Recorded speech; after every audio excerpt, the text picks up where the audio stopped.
One day, the world suddenly came to an end.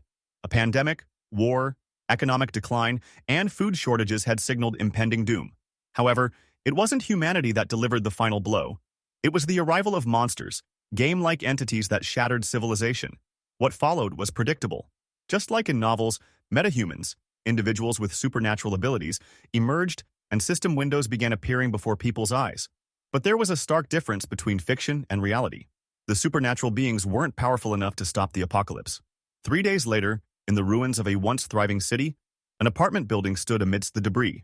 Inside, a lone man sat in his unit, calmly munching on a bag of chips and chugging a cold drink. He remarked to himself that the world hadn't completely ended. After all, he was still alive and living normally, or at least as normally as possible under the circumstances. He was the sole occupant of the 100-square-meter apartment. His parents and grandparents were outside, lost in the chaos. This apartment had been purchased with a total of 400 million won, half from a bank loan and the other half from his family's savings. The only reason he was here, despite not being wealthy, was due to a tax benefit that required someone to live in the property for 2 years. That obligation had now turned into isolation following the apocalypse. Checking his phone, his expression darkened. The screen displayed a poor connection message, confirming he was completely cut off. He sighed, unable to contact anyone, when suddenly, movement outside caught his eye. A massive bird-like monster was heading straight for his apartment. Panic surged through him. As the creature opened its beak, ready to strike, he instinctively shielded himself, eyes shut in terror. The moment stretched, but nothing happened. When he opened his eyes, a glowing system notification hovered before him. A subject who hasn't been permitted entry is trying to enter. Another message followed. Ultimate shut-in house declaration, passive. Level 1. No one can enter the house without the ruler's permission. Relief washed over him. He had survived, thanks to this mysterious ability. He got up, muttering that his survival so far had been entirely due to his strange power. However, as he approached the door, frustration set in. He tried to open it, but it wouldn't budge. Kicking and shoving made no difference. The door stood resolute. 3 days passed, and while he was grateful for his protection, reality hit hard. He was completely trapped. Sitting in despair, another system notification appeared. The ultimate shut-in cannot leave the house. Scoffing, he sneered at the absurdity. Ultimate shut-in? What kind of ability was this? Rubbing his head, he lamented his helplessness. The real problem was food. His fridge had lost power the previous day, and he had been rationing the last of his side dishes. Now, only a few packs of ramen remained. Before he could dwell further, another notification startled him. You have hunted a calican, level 23. You have obtained a great amount of experience points. Your skill level has increased. He stared at the message in shock. Looking out the window, he saw the monster that had tried to invade his home, now lying dead on the ground. A group of goblins had gathered around it, celebrating wildly. Did he hunt the creature just because it crashed into his house? Before he could process the thought, another notification appeared. You have obtained a new skill. A loot nearby has met the requirements. Calculating the loot. His surprise deepened as he read further. Loot calculation is now complete. 2,003,241 won has been deposited into the wallet of the ultimate shut-in. Staring at the message, he struggled to understand. Money? From nowhere? Before he could even think, he noticed something else. The electricity was back.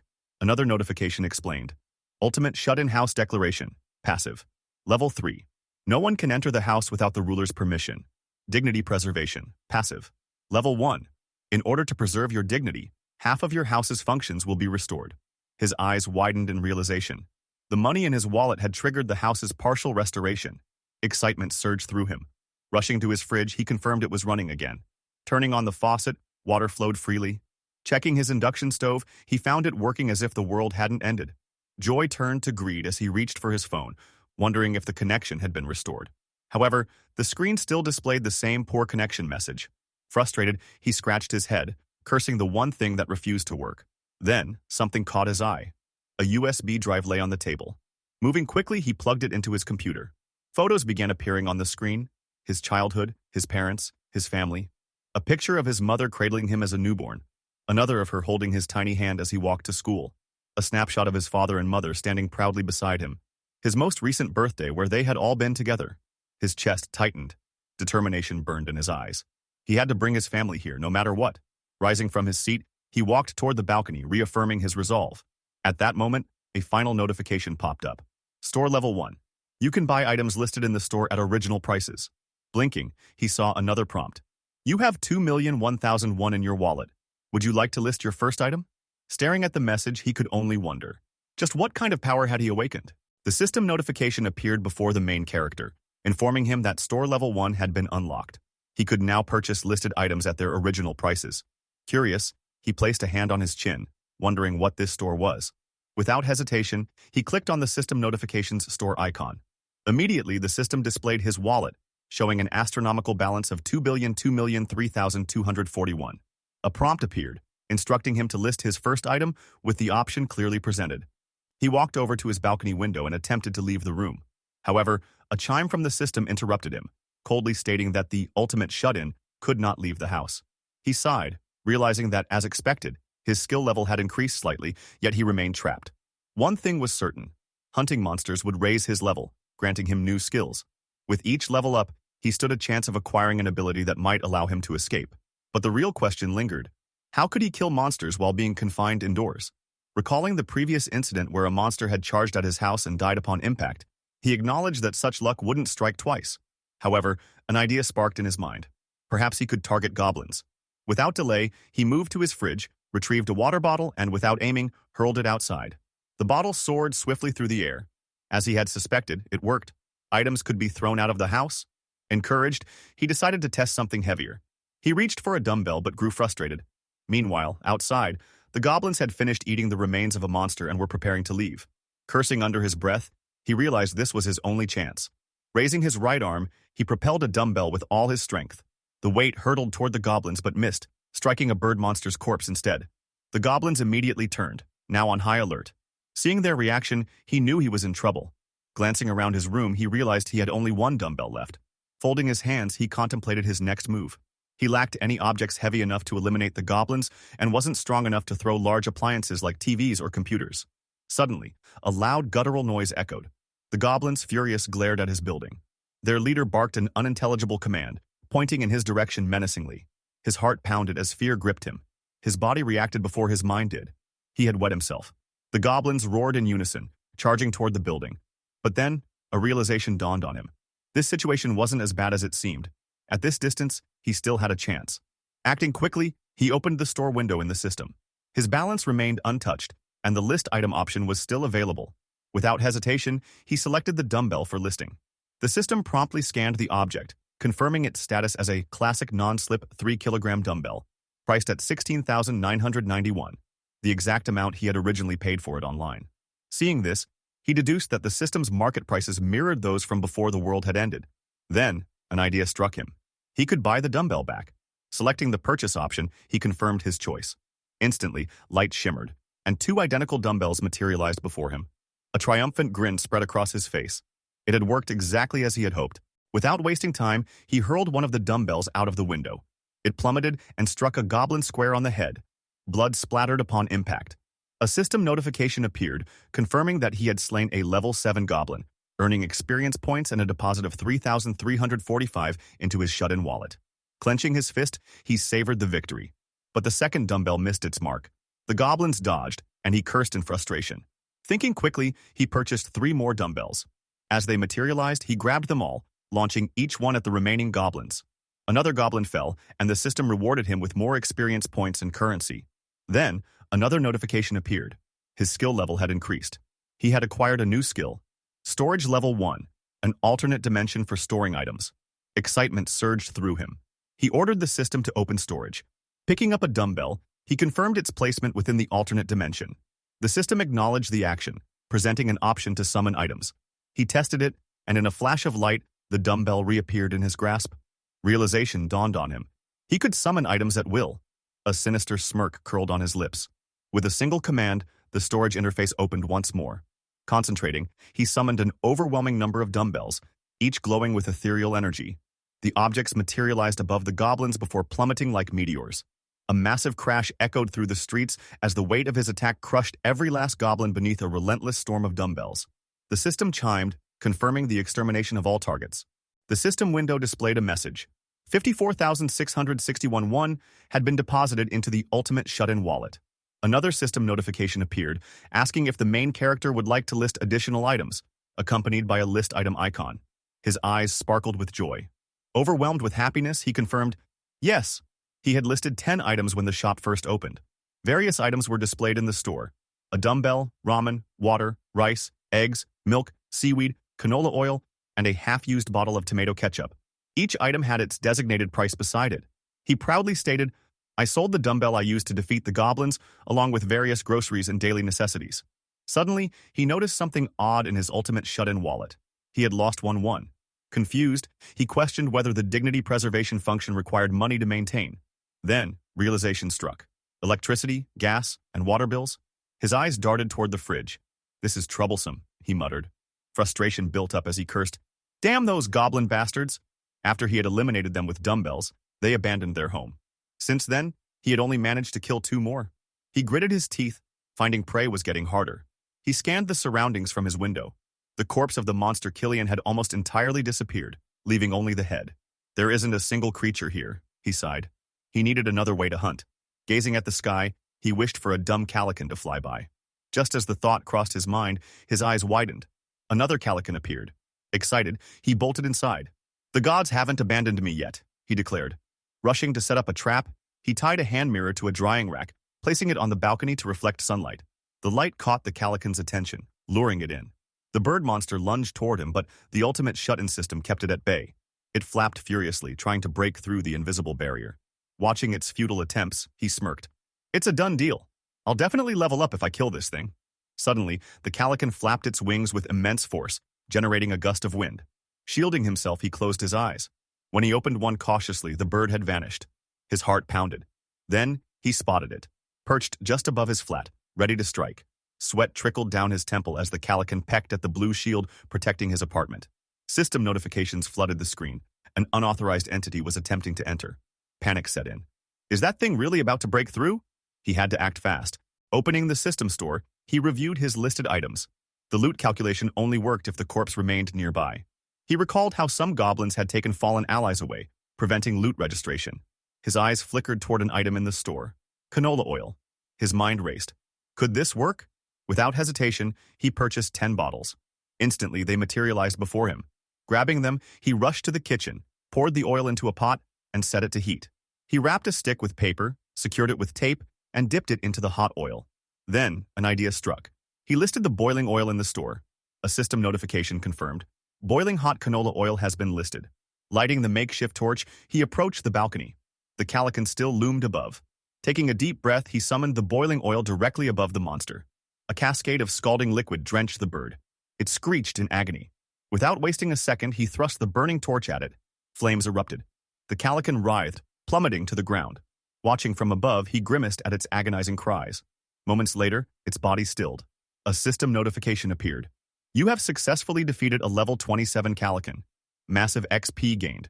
New skill acquired. Loot calculation in progress. Then, 9,003,047,487 won deposited into his wallet. His jaw dropped. That's almost 10 million won. Before he could process his windfall, another system notification appeared. Requirements met. House territory expansion has begun. His apartment trembled. Panic set in. His eyes turned black. Something strange was happening. A dome-like aura expanded from his apartment to the hallway. Then, he saw them. People. His blackened eyes focused that, they're my neighbors. The main character, in a state of panic, raised his hand towards his eyes and questioned what was happening to him. He suddenly found himself able to see people, his neighbors. However, just as quickly as the change had occurred, his eyes returned to normal from their previous blackened state. Confused, he growled, recalling that he had just seen his neighbors from his apartment. The narrative then introduced the neighbors, a family of 4. The father, Choi Hyung-jun, his wife, Park Hyun, and their 2 daughters, 6-year-old Choi Naeun and 3-year-old Choi Seoyeon. A system notification window appeared before the main character, informing him that he had discovered beings who met the requirements to be taken in as citizens. The system prompted him, asking if he would like to grant them citizenship. As he studied his own feat, he questioned the system about what would happen if he chose not to grant them citizenship. The system promptly replied that beings without citizenship would be expelled from the house. It then asked once more if he was certain about refusing them citizenship. The main character took a moment to contemplate. He realized that if he did not grant them citizenship, they would be left vulnerable to the threats outside, particularly the monsters. After careful consideration, he instructed the system to grant citizenship to all 4 members of the family. The system confirmed that Choi Hyung-jun, Park Hyun, Choi Naeun, and Choi Seoyeon had been given citizenship. As he observed the system window, he speculated that he might have unlocked additional skills related to citizenship. Deciding to investigate further, he checked his abilities. He discovered that he had gained a new skill, Ultimate Eyes. The skill description indicated that nothing within the house could escape his sight. Curious, he inquired if he had any abilities related to his citizens. The system displayed another skill, Ruler's Declaration, a passive skill at level 6, which ensured that no one could enter the house without the ruler's permission. Within the same tab, he noticed an option labeled Citizenship Management. Selecting it, he saw all 4 family members listed along with their trust levels towards him. The current population stood at 4 out of a possible 600 people. He was shocked to learn that he could grant citizenship to up to 600 individuals. Opening the profile of Choi Hyung-jun, he observed that the man was at level 9, with a trust level of 24 towards him. Choi Hyung-jun had no awakened ability, and both his experience point distribution rate and money distribution rate were set at 0%. Additionally, the system allowed him to assign quests and even expel citizens. Staggering at this revelation, he pondered the meaning behind the experience point and money distribution rates. He deduced that it referred to the amount of experience and money he could share with his citizens. Grinning, he questioned whether this was how he was meant to become stronger. Curious about the quest function, he selected the option to assign a quest to Choi Hyung-jun. A system window appeared, displaying 4 parameters: quest description, time limit, reward, and penalty for failure. He was astonished to find that he could manually input the quest details. Deciding to experiment, he created a simple quest, Hunt a Goblin. The time limit was set to 168 hours, with a small amount of experience as a reward and no penalty for failure. The system prompted him to confirm whether he wanted to issue the quest. However, an idea struck him. He wondered how far he could push the penalty for failure. He instructed the system to change the penalty from none to death. The system made the change accordingly, and then asked again if he would like to issue the quest. At that moment, he hesitated. Ultimately, he chose not to issue the quest, and the system confirmed that it had been cancelled. Sitting down on the floor, he contemplated the implications of this power. If he desired, he could kill his citizens at any time. He realized that he could create an impossible task and set the penalty as death, meaning he held the power over their lives. This realization made him grow serious. Reflecting on his newfound abilities, he activated his Ultimate Eyes skill, causing his eyes to turn black. He observed the family of 4 sitting around a table, their heads lowered in despair.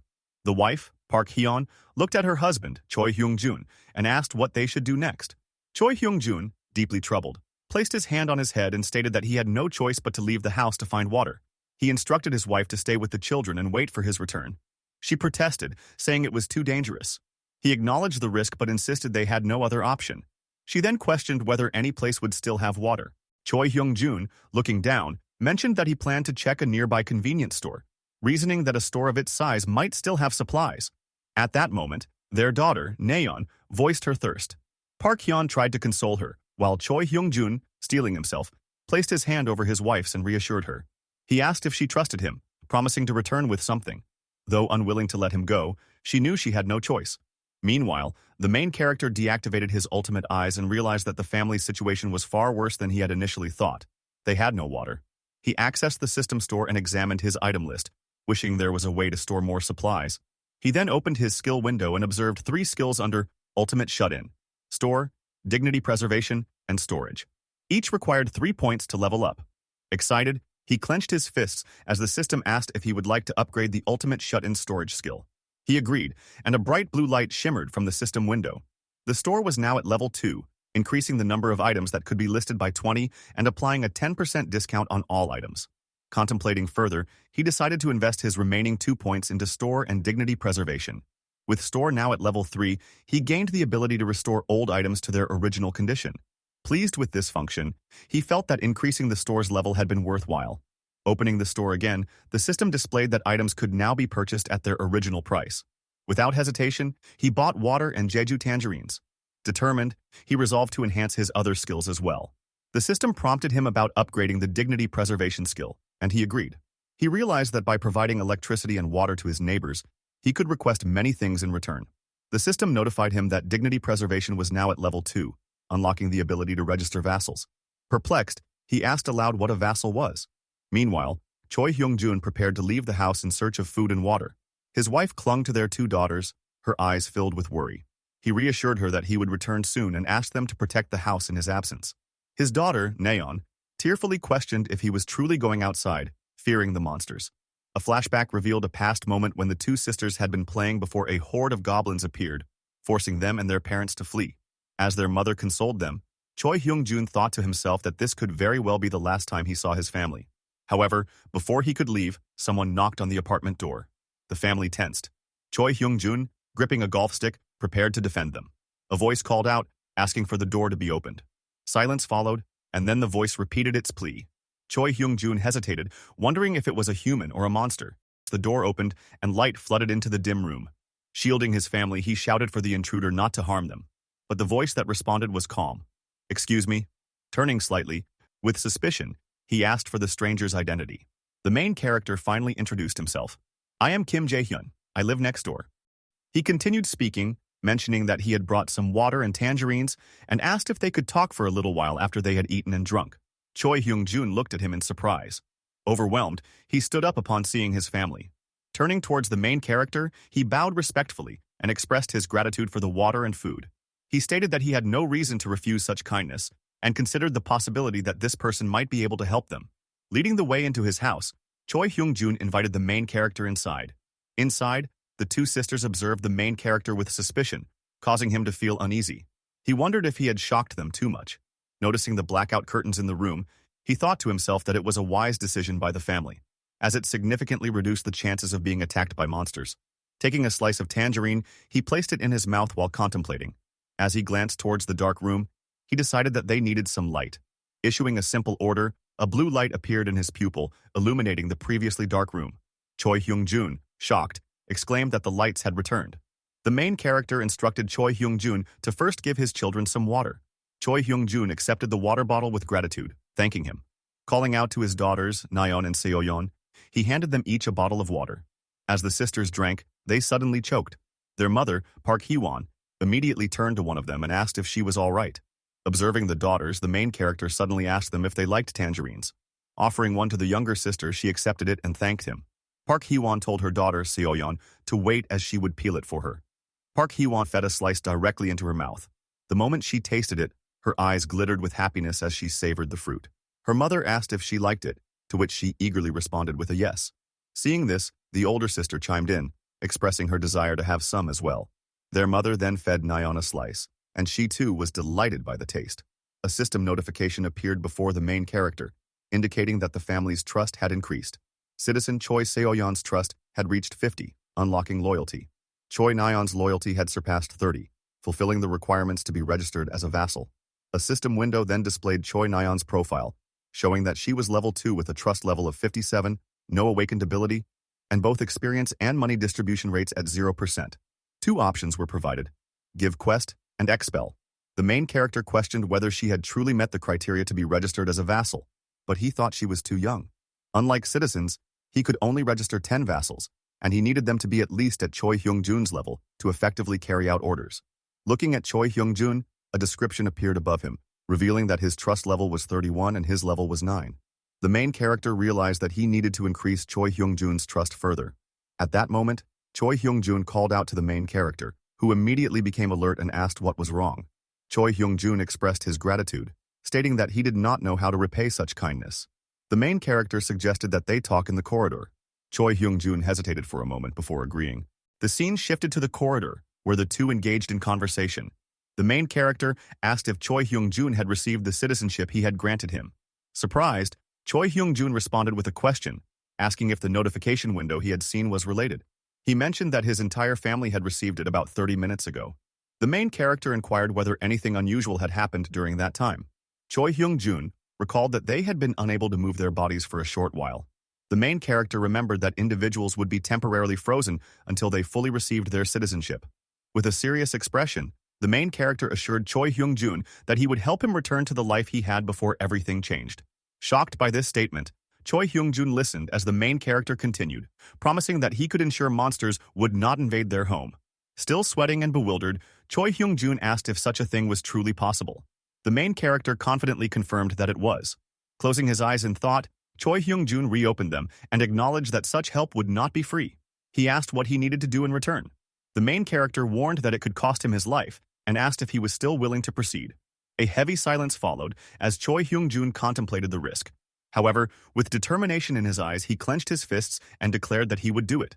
He explained that even without the main character's involvement, he would have had to leave the house to find food and water anyway. The main character nodded, recognizing the gravity of his resolve. Choi Hyung-jun reaffirmed that he had already put his life on the line once before. Acknowledging this, the main character suddenly shifted the conversation, asking about a golf club he had seen earlier and how much it had cost. Puzzled by the abrupt change in topic, Choi Hyung-jun hesitated before replying that it had been around 400,000 or 500,000 won. The main character thought to himself that it was too expensive to list in the store, deciding that he needed to save money for the future.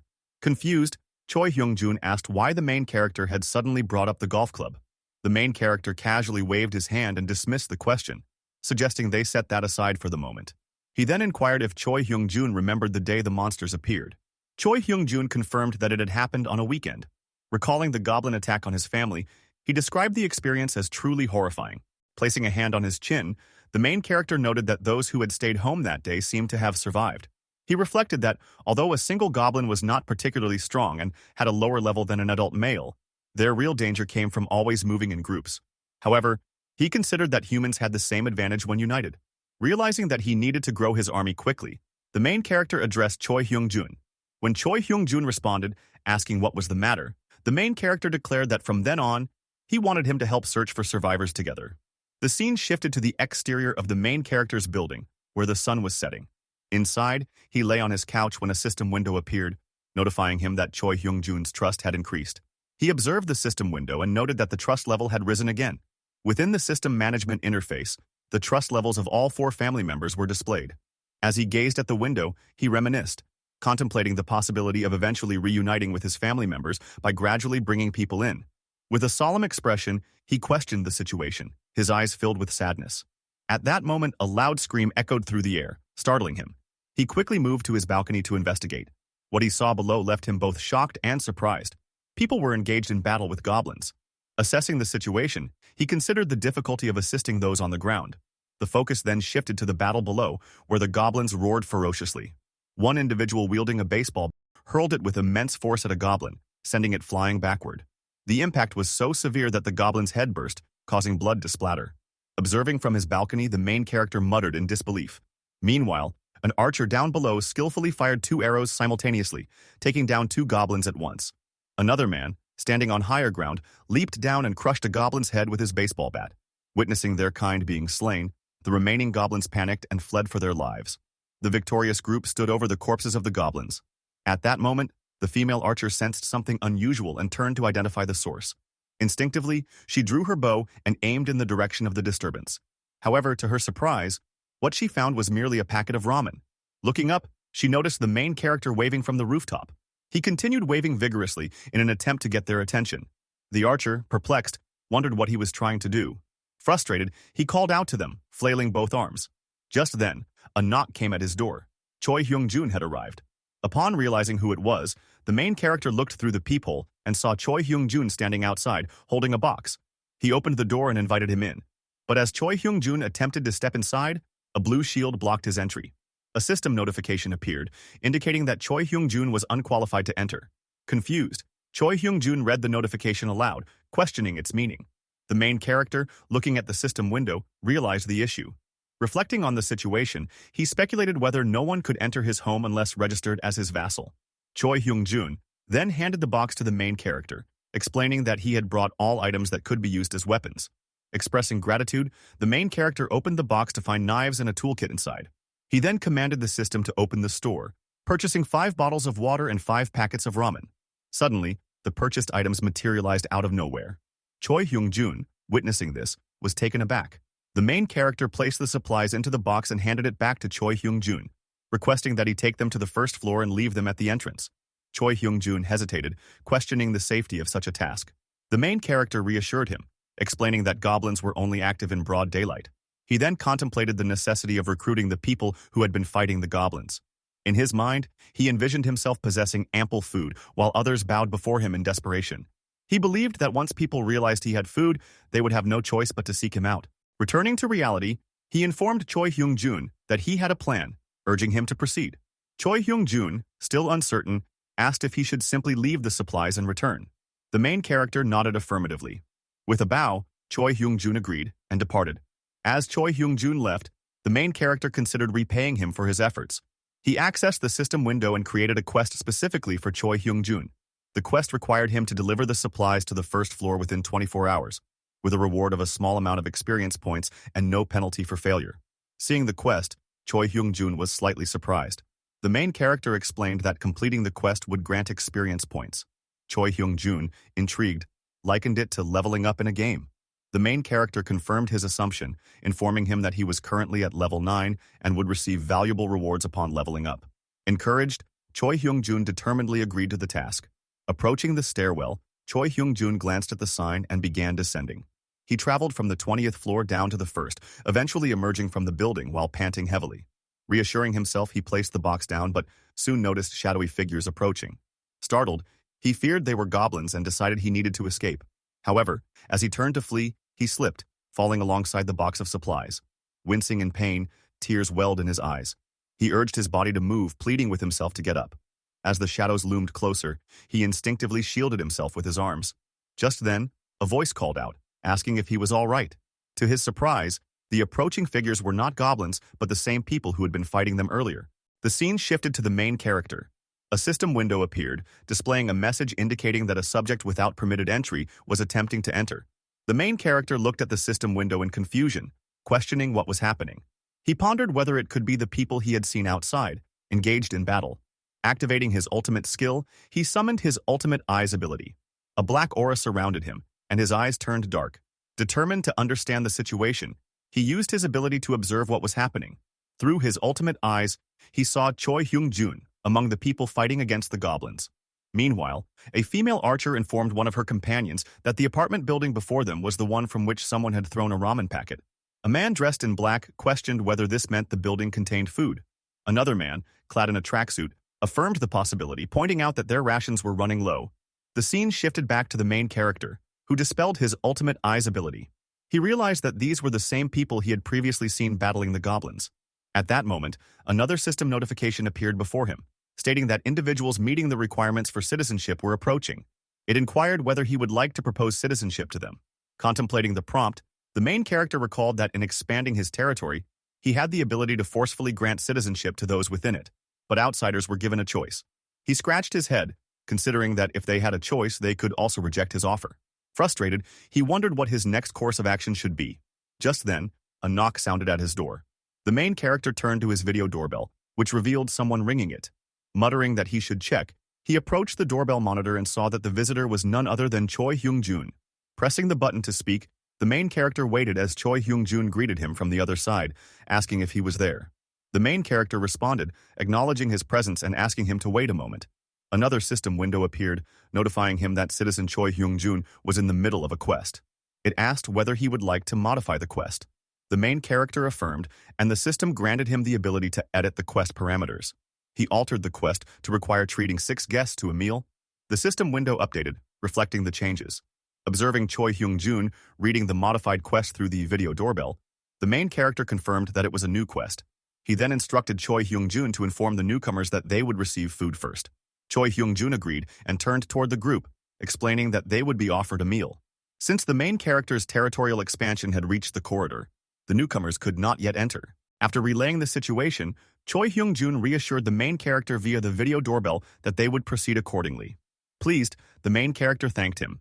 He then directed the system window to propose citizenship to all 6 individuals who had entered his territory. The system displayed their names: Ha Dong-jeon, Kang Deok-soo, Kim Ga-young, Yu Hyerin, Kim Gi-on, and Moon Byung-ho.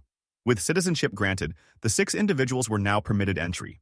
A new system window appeared, stating that access to the 30th floor had been granted to all 6 individuals. As they entered, another notification indicated that the number of citizens had reached 10. This resulted in a 10% increase in the experience and money earned by the citizens. The main character, surprised and delighted, exclaimed about the bonus experience points and money. As the 6 individuals moved through the corridor, they considered how beneficial these buffs would be for their monster hunts. They welcomed the advantages wholeheartedly. The system displayed a citizen management panel, showing the 6 new citizens along with their trust levels toward the main character. The current population now stood at 10 out of 600. Examining the data, The main character noted that a level 23 individual would be as strong as the Calican bird monster he had previously defeated. He selected Ha Dongjeon's profile, observing that his trust level was 19, and that his awakened ability was baseball throw, a D-rank skill. The ability consumed stamina to triple the power of a thrown ball. The main character deduced that, depending on who wielded it, such a skill could serve as a powerful weapon against monsters. He resolved to gradually increase Ha Dongjeon's trust level over time. Directing the system, the main character adjusted the experience distribution rate for the 6 individuals to 70%. Once the system confirmed the change, he relaxed, satisfied that it was done. He concluded that he only needed to assign them quests to hunt monsters, allowing him to earn both experience and money effortlessly. It felt as if he were auto-hunting in a game. He envisioned his citizens battling monsters on his behalf. However, he reminded himself that he needed to get to know them in due time, as they could be the key to reuniting with his family. A system notification suddenly appeared, informing him that Ha Dongjeon's trust had increased. The main character, startled, wondered what had triggered this change. More notifications followed, revealing that the trust levels of Kim Ga-young and Yu Hyeon had also risen. Surprised, the main character speculated about the cause. Meanwhile, the scene shifted to Choi Hyung-jun's apartment, where he welcomed the 6 individuals. They expressed gratitude for his hospitality. His wife, Park Hae-won, questioned him about the situation. He assured her that he would explain later but requested her help in preparing food. She hesitated momentarily before agreeing, instructing the newcomers to wait. Ha Dongjeon respectfully thanked her. Observing Choi Hyung-jun, Ha Dongjeon curiously asked what kind of person Jae-hyun was. Scratching his head, Choi Hyung-jun admitted that he was not entirely sure. He only knew that Jae-hyun was his neighbor. Processing this information, Ha Dongjeon contemplated what it could mean. Choi Hyung-jun directed the newcomers to the dining area, remarking that Jae-hyun was an intriguing individual. He acknowledged that the electricity, water, and other essentials they were benefiting from were thanks to Jae-hyun's efforts. Ha Dongjeon deduced that Jae-hyun must be a metahuman. He unzipped his tracksuit, revealing a ramen packet inside, and speculated about the extent of Jae-hyun's abilities. Determined to impress Jae-hyun, Ha Dongjeon concluded that his power must be extraordinary, capable of sustaining electricity, food, and water in an apocalyptic world. Choi Hyung-jun offered them the opportunity to take a shower while waiting for the meal. 2 of the girls in the group became excited at the thought of warm water. Choi Hyung-jun confirmed that warm water was available, a part of Jae-hyun's abilities. He directed them to 2 bathrooms so they could bathe simultaneously. The archer girl was taken aback, while another girl bowed in gratitude. However, another companion interjected, suggesting that they should defeat Jae-hyun. Ha Dongjeon, angered, rebuked him, emphasizing the importance of gaining Jae-hyun's favor rather than antagonizing him. He reminded his group that their primary objective was to obtain food and instructed them to act cautiously. They all agreed. Noticing Byung-ho's solemn expression, Byung-ho, a weak-looking boy, seemed distant. Ha Dongjeon reassured him, apologizing for involving him. Byung-ho dismissed the apology, stating that he had chosen to come willingly. Ha Dongjeon promised they would gather food and then visit Byung-ho's grandmother. Though Byung-ho agreed, he harbored doubts, fearing that it was already too late for his grandmother. Encouraging Byung-ho to remain hopeful, Ha Dongjeon suggested they could reach her house if they worked together. Just then, a sound caught their attention. Someone was opening the apartment door. As the silhouette of a man appeared, Ha Dongjeon instinctively tightened his grip on a baseball. Feeling a sudden intensity in the air, they realized that the figure was none other than the main character. As he stepped inside, he assured them that he would help them all. Ha Dongjeon, contemplating the situation, thought that perhaps this person could save them from their despair.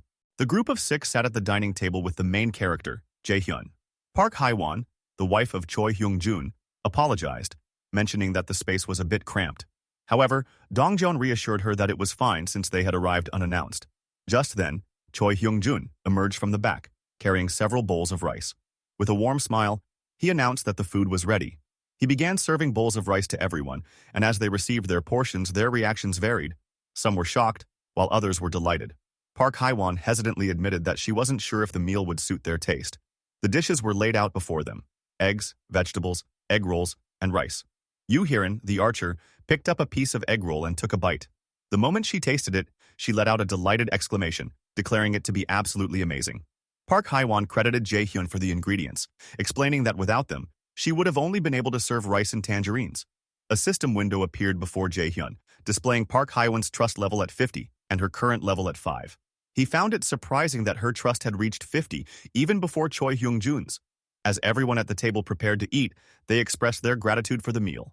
The first bites astonished them, as the food exceeded their expectations. A man in a black t-shirt ate quickly, while Yu Hiran savored the flavors, commenting on how delicious the egg roll was. Another girl in the group recognized the taste, noting that it resembled the sweet egg rolls commonly served in Japanese restaurants. She directed her observation toward Park Haiwan, who confirmed it and encouraged them to enjoy. At that moment, the youngest daughter, Seoyeon, called out to her mother, expressing her desire for an egg roll. Park Haiwan gently patted her daughter's head, promising to make more once their guests had finished eating. However, upon hearing this, Seoyeon's eyes welled up with tears. Sensing the child's disappointment, Yu Hiran intervened, offering to share her egg roll with Seoyeon. The little girl's eyes sparkled with excitement as she eagerly climbed onto Yu Hiran's lap. Yu Hiran picked up a piece of egg roll with her chopsticks and encouraged Seoyeon to say, "Ah," feeding her with a smile. Seoyeon beamed with joy after tasting it. Watching the exchange, Park Haiwan hesitated, murmuring that perhaps that wasn't the best idea. At that moment, Jaehyun suggested that Choi Hyung-jun and his wife join them at the table, assuring them there was plenty of food for everyone. The couple accepted, sitting down to eat together with the rest of the group. As everyone enjoyed the meal, Jaehyun reflected on how long it had been since he had eaten a meal like this. As he took a bite of egg roll, a memory surfaced. His mother's tiffin box, filled with carefully prepared side dishes. On the lid, the words, "For my son," were written. A sense of longing washed over him as he hoped that his family was safe. After the meal, Seoyeon turned to her mother, sleepily admitting that she was tired. Park Haiwan picked her up, assuring her that it was time to rest. The eldest daughter, Nayeon, also stated that she would accompany them. Jaehyun then shifted his attention back to the group, reminding them of the unfinished discussion. He asked why they couldn't travel to their grandmother's house despite its proximity. Dongjeon explained that the area was overrun with goblins and that Byung-ho's grandmother was trapped there. Jaehyun, intrigued, inquired further. Dongjeon elaborated that the goblins had taken over the underground parking lot of the apartment complex, using it as their base. Jaehyun pondered this, recalling the underground layout. Dongjeon continued, estimating that there were at least a few thousand goblins inhabiting the area. Jaehyun, deep in thought, considered their situation.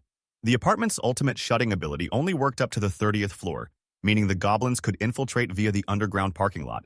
Dongjeon confirmed that all apartment entrances were connected to the underground, making it too dangerous to leave. Jaehyun then asked about possible escape routes. Dongjeon admitted that their initial plan had been to use the side roads, but they had encountered a monster far more dangerous than the goblins. Hearing this, Jaehyun was visibly taken aback. He pressed for more details, and the group recalled a creature resembling a wolf or a bear. They had only managed to escape the goblins because the beast had been engaged in a battle against them. Jaehyun contemplated the description but received no definitive answer, as the darkness had obscured their view. Leaning back, he acknowledged that they couldn't avoid danger forever. Dongjeon agreed, but pointed out their limitations. When Jaehyun asked what those limitations were, Yu Hiran explained that they relied on bows and baseballs as weapons, and their supplies were running low. Jaehyun confidently stated that he could solve that problem and requested to inspect their bows and baseballs. Dongjeon handed them over without hesitation. Jaehyun then accessed the system window, selecting the option to list the items. The system prompted him with a listing fee of 15,300,000 won for the compound bow. Without hesitation, he confirmed the listing. He then turned to the group and asked if everyone could use a bow. Their uncertain expressions answered his question. Without wasting time, Jaehyun ordered 5 sets of bows and arrows from the system window. In an instant, the weapons materialized from thin air. He encouraged the group to practice, emphasizing that they would need to rely on them. A system window then displayed trust updates. Ha Dongjeon's trust increased by 19, Kim Ga-young's by 70, and Yu Hiran's by 30. Jaehyun was stunned by the rapid trust growth, realizing that if they worked together, they might have a real chance at saving Byung-ho's grandmother. Another system window confirmed that Moon Byung-ho's trust had risen significantly. Dong Jaeon, recognizing the advantage of their new weapons, acknowledged that their hunting efficiency would increase drastically. One of the group members pointed out that with Jaehyun's ability, they no longer needed to risk retrieving spent arrows. Raising his hand, Jaehyun signaled for a pause. Before proceeding, he emphasized the need to significantly reduce the goblin numbers first. Dongjeon agreed and asked when they would start hunting. Jaehyun answered with determination. The hunt would begin tomorrow. Dongjeon questioned the urgency, but Jaehyun affirmed that the sooner, the better. Dongjeon acknowledged his reasoning, and Jaehyun assured them that they would save Byung-ho's grandmother the next day. Hearing this, Byung-ho was filled with hope. However, Dongjeon remained skeptical, asking how they would accomplish such a task. With unwavering confidence, Jaehyun revealed his strategy. They would use bait. All the members of the group turned their attention to the main character, considering the possibility that his plan might work. However, the man with glasses cautioned that success was only assured if everything proceeded smoothly. At that moment, A system window appeared before the main character, displaying that Choi Hyung-jun had completed his quest. The quest reward of 30,000 won had been granted. The main character gazed at the system window and questioned himself, wondering if money was required. As he pondered, he realized that if he had money, he could raise the level of his citizen. Folding his hands, he decided that unless absolutely necessary, he would refrain from using it for now. Another system notification appeared, stating that Choi Hyung-jun's trust had increased, reaching level 50. Loyalty had been unlocked, and his loyalty level had surpassed 30. With all the requirements met, he was now eligible to be registered as a vassal. The system then displayed Choi Hyung-jun's profile. The main character, clicking on the screen, instructed the system to register Choi Hyung-jun as a vassal. The moment this happened, Choi Hyung-jun felt a sudden change within him. He expressed his surprise to the group, stating that something had just happened to him. A system window appeared before the main character, confirming that his first vassal had been successfully registered. As a reward, he had been granted the skill Vassal Summon. The skill's description revealed that he could summon the vassal to his house, though only once every 2 hours. Another notification displayed Choi Hyung-jun's profile, highlighting his awakened ability, Strength of a Gorilla. The passive skill, ranked C, granted him strength comparable to that of a gorilla.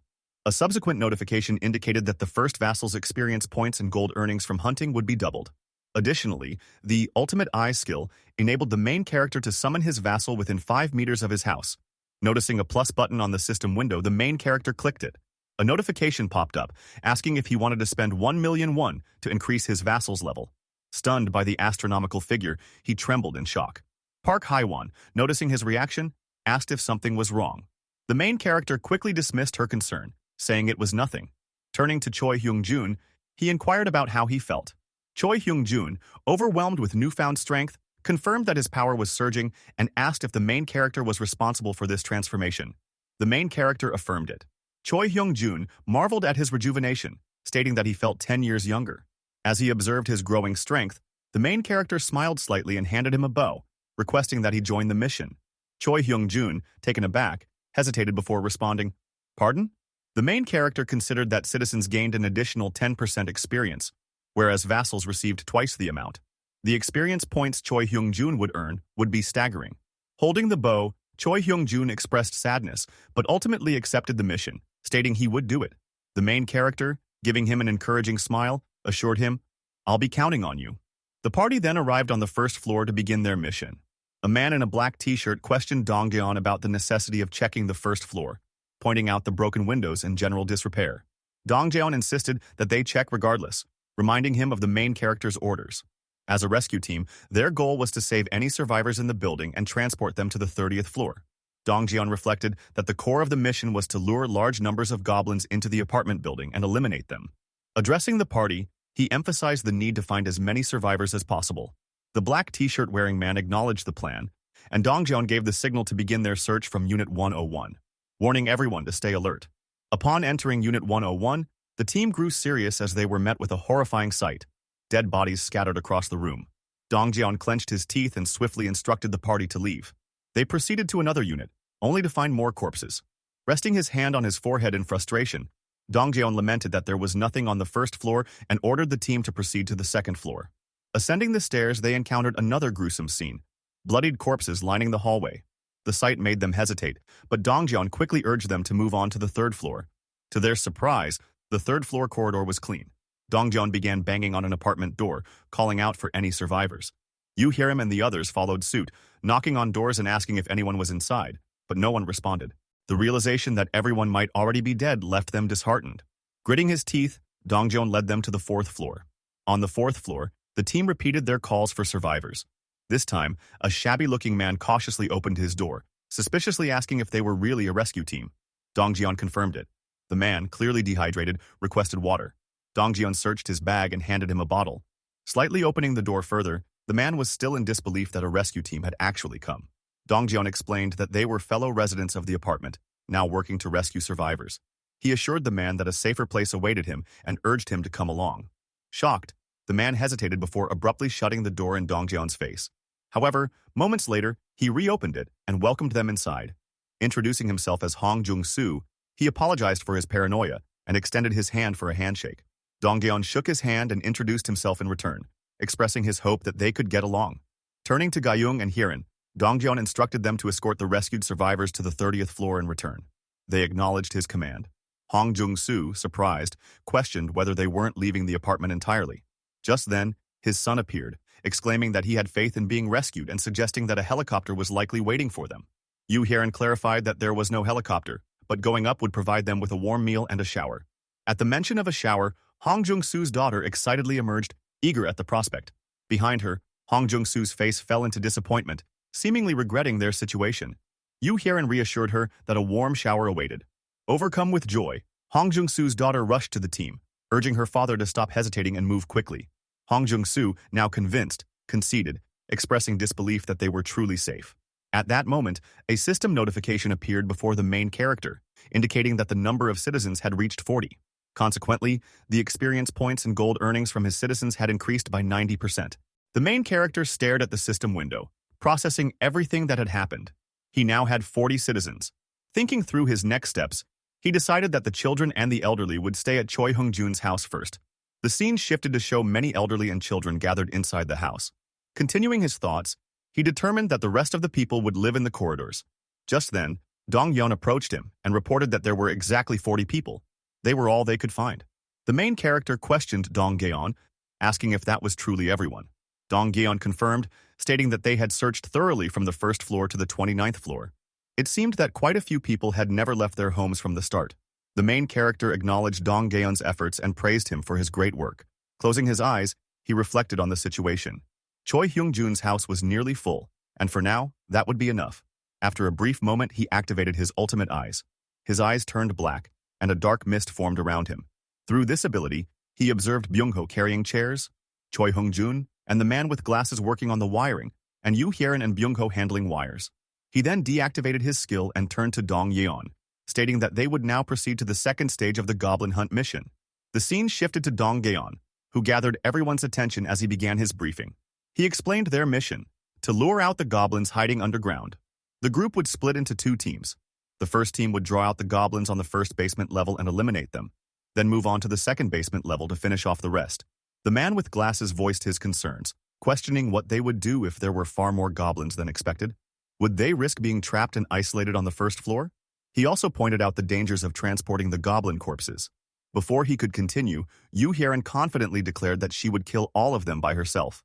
Dong Yeon reassured the group, stating that unlike last time, they had plenty of arrows, so they would be fine. The man with glasses hesitated, but eventually conceded, acknowledging their confidence. However, at that very moment, a scream echoed through the air. Everyone turned toward the source of the sound. Goblins, a horde of them, were approaching. Yu Hyerin swiftly drew her bow, firing an arrow that eliminated two goblins.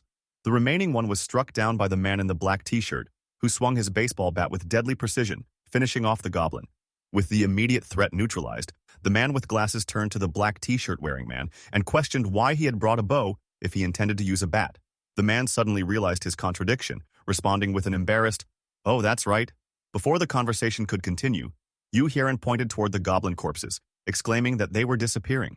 Byung-ho speculated whether this was the main character's ability, but before he could confirm, Dong Yeon commanded the group to head down to the first basement level. Byung-ho internally acknowledged his confidence in their leader. He knew the main character had a solution. A system notification appeared before the main character, stating that the party members' trust in him had increased. Sitting in his room, he opened a bottle of water while multiple system notifications filled his vision. He thought about how, despite not intending to, he had ended up watching over everything. Another system notification informed him that Moon Byung-ho's trust had reached 50, unlocking loyalty. His loyalty had now surpassed 30. Surprised by the rapid progress, the main character mused that it had only taken a few hours. He considered this a great outcome. The more vassals he acquired, the faster his growth would be. The system displayed Byung-ho's profile, showing his loyalty at 88. The main character acknowledged that this wasn't necessarily a bad thing. Clicking on the system window, he confirmed Byung-ho's registration as a vassal. The scene shifted to the first basement level, where the party battled a swarm of goblins. Suddenly, Byung-ho's body was enveloped in blue lightning and an intense light, leaving everyone in shock. The glow was so blinding that it obscured the goblins' vision. Dong Yeon, unfazed, quickly ordered the group to run. Everyone sprinted while Dong Yeon and Yu Hyerin stayed back, firing arrows at the goblins. As an archer, Yu Hyerin used her abilities to take down multiple goblins simultaneously. However, as the goblins fell, even more arrived, hundreds of them. While running, Byung-ho noted the overwhelming number of enemies. Dongyeon admitted that he hadn't expected to attract so many goblins. The man in the black t-shirt added that it seemed like even the ones from the second basement level had swarmed up. Urging speed, he directed everyone toward the emergency exit. The party reached the emergency exit, and the man with glasses quickly opened it, letting everyone through. Dongyeon slammed the door shut, but a goblin's hand got caught between the doorframe. The team pushed with all their strength, trying to keep the goblins out. At that critical moment, a voice boomed through the chaos, telling everyone to move aside. It was none other than Choi Hung-jun, activating his gorilla strength passive skill. With a single hand, he shoved the door closed, buying time for the team. Dongyeon called out to him, and the man in the black t-shirt urged him to escape. But Choi Hung-jun was determined. He had to stop the goblins no matter what. Dongyeon reassured him that they were safe and urged him to come up quickly. Choi Hung-jun turned to run up the stairs, but his foot slipped, sending him tumbling down. A goblin immediately approached him, ready to strike. Lying on the ground, Choi Hung-jun yelled for the others to leave him behind. Dongyeon cursed. But before the goblin could land its attack, the man in the black t-shirt lunged forward and crushed its skull with his bat. Extending his hand to Choi Hung-jun, he urged him to get up. However, more goblins rushed toward them. Just as one was about to attack, a black-purple mist enveloped Choi Hung-jun, and he vanished. The man in the black t-shirt was momentarily stunned, but had no time to process what had happened. More goblins lunged at him, and he retaliated with his bat. From the stairs above, Dongyeon and the others rained arrows down at the horde. Dongyeon shouted at the man in the black t-shirt to hurry up. The man sprinted toward the stairs as the party members yelled for him to come quickly. The scene ended with the horde of goblins closing in, just as the party was about to escape. The scene shifted to the outside of the apartment building, where the bright moon illuminated the night sky. Elsewhere, a bear monster tore a goblin's chest open with its mouth. The creature had only one thing in mind: to kill and to continue killing. As it devoured the goblin's flesh, ripping it apart piece by piece, it muttered to itself, expressing its insatiable need for more victims.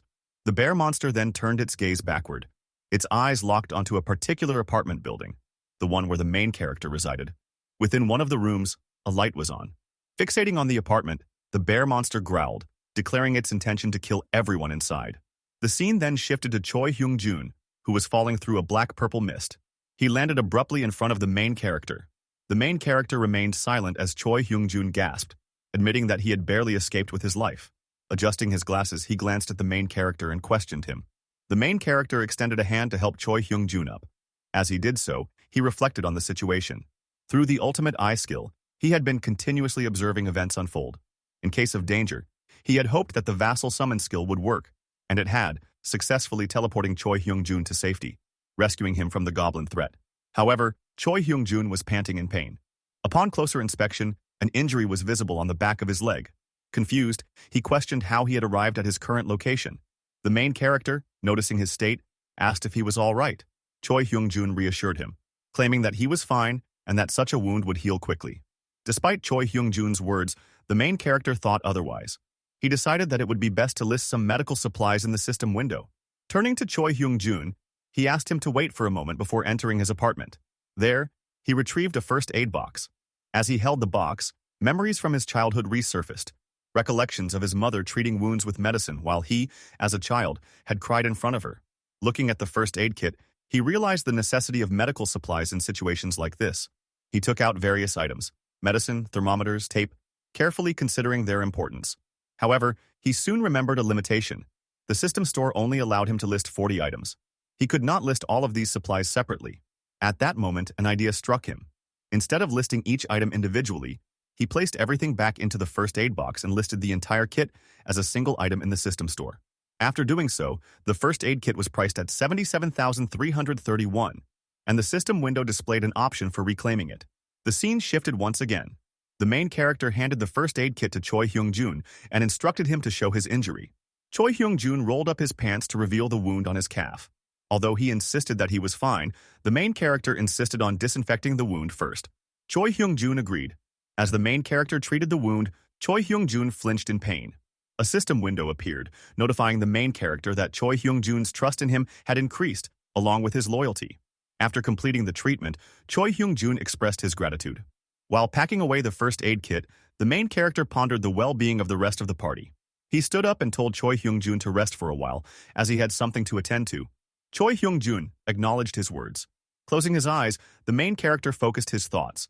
He decided to check on the lower floors of the building. Activating the ultimate eye skill, he observed the ongoing battle below. Yu Hiran was skillfully using her bow, shooting arrows at the goblins. Meanwhile, Kang was desperately fleeing from the creatures. Dongjeon and Gaeon were also firing arrows at the goblins, providing cover. Amid the chaos, Dongjeon urged Kang to run faster. Kang ascended the stairs, but the goblins pursued him closely. The gap between them narrowed, but Dongjeon and Gaeon continued shooting, successfully eliminating some of the goblins. As Kang reached a barricade set up by the party members, two goblins lunged at him. At that moment, Byung-ho intervened, not with arrows, but with his bow as a weapon, swiftly striking down the goblins. Byung-ho then leaped over the barricade, his eyes filled with determination. From behind, Dongjun called out his name in astonishment. As Dongjun and Kang watched Byung-ho fight, they were left wondering, had he always been this skilled in combat? The scene shifted back to the main character. Observing the party's efforts, he noted that they were holding their ground well. Just then, a system window appeared, revealing that Byung-ho's awakened ability was teleport. The skill description explained that it was a rank A ability, utilizing mental strength to move between distances. However, the user could only teleport to locations within their line of sight. Additionally, the more people designated for teleportation and the farther the distance, the greater the mental strength required. The main character acknowledged that recruiting Byung-ho as a vassal had indeed been a wise decision. The battle continued. Dongjeon confirmed with Gaeon that the extension socket was ready, to which Gaeon affirmed. Then, Dongjeon checked with Yu Hiran about the water tank, and she confirmed that it was also prepared. Dongjeon instructed Byung-ho to hurry inside. Byung-ho swiftly lunged over the barricade, and at that moment a water tank materialized out of nowhere. It tipped over, unleashing a torrent of water onto the goblins. The creatures were drenched in the heavy flow. Seizing the opportunity, Dongjeon signaled Jian to activate the socket. Jian responded with a sharp Roger and switched it on. Electricity surged through the wires, and because the goblins were soaked, they were electrocuted and slain. A system window notified the main character that he had successfully hunted a goblin and gained a large amount of experience points. Additionally, 334,464 won had been deposited into his ultimate shut-in wallet. His skill level had increased, and he had acquired a new skill. At that moment, something within the main character changed. A purple energy began gathering around him, expanding outward. The energy spread across the stairs and even reached the basement, engulfing the goblins. Another system window appeared, notifying him that hostile beings had been detected and that their removal had commenced. As the goblins reacted in horror, their heads trembled violently before bursting apart. The final system notification confirmed it. Another goblin had been successfully hunted by the main character. The scene shifted as goblins attempted to enter the building. One goblin stood at the forefront, but behind him loomed a dark silhouette. As the goblin turned back, he found himself face to face with a bear monster staring at him intently. Without hesitation, the bear monster lunged at the goblin, sinking its teeth into him. The goblin's screams filled the air, causing the other goblins to panic. However, before they could react further, the bear monster swung its massive claw, attacking them. The creature tore into the goblins, shedding one with its claws while biting off the hand of another. 3 goblins launched themselves at the bear monster, but they were instantly shredded by its claws. 2 more goblins let out shrill screams and charged, only to meet the same fate. One goblin managed to latch onto the bear monster's body, sinking its teeth into its flesh. Another goblin followed suit, gripping onto the monster and tearing into its body. Frustrated by the relentless assault, the bear monster entered a frenzy. More goblins swarmed onto its body, viciously tearing at its flesh. The bear monster let out agonized screams and growls, writhing in pain. Then, in a shocking turn of events, all the goblins' heads suddenly burst open, killing them instantly. The bear monster twitched, trying to comprehend what had just occurred. As the realization of the goblins' deaths settled, a system notification appeared before it, granting it citizenship. At that moment, the bear monster began to shrink. Gradually, its massive form diminished until it was the size of a normal bear. Then, a woman emerged from within, revealing that the bear monster had been a girl all along. The woman, exhausted and weakened, lost consciousness and collapsed onto the floor. All of this was observed by the main character through his ultimate eye skill. His gaze remained fixed on the unconscious woman lying amidst the lifeless goblins. Internally, he questioned who she was. Almost immediately, a system notification provided an answer. Her name was Oh Yeonju. The notification further revealed her trust level as 9, her awakened ability as werebear, and her level as 33. Another system notification displayed the description of the werebear skill, which was ranked at A. It explained that the ability transformed the user into a beast, maximizing all physical and regenerative capabilities. The revelation made it clear that Oh Yeonju was an awakened metahuman utilizing her werebear skill. The main character's eyes widened upon realizing that not only was her level 33, but she also possessed an A-rank ability. Before he could process this fully, another system notification appeared, stating that Citizen Dong Jian's trust had reached 50, unlocking loyalty. The same applied to Citizen Yu Heron, whose trust level had also reached 50. Yet another notification indicated that Citizen Kang's loyalty had surpassed 30, making him eligible to be registered as a vassal. Finding the development intriguing, the main character took a moment to think before issuing a command. Closing his eyes briefly, he then reopened them and gestured toward the system window, instructing it to register Kang as a vassal. Instantly, a system window opened, displaying Kang's profile. His title was listed as the third servant. His trust level was 52, and his loyalty stood at 31. His awakened ability, Iron Knight, was ranked at B. The skill description revealed that Iron Knight allowed the user to summon a halberd and iron armor that covered their entire body. The main character pondered over the correlation between a vassal's level and their awakened ability. He imagined Choi Hyung-jun, whose strength of a gorilla was a C-rank awakened skill, with a level of 20. Then, he considered Kang, who possessed the Iron Knight ability at B rank and was level 25. Finally, he pictured Byung-ho, who had the teleportation ability ranked at A and was level 30. He deduced that once individuals were registered as vassals, their levels were determined based on the rank of their awakened ability. As he continued contemplating, he imagined a random box, questioning whether the ranks of abilities were chosen randomly. He further speculated that if Byung-ho had gained an A-rank ability in accordance with his loyalty value, then Choi Hyung-jun, who had a higher loyalty value, should have gained a B-rank ability instead of a C-rank one. Additionally, Kang obtained a B-rank ability with a loyalty value of 31, making the factors influencing higher rank abilities an important mystery to uncover.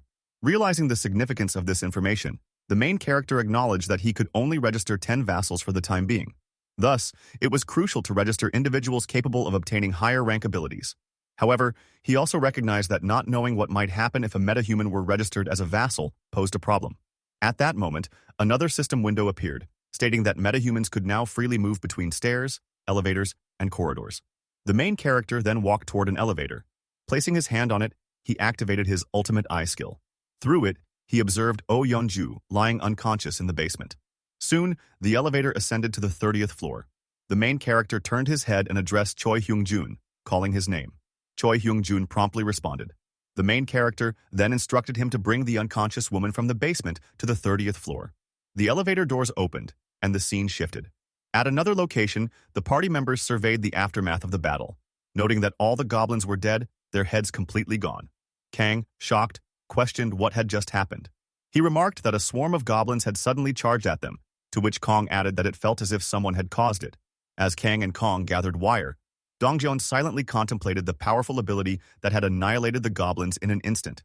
He clenched his lips and recalled how Choi Hyung-jun had praised the main character for providing food, water, and even warm showers. Dongjeon reflected on how the main character had supplied them with all the necessary ingredients and food, leading him to a realization. Imagining the main character's face in his mind, Dongjeon looked toward Byung-ho. He recalled how Byung-ho had once been introverted but had changed significantly after meeting the main character. Dongjeon concluded that the main character's abilities were something to be feared. However, no matter how powerful those abilities were, one undeniable truth remained. In this damned world, survival depended on being chosen by the main character. The scene shifted, revealing a child playing with a toy car in a park. An unknown figure observed him from a distance. The boy, turning around excitedly, called out to his mother. That woman was none other than Oh Yeonju. She looked at her son with a warm smile as he happily waved at her, his expression full of joy and innocence. However, Oh Yeonju's expression suddenly darkened. Beads of sweat formed on her forehead as panic overtook her. Behind her son, goblins loomed menacingly, preparing to attack. She screamed out to warn him, but it was already too late. As the boy turned to look behind him, he saw the creatures ready to strike. Terror reflected in Oh Yeonju's eyes as she watched helplessly, tears streaming down her face. She shouted in desperation, but in the next moment only the toy car remained, now stained with blood. With a jolt, Oh Yeonju awoke, gasping for breath. It had all been a dream, a nightmare. As she regained her senses, she turned to her side, where the main character sat. He called out to her, but she remained lying in bed, still processing her emotions. The main character watched her in silence as she slowly sat up, holding her head. Just then, he spoke, introducing himself as Kim Jae-hyun. Extending his hand for a handshake, he waited for her response. However, Oh Yeonju ignored the gesture and instead asked if he had done it. Without waiting for clarification, she pressed further, demanding to know if he had killed the goblins. Confused, Kim Jae-hyun hesitated before responding. Oh Yeonju, unwavering, repeated her question. Had he sent the goblins' heads flying? Was it his doing? With a composed demeanor, Kim Jae-hyun withdrew his hand and confirmed that, indeed, he was responsible. Suspicion filled Oh Yeonju's gaze as she studied him. The realization dawned upon her. His power was immense. If he could defeat an entire group of goblins with such ease, then perhaps he could do something else, something even greater. As this thought took root, her hands began to tremble and tears welled up in her eyes. With a shaky voice, she whispered a desperate plea. Would it be possible? Overcome with emotion, she called out to her son. Kim Jae-hyun, startled by her sudden outburst, watched as she trembled, crying uncontrollably. Begging him, she pleaded for her son's life, even if it was just for a single day. Her grief was overwhelming. At that moment, a system window appeared before Kim Jae-hyun, indicating that Oh Yeonju's trust in him had increased significantly. As she wiped her tears, though still sobbing heavily, she admitted how much she missed her son. Kim Jae-hyun clenched his lips, understanding that she must have lost him to the goblins. Watching her suffering, he pondered if there was anything he could do to help. An idea formed in his mind. He could grant a quest, a mission to slay 1,000 goblins with no time limit and no penalties. The reward? Her son's revival. Yet as he muttered the possibility, a system notification appeared, stating that the quest could not be granted. Clicking on the system window, he acknowledged the reality. Bringing the dead back to life was impossible. However, another notification soon followed. The system clarified that the quest was not denied due to its nature, but due to insufficient funds. If he acquired the necessary resources, revival might be possible. Shocked, Kim Jae-hyun realized the implications. If he had the money, he could bring someone back to life. He glanced at the room where Oh Yeonju still wept. Though uncertain of the exact cost, he now held on to the hope that her son's resurrection might be within reach. Turning back to her, he hesitated before speaking. When she responded with a tearful yes, he declared that he believed he could help her. Oh Yeonju, stunned, trembled as she sought confirmation. Could he truly bring her son back? Kim Jae-hyun affirmed it was possible, but not immediately. Even so, it was within reach. Before he could explain further, Oh Yeonju, desperate, declared that she would do anything. She begged to know what needed to be done. Kim Jae-hyun considered his options. Among Dongjeon's party, 2 members had already awakened their abilities, Kang and Byung-ho. If Oh Yeonju, who was at level 33, joined them, their battles against monsters would become significantly easier. Ideally, he wanted all 7 of them as his vassals. With that thought in mind, he encouraged Oh Yeonju to get up, wanting to introduce her to some people. The scene shifted to Dongjeon, who greeted Oh Yeonju warmly, introducing himself. She, in turn, addressed him directly, recalling his feats. He was the one who had hunted goblins by throwing a baseball. Surprised that she knew, Dongjeon hesitated, while Oh Yeonju turned her gaze toward Yoo Hiran. Identifying her as the archer, she left both in shock. Pointing to herself, she prompted them to recognize her. When they showed no sign of recognition, she gestured like a bear and insisted they had met before. However, the 3 remained confused. Then, in an instant, she activated her werebear skill. Fur sprouted across her body, and her mouth reshaped into that of a bear's. Yoo Hiran, startled, exclaimed in realization. The colossal bear now stood before them.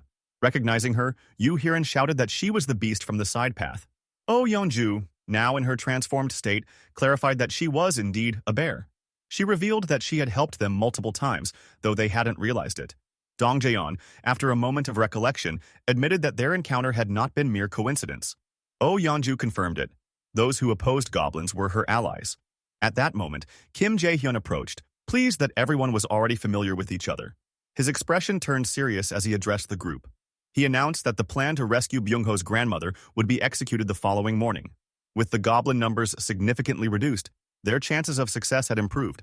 The party members listened intently, but Kim Jae-hyun continued, informing them that Choi Hung-jun would not be participating due to his injuries. Recalling a previous conversation, he had asked Choi Hung-jun if he could borrow the master bedroom for Oh Yeonju's use. The injured man, teary-eyed, lamented that it had been his house and accused Kim Jae-hyun of being too much. Despite this, Kim Jae-hyun confirmed that Oh Yeonju would be joining the mission. She, in turn, assured the group that she was counting on them. Wrapping up the conversation, Kim Jae-hyun bid everyone good night, with the party members responding in unison. Just then, he called out to Byung-ho and Kang, catching them off guard. Gesturing toward the hallway, he instructed them to follow him. As night fell, the 3 stood apart from the others. Kim Jae-hyun turned to Byung-ho and Kang, posing a question. Did they know why he had summoned them? Both men exchanged puzzled glances, unsure of the answer. The main character continued speaking to Kang and Byung-ho, asking if they knew why only the 2 of them had been called there. Kang appeared uncertain, while Byung-ho admitted that he did not know. However, he speculated that it might be related to the power they possessed. The main character grinned and confirmed that this was correct. He then revealed that both Kang and Byung-ho had awakened their abilities, a revelation that left them both shocked. Turning to Byung-ho, the main character explained that his newly acquired ability was teleportation, while Kang had gained an ability called Iron Mind. Kang looked at the main character questioningly, trying to process this information. Meanwhile, the main character thought to himself that they needed to understand their abilities before embarking on their mission the following day. To begin, he accessed the system window and issued a quest. The quest required them to demonstrate their awakened abilities within an hour. The reward for success was an increase in strength, while the penalty for failure was having to sleep outside. As he looked at the system window, he noted that it was a party quest and deemed it sufficient for now. At that moment, Kang addressed the main character, confirming that he was now like Dongjeon and questioning whether this made him a metahuman.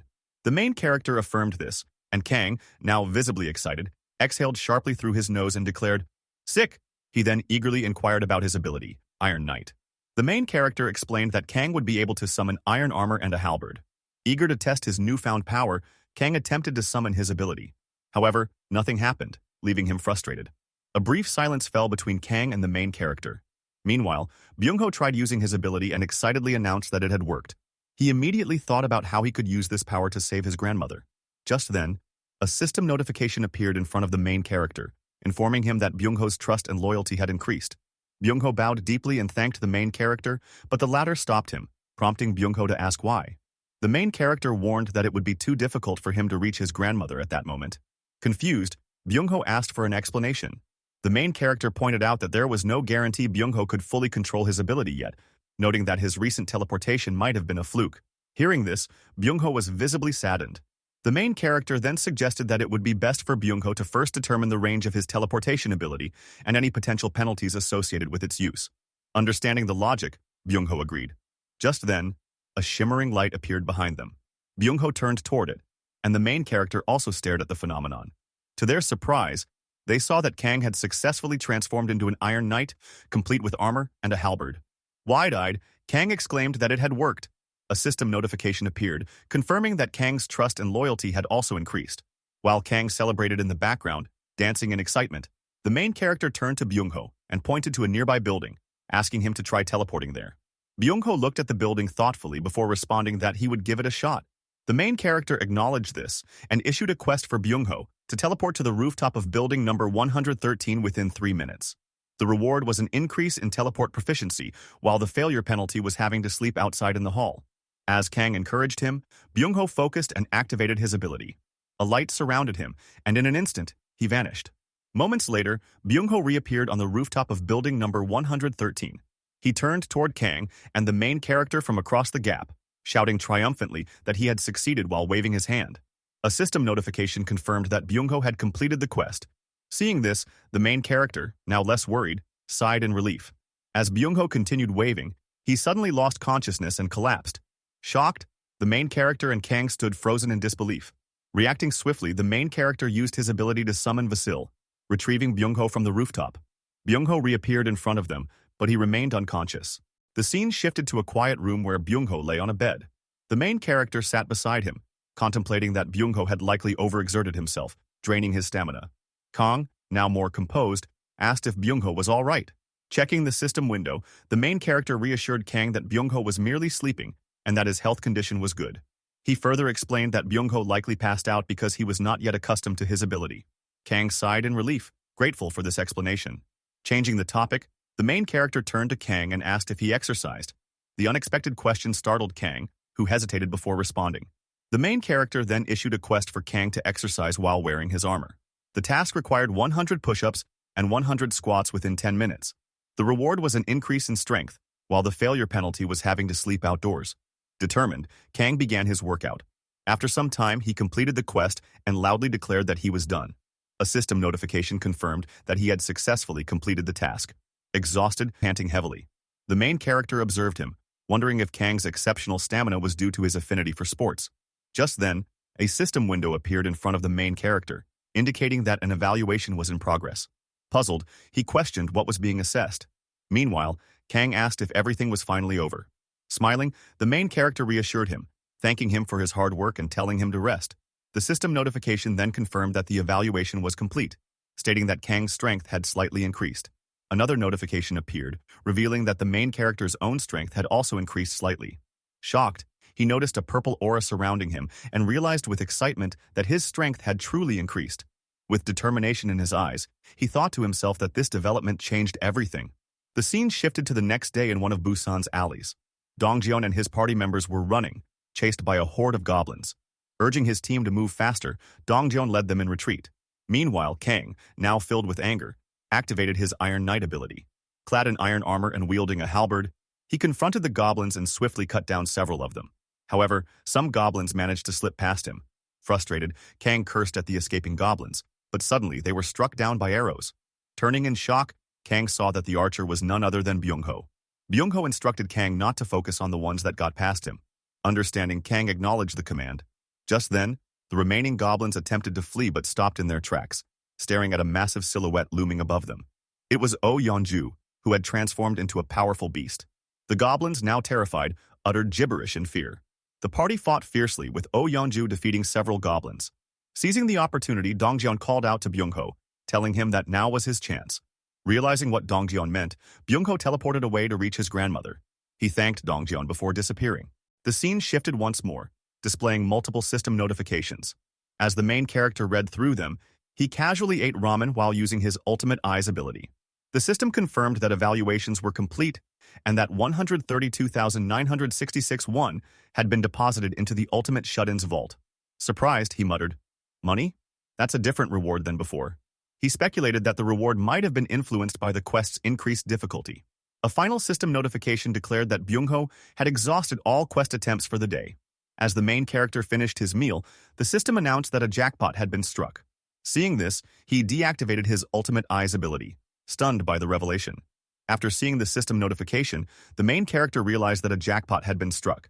He was stunned and questioned what kind of jackpot it was, wondering what the term even meant. A system window appeared, confirming that he had also gained 1 skill point. As he observed the system window, he thought to himself that skill points appeared here as well. Looking at the interface, he acknowledged that it wasn't bad. The scene shifted to Byung-ho, who was using his teleportation skill. He gazed seriously at something, and it was revealed that he was looking at his grandmother's house. Without hesitation, he opened the door and rushed inside at an incredible speed. Entering his grandmother's room, he called out to her. However, upon seeing something, he was shocked, his eyes widening in disbelief. He realized that his grandmother was merely sleeping. Approaching her, he tried to wake her up. She mumbled incomprehensibly, unable to form words. In the next moment, she placed her hand over Byung-ho's and, with a questioning tone, asked if it was really him. Overcome with emotion, Byung-ho began to cry, feeling both glad and relieved that she was safe. He hugged her tightly, expressing how relieved he was. While embracing her, he apologized, saying that he had taken too long to get there.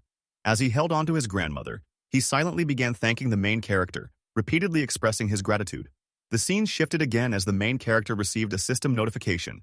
It stated that Citizen Byung-ho's trust had increased, and his loyalty had reached 100. Upon seeing this message, the main character was momentarily stunned. Another system window revealed that Byung-ho was already registered as a vassal, which resulted in an increase in the number of available vassal registrations.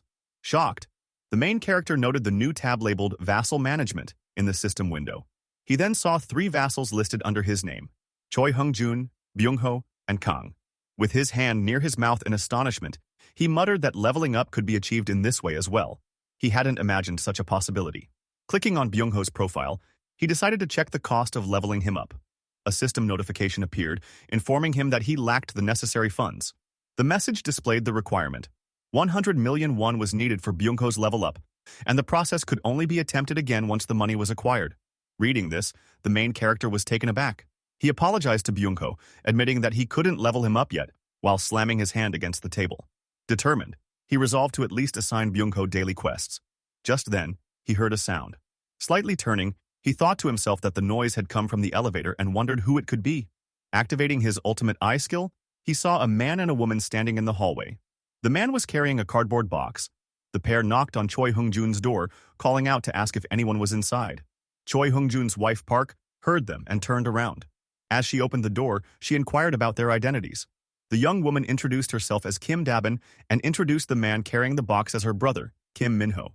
She explained that they lived in unit number 1701. Park acknowledged their introduction and curiously asked what had brought them there. Kim Dabin explained that she needed some help. Park, slightly startled, questioned the nature of the help needed. Embarrassed, Kim Dabin hesitated before exclaiming that she wanted to take a shower. Park was stunned by the request and repeated the question incredulously. Kim Dabin confirmed that she indeed wanted to take a shower. Park, after processing the request, invited them inside, saying it was an easy favor to grant. She welcomed them in, offering them the use of the shower. Grateful, Kim Dabin thanked her sincerely. Meanwhile, Minho turned to Park and asked where he should place the box. Curious, Park asked about its contents. Kim Dabin explained that it contained canned food and various other items. Minho placed the box on the ground and opened it, revealing an assortment of canned goods. Park expressed her gratitude, commenting that they didn't need to go to such lengths. Kim Dabin reassured her, stating that it was the least she could do, considering she had entered a stranger's home with such an unusual request. At that moment, Kim Dabin's gaze landed on a baseball bat and several bows lying around. She asked Park if they belonged to the apartment's owner. Park, momentarily puzzled, explained that they did not belong to a resident of the building but to someone who had previously lived elsewhere. She admitted that the situation was a bit complicated. Unbeknownst to them, the main character had been observing the entire exchange through his ultimate eye skill. He concluded that, for now, Kim Dabin and Minho didn't seem like bad people. Standing up, he decided that he would go and speak with them later. He needed to have a conversation with them, possibly enlisting their help in rescuing survivors from other apartment buildings. As he thought about this, he looked towards another building from his apartment. At that moment, a system notification appeared, informing him that he had hunted a red tiger and had gained a significant amount of experience points. The system also revealed that 397,083,201 had been deposited into his ultimate shut-in wallet, and his skill level had increased. He had even acquired a new skill. Staring at the notification, he was bewildered and cursed, immediately activating his ultimate eye skill. The scene then shifted to Dong Jian and his party members, who had also hunted a red tiger. However, Oh Yeonju was seen lying injured. The main character, seeing this, questioned what was happening. Clenching his hoodie, he shouted in frustration. At that moment, another system window appeared, stating that he had discovered individuals eligible for citizenship. He considered the situation and decided to grant them citizenship. The system confirmed the action, displaying the names of the newly registered citizens. Another message appeared, announcing that he now had 50 citizens and that the experience points and earnings for all citizens had increased by 100%. Additionally, since the number of citizens had reached a threshold, all of them unlocked the skill Power of Trust. The main character questioned what this skill entailed, but chose to focus on the ongoing battle. He wondered if there were any severely injured individuals.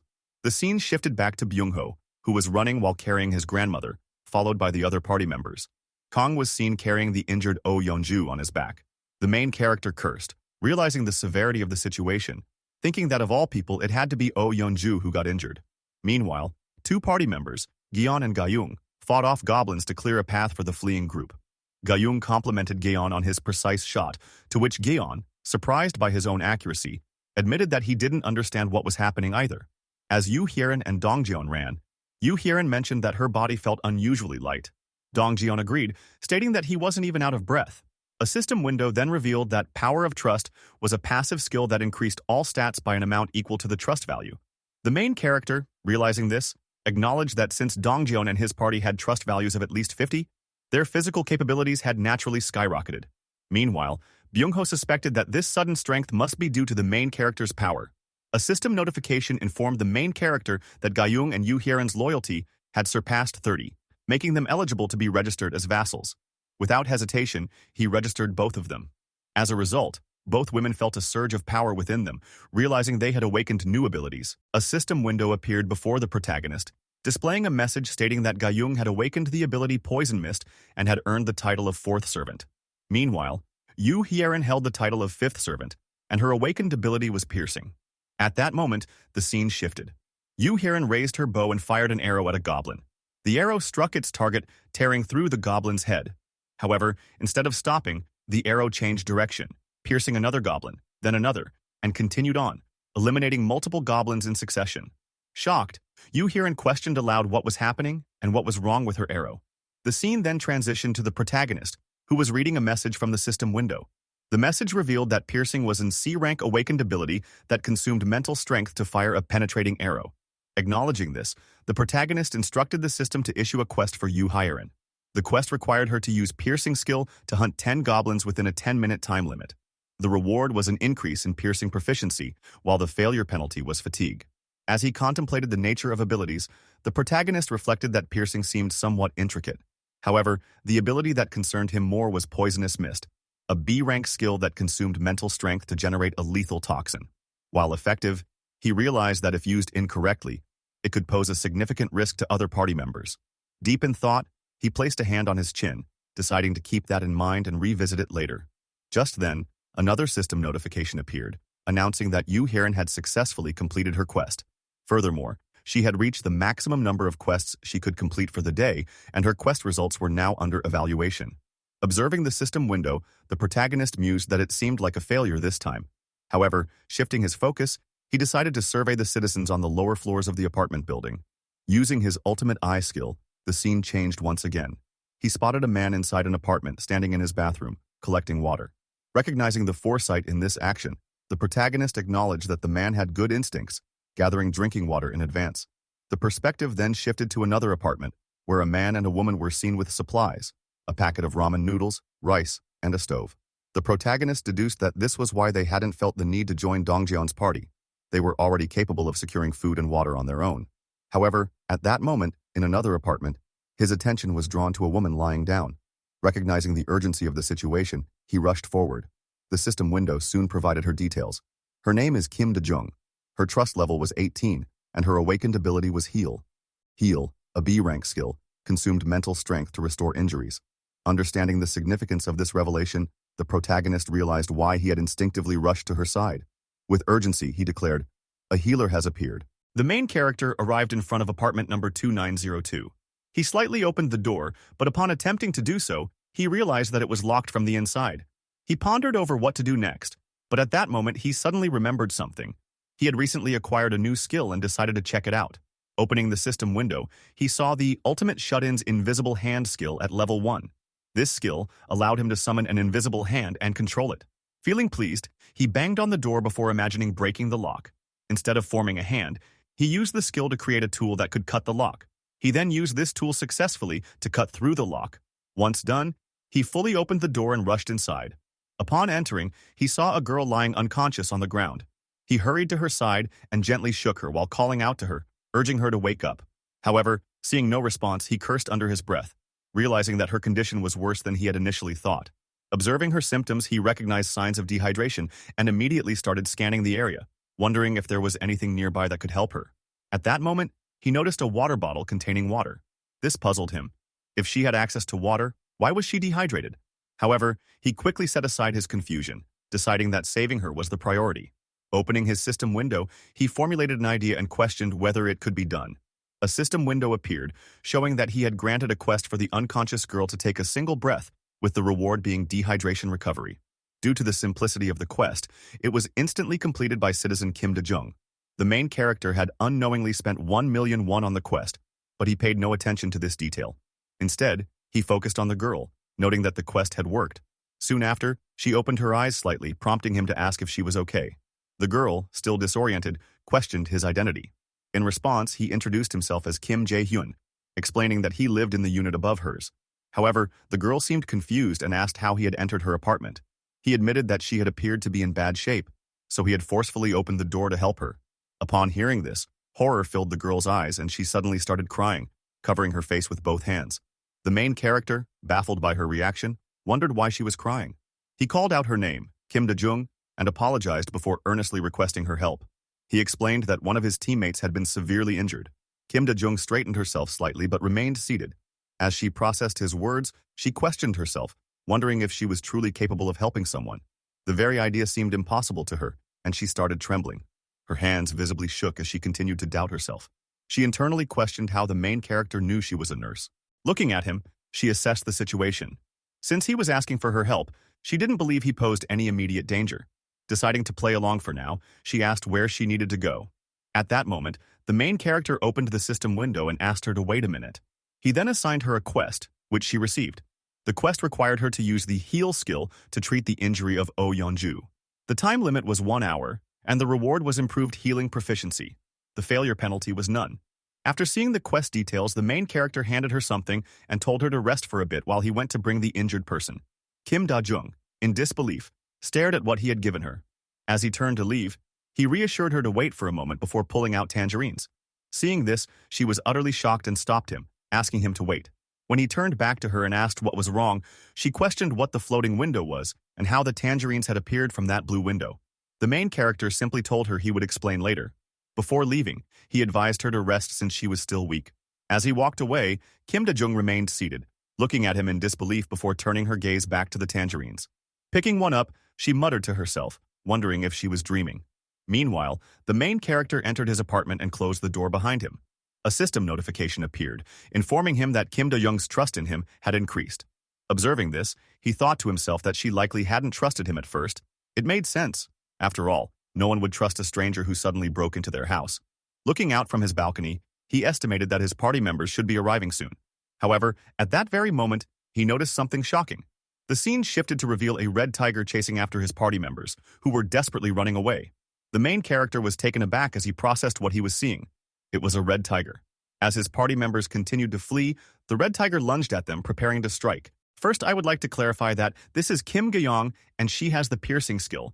And this is Yoo Hyun, who has the poison mist skill. Sorry for the confusion, guys, but always remember Gojo is the GOAT. Anyways, let's continue. Upon witnessing the red tiger lunging towards a party member, the main character was momentarily stunned, questioning whether there was another red tiger. Meanwhile, the red tiger pursued the party members with relentless determination. At that moment, Yoo Hyun's leg twitched, and she stumbled, falling to the ground while running. Ga-young and Dong-jeon immediately called out her name in concern. Yoo Hyun, in pain, attempted to get up, but her body trembled uncontrollably. Sensing imminent danger, Ga-young shouted a warning, fearing the tiger would kill her. Behind Yoo Hyun, the tiger opened its mouth, ready to strike. She turned slightly just in time to see the beast lunging at her. However, before it could reach her, a black-purple mist suddenly appeared, and she vanished from the spot. The tiger, now confused, searched frantically for its prey, but Yoo Hyun was gone. A slight mist lingered where she had disappeared. The scene shifted to Yoo Hyun, who appeared in front of the main character, panting heavily and in disbelief. She had been teleported by his skill, Vassal Summon. She coughed and struggled to catch her breath, while the main character, observing her state, thought to himself that it had been a close encounter. However, the maneuver had bought valuable time for the rest of the party, as the red tiger continued chasing them. At that moment, Byung-ho used his teleportation skill, appearing in front of the main character while carrying his grandmother. Suddenly, a system notification appeared before the main character, stating that he had discovered an entity that met the requirements for citizenship. The system prompted him to grant citizenship, and he did so for Byung-ho's grandmother. Looking at the main character, Byung-ho pleaded with him to take care of his grandmother. However, the main character, maintaining a serious expression, asked Byung-ho to wait a moment. Byung-ho, confused, questioned him, but upon seeing the resolute look in his eyes, simply agreed. Meanwhile, the red tiger continued its relentless pursuit of the party members. The main character considered using his skill, Invisible Hand, resolving to eliminate the beast with it. The tiger roared, continuing its chase, while the party members desperately ran. Dong-jeon suddenly stopped in his tracks, turned around, and held a baseball in his hand. Charging it with immense force, he hurled it towards the red tiger. However, the beast skillfully dodged the attack and roared in response. Ga-young, witnessing the scene, called out Dong-jeon's name in worry. As the tiger prepared to lunge at Dong-jeon, he gritted his teeth thinking it was too late. Suddenly, he veered to the right and shouted for everyone to run away, intentionally drawing the tiger's attention. The red tiger chased after him, quickly closing the distance. Dong-jeon braced himself, gritting his teeth in determination. Just as the tiger was about to strike, a massive weapon materialized out of nowhere and struck the beast, smashing its face into the ground. The tiger's legs trembled as the giant weapon clutched its neck, lifting it off the ground. Dong-jeon was stunned by the sight. The other party members called out to Dong-jeon, but at that moment a system notification appeared before Ga-young. She read it with a shocked expression, though its contents remained undisclosed. The scene then shifted, showing the party members observing the trapped tiger. They soon realized that the massive weapon was a manifestation of the main character's invisible hand skill. The main character, watching from his balcony, mused that his presence wasn't required in the battle, as Ga-young's hunt would yield 4 times the rewards. Ga-young, resolute, drew her bow. The tiger, visibly terrified, watched as she fired an arrow. In the next moment, the red tiger was dead.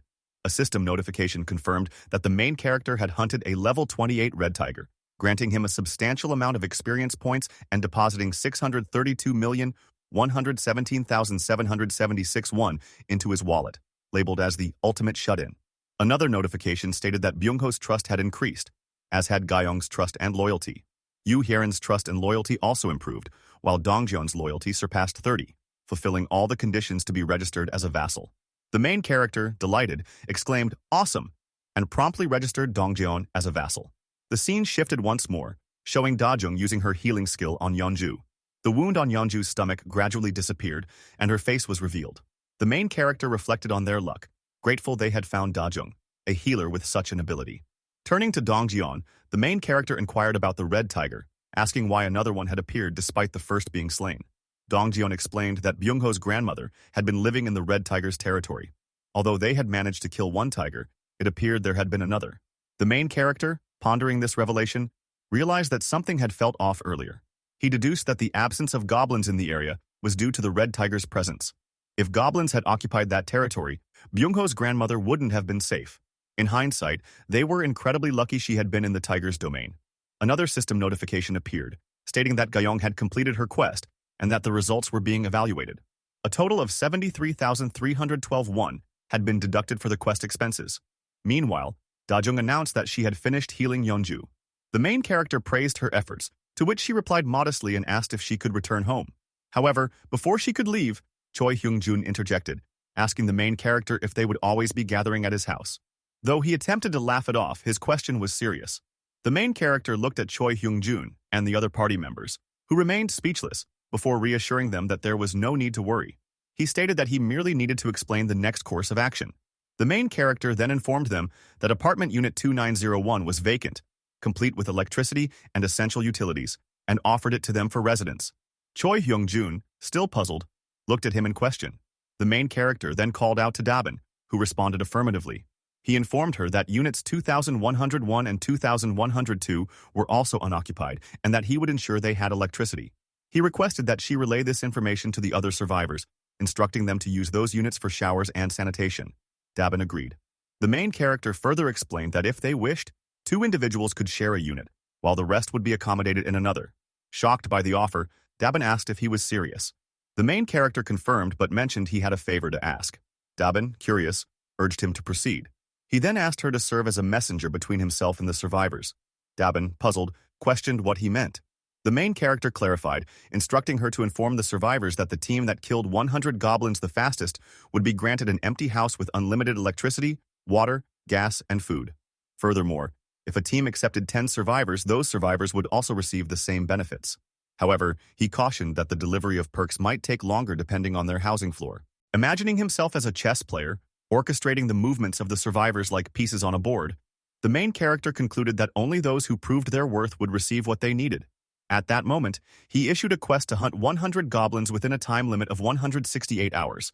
The reward was a small amount of experience points, while the penalty for failure was being barred from using shared facilities. All survivors received the quest, marking the beginning of their next challenge. The scene shifted to reveal a man in a red jacket, panting heavily as he ran.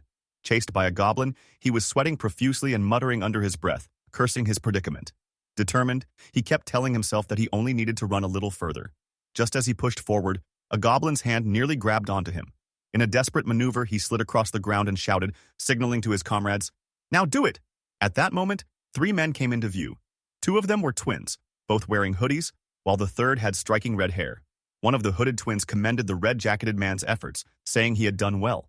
The other twin, wearing a cap, remarked on the sheer number of goblins he had led to them, expressing his amazement. These 3 had devised a strategy using a stretch tactic. The red-jacketed man swiftly slid into a room, and as soon as he entered, the others shut the door behind him and wielded their spears. They began to stab at the goblins relentlessly. One goblin attempted an attack from above, but it was struck by a spear and sent flying backward. The goblins shrieked as they were pierced by the weapons. One goblin, which had been struck, managed to get up and started running. Many others followed suit and retreat. Seeing this, one of the twins pointed out that they were escaping, urging his companions to attack quickly. The red-haired man, grinning wickedly, turned to the twins and asked if they wanted to see something fun. The hooded men looked at him, bewildered. Without waiting for a response, he charged his spear backward and, with incredible strength, hurled it at the fleeing goblins. The twins watched in astonishment as the spear pierced through one goblin's back, exiting through its chest. Pleased with himself, the red-haired man boasted about his skill and asked the twins if they had seen that. One of them merely responded with an exasperated sheesh. Adjusting his shoulders, the red-haired man then inquired how many goblins they had killed this time. The golden-haired twin counted 22, while the twin in the cap smugly announced that he had taken down 23, declaring himself the winner. The red-haired man noted that they had slain over 100 goblins with just the 3 of them. The twin in the cap, surprised, confirmed if they had truly reached that number already. The golden-haired twin, reflecting on their feat, expressed disbelief, admitting that he had thought it would take much longer.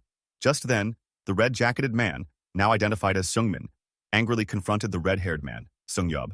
He reminded Seungyeob of his earlier claim that there would be no more than 10 goblins. Seungyeob, unfazed, questioned Seungmin's frustration. Seungmin, still fuming, challenged him, asking if the number of goblins truly seemed like just 10. In response, Seungyeob nonchalantly pointed out that the outcome had been favorable. They were about to get a new house. This remark only further irritated Seungmin, who shouted in frustration, accusing Seungyeob of nearly getting him killed. Seungyeob, now visibly annoyed, reminded Seungmin that he was the one who had devised their hunting method and plan. The spears had been crafted by the twins, and Seungmin himself had claimed confidence in his running abilities. Seungmin hesitated, unable to counter. Seungyeob then shot him a menacing glare and warned him that if he was so dissatisfied, he could leave the team. He asserted that Seungmin's presence made no difference to their group. At that moment, one of the twins attempted to defuse the situation, telling Seungyeob to calm down and acknowledging that Seungmin had performed well. The other twin agreed, praising Seungmin's ability to lure the goblins effectively, comparing his speed to that of a train. Seungyeob, still irritated, complained about Seungmin's attitude, expressing his frustration at being talked back to. One of the twins advised Seungmin to apologize quickly. Grinding his teeth, Seungmin relented and muttered a forced apology. Seungyeob, unimpressed, dismissed it and announced that they would head to the 21st floor to claim their new home. However, as they arrived, Dabin appeared, apologizing to the party. She regretfully informed them that another team had claimed the reward first. Seungyeob, shocked, demanded an explanation, his face darkening with anger. Dabin confirmed that another team had killed 100 goblins before them.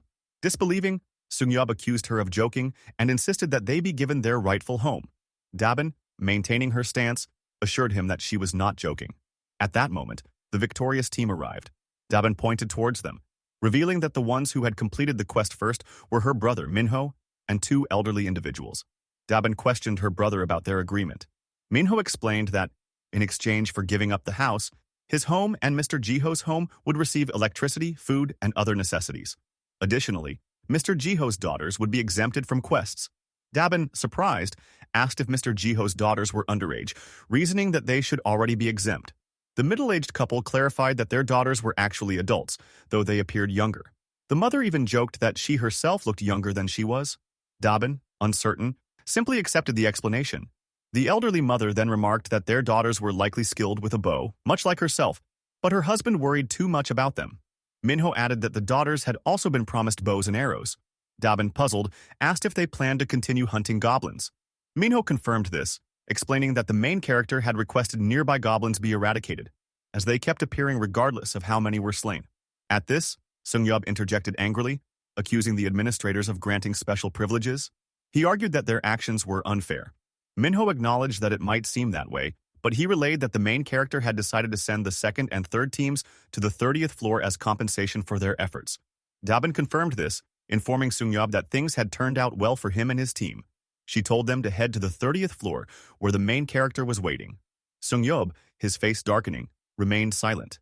As the scene shifted, Seungyeob, still bitter, asked his party about the main character's name, noting that he seemed younger than them.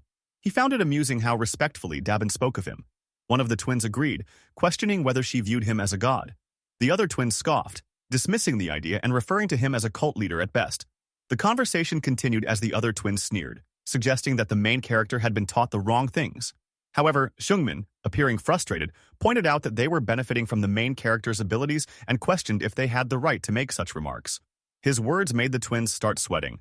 With an annoyed expression, Seungmin reminded them that they were all vying for the main character's favor. A tense silence fell in the elevator. Seungyeob, irritated, cursed at Seungmin, but before the argument could escalate, the elevator arrived at the 30th floor and the doors opened. As they stepped out, the twins noticed someone approaching. It was none other than the main character, exuding an imposing presence. He greeted them casually. The party members, upon hearing him, appeared as if they had just wet their pants in fear. Seungyeob introduced himself, extending his hand for a handshake.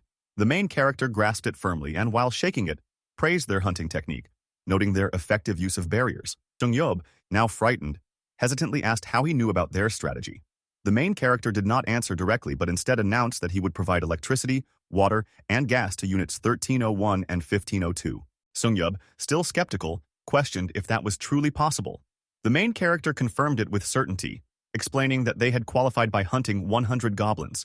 Then, with a grin, he added that he was neither a cult leader nor did he have any intention of becoming a god. At this, the party members' faces twisted in turmoil, realizing that he had overheard their entire conversation in the elevator, but the main character, unfazed, continued, stating that he had a request for them. With an evil grin, he left them wondering what was coming next. The scene shifted, revealing a group of people running in panic. It was none other than Sungyob's party, desperately fleeing from a group of giant orcs. They made a sharp right turn, but the massive creatures followed them without hesitation, continuing their relentless pursuit. At that critical moment, Sungyob urgently instructed Dongjian to throw it. Dongjian acknowledged the command, gripping a spear in his hand. He began channeling energy into the weapon, preparing for an attack. Suddenly, a system notification appeared, identifying Dongjian as the sixth servant, a knight, and a spearman. These three were his designated titles. His awakened abilities were revealed as throw and stab. With determination, Dongjian continued charging the spear, gritting his teeth. The system further elaborated that throw was a B-rank skill consuming mental strength to increase an object's attack power by 5 times, while stab was an A-rank skill temporarily manifesting a sword aura at the moment of impact. Without hesitation, Dongjian hurled the spear towards the giant orcs. Another system notification stated that the Knight title granted a physical boost based on loyalty stats, while vassals would gain 3 times the experience points and money from any monster they defeated. Additionally, Knights could grow stronger by allocating experience points to them. Another system notification described the title Spearman, indicating that attack power would scale based on the user's proficiency. The spear, infused with energy, struck a giant orc in the back, piercing it deeply. However, another giant orc, wielding a bladed weapon, charged forward. Just as the creature was about to strike Dongjian, an arrow soared from behind, piercing the orc's head and killing it instantly. The shooter was none other than Kim Gayong. Dongjian retrieved another spear from his back and swiftly hurled it at another giant orc, successfully striking and killing it. A system notification then appeared, confirming that an orc of level 90 had been hunted. Experience points were obtained, and 32,011,098 Vaughn was deposited into the wallet of the ultimate shut-in. The party quest of hunting 100 orcs was now complete, and this notification was shown to the main character. The scene then shifted to a boy wearing a school uniform, along with a middle-aged man and woman, all of whom appeared terrified. Dongjian approached them and guided them to safety. At that moment, a system notification appeared before the main character, stating that a subject without permission was attempting to enter. However, beings who met the requirements for citizenship were also approaching. The main character then granted them citizenship. Dispelling his ultimate eye skill, the main character acknowledged that 3 more individuals had joined him. Opening the system window, he remarked that this now made 200 citizens. Proposing citizenship to the 3 newcomers, he watched as a system notification confirmed their acceptance, officially increasing the number of citizens to 200. As this milestone was reached, a new skill, tax collection, was unlocked. The main character was startled as a system window explained the skill. It allowed him to collect 10% of his citizens' current balances as tax. However, it did not deduct from their actual balances, and it had a cooldown of 30 days. He contemplated the implications, realizing that the skill redirected a portion of the citizens' earnings back to him. However, he had no control over the percentage collected. At this rate, it would take 10 months to amass the needed amount. Time was running out. In order to save his parents, he had to send Dongjian and his team to Nambamindong as soon as possible. Clicking on the system, he decided to adjust the distribution rate. Settling on 30%, he rationalized it as an investment. A system notification then appeared, confirming an increase in his skill level. House Declaration had reached level 10, and 3 skill points were awarded. Suddenly, a wave of pain surged through him as his territory expanded to encompass an entire apartment building. A system notification announced that he had declared ownership of the entire structure and had been granted 1 billion won in funds.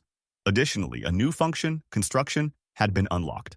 Curious, the main character examined the construction function. A system panel displayed a list of facilities available for construction. A solar energy electricity generator costing 130 million won, a store facility for 219 million won, and a gym for 300 million won. The available funds amounted to 1 billion won, while the yearly production stood at only 30 million won. Shocked by the low yearly production, he considered the implications. Even though the electricity generator cost 130 million won, it would take at least 5 years to break even. The system panel prompted him to confirm construction of the solar generator, but he declined. He believed the funds could be better utilized to strengthen Dongjian and the others. However, a sudden realization struck him. Opening the system window, He confirmed that the 1 billion won fund was restricted to facility construction. This meant he could not use it to level up anyone. Acknowledging the distinction between these funds and the money in his shut-in wallet, he decided to proceed with the solar generator's construction. A system panel indicated that completion would take 23 hours, 59 minutes, and 59 seconds. The remaining funds stood at 867 million won. Still unsatisfied, he considered constructing another, but the system notified him that only one generator could be installed per apartment building. Turning his attention to the store function, he investigated its capabilities and was pleasantly surprised. The store was linked to his ultimate shut-in store skill, allowing him to register and sell items. Notably, the store did not require staff to operate, as items were materialized in real time upon payment. He realized this would significantly reduce the effort needed to distribute relief supplies. Determined, he ordered the system to construct the store immediately, designating Unit 101 as its location. A system notification indicated that completion would take 47 hours, 59 minutes, and 59 seconds. He then shifted focus to the gym, reading its description. The facility would serve as a basic training center, increasing training efficiency by 200% or 300% for citizens below level 15. Recognizing its value, he designated the second floor for the gym. A system notification displayed the construction time, 71 hours, 59 minutes, and 59 seconds. Now, with 3 skill points in hand, another system notification informed him that the ultimate shut-in store skill had reached level 5, increasing the registration limit to 500 items. A new function, commodification, was added. Examining the function, he discovered that items previously sold in bundles could now be purchased individually. Testing it, he noticed a wide variety of water bottles available in different sizes. He then checked other items and found many types of ramen packets. Realizing the utility of this update, he felt satisfied. Meanwhile, the scene shifted to Kang, who was battling the orcs with his halberd. One of the creatures attempted to stab him, but Kang's armor was so durable that the blade chipped upon impact. Seizing the moment, Kang retaliated, swiftly slaying the orc. From behind, Dongjun called out to Kang, who turned to ask what was wrong. Dongjun then pointed at Kang's halberd and asked what would happen if it were thrown. Taken aback, Kang questioned the sudden request. Dongjun insisted on borrowing it for a moment, eager to test something. Clenching the halberd, Dongjun charged it with energy and hurled it at full speed. Kang was shocked to see his weapon fly so far. Frustrated, he demanded to know why Dongjun had actually thrown it. However, Dongjun calmly instructed him to cancel the summon and then resummon it. Realizing what he meant, Kang summoned his halberd back to his hand. Astonished, he exclaimed in excitement, calling Dongjun a genius. Dongjun, unfazed, dismissed it as nothing special. At that moment, Kim Gayong appeared, warning that they needed to move as she was running low on arrows. Just then, multiple arrows materialized behind her, replenishing her supply. The protagonist had received a skill called Omnifocus. The description indicated that he could use another skill while observing an area with his Absolute Eyes skill. The scene shifted to Kim Gayong, who was firing arrows in the direction of the orcs. Suddenly, the system notification panel appeared before the protagonist, informing him that he had hunted an orc at level 19. He had obtained experience points, and 21,338 won had been deposited into the wallet of the ultimate shut-in. The party members had completed their quest, with 23,325,881 won being used for the mission. As a result, Citizen Kim Gayong's level had increased. The protagonist reflected on his recent actions, realizing that he had been right. It was possible to increase stats through quest rewards. He found himself holding on to a glimmer of hope. Turning toward the balcony, he estimated that his parents' house was about 10 kilometers away. It would take roughly 3 hours of walking to reach them. Leaving his apartment, he entered the lift and ascended to the rooftop of the building. Standing there, he gazed at the surroundings, feeling the cool breeze ruffle his hair. His eyes took in the devastating sight before him. The city lay in ruins, buildings reduced to rubble, smoke rising from the destruction. Debris was scattered everywhere. The sight was horrifying. Determined, he resolved that he had to hurry and save his parents. Opening the system window, he considered his next move. His first priority was Dongjion's party. The system window displayed Glassguy's title, labeling him as the 7th servant. His awakened ability was Crow's Covenant. The protagonist acknowledged that, although Glassguy only had a C-rank skill, it was being effectively utilized for reconnaissance. At the moment, it would be best for him to join forces with Yeonju and Dejung. As he reminisced, the protagonist noted a difference. Unlike Dejung, whom he had registered as a vassal, Yeonju still lacked the necessary loyalty to qualify. The system window displayed Dejung's skills: Blessing, an A-rank ability that consumed mental strength to temporarily increase physical abilities by 70%, and Magic Armor, a B-rank skill that used mental strength to create protective magical armor. The protagonist seriously reflected on the advantage held by those with awakened abilities from the beginning. His thoughts drifted toward Yeonju's son. The only viable option he had was to issue a quest, with the reward being the revival of Yeonju's son. However, just as he was about to proceed, a system notification appeared, informing him that he did not have enough money to grant the quest reward. He would need to obtain more funds before trying again. Realizing his current financial limitations, the protagonist decided to increase the quest difficulty as much as possible. He edited the quest to require hunting a level 40 or higher monster. Such a challenge would certainly be formidable, but it would guarantee significant rewards. He set a time limit of 24 hours, with the penalty for failure being death. As he imagined Yeonju's lifeless body, another system notification appeared, once again stating that he lacked sufficient funds to provide the quest reward. Frustrated, he acknowledged that his available money was still too little. At that moment, another notification appeared, informing him that he had hunted an orc at level 18, gaining experience points. His shut-in wallet now contained 27,088,221 won. Upon noticing this, an idea struck him. He could issue a party quest. If he used that option, the reward might become feasible. He edited the quest parameters once more. The objective remained hunting a level 40 or higher monster. The time limit was 24 hours, and the reward was the revival of Yeonju's son for 1 day. The penalty remained death.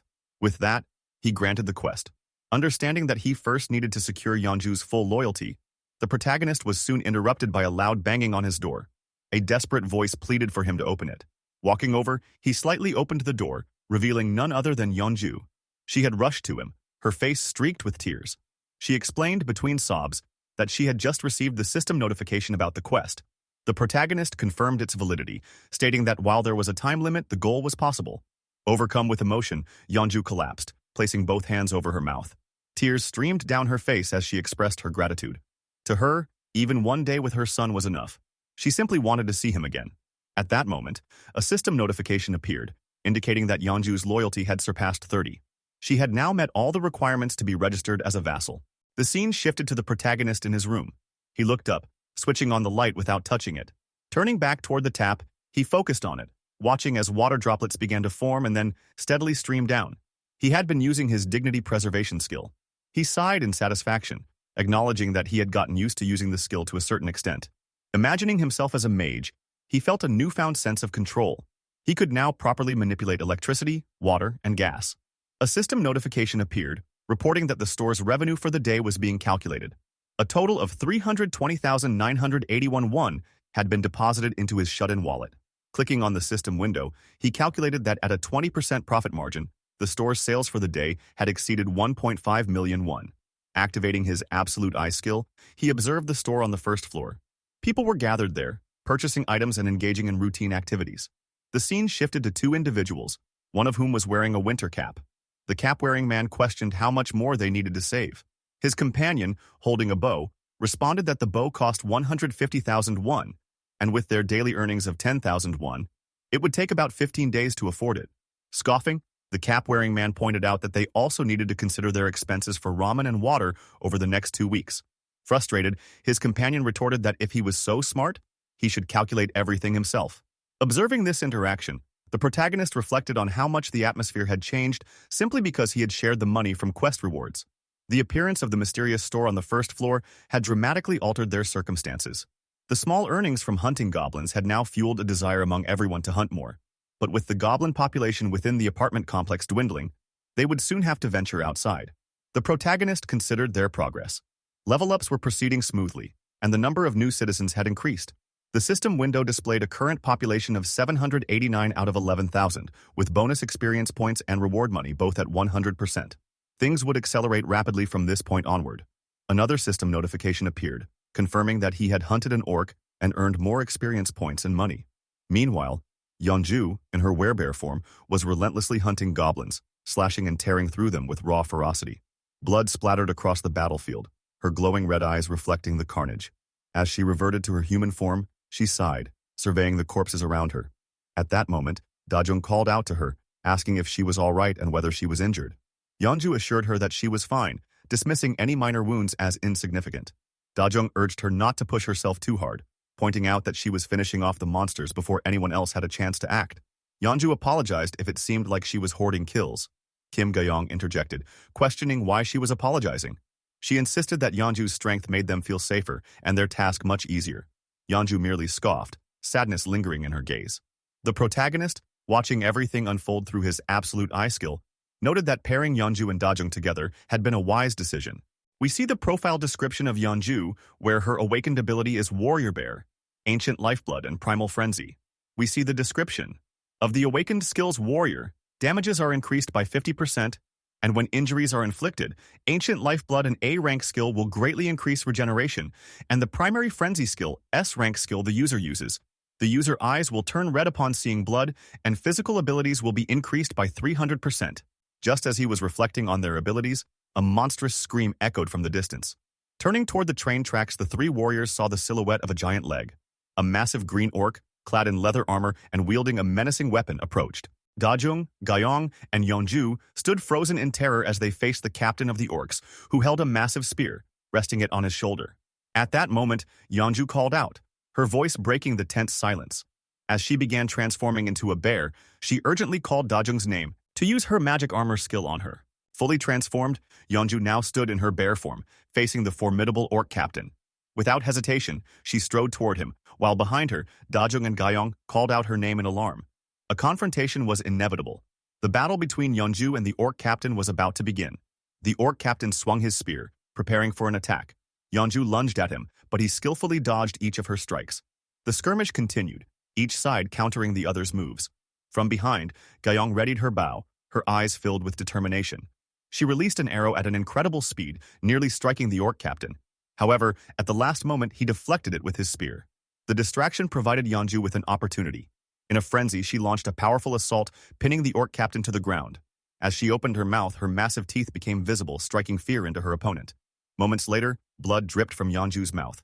She had killed the orc captain. A system notification appeared before the main character, confirming that the orc captain, who had been level 28, was successfully hunted.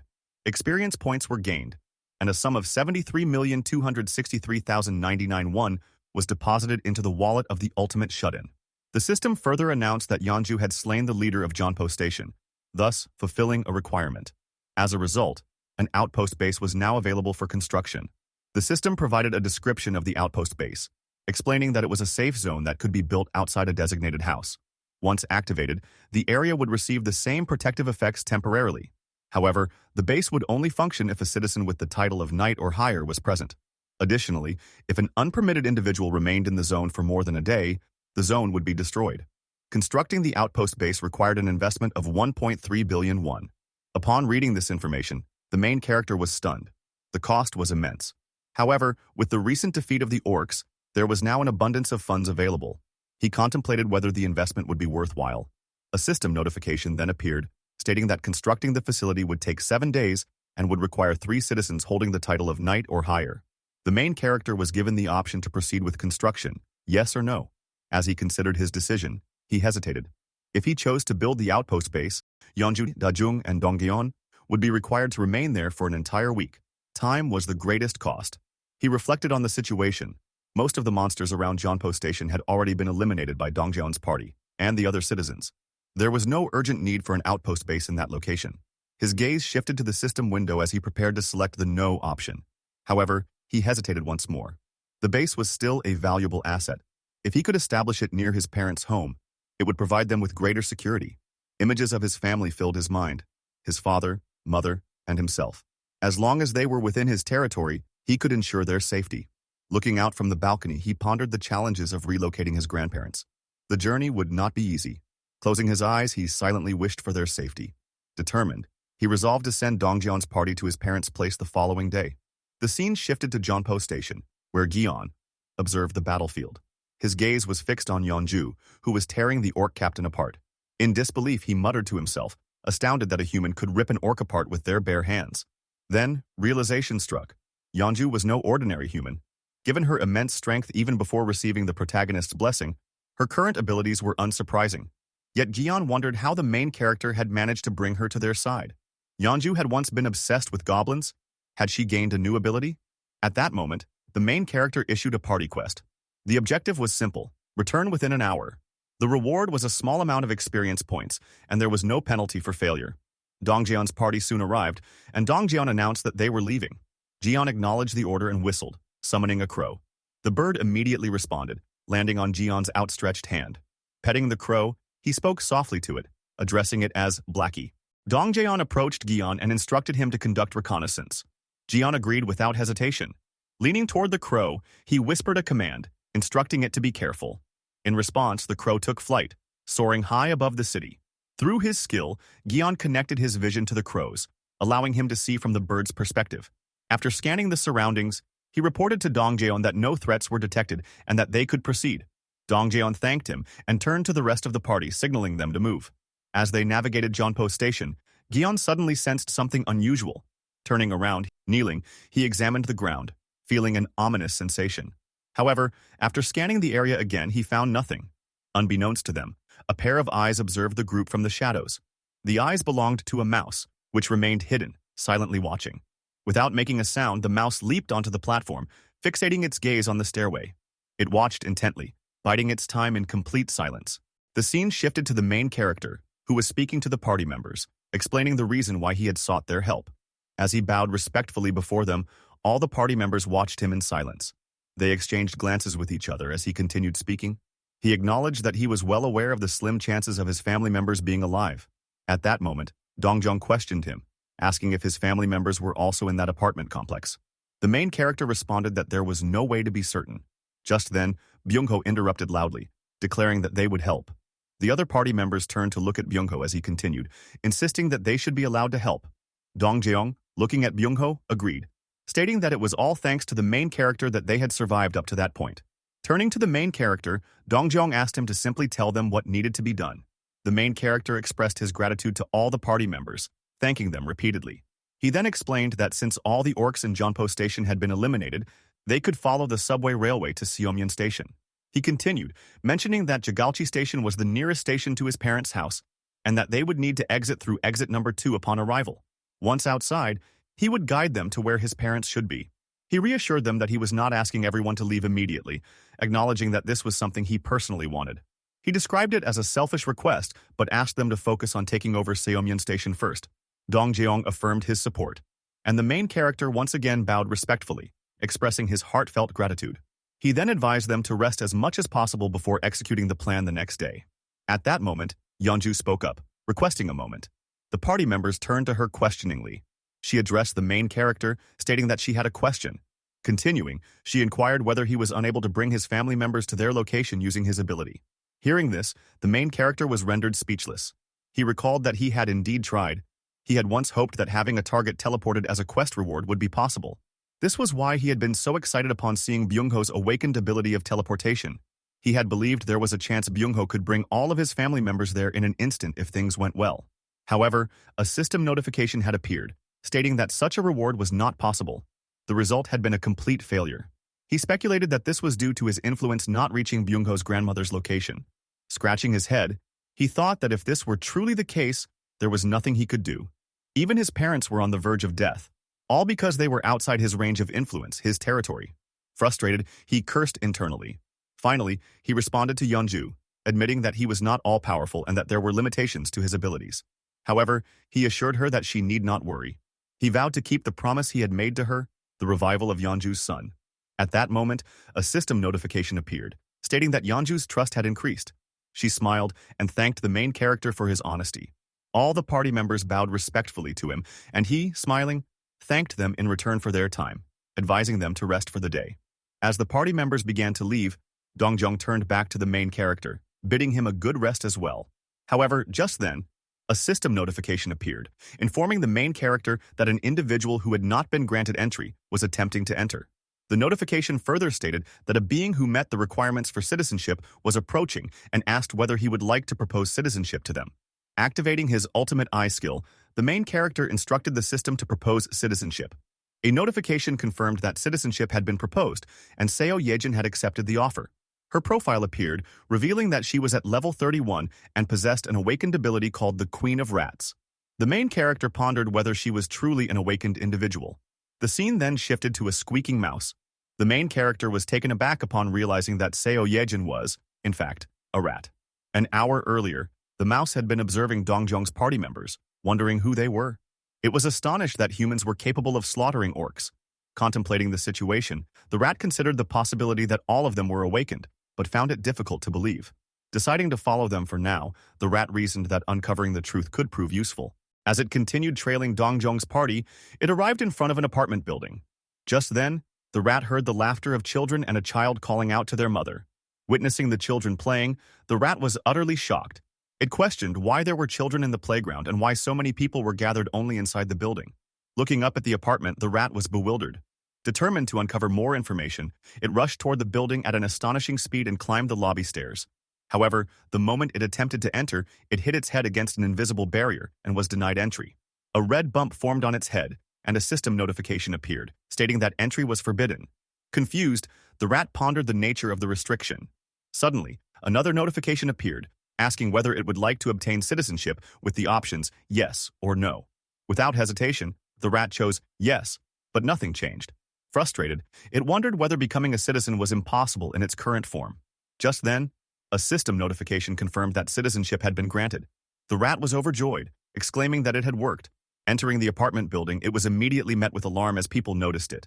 Panic ensued, with everyone shouting about a rat's presence and attempting to stomp on it. The rat desperately dodged each attack, tumbling and running to escape. Eventually, it stumbled into the gym, where Dongjong's party members were exercising. Inside the gym, Kang and Dongjong were doing dumbbell exercises while Jian was performing bench presses with Byungho's support. Gayung was lifting weights, damn her got cute, and damn mommy Yeonju, she was stretching. Hello Manhwa Munch here. Can I be her son instead for one day only? Anyway, let's continue simping. Let's continue the story instead. Witnessing this, the rat was overwhelmed, struggling to comprehend what kind of place this was. The scene then shifted, revealing a girl wearing a black cap. This girl is the actual Seo Yejin. She clutched her head in pain before sneering slightly, a small smile forming on her lips. Laughing softly, she declared that she had finally found a way to survive. However, she acknowledged that the real challenge would be reaching her destination. She bit her thumb in contemplation, realizing that reaching Jeonpo Station was her only option. Though the subway railway offered a path, she knew that the monsters at Seomyeon Station posed a significant threat.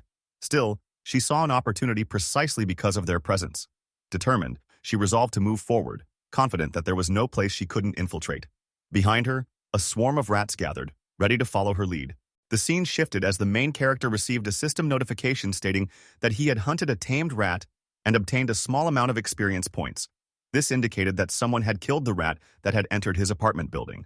Another system notification appeared, revealing that the Queen of Rats was an A-rank awakened skill. The skill's description explained that all rats encountering its wielder would swear their loyalty to her as their queen. Once tamed, the rats could be controlled, and their senses could be freely shared. Seo Yejin possessed this ability.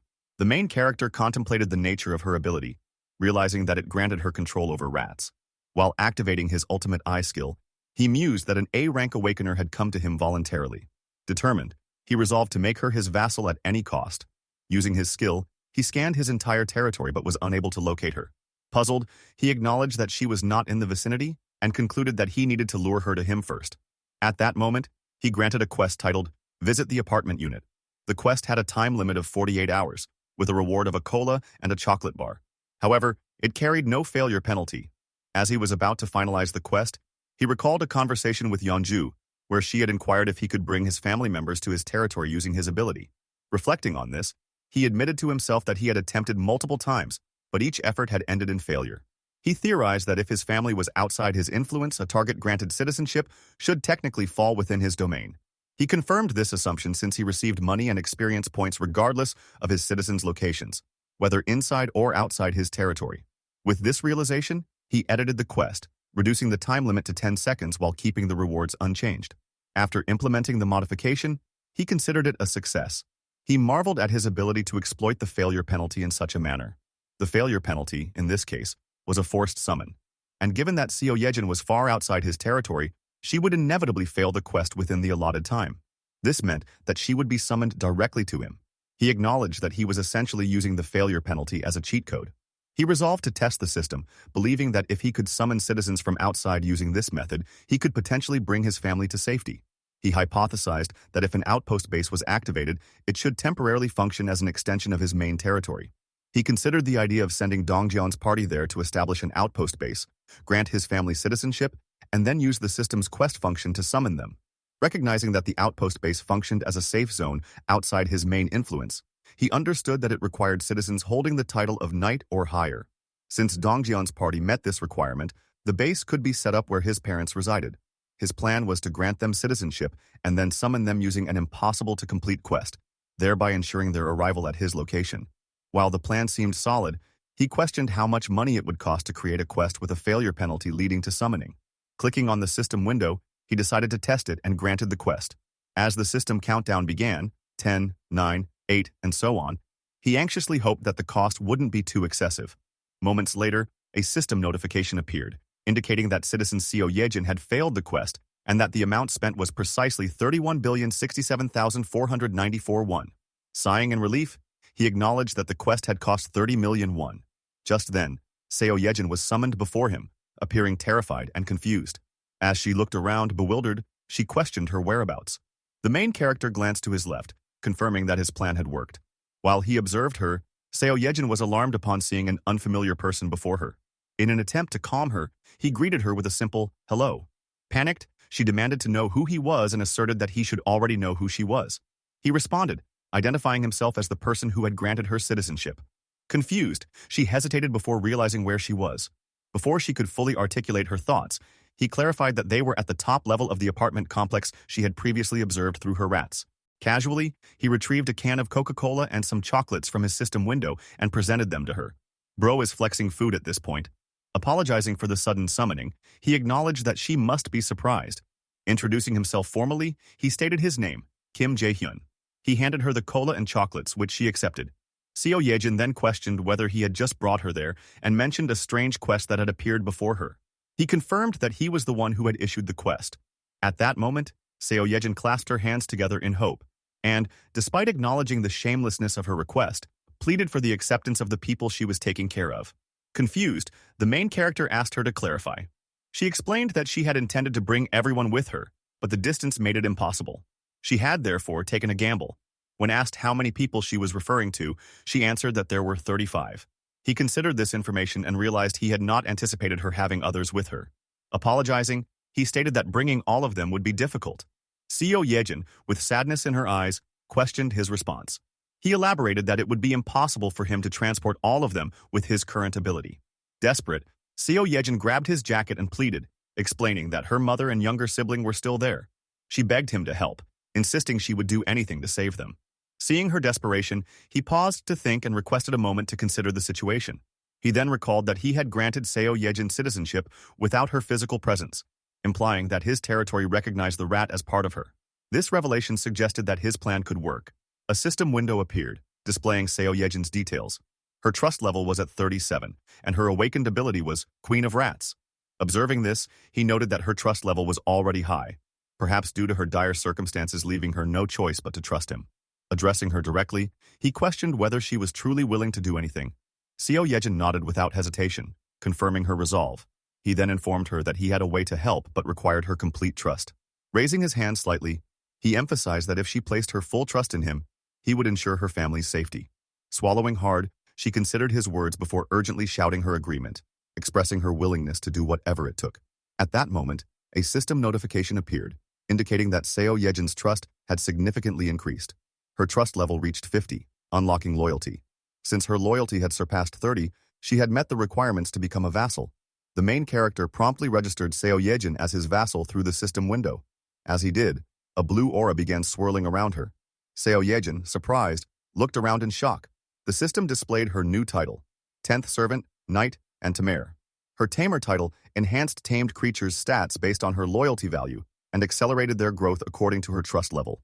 It also allowed tamed creatures to evolve upon reaching a certain threshold. The main character inquired whether Seo Yejin had any tamed rats near her family's location. Still enveloped in the blue aura, she urgently nodded. He instructed her to send the rats directly to her family. Complying, Seo Yejin sat in a meditative pose and focused. Simultaneously, he activated his ultimate eye skill, which now allowed him to see through the eyes of the rats she controlled. The scene shifted to her family's location, where people noticed the rat's arrival. Recognizing it as Seo Yejin's, they watched as a system panel appeared above it. Supplies, including food and water, suddenly emerged from the system panel, astonishing everyone. An elderly woman speculated that Seo Yejin had sent the provisions. Observing this, the main character noted that everything was proceeding as expected. He realized that Seo Yejin's ability, combined with his ultimate eye, provided him with an unparalleled reconnaissance advantage, thousands of rats navigating sewers as his eyes, making them the ultimate scouting force. The scene shifted to the protagonist's room where Seo Yejin was present. She asked the protagonist if when referring to Nambu-Mindong he meant the area near Songdu-si. The protagonist confirmed that she was correct, thinking coincidentally about Seo Yejin. He reflected that she had been to Nambu-Mindong because her parents had lived there, and it would naturally be more advantageous for her to go on the first reconnaissance trip over Dongjin's party. He reasoned that all she needed to do was send her rats as well.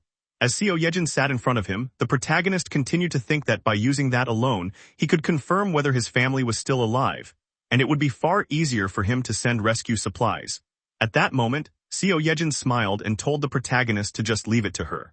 Right then, a system window notification appeared in front of the protagonist, informing him that Seo Yejin's trust had increased, followed by another indicating that her loyalty had also risen. The protagonist questioningly asked her if she could start right away. While playing with her rat, Seo Yejin replied that of course she could. Looking down at her, the protagonist suggested that since she was doing this, it would be nice if she could go along the subway rails. Seo Yejin, looking at him questioningly, asked if he was talking about Busan Line Number 1. He confirmed that he was, explaining that he planned to use that line as a route for rescue operations in the future. Suddenly, Seo Yejin's facial expression darkened, and in a tone of panic and terror, she told him that he couldn't do that. Surprised, the protagonist asked for clarification, questioning why that was. She replied that there was a monster at Seamyeon Station.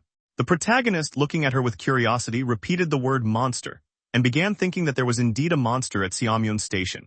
He then asked Seo Yejin if she could send one of her rats to where the monster was. She agreed, and as she responded, her squeaking voice accompanied a mouse traveling toward Seamyeon Station. The mouse soon encountered a horrifying sight. A giant snake-like monster had grabbed a captain orc with its body and was biting the orc's head. Using the head, the snake monster pushed the orc captain's body upward and swallowed it whole. The mouse squeaked and the snake monster noticed it.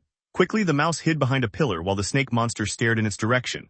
Suddenly, the snake monster appeared in front of the mouse, leaving it terrified and staring in shock. The snake opened its mouth, heightening the mouse's fear, and lunged to eat it. At the last moment, the mouse dodged, and the snake's menacing eyes followed it. The mouse ran away as quickly as possible, with the snake monster staring after it. Using his ultimate eye skill, the protagonist observed all of this. A drop of sweat appeared on his face as he thought that it was a huge monster and wondered what its level might be. Based on what he had seen, he speculated that it could be even higher than level 40, questioning if that was possible. He looked towards Seo Yejin but said nothing. She, however, asked him if he had seen it, the monster, and stated that Seamyeon Station couldn't be used. She continued, recommending Bayamnigal Station one stop away, noting that she had seen how skilled his teammates were and that they wouldn't have an issue getting past that place with their skills. The protagonist reminisced that what she was saying wasn't wrong and agreed with her, saying they would do that. Smiling at her, he told her she could head to apartment unit number 2701. When she questioningly said, "Pardon," he clarified that it was where she would live from that day onward, though the place would need some cleaning. Standing up, Seo Yejin told the protagonist she understood and thanked him, adding that she would get going. He reassured her to rest well. As she turned, he looked at her and thought that if he were in the same situation, he would have probably come up with the same plan if it had been before they met. At that moment, he opened the system window and instructed it to install a solar energy electric generator. The system window displayed that the construction of the solar energy electric generator would take 23 hours, 59 minutes, and 59 seconds, and solar panels began appearing on the roofs of the apartment buildings out of thin air. Observing the construction, the protagonist thought that its efficiency was actually quite good, but it was far from enough electricity for a population close to 800 now. He imagined that to save money and install more facilities, he needed to increase the number of people working, considering that a 3-shift system was something he would have to create at the very least, along with new public facilities. After thinking for a moment, he opened the system panel and declared that it was time to get started. The scene then shifted to Dongjin and his party members running in the subway. Dongjin shouted to the party that something was coming. The party members stopped running and prepared to attack as bat-like monsters approached, making noises. Byung-ho and Gaeyoung launched arrows shimmering with blue energy, hitting many bats and causing blood to splatter. With many bats dead, Gaeyoung remarked that it was nice and asked if anyone was hurt. A party member replied that they were all good. Yohairin then asked Gaeyoung about the Seamyeon Station snake that the protagonist had mentioned, questioning if they could really defeat it by themselves. Gaeyoung responded that it would probably be fine, as the protagonist could summon them if things looked grim. Smiling, Yohairin agreed that there was nothing to worry about. A dog with a flashlight on its head chimed in, saying there was no need to be too anxious and urging them to go. The scene shifted again to Seamyeon Station, where a party had approached and was shocked by what they saw. Many goblins killed, their corpses lying around, some eaten and others missing legs. A train was flipped over as well. Seeing this, Yo Hiren gagged, feeling like vomiting, while Dongjin urged the group to keep going and bear with it for just a bit longer. As the party members walked through the subway, Dongjin noticed something and told everyone to stop. They became cautious, but what Dongjin saw terrified him, the snake monster glaring at them with a menacing look. Kang started trembling and shouted, questioning how they were supposed to kill a monster like that. At that moment, the whole subway began trembling. Dongjin, covering Gaeyoung in his arms, instructed everyone in the party to get down. The party members knelt on the ground as the subway rails shook with dust and tremors. Dongjin's party was seen covering each other while the subway shook violently and dust flew through the air. Dongjin and Gaeyoung opened their eyes slightly, confused by the situation. Kang questioned what was going on. Yeonju appeared distressed and Kimjin asked, seemingly puzzled, whether it had been an earthquake. At that very moment, a system notification appeared in front of Dongjin, surprising him. The panel displayed that a party quest had been assigned to Dongjin and Yeonju. The objective of the quest was to hunt a giant snake. Dongjin looked at the system window in disbelief, wondering what kind of quest involved hunting a giant snake. Just then he noticed something that shocked him. A giant snake lay destroyed, its body blasted in the middle, lying in a pool of blood. Dongjin exclaimed in disbelief, questioning what had happened. Gaeyoung was seen beside him, kneeling and observing the scene. Dongjin wondered aloud why the snake was behaving that way. The snake's midsection had been blown apart, with blood and smoke pouring from the wound. Dongjin looked back at Yeonju and she seemed to understand his intention and nodded. Dongjin thought, though he didn't understand what was happening with the snake, he needed to act. He pulled out his rod from his back and lunged at the snake. The rod hit the center of the snake's head, causing blood to splatter as the snake screamed in pain. The scene shifted to moments earlier, offering context about the giant snake. It was revealed that the snake was capable of swallowing its prey whole, but doing so was dangerous because a living organism inside its stomach could fight back. To counter this risk, the snake would usually use poison or constrict its prey before swallowing. However, this applied only to large prey. For something small like a rat, the snake wouldn't be concerned and might swallow it whole while still alive. The rat, shown jumping onto the snake's body, lunged toward its mouth, sacrificing itself. The snake opened its mouth and swallowed the mouse. No one could have predicted the consequences of this action. The scene then shifted to the protagonist, who smiled while facing the system window to access storage. He thought to himself that he had two skills he could use. Meanwhile, inside the snake's stomach, the mouse enabled the protagonist to activate his storage. He summoned gas inside the snake using the rat's presence. Because the rat was inside the snake, the protagonist had full control and released gas in the snake's stomach. As the stomach expanded, he also summoned burning tissue. The ignition of the gas caused a massive explosion inside the snake. The scene then cut to Seo Yejin, who felt a sudden pain due to the severed connection with the rat. The protagonist asked if she was okay. She replied that she was fine, just a little surprised. He commended her, though she seemed uneasy and simply responded affirmatively. The protagonist observed the scene using his ultimate eyes and realized he could never defeat the snake monster himself. The scene returned to Dongjin's party, where Yeonju also received a system notification indicating that they had killed the giant snake monster. The protagonist concluded that it had to be the knight vassals, Dongjin and Yeonju, who delivered the final blow, allowing him to gain 6 times the experience and gold. The scene replayed Dongjin's attack as he hurled the rod into the snake's head. Simultaneously, Yeonju used her bear-ware skill to transform into a bear. With a menacing red aura forming in her hand, she lunged at the snake monster and delivered the killing blow, piercing its face before landing gracefully. After killing the snake, Yeonju looked back at its corpse. A system notification appeared in front of the protagonist, stating that he had hunted a king snake level 40 and had gained a massive amount of experience. Another notification revealed that over 1.8 billion won had been deposited into the ultimate shut-in wallet.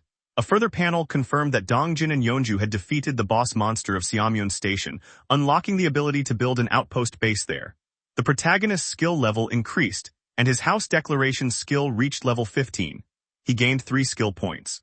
Following this, he experienced a sharp pain as his territory expanded beyond the apartment building. A system notification stated that he had discovered beings eligible for citizenship. He winced in pain and noted that 200 individuals met the criteria. He instructed the system to grant them citizenship. A new notification appeared, indicating that the number of citizens had reached 1,000. This milestone unlocked a skill called Baseline for all citizens. Baseline, a passive skill, provided a 100% bonus to experience and money acquisition. The protagonist was shocked and delighted by this development. He noted that it matched the description and viewed the system window of a citizen named Kim Min-ho.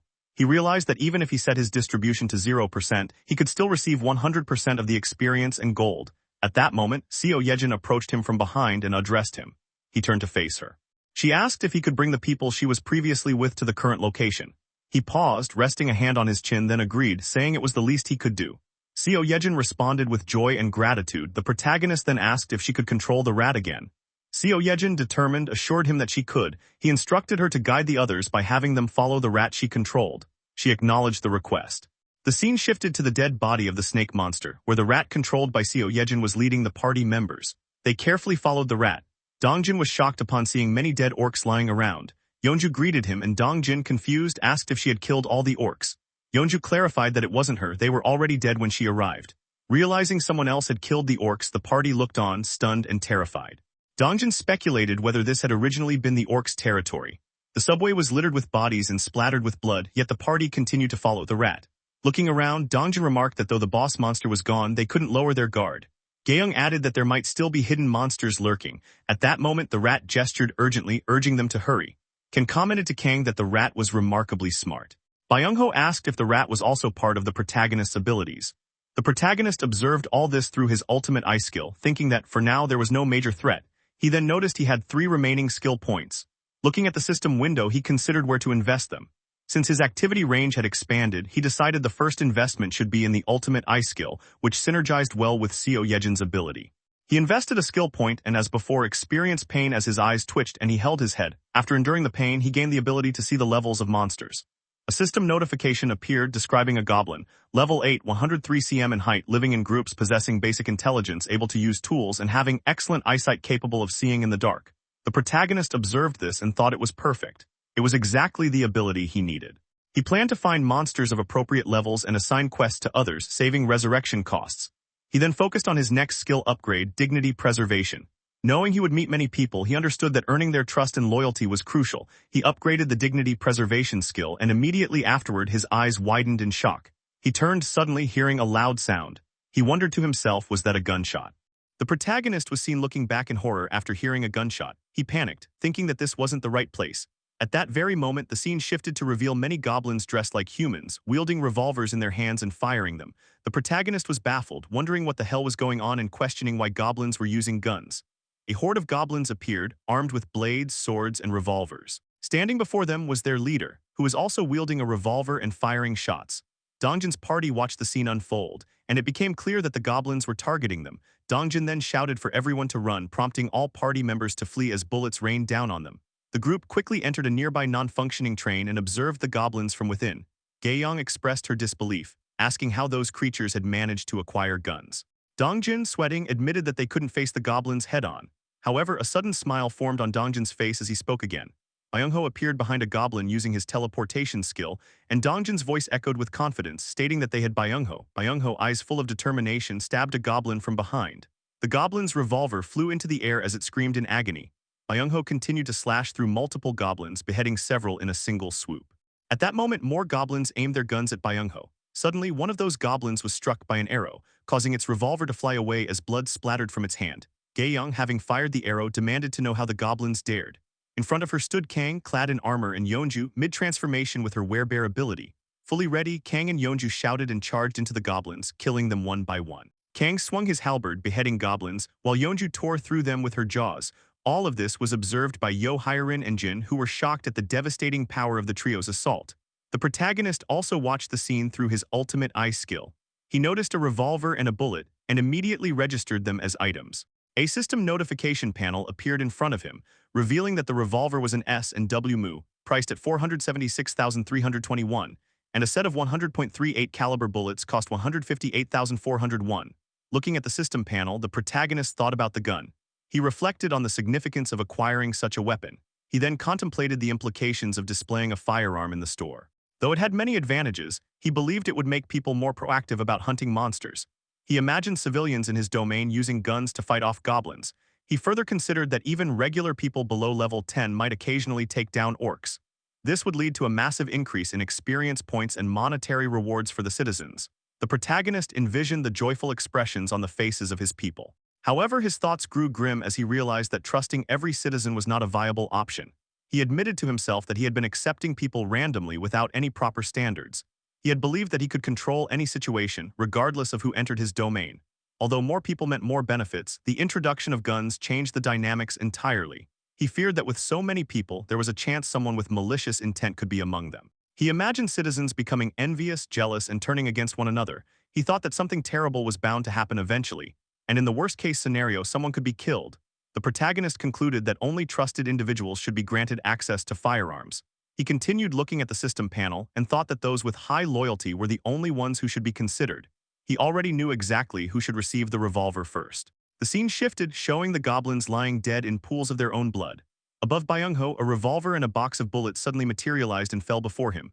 Byung-ho, surprised, picked up the items, joy evident on his face. He silently thanked the protagonist. The scene transitioned to Dongjin's party following Seo Yejin's rat and eventually stopping in front of a large door. Dongjin approached the door, held the handle, and opened it. Inside, many frightened people were revealed. A mother and daughter hugged each other in fear, while a man trembled nearby with many people behind them. The scene then shifted to a bright sunny sky. The protagonist thought it was nice that the walking trail was now included within the domain. He was walking along the trail with Seo Yejin, hands tucked in his jacket pockets. Seo Yejin thanked him for meeting her, and the protagonist responded that he simply thought it was a good time for a walk. Suddenly, a system notification panel appeared, stating that subjects without permission had entered. The protagonist informed Seo Yejin that the guests had arrived and granted them citizenship. Someone then called out Seo Yejin's name, surprising her. She turned to see her mother and her sister, Yojin. Seo Yejin ran to hug them both. Her mother, emotional, asked why she had left without saying anything and how worried she had been. Seo Yejin apologized to her mother. Yojin backed away from the hug and with shining eyes commented on how good her sister smelled, asking if she had showered. Seo Yejin replied that there was warm water now and she could shower properly. Yojin expressed her amazement and the protagonist quietly observed the heartwarming reunion. Seo Yejin told her sister that she even had a bed and warm meals. At that moment, the protagonist called out to Seo Yejin, and she turned to face him. He told her that Unit 2701 had been assigned to her. While she could use it however she liked, he noted that it might be too cramped for more than 30 people. Seo Yejin turned around and saw not just her mother and sister, but many more people behind them. Her mother and sister looked slightly shy and hesitant. Seo Yejin, looking down, narrowed her eyes and asked what they should do. The protagonist casually replied that he would add 3 more vacant rooms for her, saying she had earned them. Seo Yejin turned around, shocked, and thanked him. She then approached the others and told them they could use units 2402, 2301, and 1092, assuring them she would work hard. Behind her, her mother and sister appeared overjoyed. A system notification panel appeared in front of the protagonist, indicating that Seo Yejin's trust and loyalty had increased, along with that of many other citizens. The protagonist read the system message. However, something in it surprised him, and he exclaimed, remembering that he had leveled up but hadn't checked his new skill. A system notification then announced a skill called Beast Management, which had 10 slots. Looking at the panel, the protagonist wondered what Beast Management was. The system then revealed that summoning a beast would cost a staggering 10 billion won. Stunned, the protagonist questioned whether the system had actually said a billion won. Suddenly, someone called out to him and he turned to see who it was. A voice asked if he had a moment. The scene shifted again, showing the protagonist inviting someone into his room, to which the person responded with thanks. It was revealed to be Yo Hyerin. The protagonist asked what had brought her there. Yo Hyerin, looking uneasy, stated that she had something important to say. The protagonist encouraged her to speak freely. After some hesitation, Yo Hyerin bowed deeply and apologized, saying she wanted to leave the party. The protagonist was shocked and asked her to repeat what she had just said. Yo Hyerin appeared slightly uncomfortable and apologized to the protagonist, telling him that she wanted to leave the party. The protagonist looked at her with a hint of worry. Yo Hyerin hesitated before continuing, saying that she felt her abilities didn't really have a place in the party and things might be just fine without her. She looked down as she spoke, unsure of herself. She went on, her voice wavering, expressing that she felt useless and that she couldn't meet the expectations set for her. The protagonist, still concerned, urged her to be honest with him. Yo Hyerin gritted her teeth, hesitating even more before suddenly shouting that she was scared. The protagonist was shocked by her outburst. She continued, explaining how terrified she was of the goblins, the orcs, and the huge snake they'd encountered that day, which had made her blood run cold. She also mentioned the fear she felt when they were being chased by the Crimson Tiger, and her face showed the horror she had experienced. Tears welled up in her eyes as she recalled the terrifying moments. She looked as though she was reliving those scenarios, her emotions overwhelming her. She apologized repeatedly, saying she was so sorry and that the protagonist had always been the one to save them. The protagonist simply watched her, silent. Yo Hyerin wiped her tears away, trembling as she said she felt useless. She confessed that she didn't feel she could meet the expectations placed on her. The protagonist thought to himself that he had noticed this for a while. Rescuing Byung-ho's grandmother, exterminating the orcs, and fighting the Crimson Tiger were all missions that had put lives at risk. He didn't blame her, though. He thought about Yo Hyerin's ability, Poison Mist, and how dangerous it could be if not handled properly, potentially harming their allies. He knew that Yo Hyerin must have felt awful about her lack of success, though she had put her life on the line. Standing in front of her, the protagonist placed a hand on his neck, still silent, watching Yo Hyerin tremble and cry. Finally, he spoke, telling her that they had recently become short on hands. Yo Hyerin, wiping her tears, looked at him questioningly as he continued, mentioning Kim Dabin from the 21st floor, who had been trying to handle everything on her own but was exhausted. He explained that he was thinking of building communal facilities throughout the complex and was looking for someone trustworthy to handle the work. He told Yo-Hiren he thought he could trust her and asked if she would be willing to help. Yo-Hiren clenched her left hand with her right, trembling but remained silent. The protagonist didn't speak either, scratching his face nervously before telling her that if someone was willing to move forward, they were far from useless. He assured her that her ability was powerful, that handling poison was no easy task, but it would shine one day. He suggested that if going into the field was difficult for her right now, she could work internally. He promised that when they needed her ability, he would ask for her help again, and he bowed to her. Yo-Hiren looked at him, startled, but the tears stopped, and a small smile appeared on her face, her cheeks blushing slightly. The protagonist noticed a system notification panel in front of him, indicating that Yo-Hiren's loyalty had increased to 100, and her vassal capacity limit had increased as well. Yo-Hiren wiped away her remaining tears and smiled at him, apologizing for showing him her weak side. With a cheerful, happy expression, she promised to do her best. The protagonist, seeing her happy, smiled slightly and thanked her, saying they would continue working together. The scene shifted to the protagonist, who saw a system notification panel announcing a summon costing 1 billion won. He looked at the panel, thinking to himself that he should try using the ability now. He decided screw it and clicked yes on the panel. The system notified him that 1 billion won had been consumed for the beast summon. At that moment, a strong wind blew out of nowhere and a shimmering yellow light appeared before him. A magic circle formed on the floor and the light crackled as the protagonist shielded his eyes from its brightness. Then a golden egg appeared, its scales gleaming.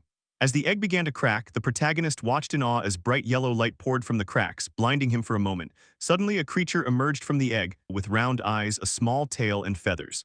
The protagonist activated his ultimate eye skill and analyzed the creature, discovering that it was a divine bird born with the power of the sun, still young and in need of protection. To grow, it needed to absorb high-quality sunlight. The protagonist greeted the creature and the three-legged crow chirped at him in response. After some thought, the protagonist decided to name the bird Blackie. The crow chirped happily at the name and flapped its wings. As the protagonist observed the crow, he asked if it was hungry. The crow chirped in reply. Later, a bag of chips appeared and the crow happily munched on them, letting out a satisfied burp afterward. Once the crow finished eating, it lay down, seemingly asleep. The protagonist bent down and mused about how carefree the bird seemed. Then a system notification appeared, showing that the crow's level had increased and that the efficiency of the solar energy electric generator had increased by 100%. The protagonist looked at the system panel, realizing that he had not yet built solar generators in the 10 new buildings. Though the cost of investing in the facility seemed wasteful, he smiled, knowing that the increased efficiency would make it worthwhile. He decided to build solar generators in all the buildings, confident that the return would be worth it. The system notified him that the construction of the solar generators would be completed in 23 hours, 59 minutes and 59 seconds. The scene then shifted to Unit 3005, where the protagonist pressed the bell. From the other side of the door, a voice asked who it was. The protagonist replied, and the door opened to reveal Choi Hyung-jun, who asked what brought him there. The protagonist explained that he had something to ask of him, and Choi Hyung-jun, curious, asked what it was. With a serious expression, the protagonist told him that he wanted to entrust him with his money. Choi Hyung-jun was shocked by the request. A few moments earlier, the protagonist had been staring at the system panel, deeply contemplating the scale of tax collection. After some thought, he concluded that entrusting money to trustworthy citizens would make it profitable, despite a 10% fee being applied the first time it was granted. He noted that this generated a 10% profit margin agreement. He then wondered who he should entrust the money to. At that very moment, a profile description of Choi Hyung-jun appeared. His level was 25. His title was displayed as the first servant. His trust rating stood at 89, loyalty at 98, and his awakened ability was the strength of a gorilla. The scene shifted to the present where Choi Hyung-jun was seen trembling, filled with fear. The protagonist looked at him and thought that it had to be Choi Hyung-jun without a doubt. He recognized that Choi's trust and loyalty were on an entirely different level. Just then, a system panel appeared stating that 1 billion won had been given to vassal Choi Hyung-jun. 10,030,000 had been used for the quest, with a 10% fee and a base cost of 30,000 won. Another system panel appeared before the protagonist, stating that Choi Hyung-jun's trust had increased. It also indicated that his loyalty had increased. Choi Hyung-jun's loyalty had now reached 100. At that moment, Choi Hyung-jun, stammering, asked the protagonist if he really wanted him to hold on to that kind of money. The protagonist, smiling, confirmed and added that he could use a portion of it if necessary. Inwardly, the protagonist admitted that this had been his original plan, though he hadn't expected Choi to reach 100 loyalty. Choi Hyung-jun bowed repeatedly to the protagonist, expressing deep gratitude and saying thank you many times. The protagonist, reassuring him, said it was nothing and added that he would be counting on him. He then turned his attention to the next matter. The scene shifted to Dabin. Dabin asked the protagonist if she could really choose freely. The protagonist affirmed, saying it didn't matter, and encouraged her and Hyun to go ahead and form the team. He reminded Dabin that since she was the team leader for 2023, he would double her weekly compensation. Upon hearing this, Dabin's eyes sparkled with excitement, and a system panel appeared showing that her loyalty had increased. She promptly pulled Hyerin towards herself and, saluting the protagonist, promised to do her absolute best. Hyerin, shocked by Dabin's sudden kindness, looked surprised. As Dabin hurried off, she suggested they start with the handle, but Hyerin urged her to slow down, visibly annoyed. The protagonist silently observed their banter. He then turned his head and thought that it was time to discuss more difficult matters. At that moment, the scene shifted to Unit 2109, where the protagonist addressed everyone, acknowledging their hard work and asking if they were okay. He was speaking to Dongjin's team. Dongjin responded that they were totally fine, but wondered why the protagonist had come to see them. The protagonist explained that thanks to the monster at Seamyeon Station, the surrounding area had become a monster-free zone. He mentioned that the subway tracks in particular no longer had any monsters, and there were hardly any left near the stations. He listed Bayamnigal and Bayamil as nearby areas and emphasized that this was their chance to act before a monster swarm occurred. Recalling Hyerin's tearful pleading, the protagonist realized the people before him were risking their lives to carry out his requests. He acknowledged that thanks to Seo Yejin's early warning about the monster at Seamyeon Station, they had avoided a major disaster. He thought that it could have been extremely dangerous if they hadn't known in advance about the snake monster. But he also accepted that in this world, dying at any moment wasn't a surprise. He reflected that wanting to protect and save his family might seem selfish. As he imagined his family photo, he admitted that even so, he couldn't give up. He instructed Dongjin's party to head straight to Jagalchi Station the next day, saying this with determined eyes. Inwardly, he repeated to himself that he couldn't give up on his family. The scene then shifted to the protagonist, who saw the three-legged bird Blackie waking up from its slumber while he sipped his coffee. A system panel appeared, stating that the solar energy electric generator's efficiency had increased by 100%. Blackie's level had risen. The protagonist noted that Blackie was already at level 5. Another system panel revealed that Blackie had unlocked a portion of the power of the sun and that the protagonist had partially inherited the summon beast's power. He had now awakened basic elemental magic. The protagonist questioned if magic truly existed in this world. Looking at his finger, he wondered if that was how it worked. A small flame appeared on his finger and the protagonist said it worked, recognizing that the sensation was familiar. He felt it resembled using the dignity preservation skill. He then decided it was time to test it out. He went to the garden of the building and noted that no one was around. Closing his eyes, he began to imagine unleashing a barrage of fire as large as a house. A fireball appeared before him, but to his disappointment it was very small. He remarked that this seemed to be his current limit. He admitted it wasn't an amazing skill by itself, but then he summoned gas. When the gas met the fireball, a huge explosion occurred. The protagonist thought that combining the gas created from dignity preservation with fire became a significant threat. After deactivating the fireball, he acknowledged that while the skill was still low level, its potential was limitless. Blackie, he thought, would continue to grow. He sighed and decided it was time to wrap up the experiments and eat. A system panel appeared, declaring that the construction of the solar energy electric generator facility was now complete. As he ate a bowl of rice, the protagonist reflected that Blackie had already grown 3 levels since morning. Thanks to that, the generator's efficiency had increased 8-fold. While eating, he considered that even after supplying all the electricity, there was still a surplus, something that might be directly converted into money. Just then, someone entered his house. The protagonist recognized the visitor and said she was here. It was none other than Seo Yejin. Seo Yejin expressed her gratitude for the rest she had received, saying she had a proper break. The protagonist approached her and said he simply offered compensation fitting her abilities. Inwardly, he admitted that thanks to Seo Yejin, the range of their abilities had greatly expanded. Looking at her, he thought he couldn't help but take care of her. He then told her that they should do their best again today. He mentioned that Dongjin's party was currently at Seamyeon Station and asked her to escort them. Seo Yejin informed him that she had already sent some rats along the subway route. She continued that they could reach as far as Choryang Station without issues. Startled, the protagonist asked if there was a problem beyond that station.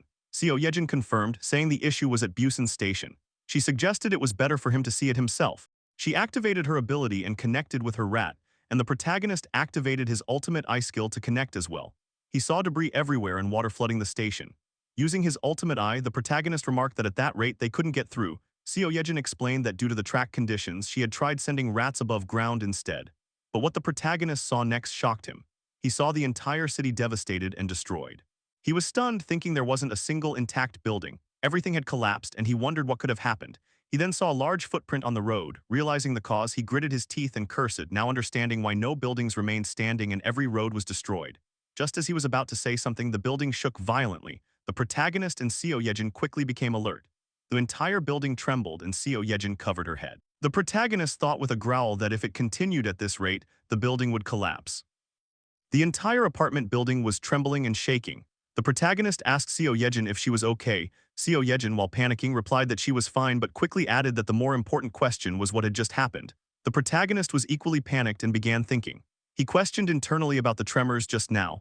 At that moment, someone began banging on the protagonist's apartment door and calling out to him. The protagonist and Seo Yejin looked toward the door, trying to identify who was knocking. The person banging on the door called out that the protagonist needed to see something. The protagonist told Seo Yejin that they should get out first. Seo Yejin agreed, and just then they realized it was Choi Hyunjun who had been banging on the door. The protagonist questioned Choi Hyunjun about what was going on. Choi Hyunjun, scared and panicked, apologized and suggested they head to his apartment first. The protagonist and Choi Hyunjun were then seen running toward Choi Hyunjun's apartment. While running, the protagonist thought that this was ominous. He considered that whatever had caused the building to tremble must be visible from Choi Hyunjun's apartment, which had a clear view of the Seommyeon station area. As they ran, tension was visible on the protagonist's face. He recalled the loud explosion from earlier and reflected on how urgently Choi Hyunjun was pulling him along. He thought there was no way this was something minor. As soon as they entered Choi Hyunjun's apartment, Choi Hyunjun directed the protagonist toward the balcony, saying, "This way." Protagonist cursed under his breath and looked out from the balcony window. What he saw horrified him. He questioned why it always had to be like this and what the hell that thing was. It was revealed that a giant monster bigger than buildings and anything imaginable was destroying the city. It had 4 hands, a tail, and the protagonist, observing this disaster, thought bitterly that his bad feelings were always spot on. The scene shifted, showing the monster lunging with its claws and destroying everything in its path. The protagonist, witnessing this horror, activated his ability Vassal Summon, and Dongjin's party was summoned. Because they were summoned suddenly, Yeonju thought to herself, asking what this was. Dongjin questioned why they were there, and Byung-ho guessed it must have been the earthquake just now. Before they could continue their discussion, they saw the horrendous monster from the balcony window. Everyone looked horrified and asked, "What is that?" It was a disaster-walking monster. They continued watching, and the monster seemed to be looking at their building from the balcony window. The monster stomped its hand on the ground and gripped something from the road. Choi Hyunjun, panicking, said it was coming. He repeated, "It's coming over here." Dongjin also expressed confusion, asking what was going on. The protagonist, looking at the one-eyed monster, said they had to stop it, but inwardly he wondered how. He continued thinking, wondering if his ability could withstand the monster's attack. Trembling, he gritted his teeth, feeling powerless. At that moment, someone called out to the protagonist. It was Yeonju. With resolute eyes, she requested, "Please let me do this." The protagonist looked back at Yeonju and thought to call out her name. He noticed the determined expression on her face, confident that she could handle it. He reflected on how her fighting spirit was blazing against the giant. After a moment of contemplation, he smiled slightly and asked her if she thought it was possible. Yeonju, like a soldier, replied that she would make it possible. A system panel appeared, and the protagonist granted the quest to everyone. The quest description was to hunt the Cyclops with a time limit of 24 hours. The reward was the resurrection of Yeonju's son for 1 day, while the penalty for failure was extreme pain for a day. The protagonist announced that he would now give the mission briefing and asked everyone to listen carefully. After giving the briefing, he asked if everyone had understood. They all responded with a yes. The scene shifted to the apartment building's lobby, where the protagonist stood in front of Dongjin's party.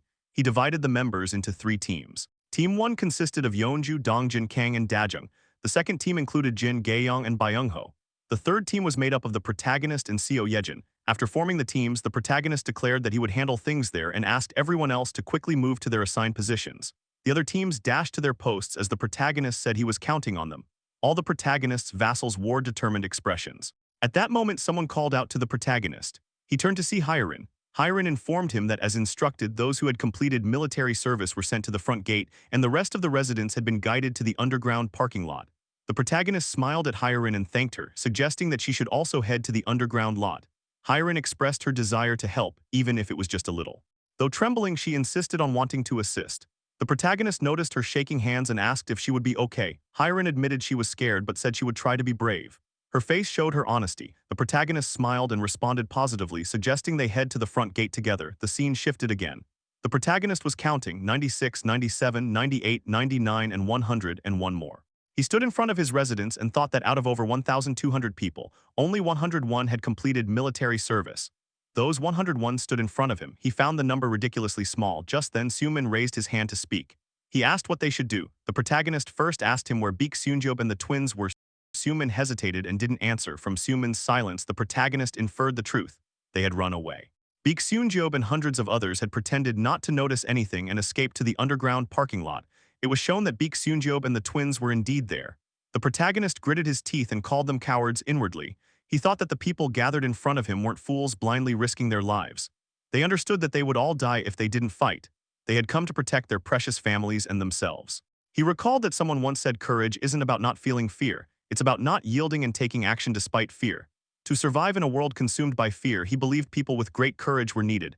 At that moment, the protagonist expressed his gratitude, saying, "Thank you for being here, everyone." He resolved to give his 100% to support them. Opening the system panel, he decided to purchase 101 handguns and ammunition. He also adjusted the experience points and loot share rate for everyone to 100%. Immediately, many handguns and ammo appeared from thin air. A system panel confirmed that the experience and reward share rates had been adjusted to 100%, meaning they would keep everything they earned on this mission. One of the residents picked up a handgun. The protagonist told them to pick up the guns and ammo placed in front of them. The residents were in awe. One of them said this was real hope. Another said that maybe they had a chance. The protagonist watching them thought that those who chose to face fear would be rewarded. Just then, a loud bang sounded. The protagonist turned toward the noise and activated his ultimate eye skill. He thought, now the war begins. The scene shifted to the one-eyed giant monster. It roared as it walked toward the territory of the protagonist. At that moment, it was observed that inside one of the buildings, Dongjin was seen holding a projectile spear-like weapon in his hand. He cautiously looked at the giant one-eyed monster with a determined expression. Then he prepared to take action. In a flash, he hurled the spear toward the monster. The spear flew at an incredible speed and managed to injure one of the monster's legs, causing blood to splatter. The monster, growling in pain, turned toward the building to identify the source of the attack. It loomed over the structure where Dongjin had been hiding. Its one eye stared directly at Dongjin, who panicked upon making eye contact.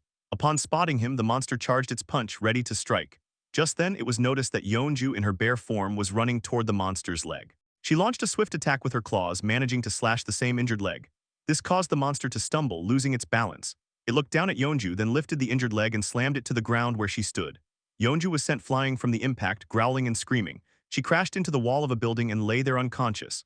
The one-eyed monster loomed over her, staring at her with its massive eye. Then it charged its fist and pulled its arm back. At that moment, someone called out to the monster, shouting, "Hey you, look over here."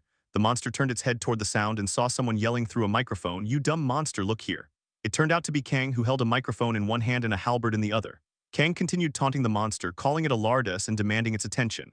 The monster stared at Kang and noticed the spear that had previously been thrown by Dongjin and was still embedded in its leg. It looked down at the spear. Kang wondered what the monster was doing. At that point, it became clear that the monster had mistaken Kang's halberd for the same spear that had injured it. Enraged, the monster assumed Kang was the attacker. A vein visibly popped on its face. Kang, noticing the monster's expression, questioned why it looked that way. Suddenly, the monster began charging toward Kang. Holding his halberd, Kang froze and started sweating.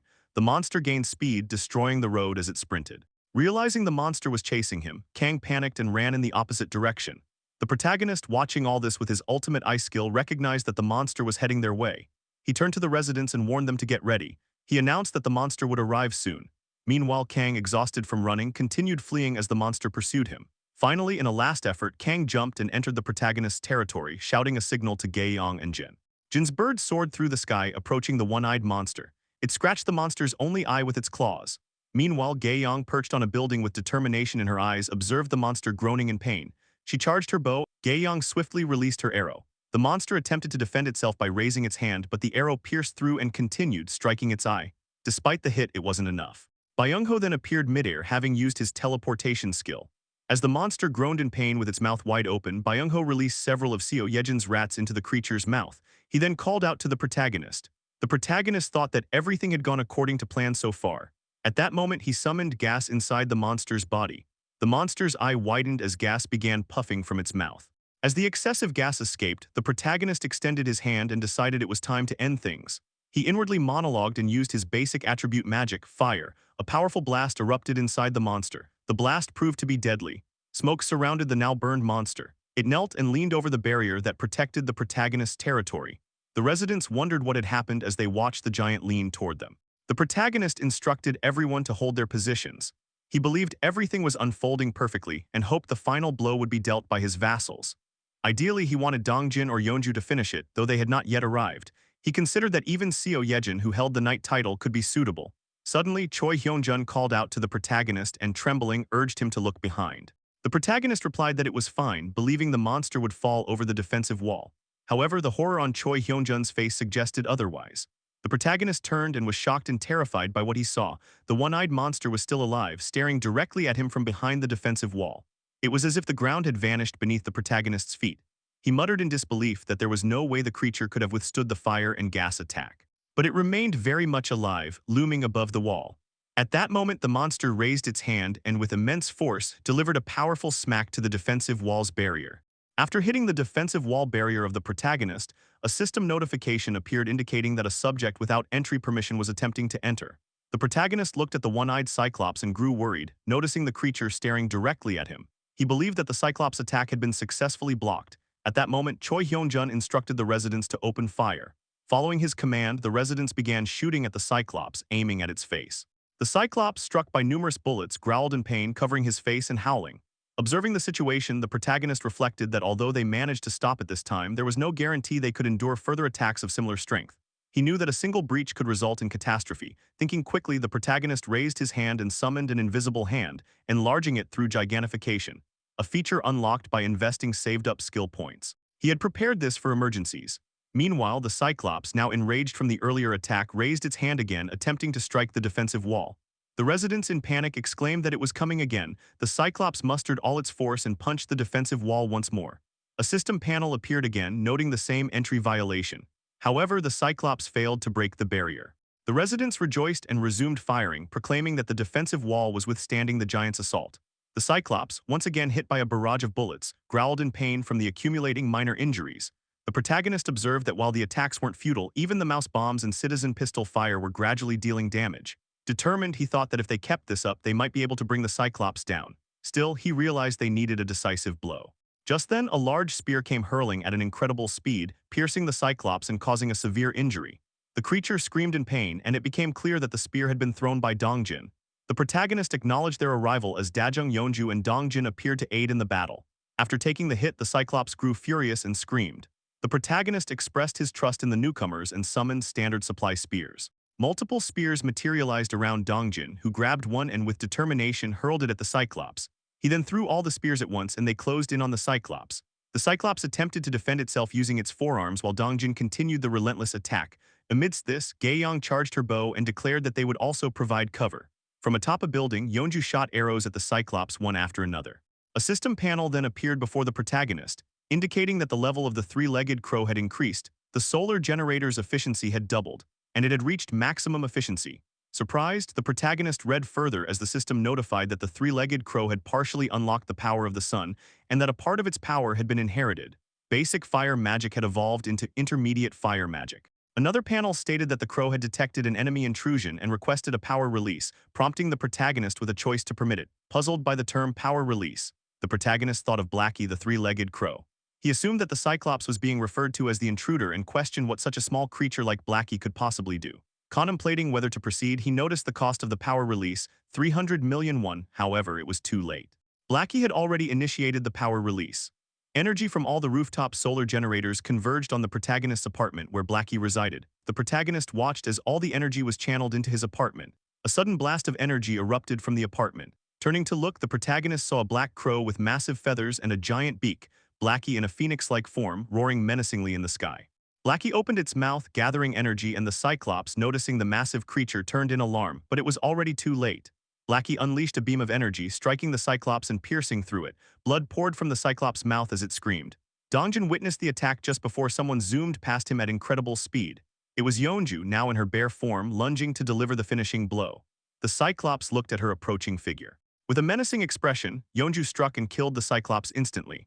A system panel then appeared before the protagonist, stating that he had hunted a level 51 Cyclops and received an enormous amount of experience. A sum of 31,925,374,089 won was deposited into the ultimate shut-in wallet.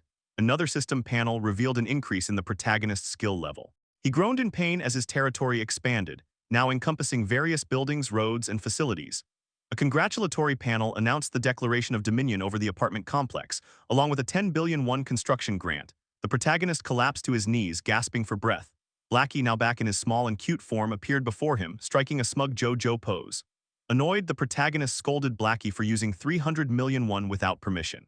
Blackie avoided eye contact, trying to dodge the confrontation. Still, the protagonist smiled, recognizing that Blackie's final blow had been decisive. He patted Blackie's head in appreciation, acknowledging a job well done. Reflecting further, he realized that although summoned beasts seemed restricted to his territory, using 300 million won to gain 30 billion was incredibly cost-effective. Opening the summon system panel, the protagonist considered summoning all 10 beasts. With performance like this, there was no reason to hesitate. But the new price to summon a beast was now 10 billion won, which shocked him. Just then, the protagonist noticed something and glanced at Yeonju. A notification from the status window revealed that she had completed her quest and that 324,576,089 won had been consumed for it. Yeonju cried tears of joy, and the protagonist recognized it as the fulfillment of her wish. The scene transitioned to a dilapidated room where someone was conjuring water from thin air, directing it into a water bottle held by a girl. The bottle was almost full. The girl holding it thanked the man with purple hair who continued using his ability to produce water. He called out for the next person and while distributing water thought to himself that their food supplies had run out. Although he could create water, the food they had obtained by fighting nearby monsters had completely vanished. A line of people had formed to receive water from him.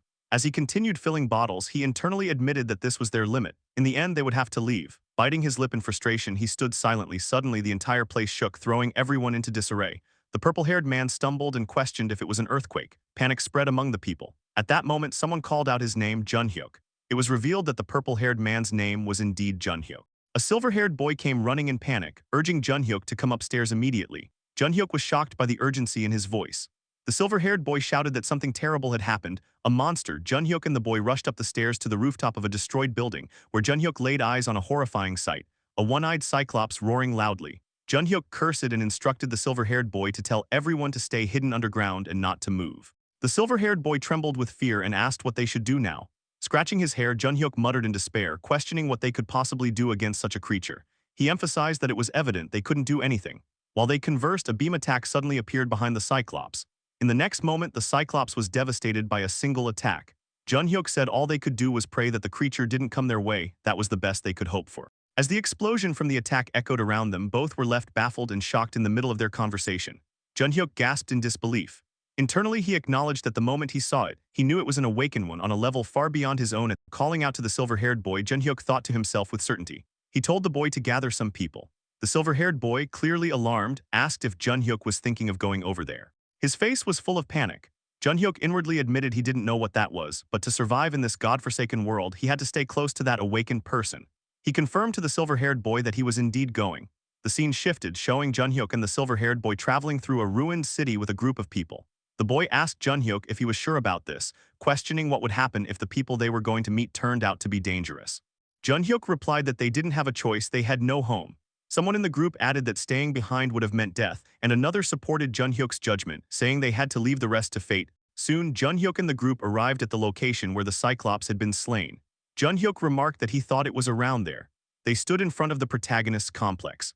The silver-haired boy attempted to enter but was stopped as his head struck an invisible barrier, causing him to cry out in pain.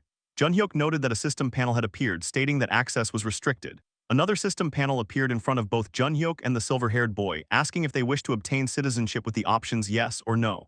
Confused, Junhyuk decided to proceed. They gained citizenship and a party quest was issued to them. The quest instructed them to locate the 30th floor of Building 114 within an hour. The reward was a small amount of experience and failure carried a penalty. The scene transitioned to the corridor of the 30th floor, where the protagonist welcomed them warmly, extending his hand and introducing himself.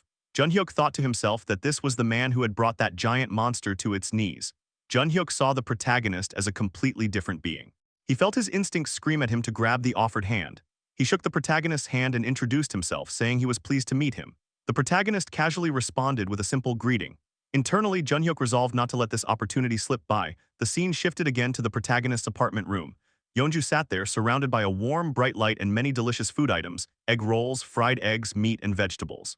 Yeonju appeared very happy and called out to Siwoo, asking if the food was tasty. Siwoo, sitting on her lap, responded joyfully that it was yummy. At last, Yeonju had her son back. Siwoo innocently asked if someone had a birthday and Yeonju, smiling, told him no. He then asked why they were having seaweed soup and she hugged him tightly, saying it was because he liked it. Siwoo, delighted, exclaimed his happiness. At that moment, the apartment door opened, revealing the protagonist. Yeonju called out to him and Siwoo joyfully referred to him as the wizard uncle. Yeonju asked how things went with the new arrivals. The protagonist replied that he had helped them settle in and gave them food. Scratching his neck, he apologized. Yeonju and Siwoo looked at him in curiosity and Yeonju asked why he was apologizing. He admitted that he hadn't expected it, but they wouldn't be able to leave his house. Yeonju, unbothered, smiled and said that being with Siwoo was enough for her. She patted Siwoo's head and kissed his forehead, expressing how content she was in that moment. A system panel appeared stating that Yeonju's loyalty had increased and had reached 100. As she was already registered as a vassal, the vassal capacity limit increased. The protagonist, observing the wholesome moment between mother and child, thought to himself that even without the system notification, he could see her loyalty from her expression and attitude. Siwoo then asked Yeonju to play Dino. She agreed. The protagonist watching them sensed what Yeonju was feeling. A laptop and TV had been turned on and a cartoon was playing, making Siwoo happy. The protagonist, sitting by the window, sighed and gazed at the scene in silence. He thought about his own family and wondered how they were doing, whether they were eating well, if they were hurt, or if anything had gone wrong. Catching himself thinking negatively, he frowned. At that moment, Blackie arrived, making bird-like sounds as if asking Siwoo for a hug. The protagonist reminded himself not to panic or overthink. It was just one day.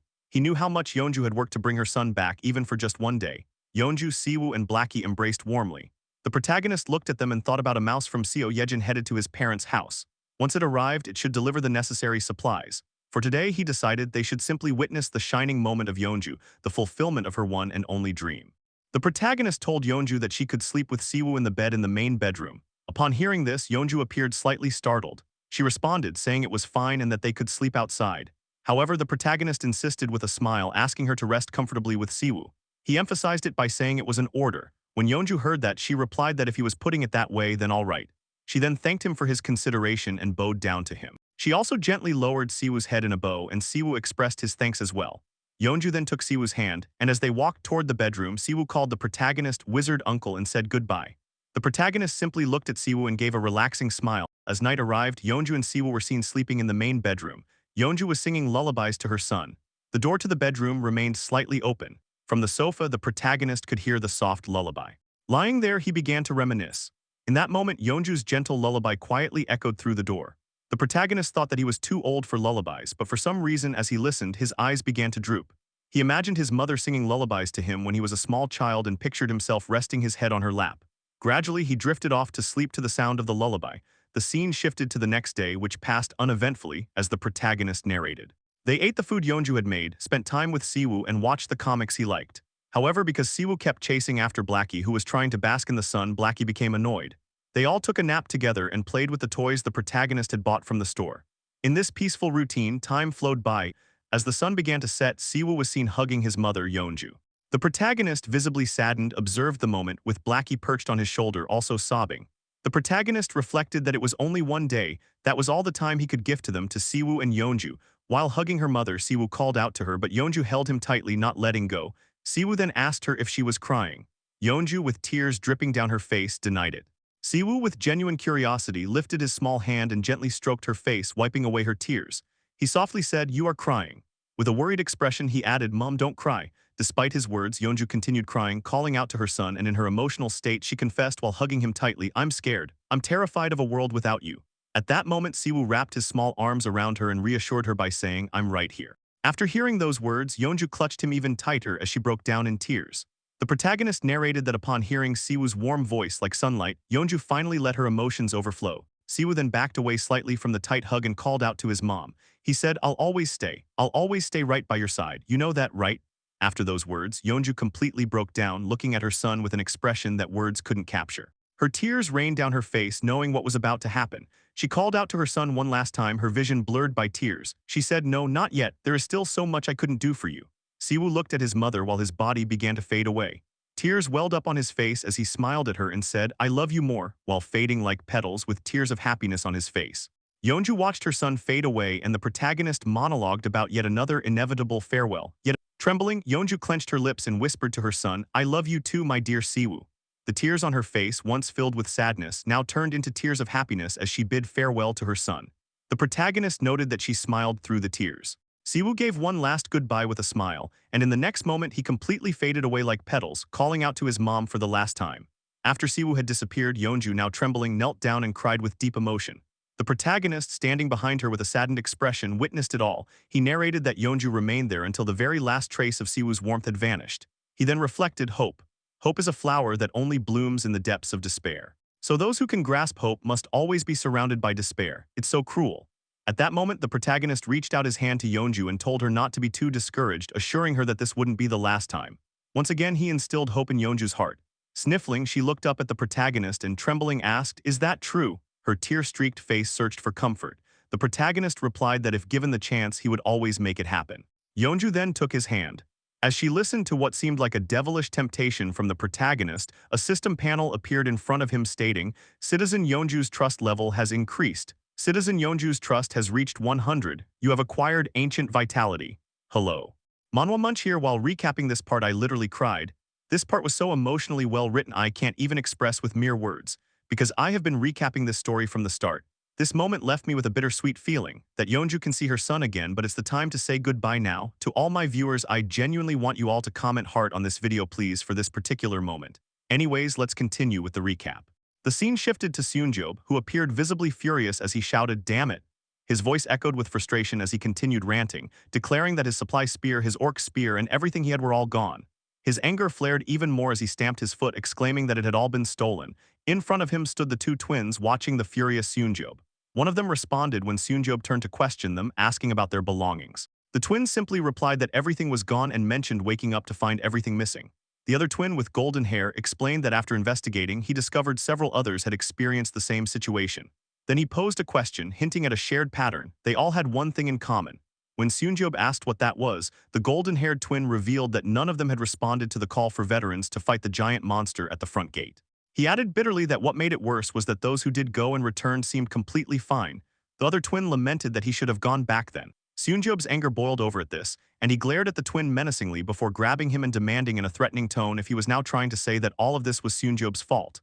The twin quickly clarified that it wasn't what he meant. Still furious, with veins bulging on his face, Seunjob shouted in rage. He reminded them that they had all agreed not to join the battle and accused the twin of being the one who had said that anyone who followed those orders was just a puppet of their protagonist. The twin quietly admitted, "Yeah, sorry, Seunjob."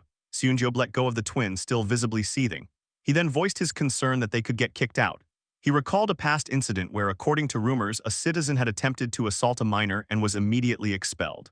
That same man, he remembered with a scowl, had ended up being found dead on the streets, killed by goblins. He reflected on how, after the giant subjugation, survivors had begun gathering at their apartment complex. With the growing number of residents, going against the protagonist now seemed far too risky. He realized that if he opposed him, he might be the next to get kicked out. Seunjob cursed under his breath, venting his frustration about Suman, the only one who had responded to the draft call from their protagonist. That bastard, he muttered, was the only one who had gained anything and had even received a gun. With a sigh, Seunjob questioned aloud how things had come to this point. Unbeknownst to him, someone had been silently observing everything, none other than the protagonist himself. Using his ultimate eye skills, he watched the entire exchange between Seunjob and the twins. The protagonist quietly reflected that Seunjob likely still didn't understand that everything he had endured so far was just the beginning. He mused about what kind of treatment Seunjob could expect from the survivor groups after being punished by him. At that moment, a quest panel appeared behind Seunjob. Noticing it, Seunjob turned and exclaimed, "What the hell is this?" The protagonist narrated with cold clarity that Seunjob would soon learn the kind of responsibility required to remain within the safe zone. In front of Seunjob, the quest panel displayed its message. The objective was to hunt 20 goblins within 24 hours. The reward was a small amount of experience points. The penalty for failure, however, was brutal 1 minute of intense pain. Seunjob stared at it in horror, exclaiming, "What the hell, extreme pain?" He was completely unprepared for the kind of burdens he would have to shoulder, just to survive within the so-called safe zone. The protagonist narrated that one of the A-rank skills possessed by Yeonju was called Ancient Vitality. This skill drastically increased regeneration in proportion to the severity of injury received. He expressed disbelief at the reward he had received for hitting 100 trust with Yeonju, realizing that the reward turned out to be a skill she actually owned. However, he admitted that it wouldn't be useful at the moment. Since he wasn't going to be involved in combat and rarely left the house, he found it unlikely that he would get hurt enough to use the skill. Still, he acknowledged that gaining a skill as a reward for Yeonju's trust reaching 100 was certainly noteworthy. Soon, he noted, Byung-ho's trust would also reach 100. If he could obtain Byung-ho's awakened ability, teleportation, the power to move to any location within sight, he contemplated its potential. He theorized that if he activated the outpost and then used his ultimate eyes to teleport, he could travel as long as he had sufficient mental strength. It should be possible to teleport to that location. The system panel then presented a description of the outpost base. The base was a safe zone that could be built outside of the house. When activated, any designated area marked as part of the house would temporarily receive the same effects. However, activation required a citizen with the title of knight or higher to be present. If an unpermitted subject remained in the zone for more than a day, the zone would be destroyed. Reflecting further, the protagonist realized he needed to increase his mental strength. From now on, instead of skill proficiency, he decided that mental strength boost should be the rewards for his quests. That way, his mental resilience could be strengthened through daily tasks. Around that time, Yeonju, after bidding farewell to her son, stopped crying and called out to the protagonist. With a determined expression, she told him that things had significantly stabilized and asked to be allowed to leave. The protagonist simply looked at her. With a resolute gaze, Yeonju declared that she would personally rescue his family. The protagonist looked at Yeonju with a worried expression and called out to her. Yeonju acknowledged that the operation to rescue his family had been scheduled to start the previous day but was delayed because of her. She thanked him for giving up his precious time and said she wanted to repay his consideration. Internally, the protagonist admitted that Yeonju was expressing exactly what he had been thinking. Scratching his face, he asked if he had been showing too much impatience. Yeonju assured him that he hadn't and that she would have felt the same in his place. He felt grateful yet slightly embarrassed. Yeonju continued, her face solemn, saying that everyone values their family above all else and she deeply appreciated the day he had given her with her son. Once again, she thanked him. The protagonist wondered if it was because Yeonju had been able to see Siwoo again, even if only imperfectly, that her eyes now held trust instead of anger. Looking down, he thanked her for understanding and told her to wait in unit number 2901 with Dongjin's party, adding that he would join them shortly. Yeonju bowed her head before him and agreed. The protagonist then explained that there was a reason he hadn't sent the party out to Seomyeon Station immediately after gathering them. It was because the giant cyclone had damaged parts of the tracks at Seomyeon Station. Not only the subway tracks, but much of Seomyeon's underground area had been destroyed. With a worried expression, he considered the need to dig a new route. For this purpose, Seo Yejin had been diligently commanding her mice since the previous day. After a full day of exploration, they had roughly secured a path. Activating his ultimate eye skill, the protagonist focused his vision on Seo Yejin and immediately connected with one of the mice she was sharing senses with in real time. However, something seemed off about the mouse. It was running at full speed as if being chased and had grown as large as a small dog. The mouse was revealed to be level 7 and was now named Team Giant Rat. The protagonist was a bit shocked and noted aloud that the rat had evolved, as indicated by the name change shown by his ultimate eye skill. He questioned if this evolution was due to the new ability Seo Yejin gained upon becoming his vassal. But then he noticed entities chasing the evolved rat. These beings had vacant eyes, limp limbs, blood-drenched bodies. They were walking corpses. He wondered aloud what was chasing the mouse. It was revealed to be a horde of zombies. Among them were level 11, 13, and 9 zombies. The protagonist was shocked by the sight. The zombies weren't merely chasing from behind, they were closing in from all sides, naturally forming a blockade around the rat. The rat stopped and glanced around. The protagonist thought it was over for the mouse. There was no gap in the thick crowd of zombies for it to escape. If it had been smaller, it might have been able to slip away using the darkness, but its evolved form left no viable escape route. He wondered if killing rats like this was pointless and considered summoning a gas explosion to sweep away the zombies. But at that moment, the giant rat suddenly sprinted towards a zombie. It appeared to be making a desperate final attack, but then twisted its body through the gaps between the zombie's legs and successfully broke through the encirclement. The protagonist was a bit shocked by the display of intelligence and continued to watch the mouse speed away from the zombies. He praised the little creature, calling it a tough little guy. As the mouse wore a smug expression, it coincidentally found an exit in the area it had escaped to. The protagonist commanded the rat to go straight up, pointing out the exit. As the mouse ran up the stairs and looked toward the light at the end, the protagonist encouraged it, telling it to keep going just a little more. As the mouse leapt toward the exit, a sudden threat emerged. A monster appeared to the side of the giant evolved rat, resembling a shark with menacingly protruding teeth. It was a land shark, and it was ready to pounce on the rat. The shark growled, and both the rat and the protagonist noticed the terrifying creature. The monster, now introduced as the land shark, was revealed to be level 23. It opened its mouth to devour the rat, and the protagonist, alarmed, shouted in his mind, questioning what the hell this new threat was. In the next moment, the rat was killed by the land shark. The sudden death of the rat caused the protagonist to experience a sharp pain in his head. He immediately shut off his ultimate ice skill and, clutching his head in pain, growled in frustration. Still gripping his head, he thought to himself, questioning what had just happened. He repeated the name land shark and noted how familiar the surroundings had felt. Then it clicked, it was Nampo Station. Frowning, the protagonist realized that this location was only a few kilometers from his parents' house. The odds were high that similar monsters could be roaming nearby. Urgency filled his thoughts. He had to rescue his parents quickly. The scene then shifted to a corridor where Dabin was hard at work. She appeared exhausted, wiping sweat from her face as she carried out her duties. At that moment, she noticed the protagonist and called out to him. He responded with a compliment, acknowledging that she had been working hard. Dabin stood up and modestly replied that it wasn't hard since she was getting paid for it, then asked what was going on. The protagonist hesitated, struggling to speak, and his reluctance didn't go unnoticed by Dabin. She questioned him, noting that he seemed hesitant. Suddenly, panic flashed across Dabin's face. She urged him to speak freely, while inwardly she began to worry, wondering what serious request he was about to make. The protagonist, still hesitating, finally revealed his request. He asked if he could borrow Hyrin for a while. Stunned, Dabin responded in disbelief, asking what he was saying. Her eyes went blank as she processed the request. She pointed out that if he borrowed Hyrin, she would have to handle everything alone. The protagonist, giving a forced smile, told her that he was counting on her for the next 2 days and addressed her formally as team leader Kim Dabin. In that moment, Dabin called out to the protagonist by name and with a spark of excitement, asked if she would receive overtime pay for the extra work. The protagonist smiled and raised 2 fingers, signaling that he would double her pay. Seeing that, Dabin's eyes lit up with the gleam of money. The scene transitioned as green smoke began filling the protagonist's storage space, emanating from Hyarin. She was seen closing her eyes, utilizing her poison mist ability, and then opening them again. Moments earlier, Dongjin's party sat across from the protagonist at a table.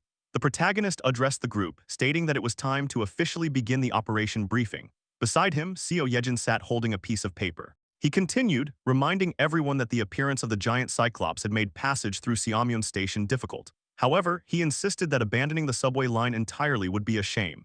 He then prompted Seo Yejin to continue the briefing. Seo Yejin acknowledged with a yes, and looking at the paper in her hand, informed the group that the path from Seamyeon Station to Bayamnigal and Choryang Station was still intact. Using her tame rats, they had confirmed that no monsters were stationed along that stretch, essentially making it a free pass. She placed the paper on the table and continued, stating that their first objective was to secure the route to Bayamnigal Station. On the sheet of paper was a hand-drawn map that she was referencing. Seo Yejin explained that the current recommended route involved moving along the main road. However, the party seemed more interested in the map itself than her explanation. At that moment, Kang interrupted her, flustered, and commented that she was really good at drawing maps. Seo Yejin thanked him, but the protagonist's reaction to the map was less impressed. It looked to him only slightly better than an elementary school summer project. Regardless, Seo Yejin pointed to the map and resumed her explanation, indicating a specific area and noting it as a danger zone due to active orcs around a large supermarket. She estimated their numbers to be at least 500. Dongjin then asked if they truly needed to clash with the orcs. Seo Yejin responded that there was no need, explaining their goal was simply to enter Bayamnigal Station and use the subway line. Dongjin expressed concern that there might be monsters in Bayamnigal Station itself. Seo Yejin reassured him, saying there was no need to worry. Her rats had already scouted the path and they found a route with no orcs. She advised clearing any minor monsters encountered and entering the station swiftly. The protagonist recalled that before the giant subjugation operation began, he had invested heavily in leveling up Dongjin's party. Now, nearly everyone had reached level 30, with only Choi Hyunjun and Hyarin still below that threshold. At this point, goblins posed no real threat to the party. Seo Yejin pointed to the map again and explained that once they entered the subway line, reaching Choryang Station should be trouble-free. However, the real problem lay at the next stop, Busan Station. At this point, Kang panicked slightly and asked if there was another giant at Busan Station. Seo Yejin replied that there wasn't, not yet at least. Kang expressed relief and Seo Yejin continued, stating that only the remnants of the giant's destruction remained. She believed it was the same one that had previously attacked their apartment building. However, her expression grew grim as she pointed out that the true problem was the tracks between Choryang and Busan stations. She revealed there was a massive horde of zombies packed within that stretch. Unless they had a power capable of clearing monsters in confined spaces, taking that route would be a serious setback. Upon hearing this, everyone in Dongjin's party turned to look at one person, Hyarin. Taken aback by their stares, Hyarin hesitated, gulped nervously, and called out to Seo Yejin. With a determined gaze, she declared that she believed her ability might be useful. Following the discussion, the scene shifted. A system panel appeared in front of the protagonist stating, "Storage poison mist 100 kg. You have exceeded the storage weight limit." Hyarin, having used her ability, was seen exhausted and wiping sweat from her brow, saying, "Finally, it's over." At that moment, the protagonist and Seo Yejin entered the room. The protagonist praised her, saying she did great. Hyarin, acknowledging the compliment, thanked him. He then asked if she was feeling all right. Hyarin replied that she was completely fine, though it had been super exhausting at first. She suddenly felt a surge of strength and now felt good. The protagonist expressed relief. He then reflected internally, noting that Hyarin looked so worn out that he had secretly accessed the vassal management window and leveled her up mid-operation while she was using her poison mist ability. It had cost a good deal of money, but considering he had made billions by now, he felt it was the right decision. A slight smile formed on his face. Just then, Hyarin, looking worried, asked if it was really all right for her not to participate in person. The protagonist reassured her, saying it was fine. She only needed to stay and continue producing poison mist. That alone was more than enough. Flipping his hair aside, he declared that with all preparations in place, it was time to begin. He then activated his ultimate eyes skill and stated, "Let's begin the operation."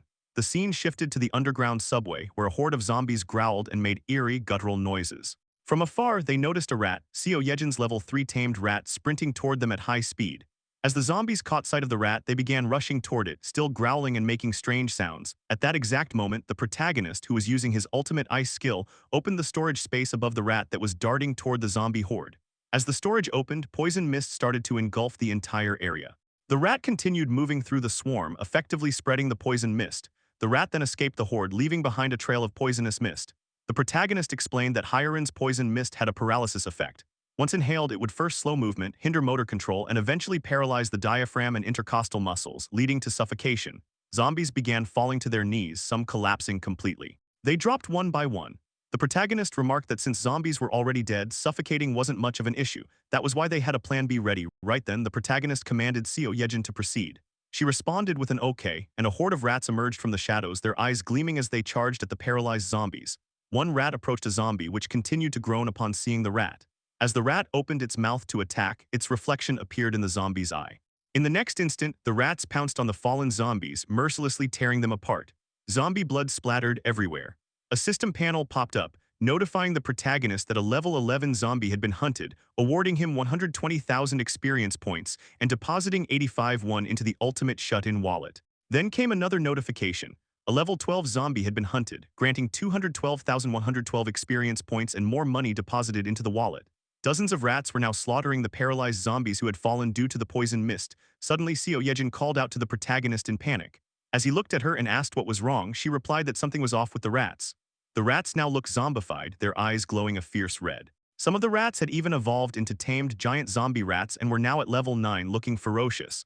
The protagonist observed all this with a serious expression, acknowledging that it had been too close for comfort. He reflected on the danger. Getting hit by zombie blood could turn someone into a zombie.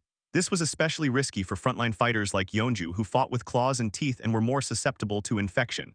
Yeonju could have been infected through bites or claw wounds. He sighed with relief, thinking that they had narrowly avoided the worst-case scenario.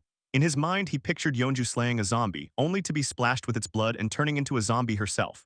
The protagonist then asked Seo Yejin whether the mutated rats were still following commands. She replied that they were, although they appeared slightly more aggressive. Among the horde, the smaller rats seemed fearful of the zombified ones. The protagonist considered it a good sign that they were still obedient.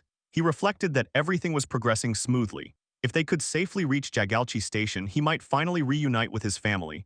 At that very moment, a system panel appeared, notifying the protagonist that a subject without permission was trying to enter. He was stunned by the sudden notification in the midst of the operation. The system panel continued, stating that a nearby group met the criteria for citizenship and asked whether to grant it. The system displayed the number 157 people. The protagonist was taken aback and repeated the number aloud. Then without hesitation, he granted citizenship to all 157. Another system panel appeared, indicating that the citizen population had reached 3,000. A new skill, Economic Activity Subsidy, had been unlocked. As he looked at the panel and the newly acquired skill, a bit of sweat formed on his face. In the next moment, the protagonist smiled and said that this could be a pretty good skill. The system panel appeared in front of the protagonist, explaining the skill known as Economic Activity Subsidy. It was detailed that this skill assigned titles to citizens and provided them with subsidies. These subsidies were distinct from the funds in the ultimate shut-in wallet. The breakdown was as follows. A daily wage of 100,000 won for staff, 150,000 won for assistant managers, 200,000 won for managers, 250,000 won for deputy general managers, and 300,000 won for general managers. The protagonist examined the panel, reading the description of the Economic Activity Subsidy skill. Smiling inwardly, he thought that assigning titles to Kim Dabin and the Public Facility Management team would be ideal. He noted that the previously planned weekly wage of 700,000 won and the daily wage of 100,000 won for employees matched perfectly. There was now no need to deduct any fee when distributing the money. However, he realized this wasn't the only benefit of the skill. Given the current situation, he felt it necessary to significantly increase the number of personnel managing public facilities using the Economic Activity Subsidy funds. It was effectively free money and not a small amount at that. Even the 100,000 won daily wage paid to staff added up significantly. If all 300 staff positions were filled, that alone would total 30 million won per day. If every available role was completely filled, the total would exceed 50 million won daily. Imagining the enormous sum of money made the protagonist happy. He continued to think that as this money accumulated, the amount gained from the tax collection skill would also increase. Additionally, a portion of it would return to him through spending at the stores. It became clear that assigning titles to as many citizens as possible would be advantageous. Beyond public facility management, he also considered roles such as infrastructure maintenance, cleaning, and security.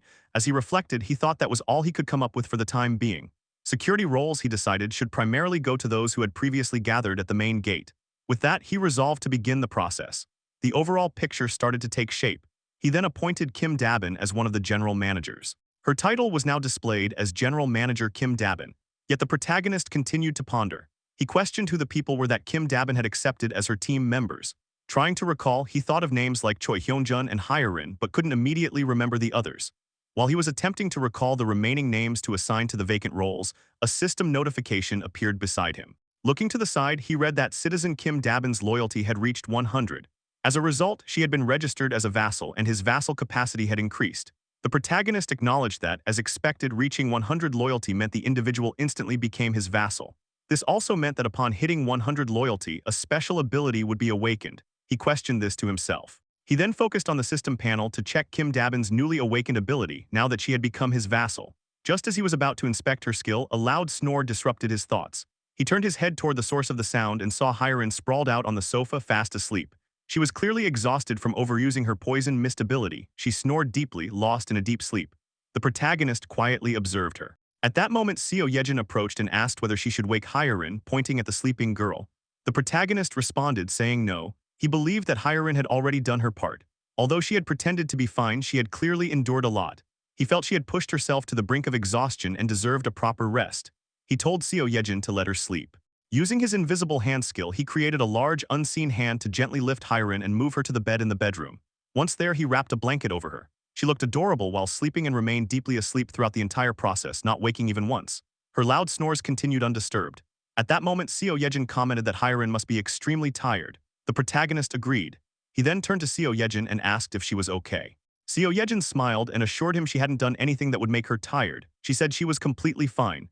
As they moved into the Nampo station tracks, the protagonist told Seo Yejin to continue with her work. Seo Yejin happily responded, saying he could count on her. However, before she could finish her sentence, her expression shifted to one of grim seriousness. Concerned, the protagonist asked what was wrong. Seo Yejin hesitated for a moment before revealing with a horrified expression that the link wasn't working anymore. She looked down at herself. The protagonist questioned what she meant. Had it suddenly been cut off? Seo Yejin asked him to hold on and closed her eyes, focusing and testing a few things. She tried to understand what had gone wrong.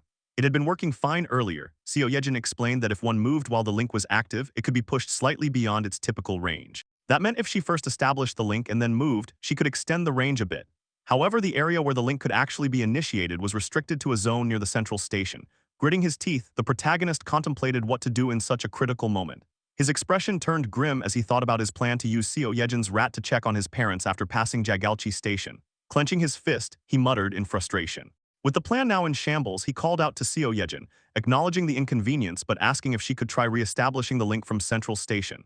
Seo Yejin agreed, and blue energy began to gather around her as she focused deeply. She started the process again from central station, attempting to share her senses with the rats as she directed them toward Jagalchi station. Meanwhile, the protagonist continued to grit his teeth, thinking that they had to try every possible method for now. Until something came through, he silently wished for everyone to be safe and sound. The protagonist continued to observe Dongjin's party through his ultimate eye skill. Their current location was near Choryang Station, while Seo Yejin's scout rats were positioned at Central Station ahead of them. The scene then shifted to Choryang Station, where Kang, Gaeyoung, and Jin were seen exiting. Although it was just before 6 p.m., the surroundings were already pitch black. Jin and Gaeyoung looked at something in the distance and were completely terrified. Above the city, without any artificial light, the sky radiated with vivid colors like the night sky in a quiet countryside. As a result, the devastated cityscape became clearly visible. Giant footprints were imprinted in various places, buildings leaned sideways, and heaps of shattered concrete were scattered around. The scene of utter destruction, bathed in moonlight, resembled a surreal painting. The remaining members of Dongjin's party also exited Choryang Station. Jin remarked that it was all unbelievable. At that moment, Gaeyoung instructed Jin to scout the area and he complied. Jin's tamed crow flew into the sky to scout from above, and by sharing its senses, Jin confirmed that there were no monsters nearby. Kang noted that not even a single goblin had been seen at Choryang Station. Jin attributed this to the chaos caused by the giant, suggesting that it would allow them to pass through easily. He commented that, considering the state of the place, no sane person would try coming there now. At that moment, Dajung, with a worried tone, expressed concern as night approached. She questioned whether they would be all right and suggested finding a safe place to stay until morning. Gaeyoung reassured her, stating that there was no need to worry. According to the behavioral patterns of goblins, it was actually safer at night since goblins tended to hide during that time. She recalled how they used to move around at night in apartment complexes because they understood the goblins' habits. After contemplating for a moment, Dongjin made a decision. He stated that they were going to move out immediately and assured the party that if things became dangerous, the protagonist would summon them back. Everyone nodded in agreement, showing how much they trusted the protagonist. Even if the situation worsened, they believed he would find a way to handle it. Suddenly, a rat appeared before them, squeaking. Jin identified it as one of Seo Yejin's rats and suggested they follow it. The rat, which was connected to Seo Yejin through shared senses, led Dongjin's party along a pre-explored path from Central Station to Jagalchi Station. The rats he had trained were intelligent and capable of guiding the party on their own. Eventually, the party arrived at Busan Station following the rats' guidance, only to find a massive lake before them. Jin questioned how Busan Station had turned into a lake and wondered if it was the giants' doing. Gaeyoung, observing the scene, suggested that buildings might have crashed into the ground and formed the gaps that now held water. Suddenly, there was a splash and something emerged from the lake. It was a woman with unusual hair and skin color. The sound of water drew Jin's attention, and as he looked at the lake questioningly, the others asked him what was wrong. Jin replied that he had heard a sound. Just then, he appeared frightened by what he saw. At first glance, it looked like a person. Pointing toward the shadow, he said there was someone over there, probably a woman. But in the next moment, he hesitated and said, "No, wait, no way." The upper body resembled a woman, but the lower body was not human. It was covered in blue fish scales. The creature was half human, half fish. Jin shouted in disbelief, and then the creature laid its beautiful eyes on the party. In the next moment, it began to sing. However, it was not a song but a high-pitched scream.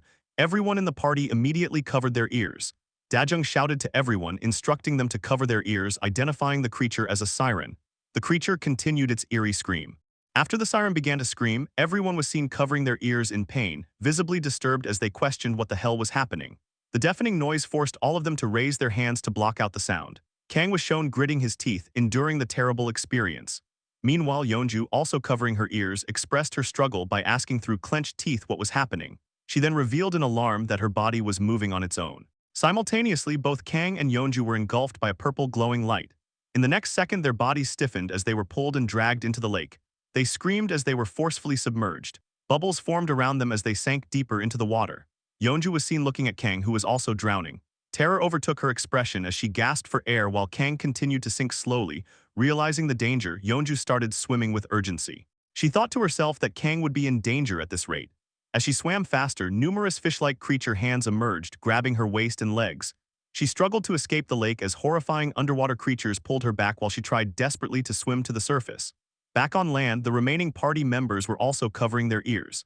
Dongjin cursed the situation, and behind him, Dajung was shown similarly affected. In response to the chaos, Dajung reacted by using her magic powers, creating a golden glowing armor that engulfed everyone. Once the magic armor surrounded them, Dongjin noted that the situation had improved, saying he could bear the scream now. Dongjin then questioned Dajung about the nature of her power, but she was in no condition to explain. She collapsed to her knees and urged everyone to hurry up and save Kang. With a worried expression, she added that they also needed to save Yeonju, but she seemed to sense something unusual. Her expression shifted from concern to horror as she noticed a fish-like creature with golden eyes and many scales observing them. It wasn't alone. There were many such creatures, each armed with spears, acting like guards for the siren. These trident-wielding creatures prepared to attack and dove into the water one after another, swimming swiftly beneath the lake. Dongjin and the party prepared for defense as Dongjin warned them of the incoming attack, shouting with a worried expression that they were coming. A disturbance in the lake water followed, and a creature emerged into the air with its spear aimed at the party. Dongjin readied himself and clashed with the creature. Their spears collided, but in the next second the fish-like creature was shot in the head by someone. Despite the kill, more creatures appeared to continue the assault. It was revealed that the arrow had been fired by Gaeyoung, who expressed her frustration, saying these bastards just kept coming. The next moment, all the creatures appeared on the ground and surrounded the party.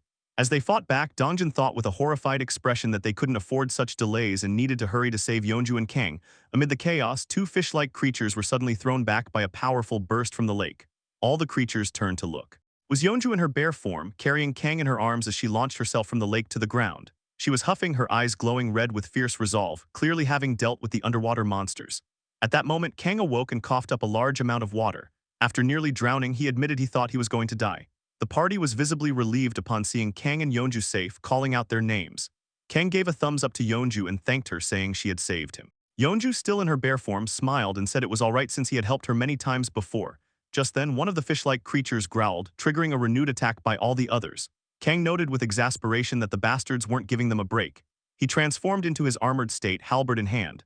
Dongjin and Yeonju also prepared to finish off the attackers. In an instant, Kang used his halberd to behead and kill several creatures, declaring they should handle this. Yeonju too readied herself as two creatures approached her. She fought one off with her claw, sending it flying into a wooden pillar. The impact caused the pillar to crack. As it broke, a goblin strangled up inside was revealed. The damaged pillar began to fall toward the party. Kang shouted in alarm while Dongjin urged everyone to move away. The pillar crashed to the ground, raising a cloud of choking smoke. Byung-ho checked on Dongjin, asking if he was okay, to which Dongjin replied he was fine but questioned what had just happened. Kang looked at the wooden pillar, then at the monster on it, and identified it as a goblin. Just then Jin urged everyone to look up. The party turned their heads and saw another goblin strangled atop a wooden pillar. But it wasn't just one, there were many. Dongjin, horrified, admitted that they had been so focused on what was below that they hadn't noticed what was above. Seeing the grim sight, he cursed the perpetrators, wondering aloud whether they cared if it was monsters or humans had killed so many. In front of them was a graveyard of wooden pillars, each strangling either a human or a monster. Dongjin, shaken, repeated his question, just how many had they killed? At that moment, Gaeyang dropped her bow. Words failed her. Trembling and unable to speak, she covered her mouth, devastated by what she saw. With horror in her eyes, she whispered, "Dad." But there was no time to rest. Fish-like creatures began approaching. Dongjin noticed them just as one lunged at Gaeyang, its claws ready to strike. Frozen in fear, Gaeyang couldn't move. Dongjin shouted to Yeonju to warn her, and just as the creature was about to attack, a gunshot rang out. A bullet pierced the fish-like creature's head before it could reach Gaeyang. While Gaeyang remained in shock after seeing what she believed to be her father, the creature collapsed to the ground. The shot had come from Byung-ho, who asked Gaeyang if she was okay. Dongjin praised him with a nice one, but quickly turned to Gaeyang, noticing something was wrong. She fell to her knees, covering her face. Jin called out to Dongjin, who turned to him. Jin revealed that he believed he had found a way to handle the situation. He had been watching through Blackie the entire time and explained that the siren appeared to be commanding the fish-like creatures. Dongjin was shocked at this revelation. Jin continued, saying that although he couldn't understand her words, every time she opened her mouth and gritted her teeth, the fish-headed creatures responded. He speculated that taking down the siren might cause the others to retreat without their commander. Dongjin looked toward the siren, his face filled with worry. He said it was worth trying, but doubted they'd be given the chance as the creatures were ready to attack the party. At that moment, Kang spoke up, asking if all they needed to do was take out the siren. Dongjin looked at him, questioning what nonsense he was talking about. But Kang continued confidently, declaring he would take that piece of shit down himself. He had a plan. The scene then shifted to the siren, who kept moving her mouth. In response, the fish-like creatures began shifting formation. Dongjin, gritting his teeth, cursed their movement. Jin, while loading his gun, observed that they must have realized the party was targeting the siren. Dongjin then called out to Kang, asking if he could truly trust him. Kang, standing tall and wearing a smug expression like a true knight, assured him that he could. He added that drawing aggro might work in their favor and instructed them to just clear a path for him. With that, he smirked. Dajung stepped in front of Gaeon to protect her, stating that she would guard her for now.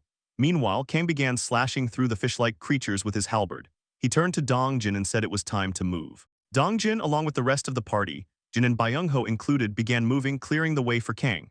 They eliminated every fish-like creature in their path. During the chaos, Jin shot one that was about to attack Byung-ho, and Dongjin drove his spear into another. Suddenly, Dongjin stopped and looked back, calling out Kang's name. Kang, his eyes gleaming with determination, charged his halberd with a blue aura. Then, with all his strength, he hurled it forward.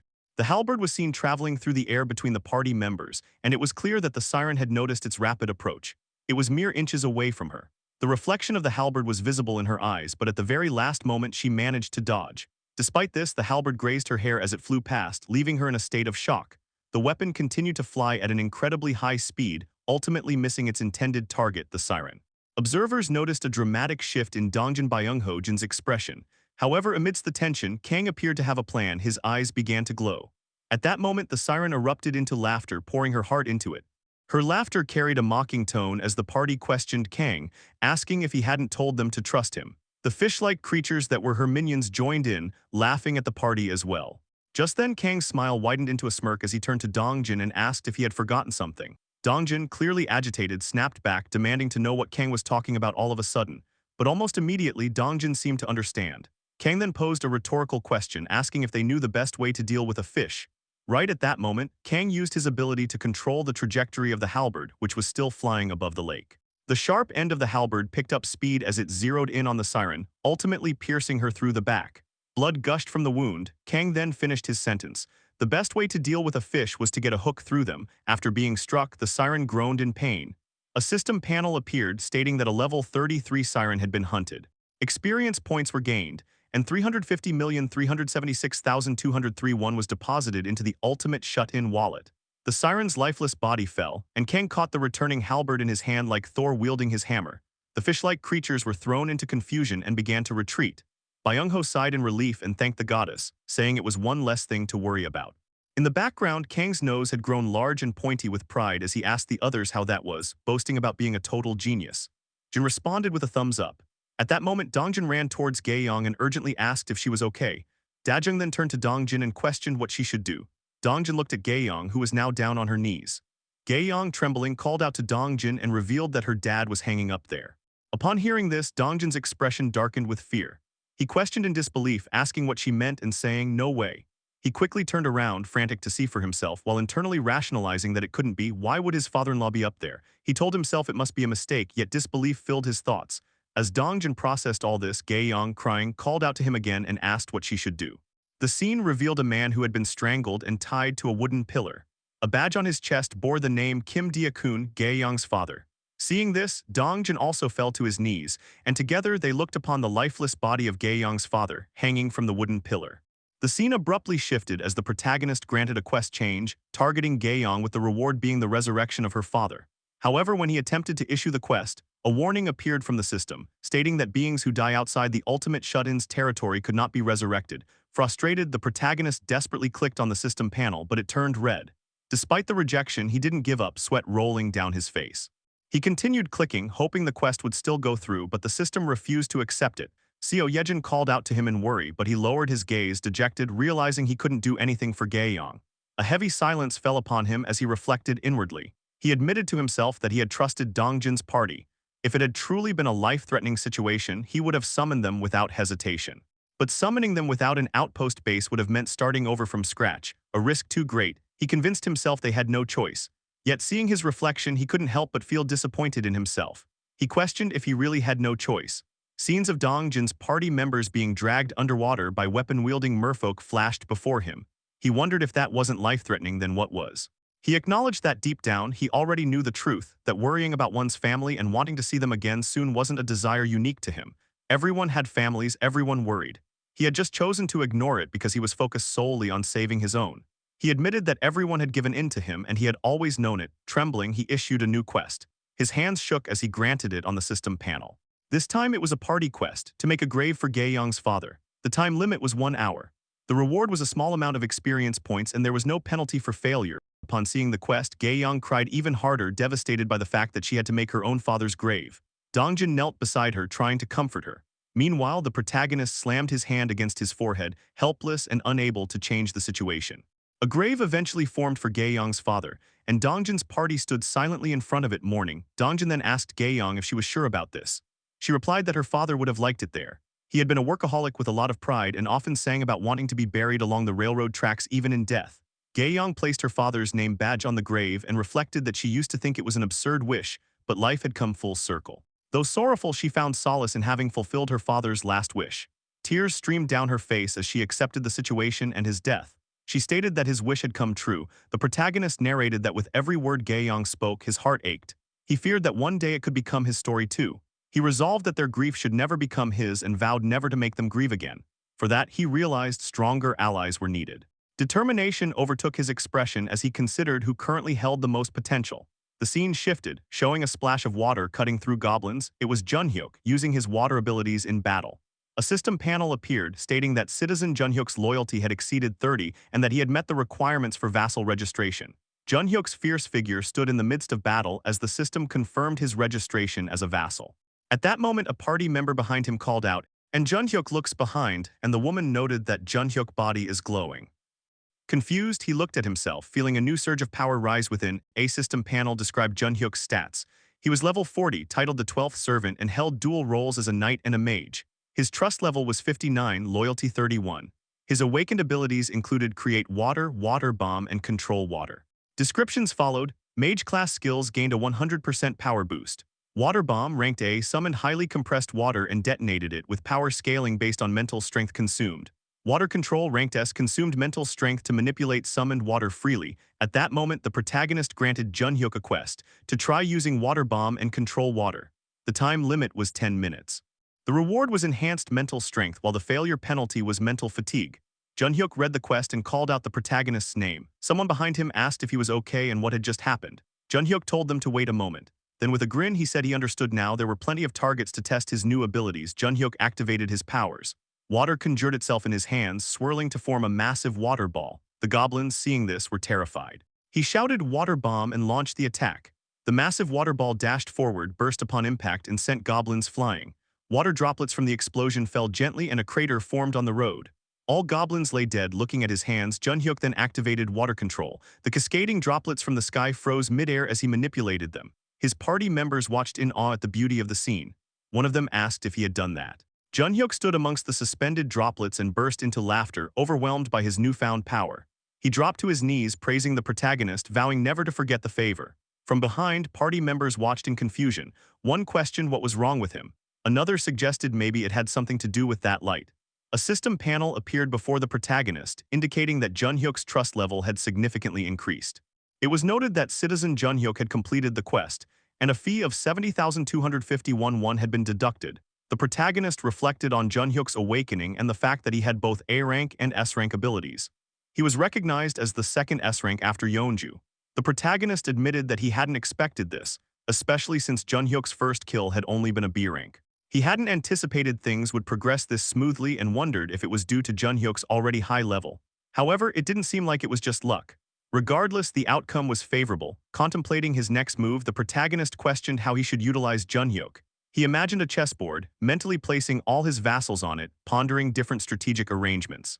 He considered having Junhyuk join Dongjin's party but dismissed the idea, recognizing that the party was already well-balanced. Simply inserting Junhyuk into that group didn't appeal to him. Junhyuk's current group revolved tightly around him, and removing him now could plunge them into chaos.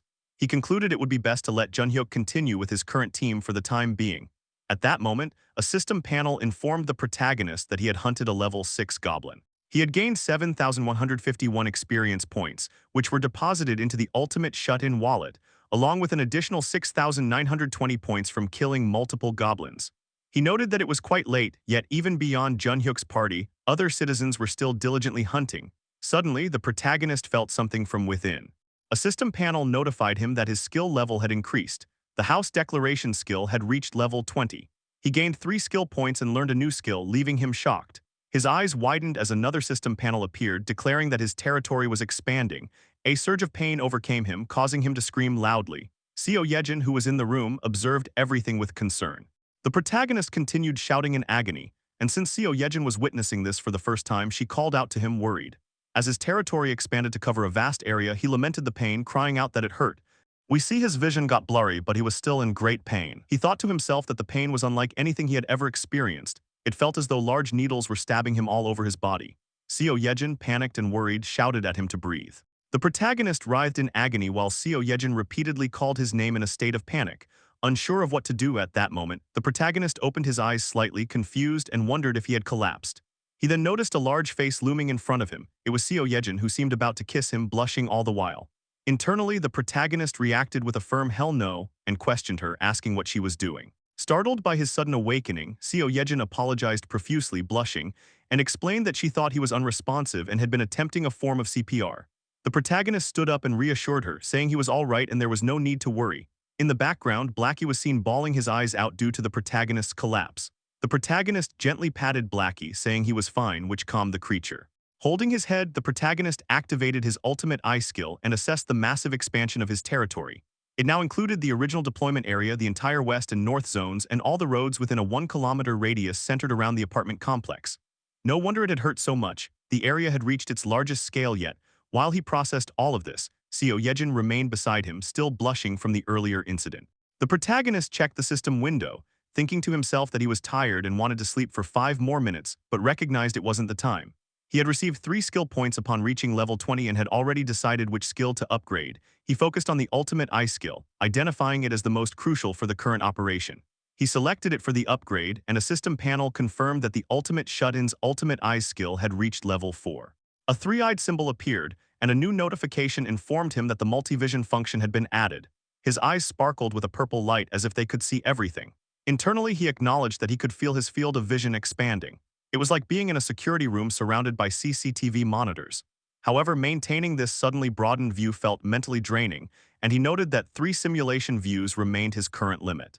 With 2 skill points remaining, he chose to upgrade the Dignity Preservation skill next. The system panel notified him that the ultimate shut-in's Dignity Preservation skill had reached level 5 and that the Mystic Draw feature had been added. Upon receiving 300 crystals of some kind, the protagonist was confused at first. He then understood that 1 Mystic Draw cost 300 crystals and that these had likely been given for a trial draw.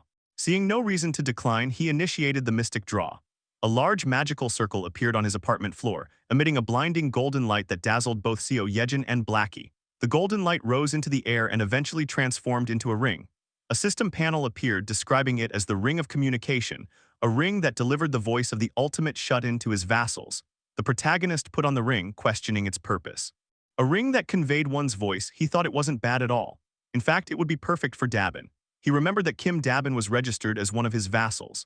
Opening the vassal management system, he viewed Dabin's profile. She was level 25, held the title of 11th servant, had 77 trust and 100 loyalty, and her awakened ability was telepathy. The protagonist smirked slightly, acknowledging that it was an insane and perfect skill for this kind of task. Right at that moment, the protagonist heard someone shouting that 50 people were sharing one unit to sleep. He stood there in a daze, trying to comprehend the situation, then began observing the ongoing commotion using his leveled-up ultimate eyes skill. He saw Dabin speaking to a group of people, explaining that the arrangement was only a temporary measure. However, a fat man among the group began arguing, questioning what Dabin meant by temporary. The man angrily asked if they were being treated like chickens.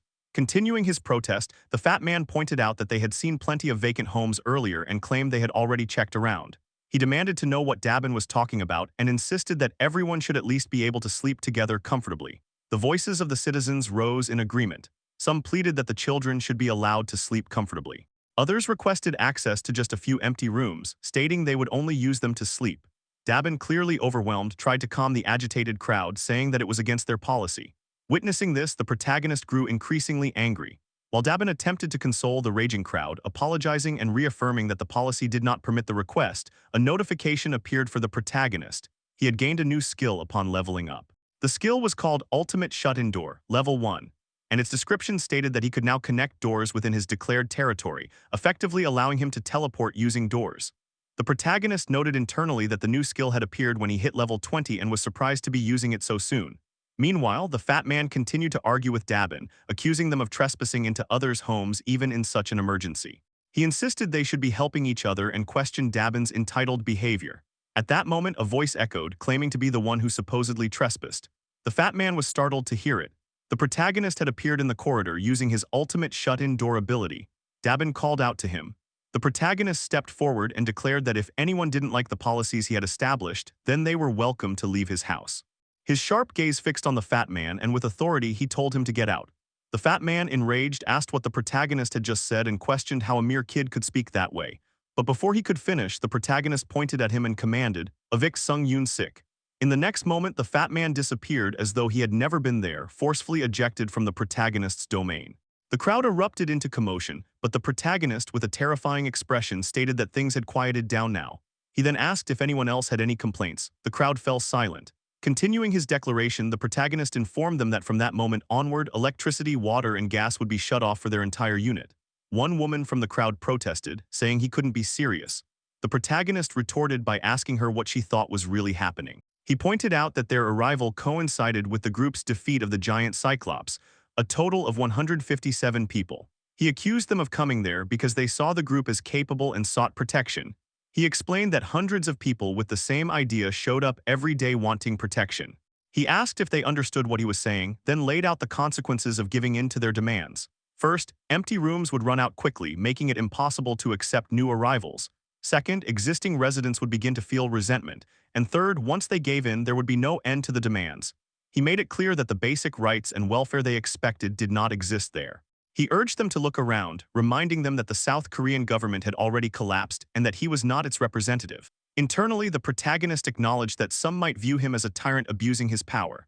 But he believed that in the brutal world they now lived in, naive ideas like rights and welfare were no longer practical. Fuming, he declared that if they wanted privileges, they needed to prove they were worth it. He reflected on how other survivors were enduring harsh conditions and adapting. They took turns sleeping in shifts, optimized space, and sought guidance from those who had adjusted earlier. Even amid discomfort, there were those who looked out for the children and strove to survive together. Yet the people before him now had chosen to make demands instead of seeking solutions. Boiling with anger, he pointed at the crowd and ordered them to return to their assigned accommodation immediately. Internally, he concluded that they had likely grown too comfortable. With a menacing expression, he repeated his warning, "Return to your assigned accommodation immediately, unless you want more things taken away from you." Hey everyone, welcome back to Manhwa Munch. So while I was recapping this story, something unexpected happened. The publisher decided to switch up the art style. I know it feels a little strange at first, kind of like when your favorite character's appearance suddenly changes and you need a few chapters to adjust. I'll be honest, I was a bit sad too because we've grown attached to the old look. But don't worry. The heart of the story is still beating strong, and in the end, it's the journey and the plot twists that really keep us hooked. So let's enjoy this together because the artwork may change, but the story is what truly matters. So now, let's get into the story. As soon as the scolding from the protagonist ended, the citizens lowered their heads and shuffled away in defeat, casting glances at the protagonist. The protagonist also looked at the citizens heading back into their units while Dabin watched them walk away. At that moment, Dabin sighed and thanked the protagonist, saying that he had saved her. The protagonist inwardly thought for a moment before communicating with Dabin through telepathy, telling her there was no need to thank him as it was only natural. He even said that he should be the one thanking her. The communication ring on the protagonist's finger glowed as he spoke telepathically. Dabin, confused by the telepathy, listened as the protagonist asked if she found it fascinating. She replied that she did. Continuing the telepathic exchange, the protagonist suggested that Dabin might be able to do something similar. Concentrating, Dabin listened as the protagonist instructed her to think of the person she wanted to communicate with and speak in her mind. A bluish energy surrounded her, and she successfully used telepathy, exclaiming like this. The protagonist heard her voice in his mind and congratulated her, advising that she still needed to learn the exact usage, conditions, and limitations through practice. Dabin thanked the protagonist telepathically, finding it strange to use telepathy when the person was right in front of her. Just then, someone extended a hand and called out to the protagonist, saying, "Excuse me." The protagonist and Dabin turned toward the voice, seeing a middle-aged man raising his hand. His expression showed slight worry and he was sweating a little. The protagonist asked if he still had something left to say. Sweating heavily, the man hesitantly admitted that it was shameless of him, bowed, and requested that the person who had just been expelled be forgiven. The protagonist sternly asked why he should do that. The man explained that while Yunsik had been the loudest in voicing the complaints, it had been the collective opinion of the people. He insisted it was everyone's fault and that Yunsik should not be the only one punished. Bowing repeatedly, he said they would accept any punishment if only the protagonist would show mercy. The protagonist reflected inwardly, thinking that he had already been considering when to allow Yunsik back, as taking someone's life just to set an example felt wrong. Fortunately, Yunsik had not left and was still knocking at the territory's barrier. Looking at the system panel, the protagonist asked the man for his name. He introduced himself as Han Kyung-hoon.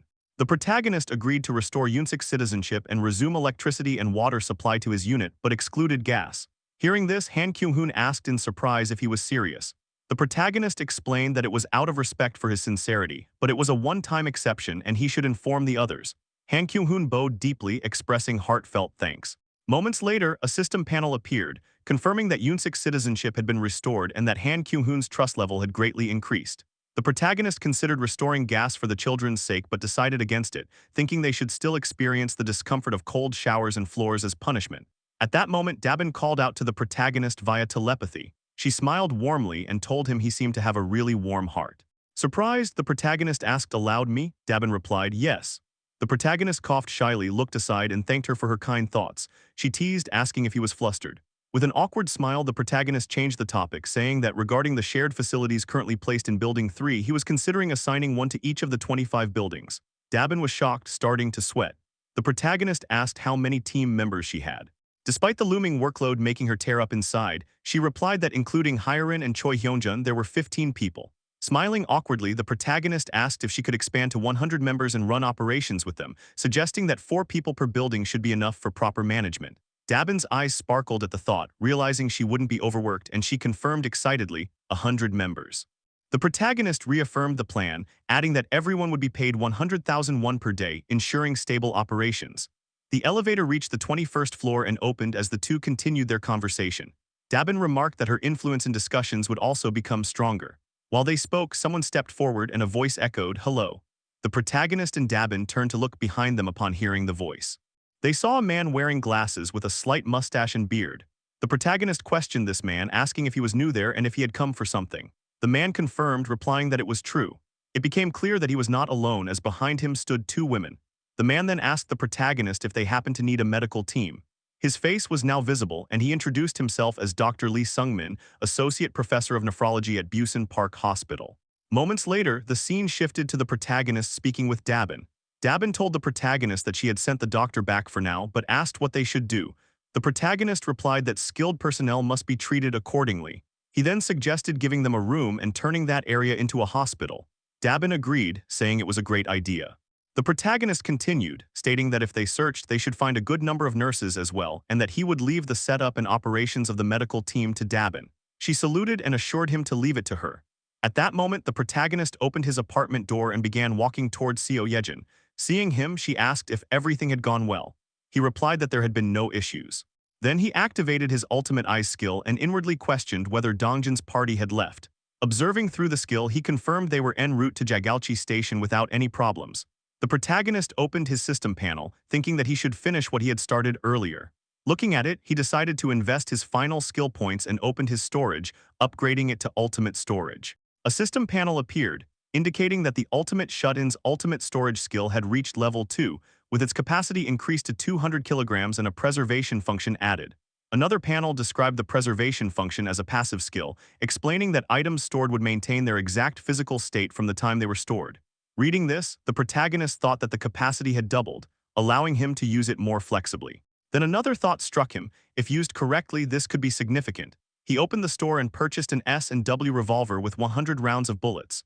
While loading them, he reasoned that preserving the physical state meant the item's condition would remain exactly as it had been upon storage. He pointed the gun blankly and asked Seo Yejin to cover her ears, warning that it would be loud. Startled, she panicked upon seeing the gun, exclaiming that it was indeed a firearm. The protagonist pulled the trigger, thinking the command to store the live round, and fired the revolver. Rapid shots followed, and the bullets entered the system panel, storing the live rounds in ultimate storage. A system panel confirmed that the live round had been stored. He thought that it had worked perfectly. He walked to the balcony, opened the glass door, and looked outside, questioning his theory. From behind, Seo Yejin called out in confusion, asking why he had started firing all of a sudden, but he did not respond. With a determined expression, he extended his arm and commanded, "Summon live round." A system panel appeared, and the previously fired rounds emerged in the same physical state. The barrage of bullets shot out with the same speed and force as when fired from the revolver. Realizing his success, a shiver ran down his head as he thought this was incredible. He declared that this was a perfect way to support Dongjin's party. The scene shifted to Jagalchi Station, where a goblin's head was blown apart by a bullet from Dongjin's party. Another goblin fell to the ground, and the rest fled in fear. For them, goblins had become nothing more than small fry. At that moment, Dongjin announced their arrival at Jagalchi Station, with the party ready for whatever awaited them. Using the ring of communication, the protagonist employed telepathy to reach out to them, greeting everyone and asking if they could hear his voice. Dongjin's party was shocked, and even Dongjin himself was taken aback. Dongjin asked if it was really the protagonist. Through telepathy, the protagonist confirmed that they could hear him clearly. Dongjin replied that he could hear just fine. The protagonist then stated they would communicate like this from now on and instructed them to proceed through Exit 2. Dongjin acknowledged with an understood. Dongjin's party exited through Exit 2 and emerged from the underground subway, only to be stunned by their surroundings. The destruction was brutal, an intersection filled with overturned cars and buses, a scene straight out of a post-apocalyptic era. The protagonist reflected that, from this point onward, they were in uncharted territory. Seo Yejin had tried to re-establish a link with the rats back at the central station, but failed due to the excessive distance. Unlike before, where they had scouted and cleared the path ahead, they were now entering completely unprepared terrain. The scene shifted to Dongjin, who asked the protagonist where they should go next. The protagonist instructed them to follow the big road to the left for about a kilometer, which would bring them near their destination. Dongjin agreed, saying he got it, and the party followed the given directions. Suddenly, the sound of a massive footstep echoed, the foot of a monster stomping rapidly. Dongjin became alert, sensing danger. In the eyes of the approaching creature, the reflection of Dongjin's party appeared. Dongjin quickly turned back and told everyone to step back. The creature emerged. It was none other than a land shark, crushing the earth beneath its immense weight. Dongjin's party readied themselves for battle. Holding his spear, Dongjin remarked that they had barely fought their way past the fishermen, and now they had to deal with a shark. The menacing land shark loomed before them, its sharp teeth and 4 piercing eyes locked onto the party. Opening its massive jaws, it prepared to strike. Dongjin gritted his teeth, ready for what was to come as the shark lunged toward him. At that moment, Jian called out Dongjin's name while opening fire on the shark. Bullets struck the creature, halting its advance and giving Dongjin the chance to act. He leapt forward, sprinting toward its weak point, and hurled his spear with full force, stabbing the shark. In the next instant, Yeonju in her monstrous bear form leapt from above. Though the shark noticed, it was too late. Flipping midair, Yeonju dashed toward the shark with a fierce gaze and smashed it into the ground using her immense weight, crushing its head and killing it instantly. A system panel appeared, announcing that they had hunted a level 24 land shark. The rewards included 13,813 experience points and 758 won deposited into the ultimate shut-in wallet. Standing over the corpse of the land shark, Yeonju's bear form exuded a menacing presence, as if slaying the creature had been effortless for her. At that moment, Dongjin called out to Jian, instructing him to scout the area. Jian agreed, connecting to his crow, which then flew above the vicinity. Through the crow's eyes, Jian spotted something shocking. He muttered in disbelief and quickly called out to Dongjin, saying he thought the area was swarming, though they still didn't know with what. Suddenly, a massive creature emerged, a giant crab monster blocking the path in front of Dongjin's party. It was the size of a large truck. Jian warned that this was not the only threat. Kang then alerted the group to something above them. They soon noticed fish-like creatures hovering in the sky, locked onto the party. It wasn't just one, a whole swarm had gathered. Kang questioned in alarm what those creatures were. Their predator's gaze left no doubt about their intent. Without warning, the fish-like creatures struck first, diving with their blade-like snouts toward the group. The party readied themselves. Dongjin called out to Kang, instructing him to stop them. Kang transformed into his silver-clad armored form, summoning armor from thin air. With his halberd, he delivered a powerful strike, cutting one of the creatures clean in half.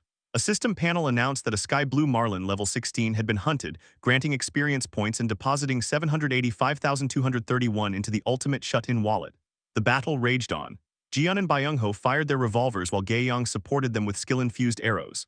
Her attacks worked, piercing 2 marlins and spilling their blood. However, she expressed concern that taking them down one by one was too slow. Her worry deepened when she saw a marlin bypass the party's defenses and head straight for Dajung. Dajung, firing a revolver for the first time, missed every shot, her eyes shut tight in panic. The creature was mere inches away when the protagonist summoned his storage. Bullets materialized in front of Dajung, hitting the marlin in the head and killing it. A system panel reported the hunting of a level 17 marlin, more experience points, and 231,733 one added to the wallet. The protagonist thought bitterly that sniping creatures himself yielded low payouts. To earn more, he'd need to use a vassal. He called out to Seo Yejin, handing her a revolver and telling her to stop linking with the rats and shoot instead. Confused, Yejin asked where to aim. The protagonist replied that anywhere was fine. Urged to hurry, she fired blindly, the bullets being stored as she shot. He told her to keep going and she complied. Extending his hand, he summoned the bullets she fired, deploying them into the battlefield where Dongjin's party fought the Marlins. System panels appeared announcing kills, experience gains, and money earned. Yejin soon called out that she was out of bullets and the protagonist ordered her to reload quickly. Though he felt sorry for her, he knew it was necessary. She continued firing, while he stored and deployed the bullets toward the enemy. The moment was interrupted when Hyerin burst into the protagonist's room, panicking at the gunshots. Seeing Yejin firing the revolver, she grew confused, questioning what was happening and wondering why she wasn't waking up, thinking she was still dreaming because she had been asleep moments before. The scene shifted back to Dongjin's party as the massive crab monster's claw struck toward them. Dongjin and Yeonju narrowly dodged the attack, now face-to-face with the towering creature. Sweating, Dongjin muttered in disbelief, wondering how they were supposed to defeat such a monstrosity as it loomed, ready to crush the entire party. The giant crab, level 35, raised its claw to attack Dongjin and Yeonju. They warned each other that the claw was approaching. The massive claw of the crab monster descended on the ground, destroying part of it, while Dongjin and Yeonju dodged the strike by moving in opposite directions. Yeonju slipped into the crab monster's blind spot and readied her claws to attack. At that moment, she shouted at Dajung, telling her to buff her. Dajung accepted the command and used her skill, buffing Yeonju. With the buff, Yeonju started approaching the crab monster at a very high speed, her gaze fierce. She grabbed onto one of its legs tightly and with a huge roar twisted the leg from its joint. Blood spilled as one of the legs shattered, throwing the crab monster off balance. Because the crab monster was off balance with one joint gone, Dongjin called out to the protagonist. The protagonist summoned a spear into Dongjin's hand. Dongjin gripped the spear, infused it with his skill, and readied himself. In the next second, he launched it with all his strength. The spear struck the crab monster in its mouth, piercing through, but it did not end there. From behind, Yeonju lunged, her scary figure looming over the monster. With a fierce gaze, she prepared to destroy everything in her path. She landed a critical hit on the crab monster's back with her huge claws, but only a few scratches appeared on its hard shell. Seeing this, Yeonju began panicking and sweating in confusion, wondering why the crab was unharmed.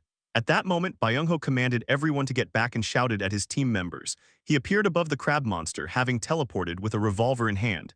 He began firing, but the bullets bounced off the crab's shell, which seemed like an impenetrable defense. Both Dongjin and Yeonju were in awe at the creature's insane defense. Dongjin questioned what they should do now since the crab was not down yet. He wondered aloud if there was truly no way to fight it.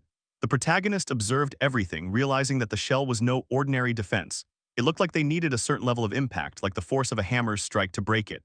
An idea struck him, and he began searching frantically within his territory, certain he had seen something before. Finally, he found what he was looking for. He summoned his storage and, using the ring of communication, called out to Yeonju. He told her that when he gave the signal, she should jump onto the crab's shell. Yeonju understood and agreed.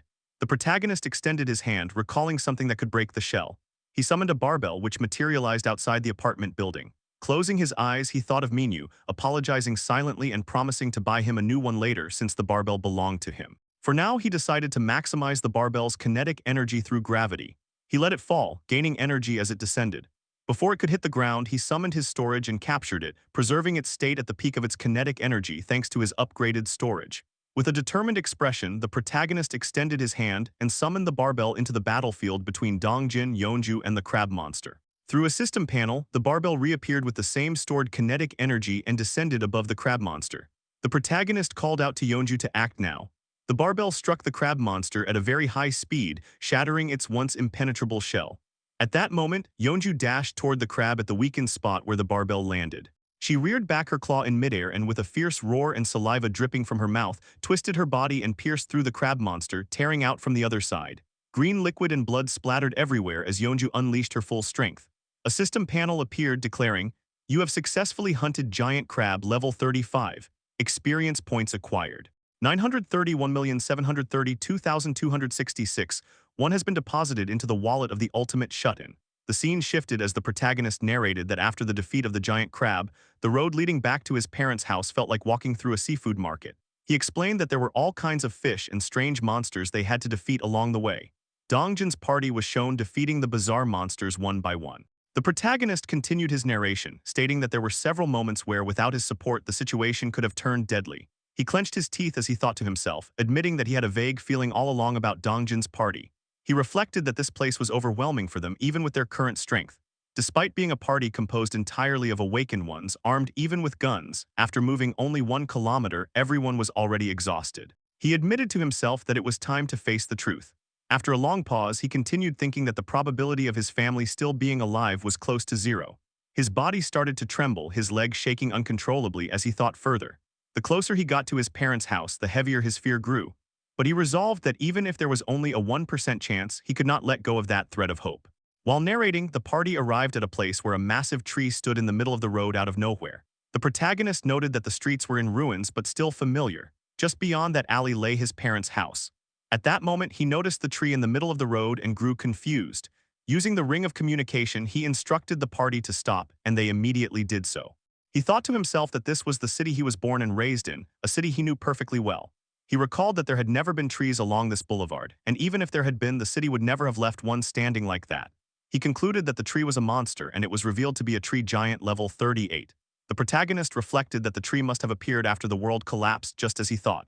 Using the ring of communication again, he alerted everyone. He told them to listen, and when Dongjin confirmed they were listening, the protagonist asked if they all saw the enormous tree in front of them. When Dongjin confirmed that they did, the protagonist, stuttering in hesitation, declared that the tree was a monster and ordered them to attack it. Following his command, the party got into battle stance, ready to fight the monstrous tree. At that moment, a crack appeared on the tree. The crack began to move, and within seconds, an eye emerged from it. Soon after, a mouth appeared, and the roots acted like legs while the branches writhed like tentacles. The party was startled and shocked at the sight. After the protagonist commanded the attack, Gaeyong fired an arrow infused with her skill at the giant tree monster. The arrow zipped past and struck, destroying part of it.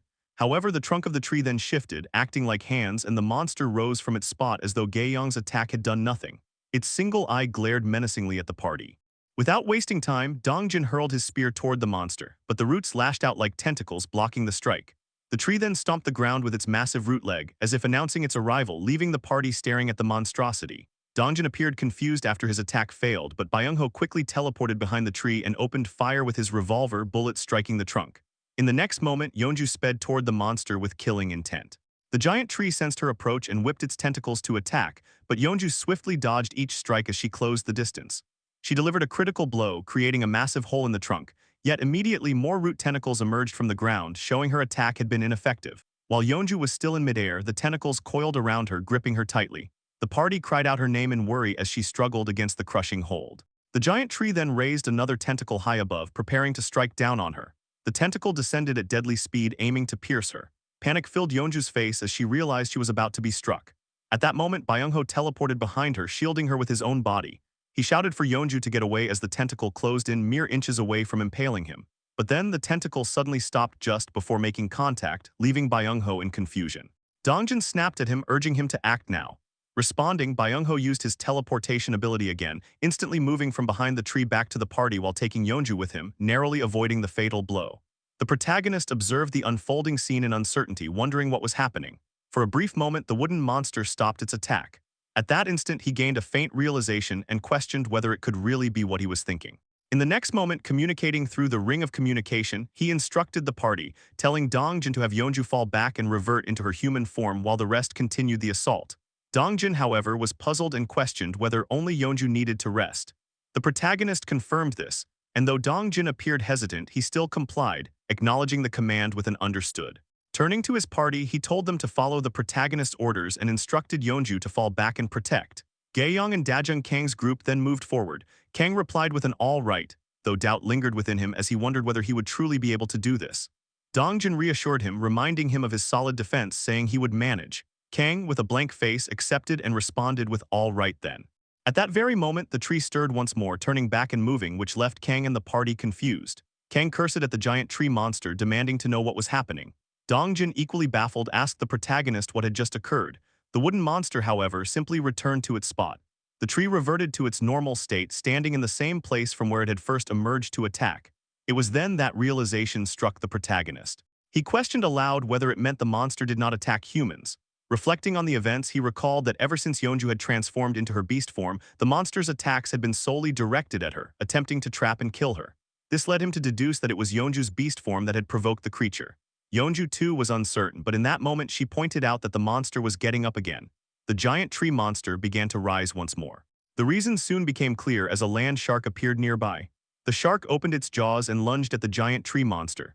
In response, the monster lashed out with its tentacles, striking the land shark. Within moments, multiple tentacles pierced the shark, killing it instantly. Seeing this, the protagonist became certain of his deduction.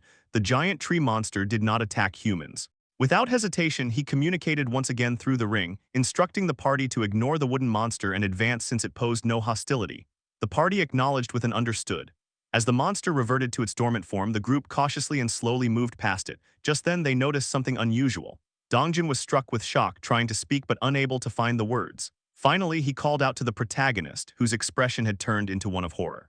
Dongjin asked if the place where the giant tree monster stood was in fact his parents' home, as an apartment building came into view. What they saw was a massive tree with impossibly thick trunks standing exactly where the protagonist's parents' apartment should have been. The protagonist questioned whether they had come to the wrong place, though deep down he knew the truth. He admitted there was no mistake and trembled, declaring that the place should indeed be his parents' home. A mix of anger and emptiness filled his eyes as he thought of his father, mother, grandfather, and grandmother who should have been there. Overwhelmed by uncontrollable rage, he believed the enormous tree was responsible for whatever had happened to his family. He thought the monstrous tree had no right to be there and vowed to kill it, certain that only then would he feel satisfied. At that moment, he emanated the aura of an absolute being, his eyes burning with rage and a single purpose: to destroy the tree. He began devising ways to kill it, considering filling it with gas and blowing it up. He reasoned that Dongjin's group could be summoned back through their vassal summons and insisted that they would destroy the monstrous tree right then. Yet in his fit of rage, his eyes went blank as a system panel suddenly appeared before him, stating, "Detected presence of the ultimate shut-in, blood relative nearby." The chilling system message silenced his burning fury, leaving him frozen. In that tense moment, an old man's voice suddenly rang out, shouting fiercely, "Who's there?" A flashlight beam cut through the darkness, directed toward Dongjin's party as the man demanded to know who they were and accused them of daring to bully their little pea-poppy. From the shadows emerged three senior citizens, leaving Dongjin's party on guard. The three elders, an irritable old man, an old lady, and a bald old man, appeared visibly furious. The elderly group had walked towards the tree, and one of them, wearing a cap, looked at the condition of the tree. He expressed his concern, saying, "What on earth should they do about this?" The elderly people then discussed among themselves, noticing that there was a hole where the tree had been pierced right through. They remarked that it must have hurt and asked Poppy if he was okay. Together, the elderly examined the state of the giant tree Poppy. They discussed how heartbroken the chief would be once he found out about its condition. At the same time, the party was sweating nervously, knowing they were the ones who had pierced a hole into the tree. They felt guilty in that moment. The elderly man wearing a cap shouted at the party, questioning if this was their doing. The party admitted that it was. The grumpy old man in the cap then demanded to know why they would do such a thing to Poppy, who wasn't harming anyone. The party members bowed and in unison apologized. Just then, someone called out to the elderly man in the cap, telling him to look over there. The man turned and saw another middle-aged man calling out, saying that Poppy had done them a great favor once again. The elderly man in the cap reacted with surprise, asking if that was really the case.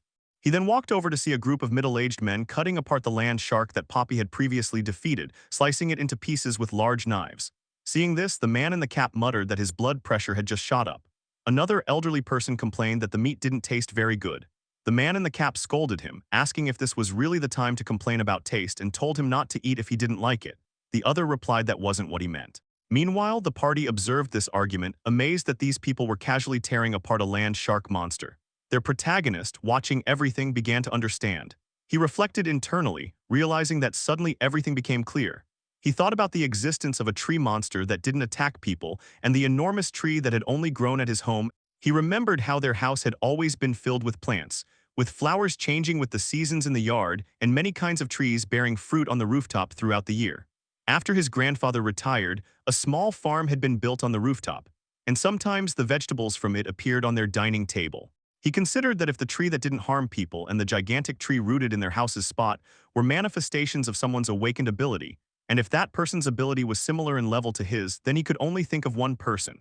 He assumed aloud that it must be his grandfather. He then asked directly if his grandfather had awakened. Overcome with relief, he said out loud how thankful he was, confessing that he had thought his entire family had perished.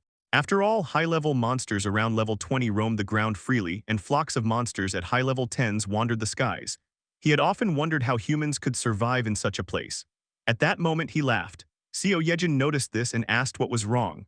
The protagonist simply smiled and said it was nothing, explaining that he was just relieved that everyone was safe. He then turned his attention back to observing the party, as the elderly people praised the younger ones, commenting on how wonderful youth was. Containers filled with cut parts of the land shark were being packed, and the party helped the elders dismantle the monster. Dongjing asked if what they had gathered would be enough. A middle-aged man reassured him, saying it was more than enough, and thanked him warmly. At that moment, the protagonist used the ring of communication to call Dongjing. Hearing his voice, Dongjing responded immediately, and the protagonist asked him to find out the name of the village chief. Dongjing agreed and turned to one of the middle-aged men, asking politely what their chief's name was. The man asked if they knew the chief, then revealed that the chief's name was Li Bongyul. The protagonist's assumption was confirmed, it really was his grandfather. The scene then shifted. A middle-aged man led the party somewhere, saying that before heading to the village chief, they should stop for a moment. The group followed and arrived at a place where more people began to appear. Unlike the crumbling city around them, there was proper infrastructure here. They discovered that the parking lot of the protagonist's original home had been converted into a storage area filled with corpses of land sharks and other monsters. People were busy cutting, dismantling, and organizing the remains. Middle-aged men carried parts of the land sharks on their backs, while very old people sat comfortably, happily talking, frying fish in oil, and enjoying their meal together. Witnessing this scene, the entire party was left amazed, their jaws hanging open in disbelief. Our protagonist observed everything and internally thought that there were so many people. At a glance, he felt it looked like more than 100, and it seemed almost as if the bustling Jagalchi market itself had been relocated here. It was revealed that most of the people present were middle-aged men, women, and elderly folk, since the town had very few young people. These middle-aged and elderly individuals had originally worked in the fishing industry, and because of that, their cutting skills were rivaled by none. A bald middle-aged man was seen cutting up a land shark. At that moment, someone called out to him, addressing him as Old Man Park. The bald man turned around to the voice and responded that he had heard the news, adding that Poppy had once again done them a big favor by helping kill the land shark. Another middle-aged man replied, telling him not to even get started, explaining that the land shark had been so big that he had needed the help of young men to clean it up. He admitted that he would have been done for without their help. That was why he wanted to treat them to a plate of sashimi and asked the bald man to slice it up quickly. The bald man, holding his sashimi knife, accepted the order with a nod and said he got it. Within seconds, he skillfully laid out a beautifully prepared plate of sashimi, announcing that it was ready. Seeing this, the party members' mouths watered in shock and delight at being treated to such a dish. The bald man encouraged them to eat plenty. Gaeyong then asked if they perhaps had chopsticks. The bald man replied that there were no chopsticks there and told her to use her hands. At that moment, Gaeyong called out to the protagonist, but he acted swiftly, summoning chopsticks in front of her and the other party members. Gaeyong thanked him while both the bald man and the other middle-aged man were left stunned, jaws dropping and sweat forming as they struggled to comprehend what had just happened. They questioned in confusion what on earth they had just witnessed. Gaeyong then took a bite of the sashimi and immediately exclaimed that it was delicious. Following her lead, the party members began eating, all remarking on how good and amazing it tasted. After working so hard, they finally felt at ease, commenting that it had been ages since they last had sashimi. The protagonist also felt happy for his companions. Extending his hand, he summoned water and cola in front of Dongjin. Witnessing this, the two men were once again shocked, exclaiming in disbelief that it was cola and wondering how such a thing could appear. One of them also questioned in astonishment how cider could appear. Dongjin then asked the men if they would like some. The bald man hesitated but asked if it was really okay. However, the protagonist did not stop there. He went further, summoning a bulk supply of food items, rice, eggs, milk, ramen, and other essentials that were nearly impossible to obtain in the apocalyptic era. Seeing these supplies materialize out of thin air, the bald man was left speechless, questioning what all of this was and asking if it was meant for them. Dongjin smiled and replied that it seemed so, explaining that the protagonist had prepared these as gifts for them. The bald man then wondered aloud if the protagonist could be some kind of god. The other middle-aged man questioned whether they should at least refuse politely, but before they could decide, a voice from above interrupted, asking why it was so noisy. Hearing the voice, the old middle-aged man turned and saw a menacing figure standing above them on a massive tree root tentacle. The bald man immediately acknowledged the figure, addressing him as the village chief. Upon hearing this, the protagonist was shocked, realizing that the man was none other than his grandfather. A system panel appeared before him displaying the words, World Tree's Guardian. It listed attributes: passive, mythical, chosen by the World Tree, life force of the World Tree, blessing of the World Tree, protection of the World Tree. Another system panel appeared in front of the protagonist, announcing that the vassal had encountered the bloodline of the ultimate shut-in. The power of the bloodline was being unlocked. The panel revealed the name Li Bongyul, level 55, with titles including Bloodline, Relative, Druid, and Trust at 88. His awakened ability was Guardian of the World Tree. The condition had been fulfilled, and an annex building was added to the available construction options. The figure of the protagonist's grandfather was seen standing above, watching over the party members. In the next moment, the grandfather jumped and slid swiftly down from the top of the root-like tentacle, landing with a thud on the ground and showcasing his physical abilities. The protagonist was shocked after observing this. He thought to himself that his grandfather looked much healthier and stronger than before. He reasoned that this was not his imagination. Just from the way his grandfather walked, it was clear. His grandfather had grown old, his brain had weakened, and his legs had almost lost much of their strength before. But now, the strength he possessed must be the result of his awakening. The protagonist then used the ring of communication to call out to everyone in the party, saying that this was his grandfather and asking them to greet him. Dongjin agreed and greeted the grandfather, saying it was an honor to meet him, addressing him as the village chief. The previously middle-aged man bowed to the chief and explained that these were the new people who had come recently. He described them as talented, capable of creating tools out of nothing, and mentioned that all the supplies, food, water, and everything else were made by them. Introducing the party, he directed his words to the village chief, the protagonist's grandfather. The chief expressed surprise and said that water had been a serious problem, and he was truly thankful they had come. He then shook hands with Dongjin. Dongjin, however, clarified that those supplies had not come from them. The village chief questioned him, asking where they had come from then. Dongjin paused briefly before answering that they were all the result of Jae-hun's ability. Upon hearing that name, the village chief was shocked and asked again in disbelief. Dongjin then formally explained that they had come at the request of Kim Jae-hun. The chief's expression turned to shock and disbelief as he questioned, asking if this Jae-hun was the one he knew, his grandson. Dongjin confirmed, saying yes, Kim Jae-hun, who lived in Seomyeon Apartments. The village chief staggered, unable to believe that his grandson Jae-hun was alive. Overwhelmed, he declared that if it was true, they should come with him immediately. Approaching the root-like tentacles, he was followed by the observing party. They soon saw the massive world tree, towering and immense with destroyed city buildings in view. The party and the grandfather Bongyul climbed onto the tree root tentacle, which began to move toward the world tree. Inwardly, the protagonist questioned if his family members were all up there, thinking that soon he would get to see his mom, dad, and grandma again. A slight smile appeared on his face as he thought further. Though there was no direct way yet, once the outpost base was complete, he could use the ultimate shut-ins door skill to reach them directly. Opening a system panel, he reflected that when he had met his grandfather, a new construction option was unlocked, so he began to examine it. The system displayed that the condition had been fulfilled, and the annex building had been added to the available construction options. The annex building was described as a safe zone built outside the ultimate shut-ins territory, with its area expanding in proportion to the territory. When activated, it temporarily granted the same influence as House Declaration, but it would only activate if a blood relative of the ultimate shut-in resided there. The protagonist read all of this, thinking that although the cost was 8 times more than an outpost base, it did not state that it could be destroyed. He also recalled receiving 10 billion won in construction support after securing one apartment complex, and even after installing solar panels on every building, he still had over 7 billion left. Since the annex building cost 3 billion to construct, he concluded that this amount of money was not something he needed to worry about anymore. He then commanded the construction of the annex building, affirming to himself that the amount was insignificant now. As soon as he made the decision, a shimmering light appeared. projecting a blue image of the world tree and the annexes range beneath his feet spreading across the room. The projection revealed the world tree and all the surrounding area near his original house. Looking at this projection, the protagonist questioned if it was showing him the scale beforehand, noting how the area looked almost identical to where he was now. He wondered if the annex expanded as he grew stronger and realized it was far more valuable than the outpost base, which had limited range despite costing 10 billion won. Smiling, he said aloud that there was no need to hesitate.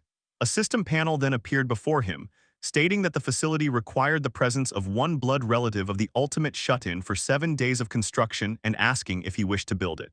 He answered yes, and another system panel appeared, showing the time remaining until annex completion, 167 hours, 59 minutes and 59 seconds.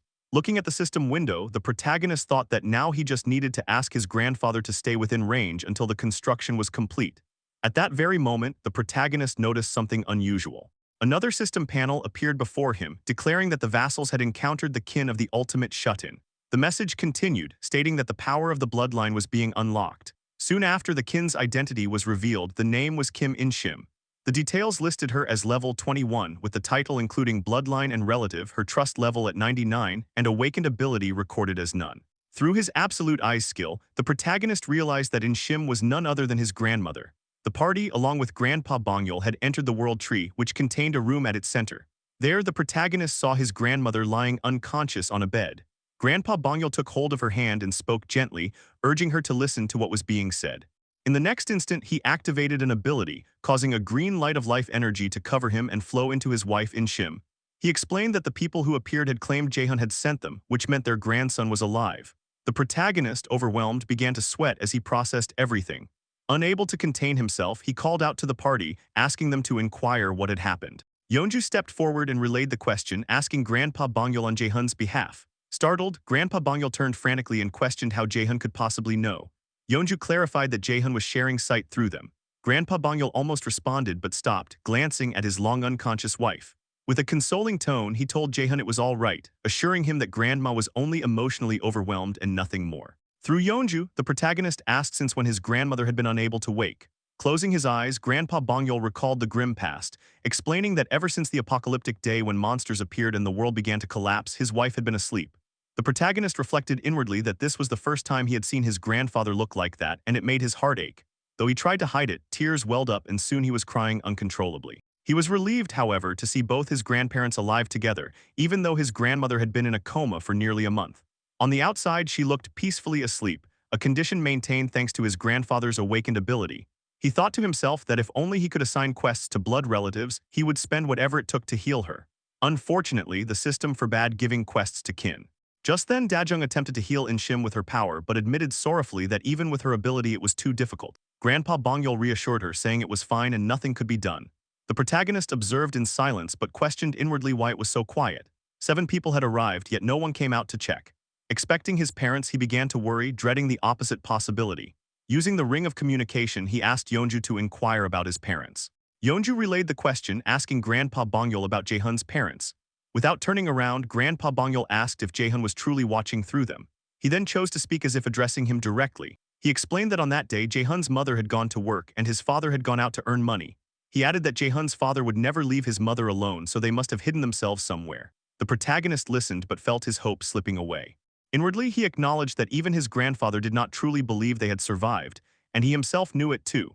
Covering his face with his hand, he thought bitterly that unless one of his parents had gained powers as transcendent as his grandfather, their survival was nearly impossible. Still, determination filled his expression as he clung to the belief that his parents might be alive. Calling out to the party through the ring, he declared that their next target was Yuihuang Nursing Hospital. The others responded with concern, calling his name, but he pressed on, reasoning that even if there was only the smallest possibility, even if he was grasping at straws, he had to try. Through the ring, he told the party they had all worked hard and since it was late, they should sleep at his place and depart tomorrow.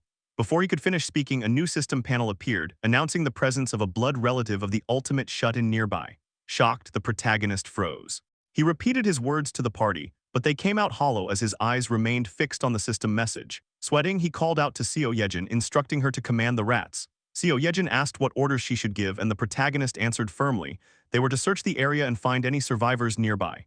Seo Yejin agreed, and inwardly, the protagonist thought that the system was not pointing to Dongjin's side but directly here. A blood relative was heading toward him, and he did not need to check to know it was his mother and father. Soon, footsteps echoed as a couple in ragged clothes appeared, their figures coming into view, a man and a woman approaching. The scene transitioned to the storage area, where the old and middle-aged folks were busy cutting and dissecting the monster parts, each person diligently doing their share of the work. At that very moment, an old man wearing a hat looked exhausted. He spoke to a bald old man, remarking that the work still wasn't finished, even at this late hour. The bald old man laughed and called out the man with the hat, before pointing out that it simply meant they had an abundance of food, which was a good thing, wasn't it? Old man with the hat agreed, saying that was true. But before he could finish, he noticed something in the distance. Various shadows of creatures loomed over the storage area, and the middle-aged folks turned their eyes to the sky. The old man with the hat stared at the dangerous and strange shapes above and questioned what in the world that could be. Countless creatures hovered in the sky beneath the moonlight. Suddenly, the sound of an alarm bell echoed as someone rang it frantically. A man stationed on a tower shouted warnings, cautioning everyone that monsters were swarming in. At the signal, the villagers ran for their lives, while others commanded to move everything to the seafood storage and to lower the shutters quickly. At that moment, an old man wearing a red cap hurried into the room where Grandpa Bongyol and the party members were gathered. He urgently delivered the bad news to the village chief, addressing Grandpa Bongyol with. Everyone turned to him in alarm as he insisted that the chief must come out immediately. Grandpa Bongyol questioned what was happening, and the old man explained that a massive horde of monsters was charging in. The scene shifted to reveal the horrifying sight of innumerable monsters swarming into the village. Grandpa Bongyol and the party soon arrived, witnessing the swarm of monsters approaching. Dongjin worriedly questioned if all those creatures were truly coming their way. Grandpa Bongyol extended his hand and cautioned everyone to fall back. As his hand moved, giant tree monsters were summoned through his power, rising up to protect the village. Grandpa Bongyol then noticed Poppy's condition and questioned why he was so badly injured. Gaeyoung and Yeonju were drenched in sweat, knowing the wound had been inflicted by their own party. Dongjin stepped forward from behind Grandpa Bongyol and announced that they would help as well. But Grandpa Bongyol, the true aura farmer, firmly told them to stay back, explaining that the horde wasn't actually targeting them. Dongjin, confused, asked what he meant.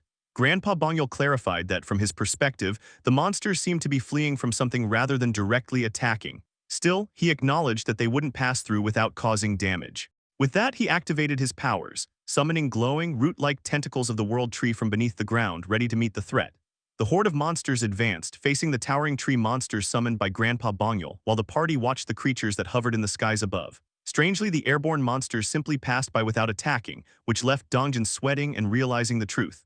However, those charging across the land were inevitably bound to collide with them. Dongjin worried that there was no way Grandpa could deal with such overwhelming numbers alone. Land sharks surged forward, ready to clash with the tree monsters. Concerned, Dongjin called out again, offering their aid. Grandpa Bongyol, growing irritated, sharply commanded them to stay inside the building, insisting there was no need for their help. Dongjin argued that Grandpa would struggle alone, but Bongyol dismissed them entirely. He stomped his right leg on the ground with sheer force, summoning root-like tentacles that erupted from the world tree and pierced the incoming monsters, killing them instantly. In anger, he warned the group once again to remain inside. His overwhelming display of power left the entire party stunned, jaws dropping in shock. The monstrous bodies hung lifelessly, pierced and suspended by the roots. Yet more creatures came rushing toward the village. Grandpa Bongyol responded by raising a massive wall of root tentacles. Monsters slammed into the barrier, piling up against it, but driven by whatever pursued them, they tore through the wall. Bongyol then infused the roots with green life energy, unleashing countless sharp thorns that shot out in all directions, instantly killing swaths of monsters. System notifications appeared before the protagonist, stating, "You have hunted a land shark, level 24. You have gained experience. You have hunted a saw stingray, level 23. You have gained experience. You have hunted a blue crab, level 29. You have gained experience." The notifications continued endlessly. Another system panel appeared, describing the bloodline title. It explained that all stats increased by Trust X 10%. Experience gained from monsters hunted by the bloodline title holder increased tenfold and was shared evenly, though settlement rewards were monopolized by the hunter, the title holder of bloodline. The protagonist carefully read through the notification. He then reflected in awe, realizing that Grandpa Bongyol was level 55 and that this was the standard of someone at that level. Grandpa Bongyol himself looked puzzled at the strange blue system panel hovering before him, while in the background, Dongjin's party trembled in fear after witnessing his power. The protagonist thought that at first he had assumed his grandfather was being reckless, but with just a single stomp, Bongyol had wiped out hundreds of monsters. Helping him was pointless. They should just be glad not to get in the way. Right now, his grandfather was a monster in his own right. More system panels appeared, describing the hunting of giant crabs, lobsters, sawtooth crabs, and countless other monsters, as Grandpa Bongyol's overwhelming power continued to unfold. In the next second, a system panel appeared, announcing to the protagonist that his skill level had increased. After reading the message, he was shocked and unprepared, questioning aloud whether he was already leveling up. In the next moment, a surge of pain coursed through his body, forcing him to scream at the top of his lungs. His dome-like territory expanded even further, covering an immense distance. After some time, he was finally relieved of the pain, though exhausted, and he exclaimed in frustration that the pain felt like his entire body was bursting apart in slow motion. He continued to think that no matter how many times he experienced leveling up and the accompanying agony, he never grew accustomed to it. Right at that moment, another system panel appeared before him, stating that he had discovered beings eligible to be taken in as citizens. It asked whether he would like to grant them citizenship. The protagonist frantically gritted his teeth, realizing that among those beings his parents might be included. He rummaged through the list of citizens within the system, checking the newly registered names, but he could not find his parents. He thought to himself that the number of newly added citizens was far too great to check individually. Judging from what had happened with his grandfather and grandmother, he reasoned that if his parents were within range, the system would have shown a bloodline message rather than a citizenship one. This meant they were outside the range. He looked towards Seo Yejin, thinking that since she was working hard to locate his parents, he would know as soon as she found them. The protagonist acknowledged the pain from leveling up, feeling as though his body was in pieces but recognized it was no time to rest. Using his absolute eyes skill, he checked how things were on his grandfather's side. He observed Grandpa Bongyul adjusting his glasses. Dongjin's party, sweating nervously, asked what was wrong. Grandpa Bongyul replied that their treatment of him had certainly changed, and it was only natural given the monstrous strength he now displayed, for he was the true aura farmer. He then pointed out that back then, the monsters he killed would vanish but leave some remains. However, now not even bones were left behind, they disappeared completely. Dongjin clarified that this was likely due to Jae-hun's ability, since ever since they had come under his influence, corpses no longer remained. Grandpa Bongyul asked if that was so, and then added that the strange letters appearing in the air must also be the protagonist's doing. Dongjin confirmed this, and Grandpa Bongyul remarked that it was indeed a peculiar ability. Turning to Dongjin's party, Grandpa Bongyul stated that since the situation seemed under control, they should head to the warehouse and bring some people. The group seemed puzzled and asked why. Grandpa explained by pointing at monsters still trapped alive within the roots. If they intended to eat the monster's meat, someone had to kill them fresh so that the flesh remained suitable for consumption. Dongjin and his party agreed and promised to bring them right away. Observing this, the protagonist thought that he had never considered such inconveniences since he had never thought about eating monsters before. At that moment, he noticed the corpse of a swordfish-like monster slain by ordinary old folks. Since it was not killed under his influence, the corpse remained. Wrapped in ropes, it was being dragged by old and middle-aged people into the storage area along with other monsters. Seeing this, the protagonist grew curious and wondered if he should try something. Extending his hand, he registered the swordfish as an item. The corpse began to disappear and was successfully registered, with the system panel confirming the creation of a new category called fish. The protagonist was delighted that it had worked, though he noted the price was rather steep. Still, since the swordfish was so large, it could feed 100 people. Just then, Seo Yejin called out to him, shouting that she had found survivors. Hearing this, the protagonist was stunned. Immediately after, another system panel appeared, declaring that Seo Yejin had encountered the bloodline of the ultimate shut-in and that its power was being unlocked. The scene then shifted to the destroyed city, where someone pointed to the protagonist's apartment building, saying to their partner, "Darling, look over there." Among a group of survivors, a couple was leading the way. The woman remarked in relief that their apartment was completely fine, and the man agreed as they walked toward the building with the others. It was then revealed that these were the parents of the protagonist. His mother, Lee Jisuk, was introduced with a level of 50, holding the titles Bloodline and Relative. Her trust level was 97, and her awakened ability was the One Who Rules. His father, Kim Dong-hyuk, was introduced with a level of 42, bearing the titles Bloodline, Relative, and Escort Warrior. His trust level was 93, and his awakened ability was Enhanced Defense Aura. At this point, the whole family is Aura. They have the royal blood in them, truly the rulers of this apocalypse. One of Seo Yejin's rats encountered them, and through it the protagonist saw them and, overcome with emotion, burst into tears of happiness, exclaiming that it was truly his mother. The long-awaited reunion between the protagonist and his parents was now very near. A system panel appeared, declaring that citizenship would be granted to 23 people subordinated under Lee Jisuk, the one who ruled the bloodline. At that moment, the protagonist narrated that the place where his parents were located lay at the very edge of the expanded domain. Without hesitation, he used his ultimate shut-in door ability to teleport there. He ran frantically wildly, while continuing to narrate that, judging from his parents' path, they would soon enter his domain. Since the power of the bloodline had already awakened, they would not be blocked by the transparent wall. Right then, a group of survivors entered his domain. The protagonist, still running, suddenly stopped when he spotted the group. His eyes widened in disbelief as he saw something truly precious, his parents. At last, their figures appeared clearly, and the protagonist shouted with all his strength, calling for his mom and dad. Hearing this, Jisuk, his mother, called to her husband in shock, asking if what she thought could be true. His father questioned aloud whether he was dreaming, astonished that their son was alive. Both parents looked at their son, who was waving at them from a distance, and declared joyfully that it was indeed their son. The protagonist cried tears of happiness, calling again to his mom and dad, insisting it was him. Overcome with emotion, the couple began running toward him, calling his name with deep affection. The next moment, they embraced him warmly. His mother sobbed, asking in disbelief if this was truly their son. He reassured her, saying yes, it was him. His father immediately asked if he was hurt anywhere, the natural question of a parent reunited with a child after so long. The protagonist assured them that he was fine and had been doing well. His father, relieved, expressed his gratitude over and over, thankful that his son was safe. Their reunion was filled with tears and joy, but the protagonist soon noticed something behind his parents, a group of survivors.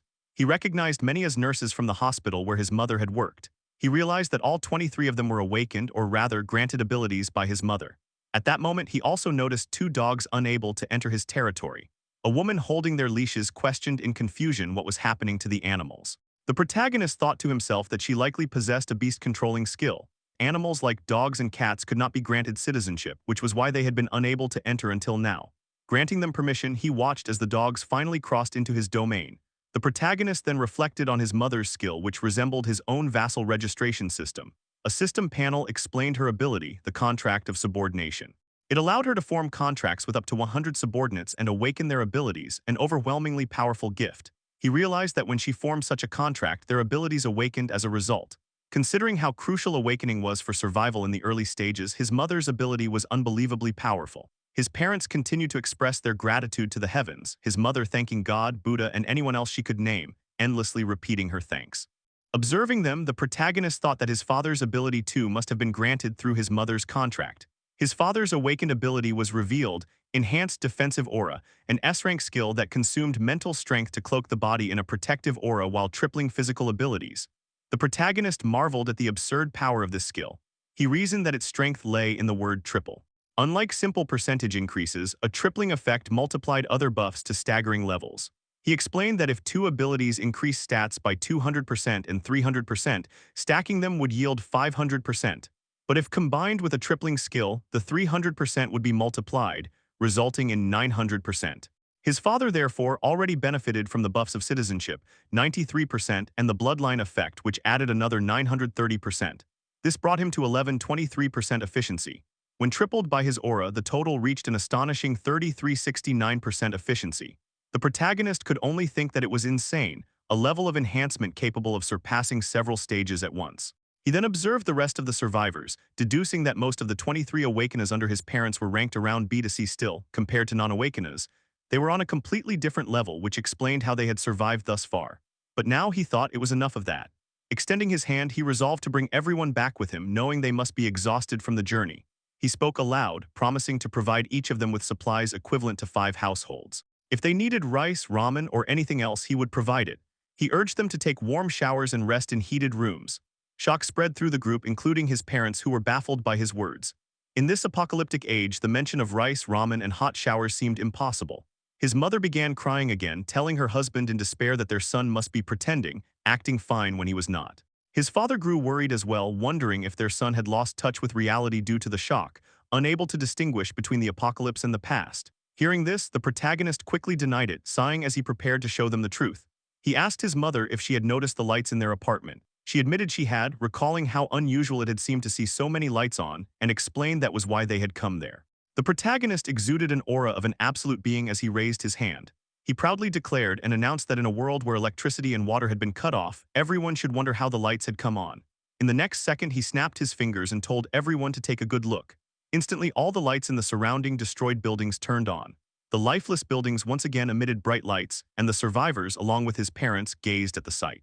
They were shocked and in awe as they looked at the glowing buildings under the moonlight. The scene resembled a candle in darkness, a symbol of hope in this apocalyptic era. His mother was shocked, while his father was equally taken aback. In the next moment, the protagonist summoned a bottle of Coca-Cola. He then summoned multiple bottles and held one out, asking the survivors if anyone was thirsty. The survivors were stunned, exclaiming in disbelief that it was truly Coke. One survivor took a bottle in her hand and asked if they could really drink such a precious thing. The protagonist assured her that they could, and she began to drool over the Coke, as did the other survivors. They thanked him gratefully. The protagonist then asked everyone to have a glass of Coke and told them to follow him, promising to guide them to the house. The scene shifted inside the apartment building, where the survivors bowed to him in gratitude. He narrated that by using the ultimate shut-in door, he transported all the survivors, his parents and himself into the apartment complex. He first showed his mother's subordinates the homes they could use. They bowed and thanked him. He also stocked them with supplies: ramen, rice, eggs, milk, and everything else they could imagine. As his parents walked with him, his mother voiced her concern. She called out to him, questioning if it was right to let others live in houses that belonged to someone else. The protagonist smiled at her concern and said that those who owned the houses never returned, and there was no need to worry about such things anymore. Reaching his apartment door, he reassured them once again and prepared to open it. The door opened slightly, revealing two figures inside. Turning to his parents, he told them to come inside. As the door opened fully, two girls bowed and greeted his parents respectfully, addressing them as mother and father. The girls were Seo Yejin and Hyerin. His parents were shocked to see them in their son's home. His mother asked if they were his girlfriends. He quickly cleared the misunderstanding, insisting that it was not what they thought. Hyerin warmly welcomed his parents, saying they would serve them, and Seo Yejin shyly added her words with sincerity, completing each other's sentences. The protagonist, frustrated, asked why they would be serving his parents. His parents, however, quietly chattered among themselves about the situation, much to his irritation. He then thanked the girls for their efforts and asked them to return. Seo Yejin agreed, and both girls returned to their assigned houses. The protagonist and his parents entered his home and sat around a table. He narrated that after his parents had calmed down, they shared their story. His father had been working as a taxi driver and always picked up his mother from work. That day, as usual, he had gone to fetch her when the monsters appeared. They protected each other and, as a result, survived safely. Just as the protagonist had thought, it was his mother who awakened. After hearing their story, he explained to them everything that had happened to him so far, the abilities he had gained, how he had been living, his grandmother's condition, and that his grandfather was watching over her. His parents were saddened by the news, but as they blended their stories into the night, they shared a warmth they had long missed. Though unresolved problems still lay ahead, the simple fact of being together again made the house feel warm and alive.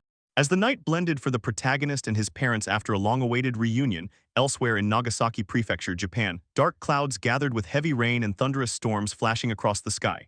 Two men stood near the shore as the waves crashed aggressively and retreated, restless and violent. One of the men suddenly noticed something amidst the stormy darkness, and peering into the distance, he called out aloud in shock, asking what in the world that thing was. His face turned pale with dread as the rain poured relentlessly around him. In front of him, a massive, shadowy presence loomed, a creature of impossible scale. Horrified, he muttered under his breath, unable to believe what he was seeing. As lightning crackled above, the creature's monstrous form was briefly illuminated. It looked like something out of another world. When it turned, its massive body came into full view, gliding through the ocean waves under the raging storm. The man could do nothing but watch, frozen between fear and awe, as the creature continued its slow passage across the water. Internally, he thought that wherever this monster was headed, destruction and ruin were bound to follow. Soon after, the enormous being disappeared into the deep ocean, its colossal wings slicing through the waves as it departed. The scene shifted to the next morning, where a bright sun shone across the land. The protagonist was seen recording a message on his phone for his grandfather, informing him joyfully that his parents had returned safely. The recorded message reached Grandpa Bongyol, who was overwhelmed with happiness upon confirming the survival of the protagonist's parents. His face lit up with joy, as if he could leap from his chair in celebration. Both the protagonist's mother and father were alive and well. The scene then returned to the protagonist's house, where Jisuk called out to her son, asking if they could also see a recorded video of Grandpa and Grandma. The protagonist replied that he would ask them to record one soon. Soon after, Dongjin recorded a video of Grandpa Bongyol and Grandma, which the protagonist and his mother watched together. As Jisuk watched the video, tears welled in her eyes, tears not of sadness but of joy and relief. The protagonist gently comforted her, assuring her that they would be able to meet Grandpa and Grandma soon. Internally, the protagonist thought that once the annex building was completed, he could use his ultimate shut-in door ability to cross over to his parents' house where his grandparents lived. In the meantime, he asked Dongjin's party to continue hunting monsters using the main house as their base until the annex construction was finished. His reasoning was simple: time. The system had notified him that 3 vassals with the title of knight were assisting in the construction, increasing efficiency by 50%. Because of this, just having Dongjin, Yeonju, and Dajung nearby boosted the project's progress immensely. A project that would normally take a week was now estimated to finish in only 5 days. Furthermore, after the previous day's monster wave, the number of monsters near his parents' house had skyrocketed. Since the monsters in that area were higher level, it was much more efficient to continue hunting there rather than return to his own territory. However, due to the expansion of his territory, citizens had stopped hunting nearby. Many wandered into their old hunting grounds only to discover that those areas were now part of the expanded territory, where no monsters remained. The goblins and other creatures that once roamed those lands had been wiped out instantly when the protagonist leveled up, as his territory expanded and annihilated everything within it. Because of this, the citizens now had to venture beyond the newly expanded borders to hunt. Using the ring of communication, our boy contacted Dabin. When she answered, he told her there was something he wanted her to announce to the people. Dabin listened attentively and asked what it was. The protagonist instructed her to explain to the citizens that the territory had expanded and that they would now need to go beyond Siamyon Station if they wished to hunt. Dabin confirmed her understanding. Then he gave his next command to establish a relief team. He emphasized the need for people capable of rescuing survivors within the territory and instructed that those from Busan Park Hospital be included as well, believing they would prove useful for the mission. Dabin acknowledged the instructions given by the protagonist, while he internally reflected on the state of his newly expanded territory. He realized that thousands of survivors were scattered throughout the area, most of them in dire condition. Even within his own proclaimed safe zone, more than 10 people had died since the previous day, and that wasn't because of monsters. The biggest reason was the lack of drinking water. No one could step outside due to the lurking threats, and though relief supplies were distributed whenever citizens were found in danger, it was still far from enough. He thought to himself that he wanted to save as many as possible. They had to rescue as many as they could, and if necessary, he was ready to use his ultimate shut-in door to go directly to those in need or find other ways to treat them. Amidst these thoughts, Jisuk called out to her son, the protagonist. She asked him what was wrong and why he was wearing such a serious expression. The protagonist then explained the situation to his mother. Once she understood, she calmly replied that she could help. Her offer surprised and shocked him. He recalled that among the people his parents had brought, some possessed healing or care-type abilities, which were particularly effective against dehydration, fainting, or poisoning. His mother believed that if she formed a contract of subordination with the relief team, many of them would awaken similar powers. Just as she predicted, more than 80% of them gained healing-related abilities. Most were D rank or C rank, so their overall level wasn't high, but once the relief team started moving, the situation stabilized quickly. After 3 days and nights of tireless efforts and with the help of Seo Yejin's rats scouting for survivors, they visited every house within the territory and managed to save countless lives. Exhausted, the protagonist lay down on his sofa, finally able to breathe. He muttered to himself that the last few days had been so busy he hadn't even had time to rest. But just as he was about to relax, a system notification appeared, interrupting his rest. The system stated that beings meeting the requirements for citizenship were approaching and asked if he wished to propose citizenship to them. The protagonist, tired from his efforts, replied in a low voice to offer it.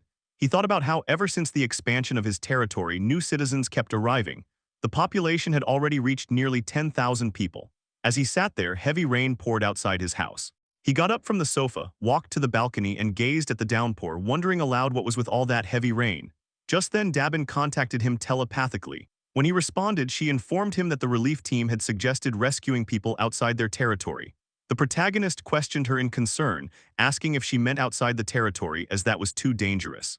He explained that he had tried to talk them out of it, but they insisted it was the golden time to rescue survivors. He understood their reasoning.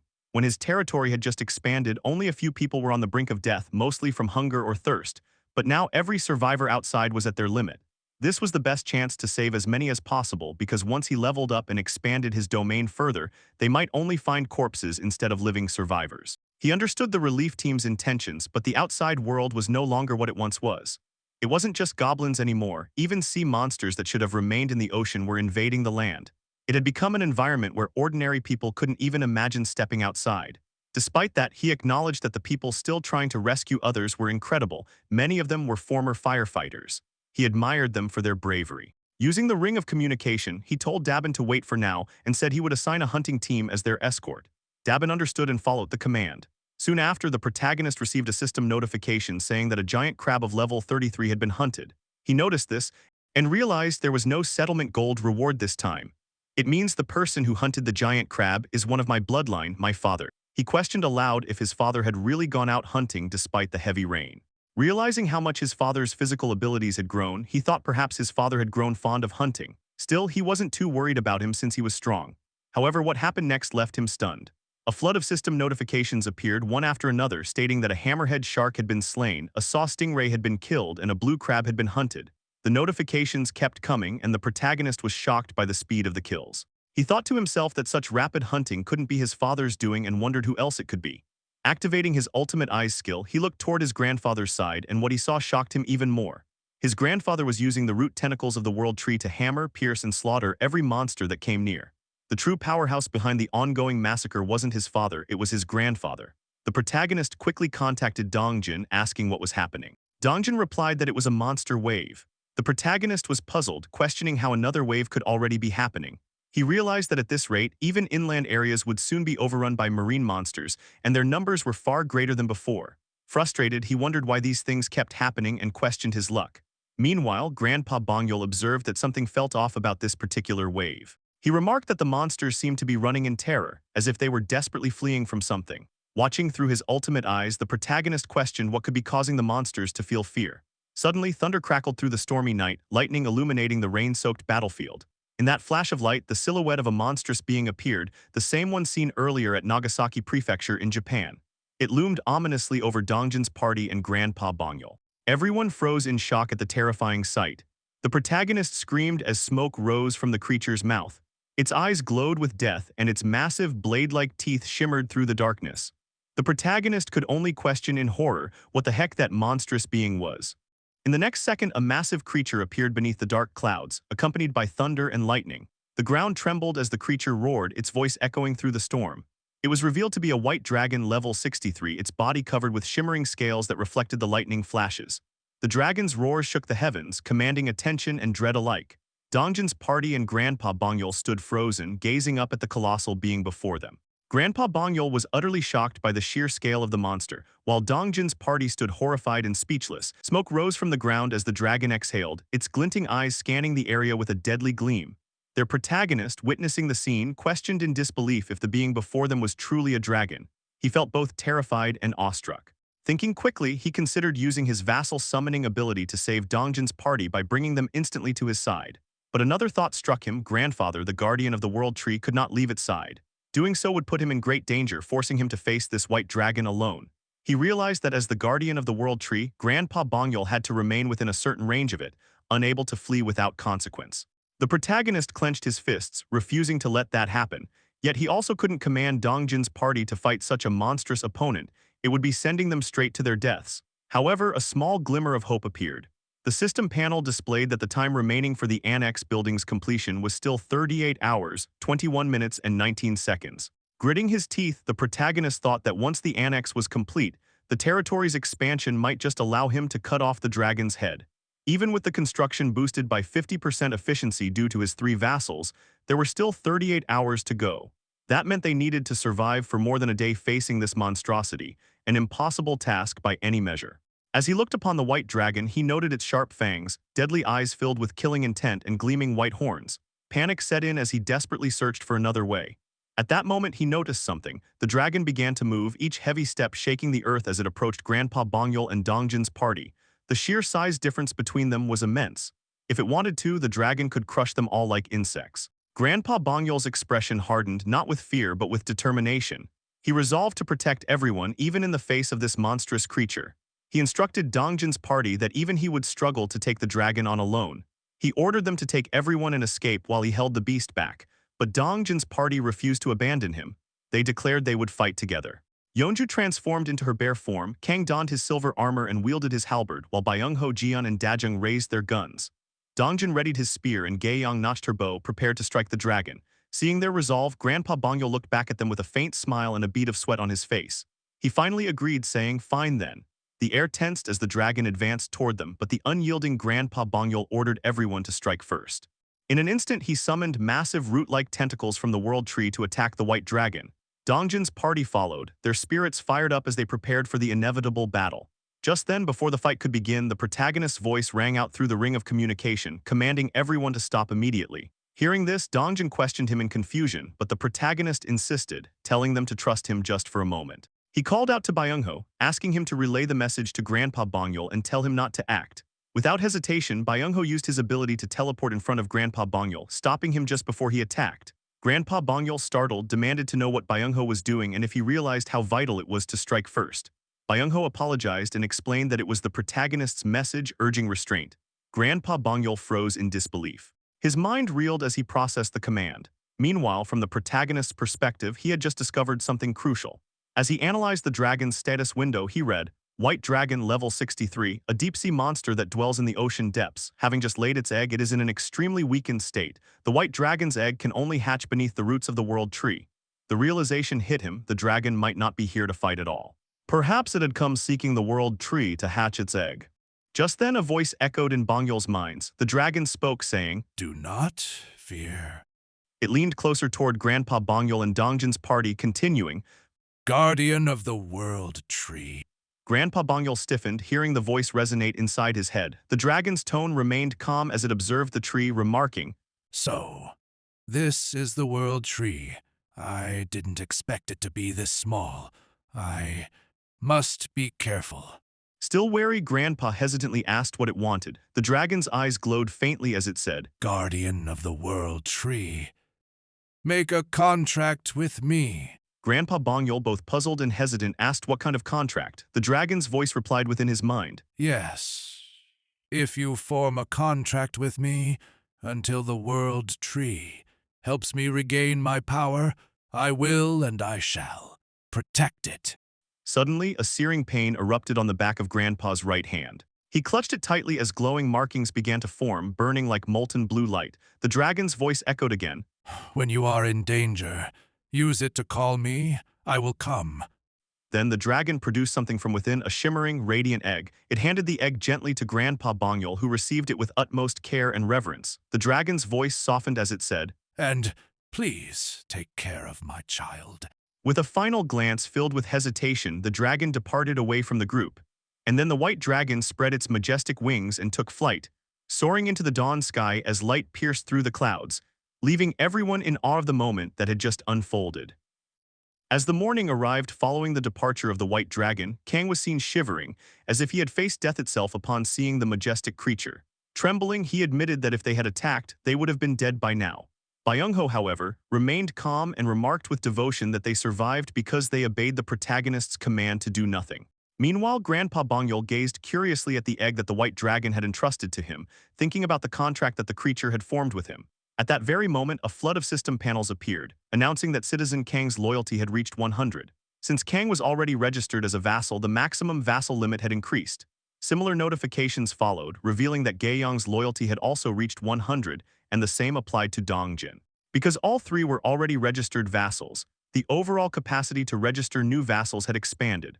The protagonist looked at the system notifications and thought to himself that with Kang, Gaeyong, and Dongjin all reaching full loyalty simultaneously, his vassal capacity had increased by 3, now totaling 18.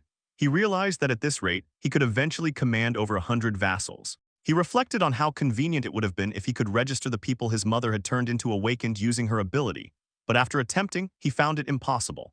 Those who had entered a contract of subordination with his mother fell under her command and could not be registered by him. Scratching the back of his head, the protagonist wondered if there was any way for him to create awakened individuals himself. However, he knew that naturally born awakened were extremely rare. Just then, his eyes widened as a new system notification appeared, stating that Citizen Byung-ho's trust had reached 100, unlocking the skill Teleport. Another panel congratulated him on acquiring the item Awakening Pill, Teleport. A pill materialized in front of his hand, leaving him baffled. He wondered how he could be this lucky every single time, even to the point of scaring himself. The purpose of the Awakening Pill was clear. It could grant the teleportation ability of Byung-ho to whoever consumed it. The protagonist contemplated who should receive this gift and quickly decided on the best candidate. Using his communication ring, he contacted Dabin and asked her to bring his father to him. Moments later, his father, Kim Dong-hyuk, appeared before him, looking puzzled as he called out to his son and asked what was happening. The protagonist extended the pill toward his father, explaining that it was a gift. Dong-hyuk took the pill and asked in confusion if it was truly a gift. The protagonist told him to swallow it. With a smile, Dong-hyuk said his son was thoughtful for bringing him supplements so he wouldn't get tired, but the moment he swallowed the pill, a blue glow filled his eyes. A radiant aura surrounded him as new sensations coursed through his body. Startled, Dong-hyuk asked what was happening and questioned whether his son had fed him something strange. The protagonist chuckled and told his father to imagine teleporting instantly from one place to another. Still confused, Dong-hyuk repeated the word teleport, as the protagonist assured him. Closing his eyes, Dong-hyuk concentrated on the idea, sweat dripping down his face. In the next instant, he vanished from his spot and reappeared behind his son. Shocked by what just happened, he shouted in disbelief while the protagonist turned around, equally amazed. The protagonist thought that for someone like his father who fought with his body and possessed great strength, gaining teleportation would be like giving wings to a tiger. He imagined his father as a tiger with wings and unstoppable force. Donghyuk, overwhelmed with excitement, called out to his son, asking if this power was because of the pill he had given him. At that moment, a new system notification appeared, revealing that Kim Donghyuk's trust had reached 100, granting the protagonist a new skill, Enhanced Protection Aura. Staring at the system panel in awe, the protagonist realized that even blood relatives' abilities could be obtained when their trust reached full capacity. A sudden thought crossed his mind. If he could raise his mother's trust to 100, he could obtain her ability too, the contract of subordination. He quickly checked the system panel and found that her trust was currently at 97. With only 3 points left, he grinned mischievously, thinking there was no need to rush. He still had a secret method to raise her trust quickly. As he spoke those words, the image of an annex under construction appeared, his secret plan. Once completed, it would allow him to reunite his mother, Jisuk, with Grandpa Bongyul, fulfilling the 3 required points of trust. As the scene transitioned to the next morning, a system notification appeared before the protagonist, announcing that the construction of the annex building had been completed. Soon after, a dome of light formed around the world tree, enveloping the nearby vicinity. The dome now protected the area surrounding the world tree, signifying that it had become an extended part of the protagonist's main territory. With the completion of the annex, his new territory as well as the main territory was clearly visible.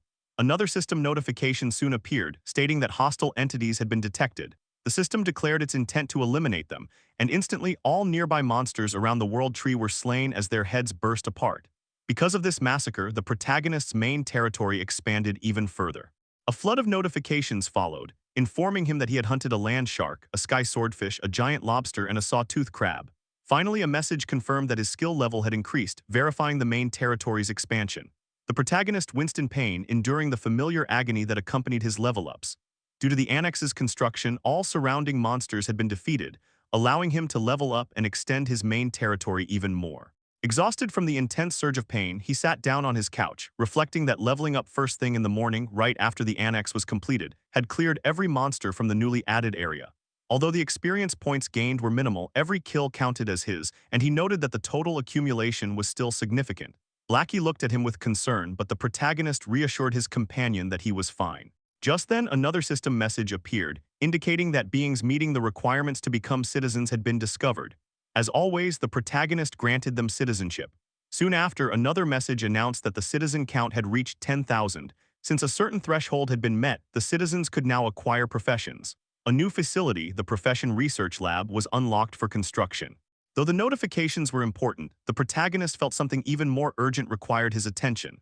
Rising from the couch, he opened a door and called out to his mother, Jisuk. She turned to him, asking what was wrong and if he had something to tell her. Smiling faintly, he extended his hand toward her and gently said that she had waited long enough. Like an angel granting a wish, he told her that they could now visit Grandma and Grandpa together. He urged her to get ready right away. Jisuk's eyes widened in shock and amazement, her emotions overflowing as tears of joy streamed down her face before she even realized it. Trembling, she asked if it was really true, her desperation clear in her eyes. Moments later, a door appeared inside the World Tree's room. The protagonist opened it, revealing that it connected directly from his apartment to Grandpa Bongyul's room. The protagonist called out softly, telling his grandfather that he was there. At first, Bongyul didn't notice, his attention focused on caring for his wife. But upon hearing the familiar voice, he turned in surprise, asking who was there. When the protagonist stepped forward, Bongyul was left stunned to see his grandson suddenly appear through a mysterious door. Before the old man could react, Jisuk ran forward, calling out to him not as Grandpa Bongyul but as Dad. Shocked, Bongyul realized that his daughter was standing right behind his grandson. Overwhelmed with emotion, Jisuk lunged forward and embraced her father tightly. Bongyul, his eyes welling with tears, called out her name in disbelief. The two wept as they held each other. Between sobs, Jisuk apologized repeatedly for being late, saying she should have come sooner. Her tears flowed freely as she expressed her regret. Bongyul, crying as well, comforted her, saying that she and her husband had suffered enough. He thanked her for staying alive, their reunion radiating warmth and sorrow that could move anyone to tears.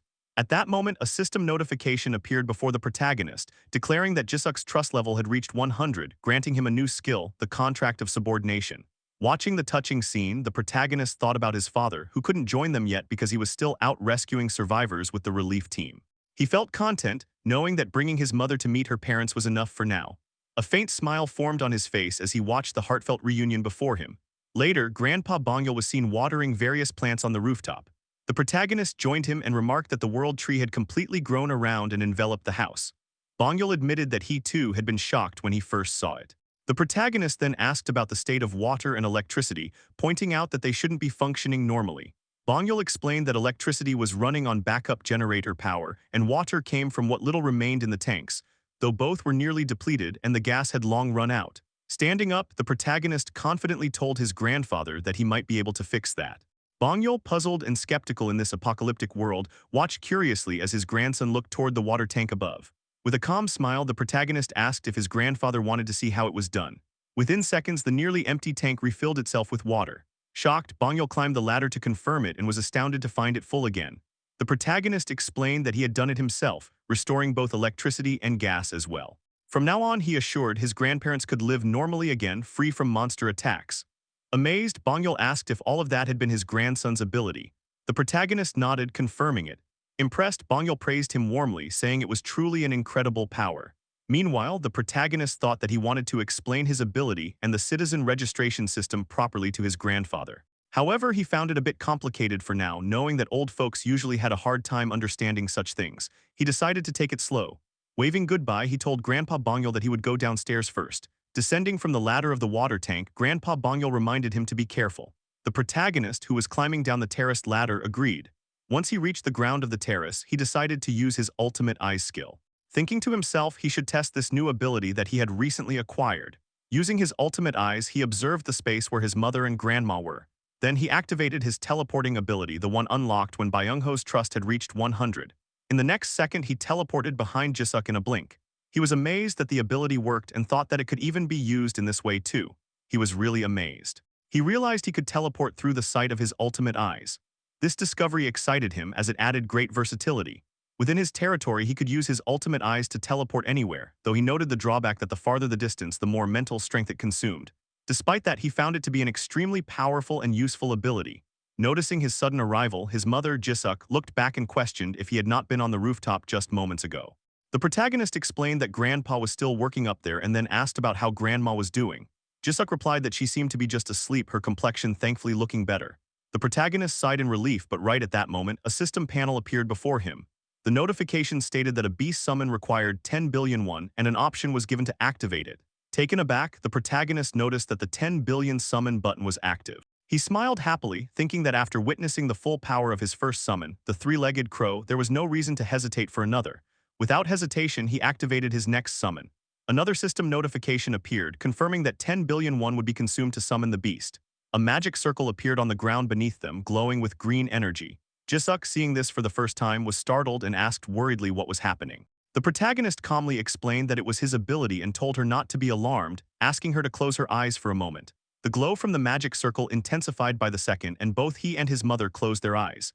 Despite doing so, Jisuk screamed as the light grew even brighter. In the next second, an egg made of fresh green leaves and vines appeared, surrounded by flickering green lightning. It rose from the glowing circle, levitating in the air. Soon the leaves began to uncoil, revealing a small, cute creature inside, a fairy dressed in a peach-colored outfit with delicate wings, peacefully asleep. This was a level 1 fairy. Slowly the fairy opened her eyes as if entering a new world. Then with an angelic smile she woke fully and began to fly with her tiny wings, scattering luminous particles around her. Jisuk, still shocked, asked what the creature was. The protagonist extended his hand and the fairy flew to perch on it. He explained that she was like Blackie, a beast he had summoned. His mother finally understood. At that moment, Grandpa Bongyul entered the room and Jisuk greeted him, saying he was back. Grandpa replied affirmatively, mentioning that the protagonist had taken care of everything. Surprised, Jisuk asked if he really had. Grandpa confirmed, saying that the kid was something else. Then he walked toward the unconscious grandma and began channeling life energy. As the green energy flowed from Grandpa Bongyul's hand into Grandma, the little fairy near the protagonist suddenly noticed something. Her eyes widened and she swiftly flew away from him, leaving the protagonist momentarily startled. The fairy positioned herself between Grandpa Bongyul and Grandma, catching Grandpa off guard. Before he could react, the fairy began absorbing the green life energy he was emitting. A system notification appeared, announcing that the fairy's level had increased and that the natural recovery rate within the territory had risen by 100%. The fairy now radiated a bright green glow as she happily hovered over Grandma, scattering luminous particles around her. Grandpa Bongyul, shocked, demanded to know what this creature was. Then anger flared within him and he shouted for it to stay back, scolding that cute little thing and beginning to say, "You brat, that power," before being interrupted by a familiar voice. It was Grandma. Sleepy but awake, she said, "Old man, what did I tell you?" Everyone turned in shock as she continued, asking how many times she had told him to wash his hands after coming down from the rooftop. Grandpa Bongyul was left speechless, staring at his wife who was finally awake. Grandma Inshim, noticing his expression, teasingly asked why he was looking at her as if she were a ghost. Behind her, the smiling fairy hovered, her glow indicating that this miracle was her doing. Overcome with emotion, Grandpa Bongyul softly called out to his wife, addressing her as dear. After Grandma Inshim woke up, she felt an overwhelming drowsiness wash over her within moments. She yawned softly, covering her mouth as her eyelids grew heavier with every passing second. In a tired voice, she wondered aloud why she felt so sleepy before eventually drifting back into slumber. Grandpa Bongyul, witnessing the sudden turn of events, stood in utter shock. His wife, who had been asleep for so long, had woken up only to fall unconscious again within seconds. In a panic, he rushed to her side, gently shaking her while calling out desperately, "Darling, darling, wake up." But Grandma Inshim remained unresponsive, her breathing calm as before. Turning toward the small fairy nearby, Grandpa Bongyul demanded, his voice trembling, "What did you do?" The fairy, startled by his sudden outburst, remained silent, her expression confused and uneasy. Desperation flooded Grandpa Bongyul as he transferred his green life force energy once more into the fairy, urging her frantically to try again. "Please, just one more time," he pleaded, "wake her up." But the fairy, exhausted and distressed, closed her eyes wearily even as he continued channeling energy into her. "I said do it," he shouted, refusing to stop. At that moment, their grandson intervened, calling out to his grandpa and asking him to calm down. Hearing his grandson's voice, Grandpa Bongyul slowly composed himself, lowering his head in regret. Looking at his wife lying unconscious once more, he apologized softly to his grandson for losing his temper. Meanwhile, the fairy appeared visibly fatigued from absorbing so much life energy. Tears welled in Grandpa Bongyul's eyes as he murmured an apology, sorrow evident in his trembling voice. Their grandson, however, assessed the situation carefully. He concluded that the fairy's level was still too low to sustain Grandma's awakening for long. He advised his grandpa to continue supplying life force energy to the fairy regularly, explaining that as the fairy's level rose, Grandma would be able to stay awake for longer periods. Internally, he felt hopeful. Perhaps he had truly found a way to bring Grandma back. Grandpa Bongyul, upon hearing that increasing the fairy's level could extend Grandma's consciousness, asked in disbelief, "Are you serious?" The grandson reassured him with quiet confidence, and Grandpa Bongyul sighed in relief, whispering, "Thank goodness." His eyes softened as he looked at the tiny fairy who had fallen asleep, snoring softly like a child after exhaustion. Observing her, the protagonist thought that beast summoning wasn't just an ordinary ability. This fairy, for example, seemed connected to the world tree, a deeper link than he had initially realized. Perhaps every summoned creature had its own summoning condition. Though uncertain of the specifics, he felt content for now, knowing that he had found a way for his grandmother to awaken again. Just then, he was startled by a sudden system notification. Turning to Grandpa Bongyul and his mother, he excused himself politely, saying he was a bit tired and would rest in his room. Grandpa Bongyul nodded, telling him to go ahead and call them if he needed anything. Once inside his room, he closed the door and finally checked the notification. It stated that a citizen named Shim Kuntik had died. Concern flickered across his face. He thought it was likely one of the new citizens who had just moved into the annex building.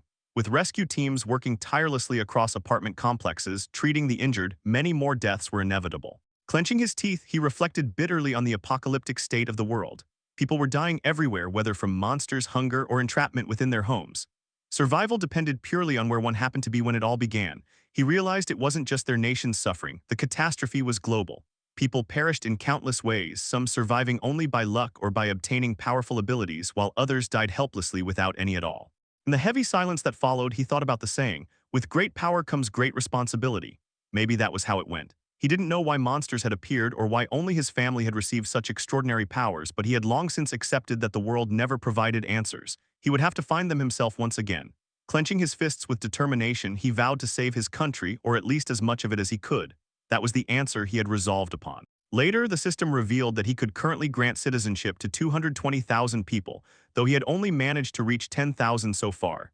He decided to continue expanding and leveling up by constructing more buildings like annexes. If he persisted, perhaps he could truly save Korea. He also recalled that surpassing 10,000 citizens had unlocked something called professions. The system had stated that citizens could now obtain professions, yet no new management options were visible in the interface. Pondering this, he speculated that he might need to build a professional research lab first. Switching into construction mode, he reviewed the details.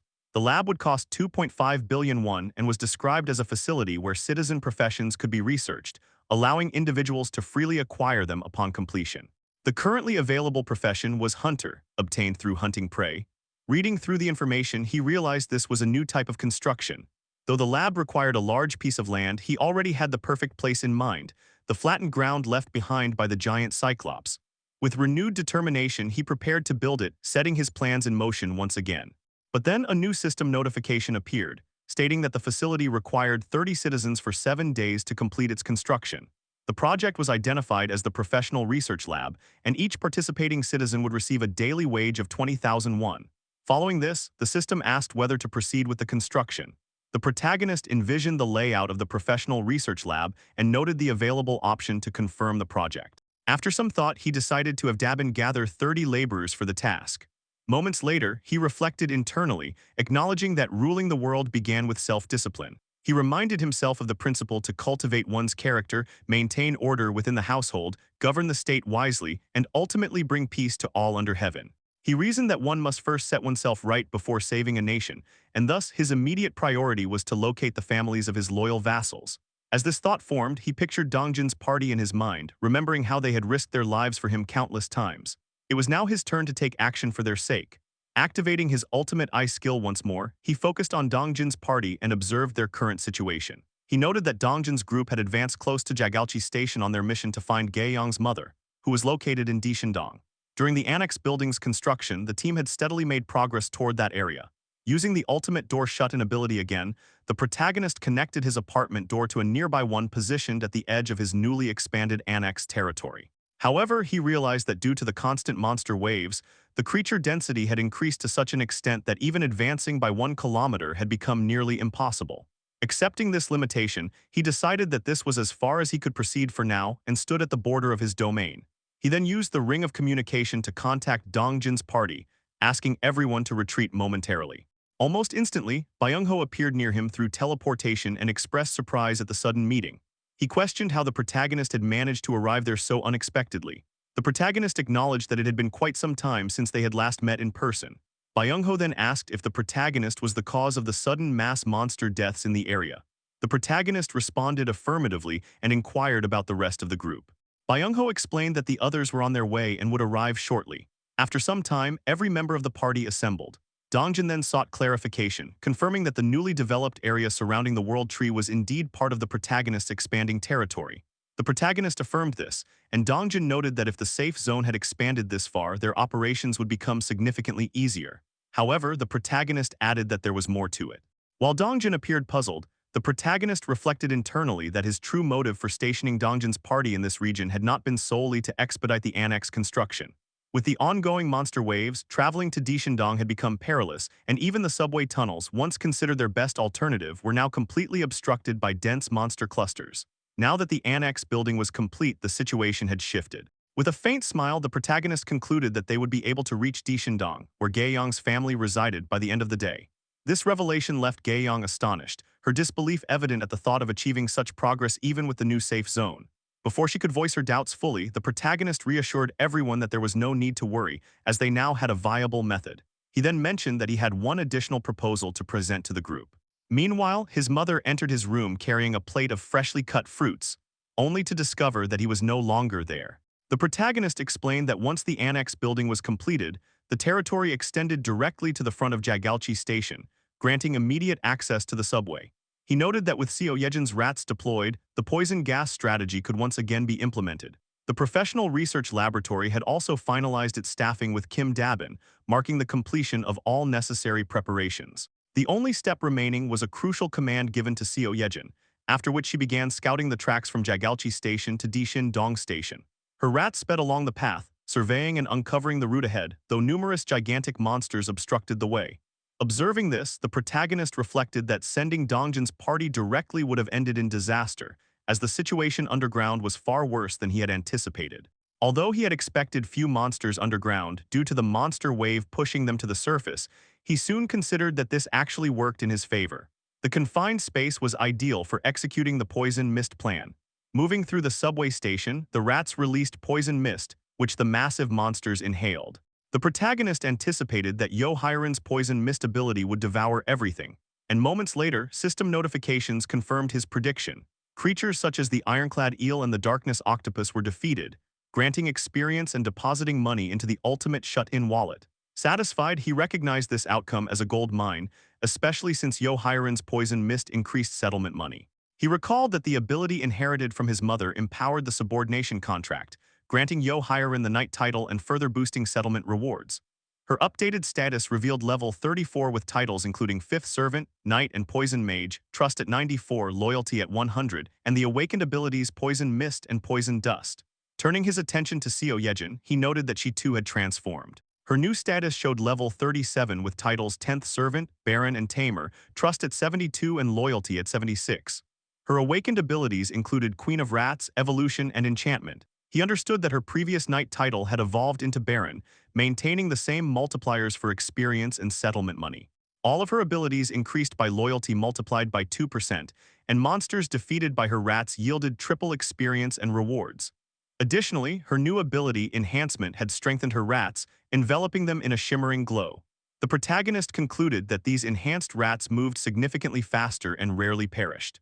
Once Seo Yejin announced that the subway track sweep was complete, signaling that all monsters had been eliminated, the protagonist thanked her internally, while acknowledging that Yahello and Seo Yejin were not the only ones bound to him by the subordination contract. The scene shifted to the past, where the protagonist had gathered Dongjin's party to present a proposal, his offer for them to enter a subordination contract with him.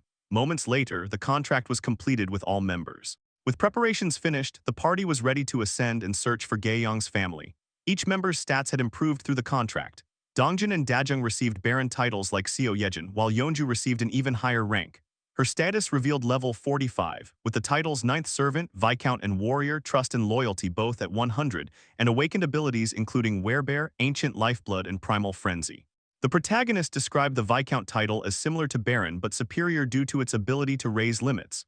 This title increased all abilities by loyalty multiplied by 3, granting triple experience and settlement money from monsters hunted by vassals. It also expanded the vassal registration limit by 3, raising the protagonist's maximum number of vassals to 21. At that moment, Kang prompted the party to proceed. His updated status displayed level 32 with titles Third Servant, Knight and Commander, Trust at 93 and Loyalty at 100. Testing his newly acquired ability, he uttered the command just like Sung Jin Woo, "Arise," that summoned multiple knights from the ground, each armed and intimidating.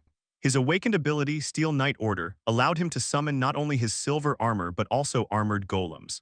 The golems effectively carried out their tasks, fighting through hordes of monsters, slashing, piercing, and eliminating them instantly. After observing this, Kang encouraged the group to move swiftly, and everyone agreed.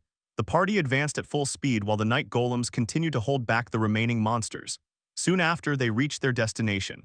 Dongjin informed the protagonist that they had arrived at Jagalchi Station Exit 2. Using the Ring of Communication, the protagonist confirmed that the path was clear and instructed them to continue towards Seo Dishin Station. The party complied without hesitation. The protagonist estimated the track length to be approximately 3 kilometers, a distance the party, now far stronger than ordinary humans, could traverse within minutes. As expected, they reached the destination in a single day, leaving the protagonist astonished. When Jian inquired about their next direction, Gaeyong explained that Exit 2 led directly to their apartment complex. However, the group soon discovered a horde of goblins blocking the path, producing strange noises as they obstructed the way. Dongjin cautiously warned everyone about the goblin horde ahead, yet it became evident that Gaeyong had no intention of allowing any more goblins to approach her family. Preparing her bow with unwavering resolve, she expressed her refusal to let the creatures draw near. As she drew back the string, her arrow shimmered with a vibrant blue light gathering force. With a fierce battle cry, she released it with immense power, the arrow propelling forward with such intensity that even the goblins appeared overwhelmed with fear. They barely had a moment to comprehend the threat before they were instantly annihilated, swept into the heavens by the devastating force of Gaeyong's shot. Moments later, a series of system notifications appeared, confirming the defeat of multiple enemies. Level 7 Goblin, Level 8 Goblin, and others. Meanwhile, the protagonist observed the party moving through the fallen goblins that Gaeyong had just vanquished. During this, the protagonist reflected on her newly awakened skill, the Arrow of Light, a technique in which the arrow's radiant energy exploded before impact, splitting into numerous piercing projectiles, each functioning as a fatal weapon. Though the power was extraordinary, the protagonist soon noticed something troubling: a barrier. The entrance to the apartment complex was blocked, signaling that survivors were inside. Dongjin immediately began breaking through the obstruction before instructing the party that he and Gaeyong would proceed upward while the rest held their position. The others acknowledged his command and, apart from the pair, remained vigilant. They formed a circular defensive formation while Kang summoned night golems to fortify their stance. As Gaeyong and Dongjin ascended the stairs at remarkable speed, they raced toward Gaeyong's home. Upon reaching her floor, she abruptly stopped in front of her door and began pounding on it, calling for her mother. However, no response came from within. Overcome with dread, she questioned the silence, fearing the worst as panic overtook her. Weakness surged through her legs, bringing her to her knees as she pleaded for nothing more to be taken from her. Tears streamed down her face as sorrow overwhelmed her. The protagonist, witnessing her anguish, wondered if this situation could be tied to the king's desperate wish for her family to ascend to the heavens. Just then, the once unmovable door creaked open. A small figure appeared in the doorway, Gae-yong's younger sibling. Recognizing the boy, the protagonist noted the blend of relief and sorrow in Gae-yong's eyes, as she softly acknowledged her brother Myungwon. As soon as Gae-yong saw her brother, she reportedly questioned him about their mother's whereabouts. Her brother responded that their mother was inside and appeared startled to see that Dongjin had also arrived. Moments later, their mother came running frantically while shouting Gae-yong's name. When she reached her daughter, she embraced her with overwhelming relief, expressing how grateful she was that Gae-yong was safe. Gae-yong, overwhelmed with emotion, burst into tears as she called out to her mother. Being a caring parent, her mother immediately began checking on her, asking whether she was physically unharmed, if she had been injured, and whether she had eaten. However, Gae-yong could only sob uncontrollably, tears flowing endlessly as she felt immense relief at seeing her family alive and well. Her mother, noticing her tears, attempted to comfort her, wondering why she was crying on such a reassuring day, though the truth about Gae-yong's father weighed heavily in the background. When Gae-yong hesitantly mentioned her father, her mother's expression shifted to dread, shocked by her daughter's tone. She began to plead in denial, trembling as fear consumed her. Unable to speak the full truth, Gae-yong let out a wail, indirectly conveying that their father was gone. Her mother struggled to accept this reality, while the rest of the family began crying upon understanding the unspoken truth. Without any explicit words, her brother and mother grasped what had happened, and the family was thrown into despair by his absence, weeping bitterly as their sorrow echoed around them. The protagonist observed this scene with a subdued sadness, though he acknowledged that he had no time to dwell on grief. His next objectives involved addressing the needs of the families of Dongjin, Kang, and Jian, who were all located in Jangjiandong. Determined, he resolved that he would never again allow others to suffer as they had. Afterward, he moved Gae-yong's family into a safe area, used vassal summons to locate missing individuals, and then continued toward Jangjiandong to find the remaining families. At that moment, he received a telepathic report from Kim Dabin, informing him that the communal facility had reached full capacity. She confirmed this when he mentally acknowledged her update. Dabin then asked if he could expand the facilities, but he instructed her instead to send residents who own nearby homes back to their houses. When she asked whether that was acceptable, he explained that he intended to establish additional shared facilities outside the complex, such as community centers and district offices, and was already setting up small shops in multiple locations to make living outside the main area more manageable. Internally, he reflected that reaching maximum capacity had been inevitable. Fortunately, many of the newest arrivals already owned homes within the expanded 1-kilometer safe zone, which included numerous vacant houses. Sending these residents back would ease the burden. He also planned to establish several perimeter bases to support hunting teams and open additional shops around the area. Using the ring of communication, he instructed Dabin to recruit staff for the new bases. She assured him she would handle it. He then opened the system panel and accessed the construction menu. The system prompted him to confirm the establishment of stores at selected points, including essential utilities such as electricity, water, and gas. He approved the construction, and new shops immediately began forming. He then wondered how far Dongjin's party had progressed and used his ultimate eyes skill to observe them. He noticed they had already reached Jayati Station and noted that their pace was impressive. However, he acknowledged that Hyarin's poison mist formation only extended up to that point. Beyond it, the group would need to clear the path themselves, especially since the line from Jayati to Dongni rose above ground midway. Still, there was encouraging news. Jian commanded his crow to tear apart a monstrous blue marlin, and the crow, now larger and stronger due to Jian's new skill, efficiently took it down. A horde of goblins appeared but was swiftly eliminated by Gae-yong's arrows. Byung-ho emerged unexpectedly to shoot the remaining monsters, supported by the invisibility skill he gained after forming a subordination contract. Jian's rapid growth skill further strengthened the team. Dongjin's party had become significantly more powerful than before. Kang summoned his iron golem knights to crush nearby monsters, while Dongjin instructed the group to stay behind the summoned knight unit. The party advanced with minimal conflict and soon began sprinting forward, slipping past monsters as the golem knights held them off. However, they eventually halted when Dongjin ordered a stop. The party found themselves facing a dead end, completely cut off.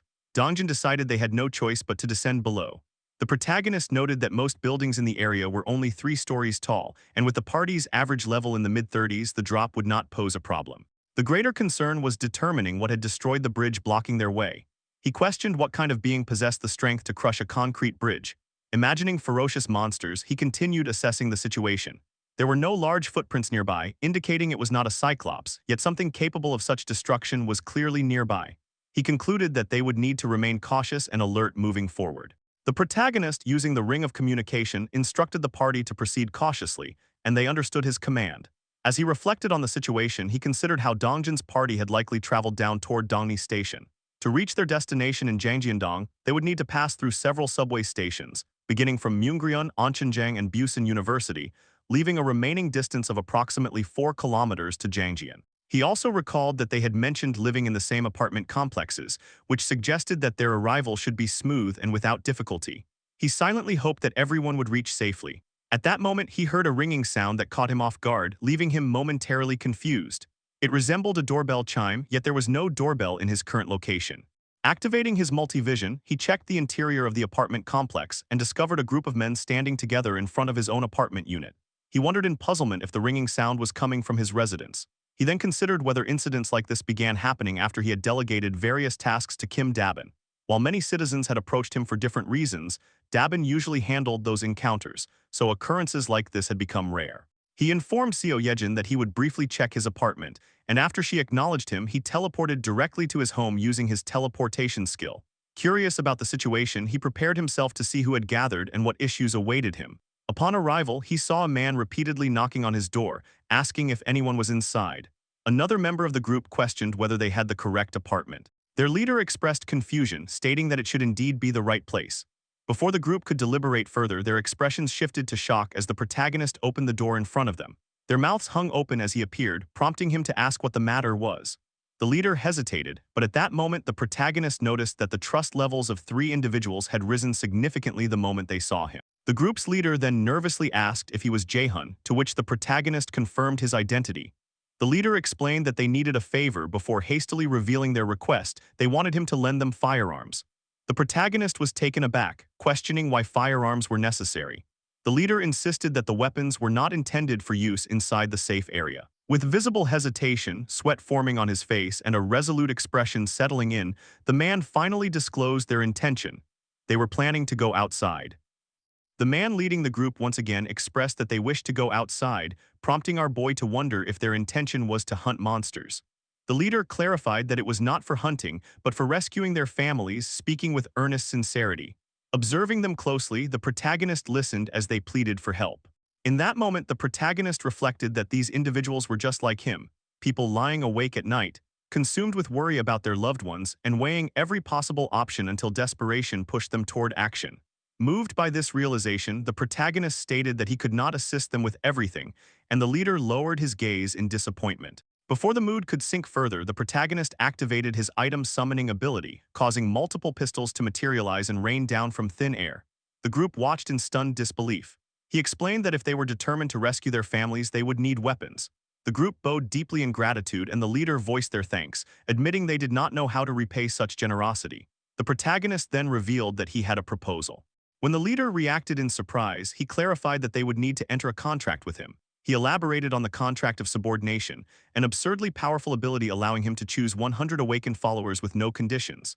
However, he mentioned that there was one peculiar requirement involved. Curious, the leader asked what needed to be done. Internally, the protagonist considered why his mother had never filled all 100 slots despite the advantage. The answer became clear as he informed the group that they must kneel. Shock rippled among them and they hesitantly questioned the request. The protagonist awkwardly reaffirmed that kneeling was necessary. While wondering if he was some authoritarian figure, the leader nevertheless knelt first, seeking confirmation. The protagonist shyly thanked him and stepped forward, raising his hand above the leader's head. With visible embarrassment, he declared that from this moment onward, the leader must obey him. Confused, the leader called out to the protagonist, who explained that he merely needed to voice his intention to submit. The leader complied, and a magical aura enveloped him. The system revealed his details. His name was Jang Sung-jun, with a trust level of 48 and an awakened ability of telekinesis, an A-rank power that used mental strength to exert physical force. Sung-jun awakened to this power and stared at the glowing energy around him, bewildered by the sensation. The protagonist, after reading the skill description, was astonished by the discovery of such a high-ranking ability. The group crowded around, questioning the strange light and asking if Sung-jun was all right. He answered that he felt fine, though somewhat different. The protagonist felt he had stumbled upon an incredible stroke of luck, something far beyond expectations. Immediately, he opened the system store and purchased a single tangerine. He then issued Sung-jun a quest to lift the tangerine using his ability within 10 minutes, with mental power enhancement as the reward. Confused at the mention of telekinesis, Sung Joon listened as the protagonist instructed him to lift the tangerine without touching it. As Sung Joon concentrated, an aura wrapped around him once more, and the tangerine began to glow before slowly rising into the air. In awe, he marveled at its levitation, celebrating his success, until the tangerine abruptly burst, splattering juice all over the protagonist. Frightened, Sung Joon apologized for losing control. The protagonist reassured him that it was fine, explaining that this was the power granted through their contract. He then called for the next person. A system notification appeared, announcing that Sung Joon's trust had reached 50 and that loyalty had been unlocked. It also stated that he met the requirements for vassal registration. The protagonist asked the remaining members of the group if they wished to proceed with the contracts as well. After registering Sung Joon as a vassal, the rest completed their contracts, awakening with average abilities ranging from D to C rank. Regardless of their rankings, the protagonist found the results acceptable. As the group prepared to depart in search of their families, he felt that obtaining Sung Joon alone was already a tremendous gain. Now officially a vassal, Sung Joon could receive basic support. Before leaving, the protagonist asked Sung Joon to confirm that his home was at the OO apartment complex in Yeonjidong. Sung Joon affirmed it, and the protagonist wished the entire group good luck. Once they departed, he remarked to himself that it was time to return. He immediately activated his teleportation ability and reappeared behind Seo Yejin, startling her. He announced his return and asked if anything had happened during his absence. Seo Yejin informed him that things had taken a bad turn. At Dongjin's party, a massive creature, a twin-head ogre level 45, had appeared. The beast towered over the party, glaring fiercely.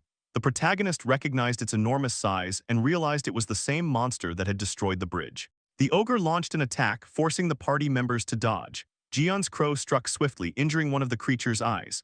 Byung-ho used teleportation followed by invisibility, then fired his gun at the already wounded head, and Kang commanded his armored knight golem to strike at the ogre's leg. However, the twin-head ogre retaliated by smashing its leg down and destroying the golems. Still unfazed, it glared menacingly at the party. Kang clenched his teeth, realizing the creature had not even flinched. Dongjin wondered what they could possibly do and thought that if they could create even a small opening, they might stand a chance. At that moment, the protagonist used item summon to conjure a barbell above the ogre and sent it crashing down. The heavy impact drove the beast to its knees. The protagonist contacted the party through the communication ring, apologizing for his late arrival. The shift in the party's mood was immediate, lifting their spirits. He assured them that from this point onward he would support them fully. The scene opened with the twin-headed ogre lying on the ground after being struck directly by a barbell dropped by the protagonist from above. Although the attack landed cleanly, the absence of a monster elimination message made the protagonist realize that the creature was still alive. Using the ring of communication, he warned the party to remain cautious. And in the very next moment, a sudden force surged outward, pushing everyone back as the furious ogre rose again, clearly enraged and very much still capable of fighting. The protagonist quickly contacted Yeonju, asking her if she could slow the creature's movements. Unsure but willing, she said she would try, prompting the protagonist to rely on her as she sprinted toward the ogre while calling for Dajung to buff her. Dajung activated her support ability immediately, and Yeonju lunged forward, closing the distance between herself and the ogre.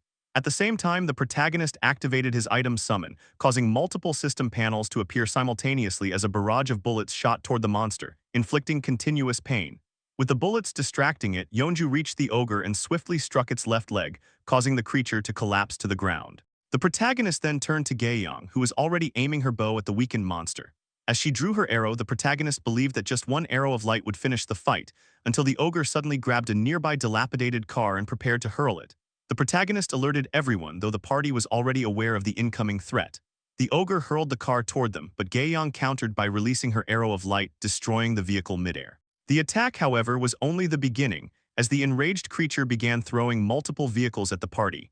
Amid the chaos, the protagonist anxiously called out to Yeonju, who attempted to close the distance once more. But now aware of her presence, the ogre threw another object directly at her. A massive truck then barreled toward the party, and Gaeyong called out to Yeonju in alarm. Fear filled her eyes as the truck came mere inches away, while the protagonist, terrified and helpless, felt himself break down at the thought of losing someone precious again. Desperate for a solution, he agonized over finding any possible way to save them. In that critical moment, a sudden pulse of purple-black energy shot toward the truck, blasting it away entirely. The beam pierced the vehicle and stopped it from harming Gaeyong. A massive hole formed in the truck's body, leaving Gaeyong standing unharmed as she stared at the destruction and questioned the black flames she had witnessed.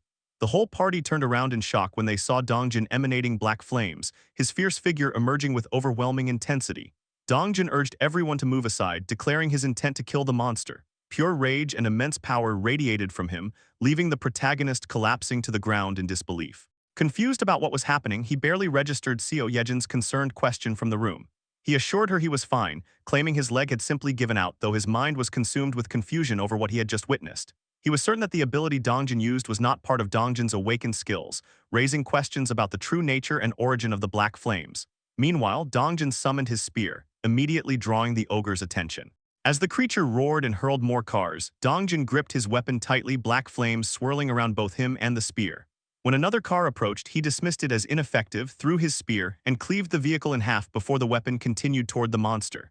The spear struck its target, and in the next instant, the ogre was overwhelmed as a massive explosion obliterated its upper body completely. A system panel appeared, confirming that the level 45 twin-headed ogre had been hunted, granting a substantial amount of experience and depositing money into the protagonist's ultimate shut-in wallet. Dongjin stood tall and victorious, prompting Kang's surprised yet joyful reaction as he celebrated their victory. Dongjin smiled at the party while Gaeyang checked on Yeonju, who gave a trembling thumbs up to indicate she was fine. Byung-ho then questioned Dongjin about the ability he had used. Dongjin, still confused, admitted he had not been the one to activate it and suggested that perhaps the protagonist had somehow helped. Meanwhile, the protagonist continued thinking about the black flames, wondering whether the ability appeared only under certain conditions, or whether it even belonged to either of them at all. Everything remained a mystery, though he knew that was not the immediate concern. Another system panel appeared, indicating that the protagonist's skill level had increased. As his territory expanded once more, an intense surge of pain overwhelmed him, and he screamed as the effects took hold. The protagonist endured the familiar agony that always accompanied his level-ups, clutching his chest as low growls escaped him under the weight of the pain. Seo Yejin noticed his condition and called out to him in concern, but he reassured her that he was fine and had grown accustomed to the sensation to some extent. As always, his territory expanded, monsters within it were slain and converted into experience points, and the people inside the newly expanded area were granted citizenship. However, this time was different. A system panel appeared before him, announcing the discovery of a dungeon and informing him that, as the first discoverer, he had acquired a reward of 100 crystals. After reading the notification, he was left astonished, questioning the sudden appearance of a dungeon. He reasoned that since the reward involved crystals, the location must be closely related to them. The system indicated that the dungeon was located behind an apartment complex around the midslope of Hwangryeo Mountain. He decided that Junhyuk's party should be sent to investigate. He considered that forming a contract of subordination with Junhyuk and all his party members would result in combined combat power more than sufficient for the task. A thought crossed his mind about Lee Junhyuk's current whereabouts, prompting him to activate his ultimate eyes skill to locate him. Through this, he saw Junhyuk and his party facing several goblins, only for the goblins in front of them to be killed suddenly and without warning. Junhyuk was left confused, unable to understand how the monsters had died on their own. While observing this, the protagonist realized that during the territory expansion, the monsters Junhyuk's party had been hunting were eliminated under his influence. In the next moment, he used the ring of communication to contact Junhyuk, startling him with his sudden voice. Through the ring, the protagonist instructed Junhyuk to gather his party members and come to his house, explaining that he had a request. The protagonist returned to the apartment using the ultimate shut-in door. By then, Dongjin's party had nearly reached their destination, and Seo Yejin's assistance was no longer necessary. The protagonist expressed his gratitude to Seo Yejin for her hard work. She hesitated, feeling that there might still be something she could help with, but he smiled and assured her that she had already done everything she could. He added that if anything else came up, he would call her again, but for now she should rest well with her family. Though hesitant, Seo Yejin accepted his words and with a bright smile announced that she would be leaving. The protagonist told her to get home safely, and as she thanked him, a smile appeared on his face. Turning away, he thought that Dongjin's party should be reaching their destination by now. The last time he checked, there was nothing he needed to assist with. Their overall abilities had improved enough for them to achieve a breakthrough on their own, and the most troublesome issue, the elimination of one of the dominant bosses in the territory, had already been resolved. All that remained was a straight sprint toward the finish. The scene shifted to Dongjin's party as they ran relentlessly toward their destination. Observing this, the protagonist thought that the timing was perfect, as they were closing in on the apartment complex where the Dongjin, Kang, and Jian families were gathered. Tears welled up on Kang's face as he realized that he could see his house. Dongjin and Jian were filled with hope, determined to rush in, rescue everyone, and bring them back safely. Kang shouted in excitement, urging everyone to push forward with every bit of strength they had. The party continued running toward the apartment complex, believing that they were just a little closer to seeing their loved ones again. Excitement surged through the group as Kang imagined all of them heading to the safe zone together and living happily. However, before he could complete the thought, his eyes widened in horror as he noticed something ahead and abruptly stopped. Dongjin questioned why Kang had suddenly halted, but Kang's face was drenched in fear. Cursing under his breath, Kang grabbed Dongjin and Gaeyoung's attention, his hand trembling as he warned the party. Anxiety spread among them as Kang admitted that they might be too late. Dongjin's expression also shifted into horror as he noticed what stood before them, terrifying figures approaching from ahead. Silhouettes of newly arrived monsters emerged, revealing black orcs at level 31 and black orc warriors at level 35, along with numerous others wielding various weapons, all standing in their path. As the protagonist observed the situation, he was struck with terror. High-level monsters in the 30s were pouring out from the underground parking area. He could hardly believe it, yet the implication was undeniable. There was zero chance that anyone inside the complex was still alive, which meant nothing but disaster. At that moment, Kang announced a command, invoking the word associated with summoning, and multiple armored night golems appeared to confront the orc monsters. The protagonist thought that Dongjin's family, Kang's family, and the Jeon family had likely all met the same fate, with none of them surviving. Kang, consumed by fury, ordered the armored night golem cavalry to annihilate the enemies. The golem knights charged forward to face the grotesque monsters head-on. Meanwhile, Gaeyoung watched Dongjin closely, worried about him, as the thought that his family might be dead weighed heavily on the situation. Dongjin's rage flared, darkening the atmosphere around him. His eyes reflected a singular intent to kill the orcs before him. His gaze darkened further as black flames enveloped his body. As the golem knight cavalry clashed with the orcs, a spear wrapped in black flames appeared in the sky. The blinding flames descended with it, and in the next instant the spear crashed down upon the orcs, triggering a massive explosion that wiped out many of them. It became clear that the spear had been thrown by none other than Dongjin himself. Smoke rose from his body as he stood with a darkened expression, fully locked in. With unwavering resolve, he declared the commencement of battle. Dongjin was seen charging toward the orcs, his spear engulfed in black flames. As the orcs closed in, he zipped past them in a flash, moving faster than their eyes could follow. The orcs only realized what had happened when it was already too late, as Dongjin had pierced their heads and killed them instantly. Nearby, Kang, clad in heavy armor, fought alongside Jeon, who fired live rounds into the orcs. Kang advanced with his halberd and with a single powerful swing obliterated the orcs in his path. Fury burned in Kang's eyes, and every strike carried the rage boiling inside him. The protagonist soon joined the battle as well. He activated item summoning, causing multiple system panels to appear and live ammunition rained down on the orc army. As he observed the battlefield, he concluded that the black orc grunts themselves were not the real problem. They were no match for Dongjin and his party, who had grown far stronger than before. However, the moment this thought crossed his mind, one of the armored night golems was attacked and its head was brutally split apart. It became clear that the black orcs were not the true threat.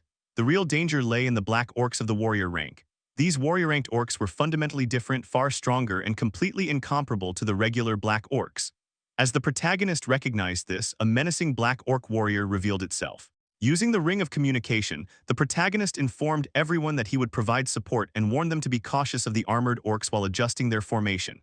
At that very moment, a warrior orc drew its bow and fired an arrow toward the party. The protagonist watched in shock as the arrow flew straight toward their healer, Dajung. Although the protagonist urgently warned Dajung to move away, it was already too late. The arrow struck her and her eyes went blank for a moment as she registered that she had been shot. The party cried out her name in alarm. The arrow had pierced her stomach, and she struggled to suppress her scream while enduring intense pain. Dongjin witnessed this and stood frozen in shock, unable to speak. The protagonist observed that Dongjin, who usually assessed situations calmly and issued orders without hesitation, was now completely unable to give a single command. Of all possible targets, the enemy had aimed for the weakest point in Dongjin's party, the healer. With the arrow embedded in Dajung's stomach, healing magic would be ineffective, and her support could no longer be relied upon. Yeonju, possessing strong regenerative abilities, could endure to some extent, but as the battle dragged on, the balance would inevitably tilt against them. The protagonist realized that the battle's beginning and end had effectively already been decided. If they were going to retreat, this was their final chance. He resolved to use a vassal summon to help them escape, believing that was the correct course of action. However, at that critical moment, a black orc warrior prepared to attack Dongjin. The protagonist shouted Dongjin's name to warn him. Just then, Dajung did the unthinkable by pulling the arrow out of her own stomach with her bare hands and throwing it aside. The protagonist was stunned as she declared that she was fine, her voice reaching every party member. She urged everyone to snap out of it and keep going and immediately began healing her wound. She then reminded them that they would not know anything until they checked the complex and confirmed the safety of their families. At the same time, Dongjin regained his focus as the axe of the black orc warrior descended toward him. He successfully parried the blow and struck the orc in the chest. The protagonist reasoned that even though Dajung had managed to remove the arrow, she would be overwhelmed by pain for a while. Ordinarily, the logical decision would have been to order an immediate retreat. Yet, just like the others fighting on the battlefield, the protagonist found himself consumed by the same rage. Fury ignited within him as he opened the status window, and instead of choosing to flee, he decided to empower his allies. The protagonist called out Dongjin, Kang, and Jian by name and issued a command to the system to raise all of them to level 40. A warning appeared in the system window, stating that leveling them to that point would require 1 billion won per level. Without hesitation, the protagonist proceeded. Instantly, Dongjin, Kang, and Jian reached level 40, and Dongjin immediately sensed that something had changed. The protagonist informed them that he had raised their levels and declared that they would crush every last enemy standing before them. The leveled-up party now faced the Black Orc warriors head-on, with the protagonist providing support from behind. Kang invoked his power and summoned far more armored golem knights than ever before. The protagonist reflected that even if the cost exceeded 10 billion won for the level-ups alone, he did not care. The armored golem knights charged toward the Black Orcs, and when one orc warrior attempted to strike a knight with an axe, the blow failed to even scratch its armor. In return, the knight cleanly beheaded the orc with a single seamless strike. As the battle intensified, the protagonist reflected that he had previously used the party's earnings to reclaim territory, cover utilities such as electricity, gas, and water, and construct new facilities. At that moment, Jian raised his hand and summoned multiple crows, ordering them to attack. The crows swarmed the orcs relentlessly. The protagonist concluded that if that was the case, then at the very least he could do this much for the party. He proceeded to raise Dongjin, Yeonju, and Kang to level 45, spending 18 billion won in the process. The protagonist reasoned that if such an amount ensured the party's victory, then it was worth spending for Dongjin's sake. Empowered by their newfound strength, Yeonju, Kang, and Dongjin charged forward toward the orc warriors, determined to slaughter them after reaching level 45. The protagonist narrates that the fighting continued for quite some time. Over the course of the battle, the protagonist levels Gaeyong, Byungho, and Dajung. All three reach level 40. The protagonist further explains that he adjusted all the remaining members to level 40 as well, resulting in everyone now being level 40 or higher. Among them, the three individuals who demonstrated the greatest efficiency in battle, Dongjin, Kang, and Yeonju, reached level 45. The protagonist explains that level 45 is the same level as the twin-headed ogre they had previously fought. With power of that magnitude, once the party began rampaging, it did not take long for the battle to end. In the next scene, black orcs are shown lying dead in pools of blood. Dongjin is seen walking forward, clearly exhausted from the prolonged battle. The only people still standing are members of Dongjin's party. The party members begin climbing the stairs, but Dongjin remains in a very serious mood. He looks down the hallway of his apartment complex's lower floor, which is littered with blood, scattered shards of glass, rocks, and various debris. On the lower floors, Dongjin continues moving upward, leading his party, as the aftermath of the brutal bloodbath becomes increasingly evident. As he climbs the stairs, his body is covered in bloodstains.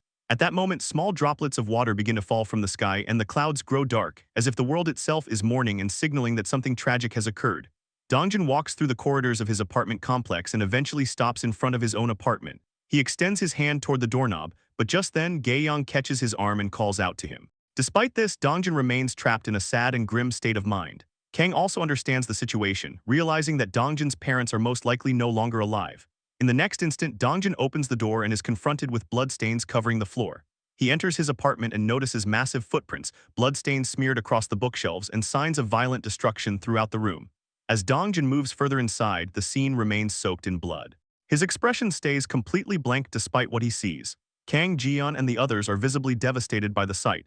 Dongjin continues checking the remaining rooms, clinging to even the slightest hope that his family might still be alive, but all he finds is disappointment. He eventually steps back outside and tells everyone that they should leave. Although sadness is clearly etched across his face, Dongjin insists that he is fine. In the next moment, Gaeyong hugs him tightly and begins to cry, urging him to cry as well. Dongjin, however, states that this was something he had already expected. After a brief silence, he repeats that he is fine. The party proceeds to check other houses, but the results are the same everywhere. Jian collapses onto the ground, and beside him, Kang asks whether it has been confirmed. Jian responds that it has. Jian remarks that this is simply the reality they live in, and that this is how things usually are. Kang observes Jian, who looks completely hollow as if his soul has been drained from him. The protagonist narrates that they have failed. Unlike Kim Gaeyong, who still had family to grieve with, there was not even anyone left for the others to mourn alongside. No matter how hard they tried or how much effort they put in, they had ended up completely alone in the world. The protagonist reflects that while he once believed he could save the country with his abilities, he could not even save the people right in front of him. Inside the apartment complex, Dongjin addresses everyone, stating that he did not find any bloodstains in their homes, meaning their families might still be alive somewhere. Even if that were not the case, he insists that they still have to keep living and that there is no reason to give up hope. The protagonist notes internally that even fragile hope made their situation slightly better than Dongjin's, who had already lost his family. Soon after, Dongjin calls out to the protagonist, asking whether he is there. The protagonist confirms his presence. Dongjin apologizes and asks if the protagonist could summon them, explaining that he wants to rest a bit. In the next moment, the protagonist activates his vassal summon, and every party member appears in front of him, as if materializing from thin air. As this happens, the protagonist reflects internally that a single thought keeps forcing its way into his mind. He wonders whether his greed in wanting to save his own family first caused them to arrive too late to save the families of the others. He questions whether going to save them even slightly earlier might have changed the outcome and whether he could have saved them. While the protagonist is lost in these thoughts, Dongjin states that he will be heading off to rest. The protagonist continues his internal reflection, realizing that he might not have needed to struggle hard at all. His parents survived using their abilities and made it here safely, and his grandfather also survived thanks to his strong abilities. This leads him to believe that even if he had not gone to find his family, they likely would have been fine. Although the party members do not say anything, the protagonist feels that they might be resenting him for bringing about this outcome. To them, he believes he is essentially the person who caused the deaths of their families. The protagonist begins to shiver, then bows deeply. He apologizes, acknowledging that it was his fault. He admits that his greed to save his own family first led to this tragedy. He confesses that because of him and his selfishness, he threw away their chance to save their precious families. Kang and Jian listen silently as the protagonist continues bowing and expresses his sincere remorse. Dongjin listens to everything in silence, then suddenly turns and begins walking toward the protagonist, his face completely expressionless as he looks down at the protagonist still bowing before them. Dongjin, instead of placing blame on the protagonist, made it clear that the fault was not his. Even so, the protagonist continued to cry, overwhelmed by regret, believing he could have done more. Dongjin then urged him to lift his head and look around, emphasizing that everyone present, including himself, had been saved by the protagonist's abilities. He gently consoled him, explaining that their ability to live without constant fear of hunger, thirst, or monsters was entirely because of him. Without his actions, it would have been impossible to save Byung-ho's grandmother or Gae-young's family. Dongjin firmly declared that the protagonist was a savior, and those words struck deeply, leaving the protagonist stunned. Dongjin continued, explaining that without the protagonist, they would never have known whether their families were alive or dead, nor would they have had a chance to take revenge on those responsible for their suffering. As the protagonist listened, he sensed a brief tremor in Dongjin's voice and could feel how tightly he was clenching his teeth, enduring his own pain just to appear composed. Dongjin went on to state that there was no way ordinary people like them could have defeated the monsters through their own strength alone. He reflected that the world was filled with sorrow, but those tragedies were not aimed at anyone intentionally. They were scattered randomly, like water splashing everywhere, and the protagonist did not need to bear responsibility for all of it. This was the world's fault, not his. Dongjin urged him not to shoulder everything himself and said it was enough for him to remain standing like a huge tree, simply by creating shade where people could truly rest. He expressed sincere gratitude before turning away to leave. As Dongjin departed, the protagonist reflected that Dongjin was far tougher and more mature than he had expected. He realized that he should have been the one comforting others, yet instead he was the one being comforted. At that moment, Kang and Jian called out to him, telling him to cheer up and assuring him of their gratitude. Gae-young encouraged him to hang in there, while Byung-ho admitted that without him, he would never have been able to save his grandmother. Dajung the healer acknowledged that she would have died in her house back then if he had not saved her. Yeonju added that she would likely have gone insane without his help. One by one, everyone in the party thanked him, leaving the protagonist standing there alone. He found the situation strange. Until now, he believed he had only acted for his own sake. Even when he helped others, he saw it as simple give and take. They helped him, so he helped them, yet they were calling someone like him their savior. He questioned whether he truly deserved that title. Dongjin's words echoed in his mind, reminding him that it was enough for him to stand like a huge tree. He imagined a massive tree that provided shade where everyone could rest without fear. Filled with resolve, he thanked everyone and decided to try becoming that one tree, the huge tree Dongjin believed he could be. At first, the protagonist reflected that his goal of saving all of South Korea had only come from feeling burdened by the immense power he had been given. He thought he had to do at least that much, but it was never a goal he desperately wanted, nor one he felt confident he could truly achieve. His original plan had been to continue hunting monsters, raising his skill levels, placing outside bases, and gradually expanding his territory. Now he decided to abandon the grand ambition of saving the entire nation. Instead, he chose to become a huge tree, creating a place where anyone who stepped into his shade could rest more securely. At that moment, he felt certain that this was what he needed to do. Soon after, a system panel appeared before him, indicating that Dongjin's trust had increased and reached its maximum level. He obtained a new throwing skill, while Kim Dajung's loyalty also rose to its peak. Since Kim Dajung was already registered as a vassal, his vassal limit increased further. Not long after Dongjin's party left, Junhyuk arrived at the protagonist's house with his group. Junhyuk explained that he had brought everyone together as instructed. The protagonist stepped outside to greet them and thank them for coming all that way. Junhyuk dismissed the thanks and asked what the protagonist wanted them to do. The protagonist suggested that they move somewhere else.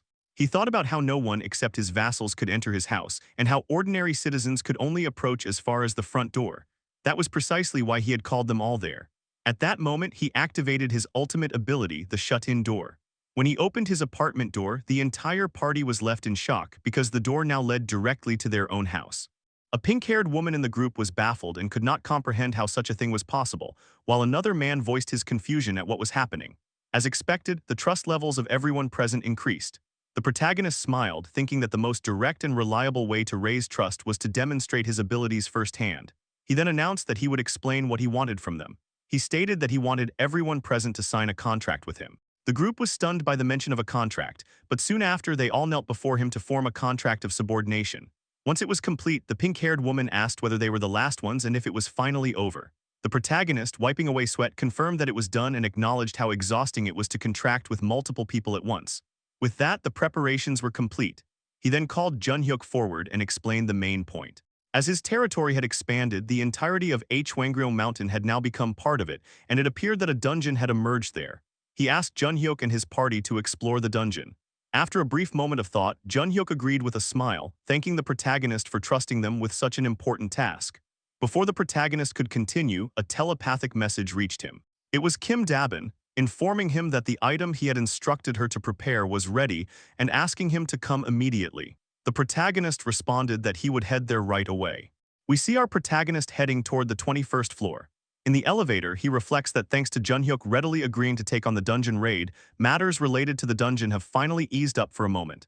It feels like the first real breath he's had in a while.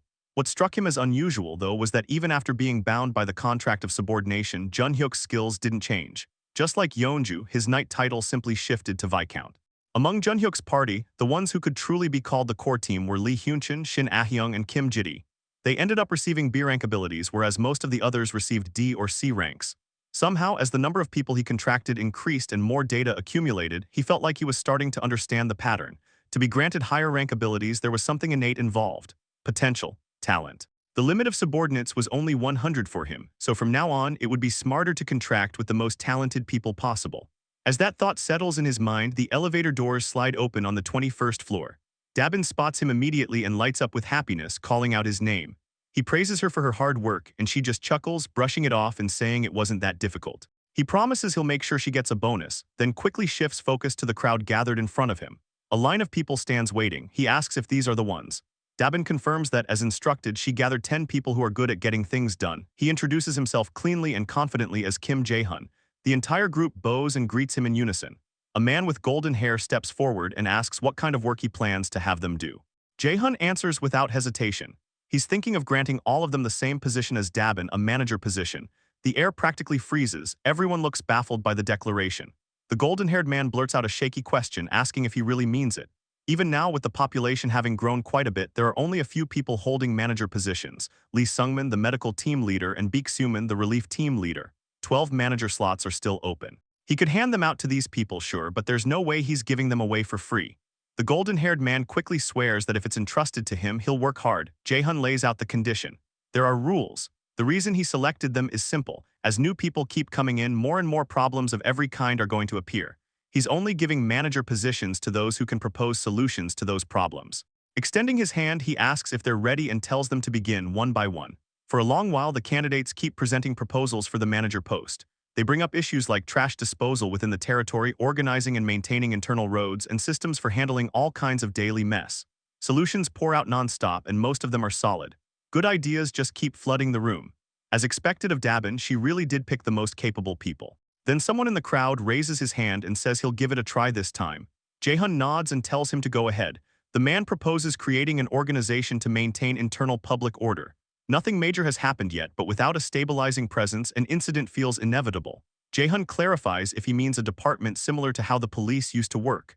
The man agrees immediately. Another man wearing a red jacket cuts in, apologizing for the interruption, saying that talk about police reminded him of something. Jae-hun gives him the floor. The red-jacketed man asks if they know police station armories contain firearms, including rifles. That thought slams straight into Jae-hun's brain. Rifles at a police station? Aren't those for the military? The man explains that South Korea is technically still in an armistice state, and in emergencies, certain police stations keep a sufficient stockpile of weapons. Of course, it has to be a station of a certain size. Jae-hun sinks into deep thought. If they could obtain those weapons, wouldn't it help massively in creating a department that maintains order? The nearest station would be the Busanjin police station in Seomyeon. He asks the red-jacketed man for his name. The answer comes back, Nam Jae-ho. Jae-hun immediately tells Jae-ho to form a team himself and head out.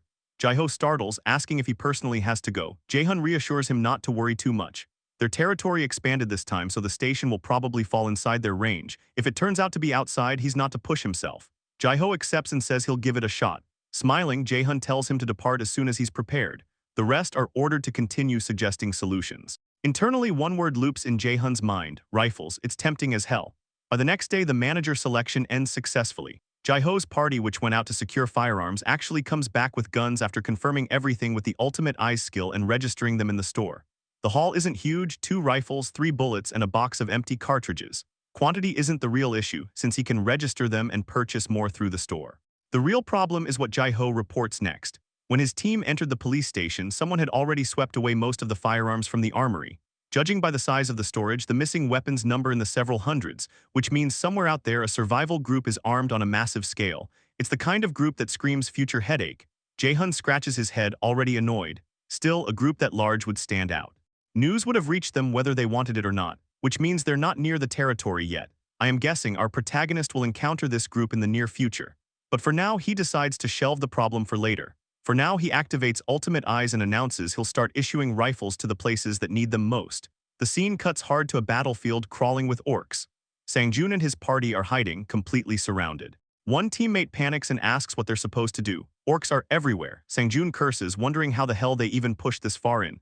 The same teammate admits they're almost out of bullets. The mood nosedives. This is bad. They pressure Sang-joon for a decision. He runs through the situation in his head.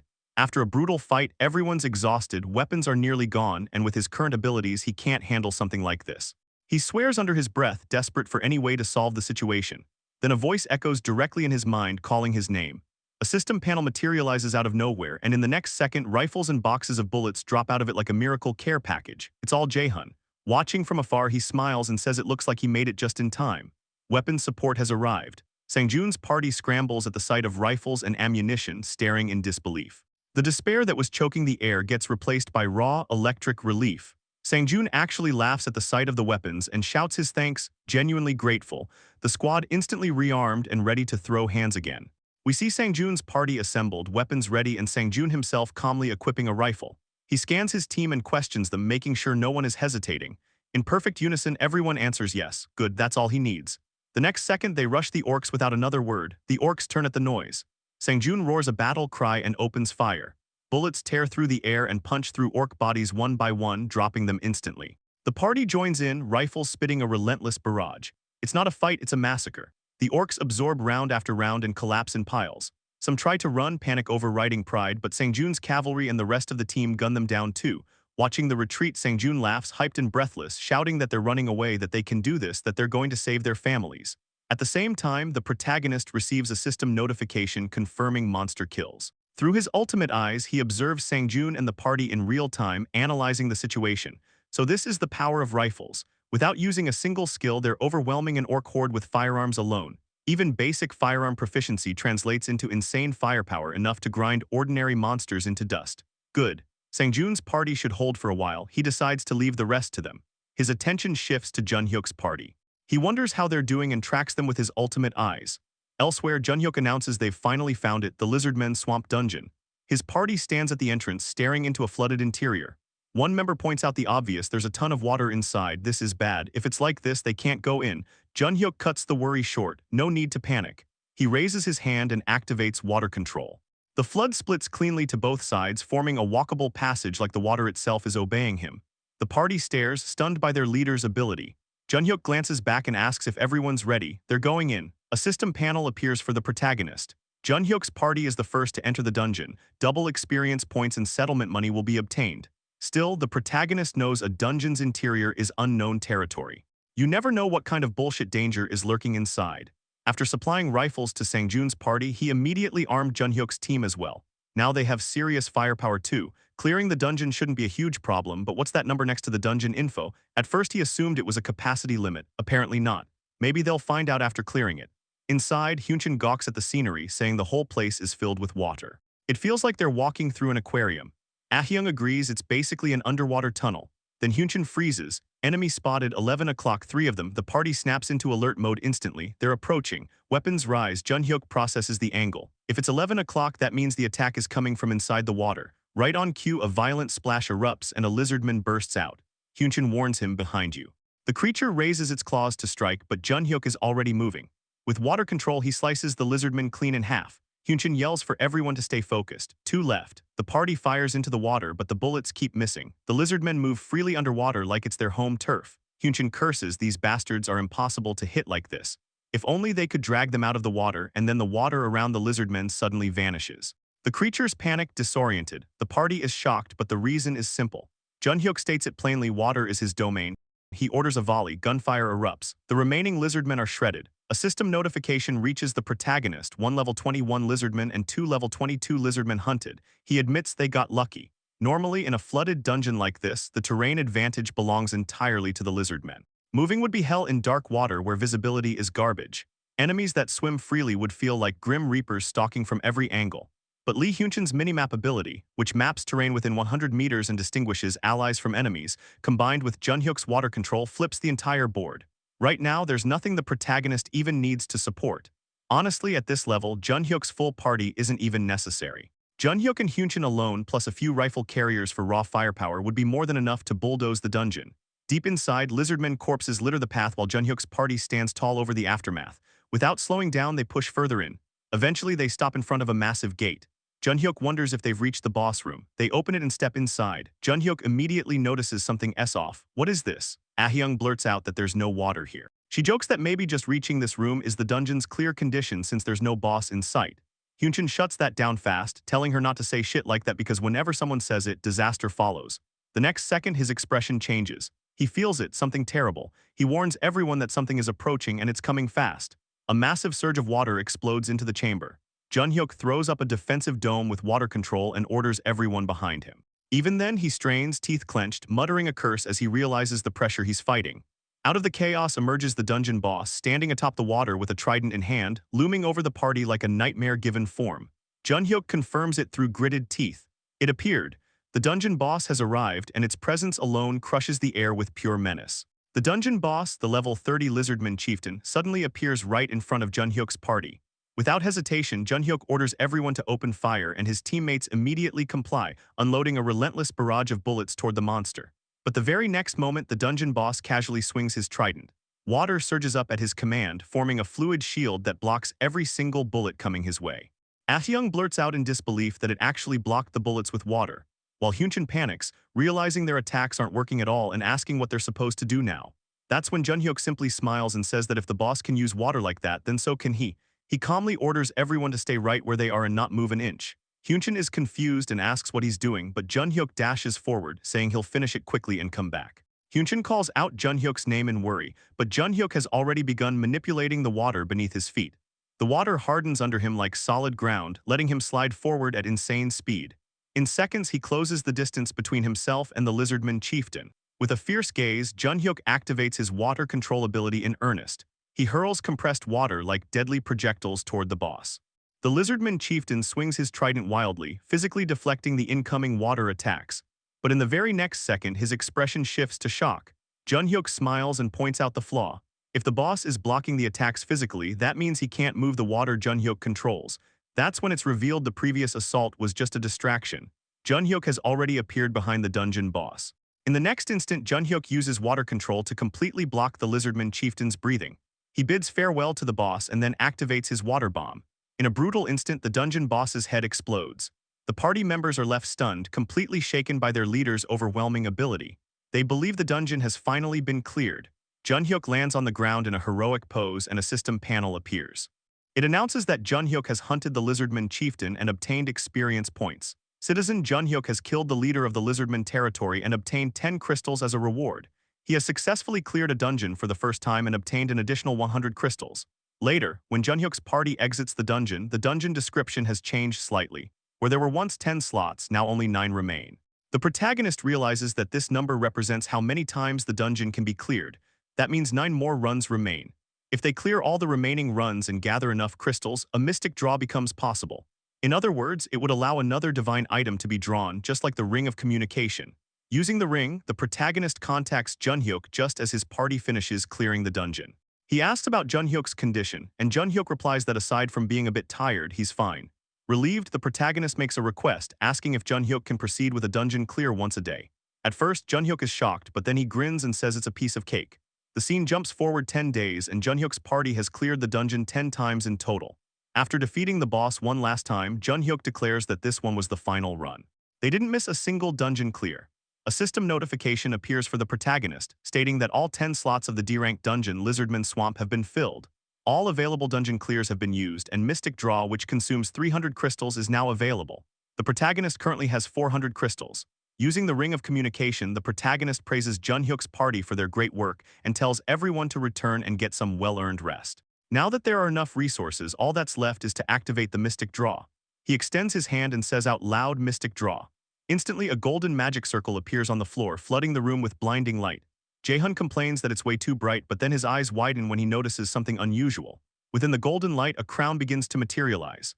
The magic condenses into a distinct shape, and soon a fully formed crown rests in Jae-hun's hand. The system reveals its description, the ultimate shut-in S crown.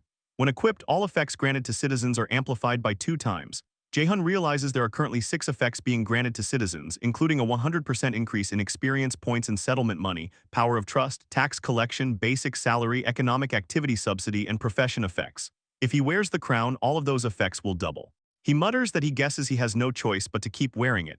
As he places the crown on his head, he thinks it's a bit cumbersome, but the effect is way too good to ignore. Since he barely goes outside anyway, wearing it at home all the time isn't a problem. The moment the crown settles on his head, a cool energy sweeps through him. He remembers that the cooldown for tax collection should be almost over and decides to test the crown's ability.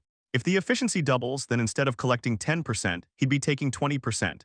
He activates the skill tax collection, thinking that at 20% he could be pulling in tens of billions. A system panel appears, announcing that 15 billion won has been deposited into the wallet of the ultimate shut-in through tax collection. Jae-hun is completely shocked by the number.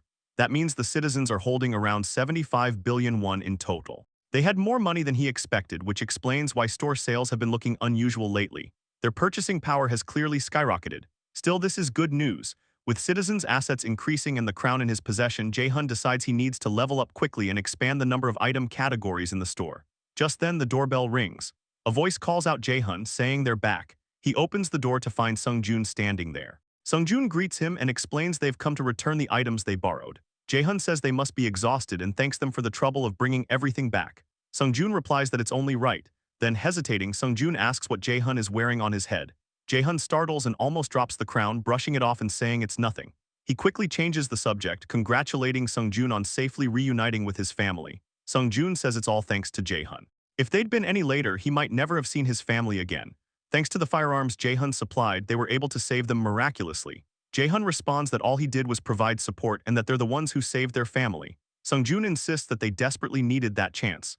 In the next moment, Sung-joon and his party bow deeply in front of Jae-hun, thanking him once again. Jae-hun simply smiles and says he's glad he was able to help. A system panel appears stating that Jang Sung-joon's trust and loyalty have both increased. After some more conversation, Sung-joon's party leaves together with their families. Jae-hun then organizes the firearms they returned and wonders if that's everything. Suddenly, an alarm goes off. A system panel appears announcing that many citizens have died. Jae-hun is shocked. More than 10 citizens died in an instant, something that has never happened before. Then another strange system panel appears, leaving him stunned. It declares that a low-grade vampire, level 18, has been hunted.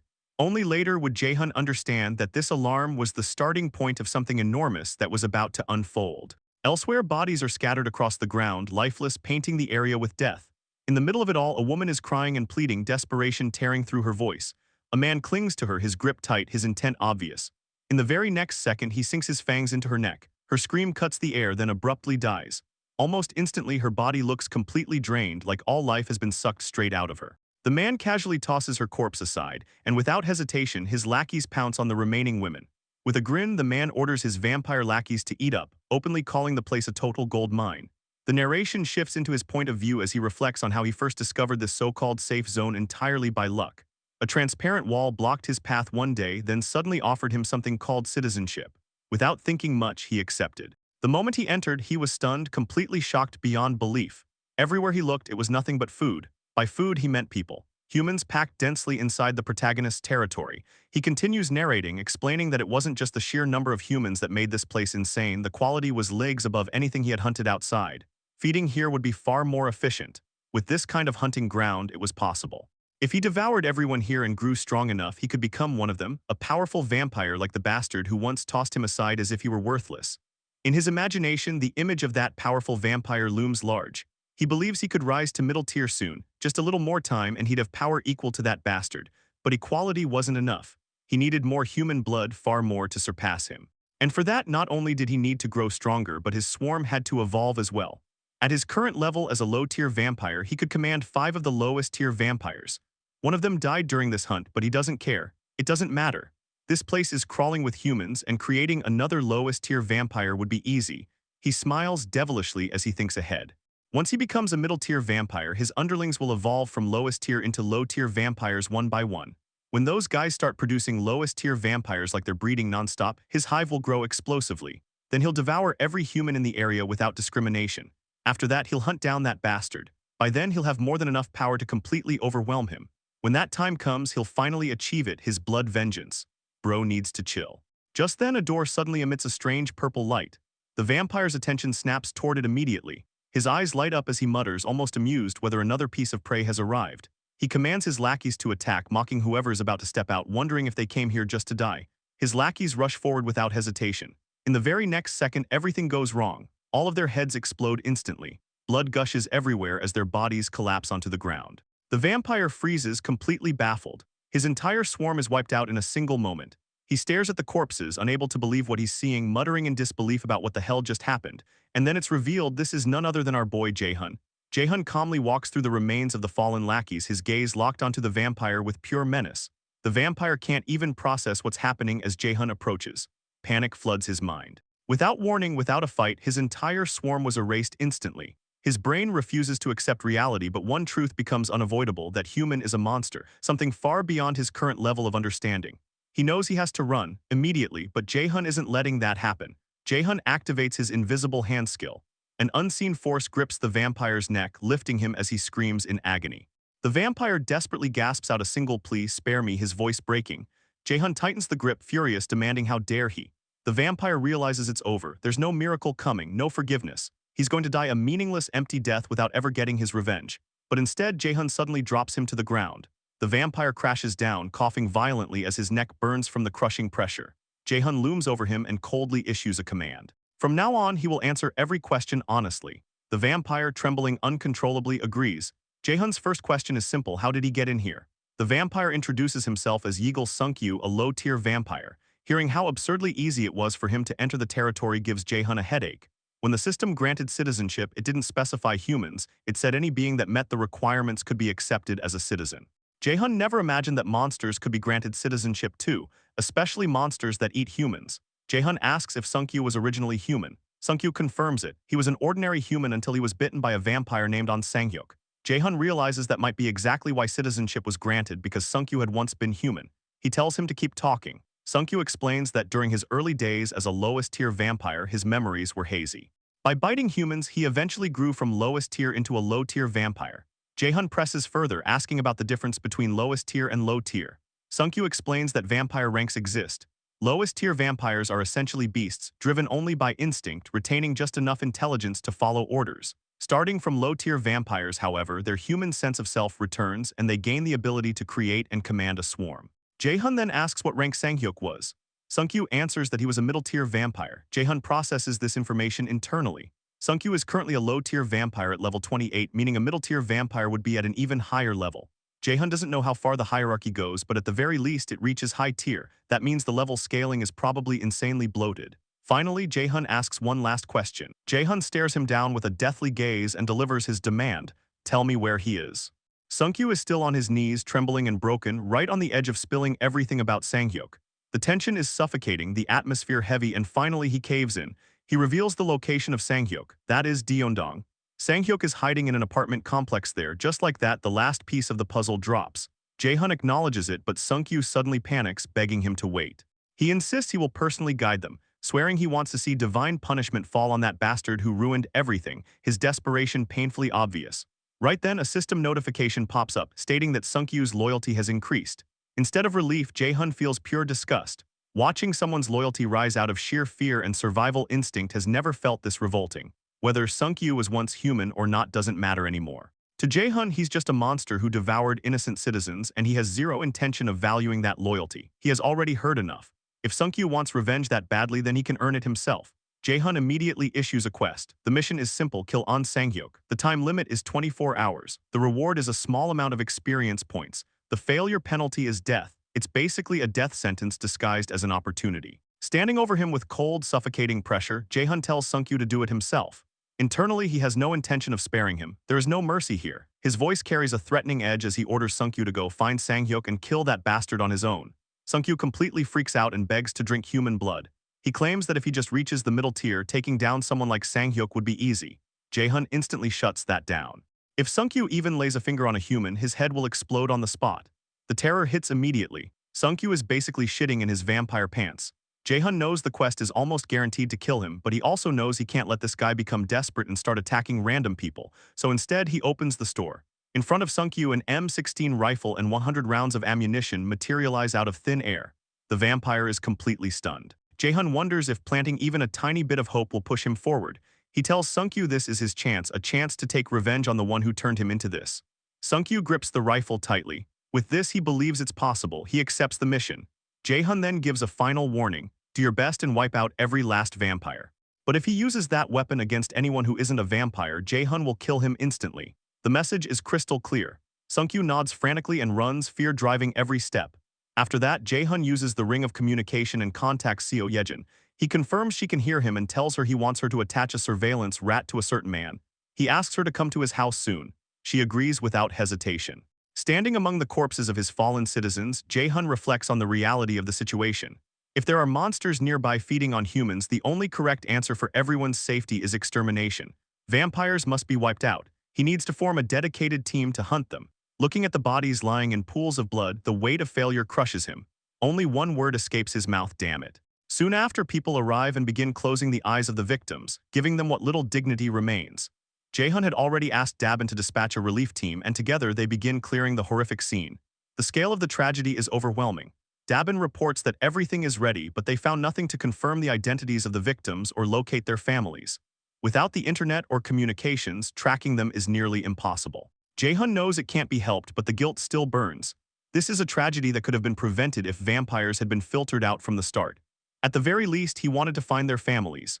He apologizes to the dead for failing to protect them. Then he activates his middle-tier elemental fire magic and burns their bodies, promising revenge. He vows to carry their anger and grief in their place.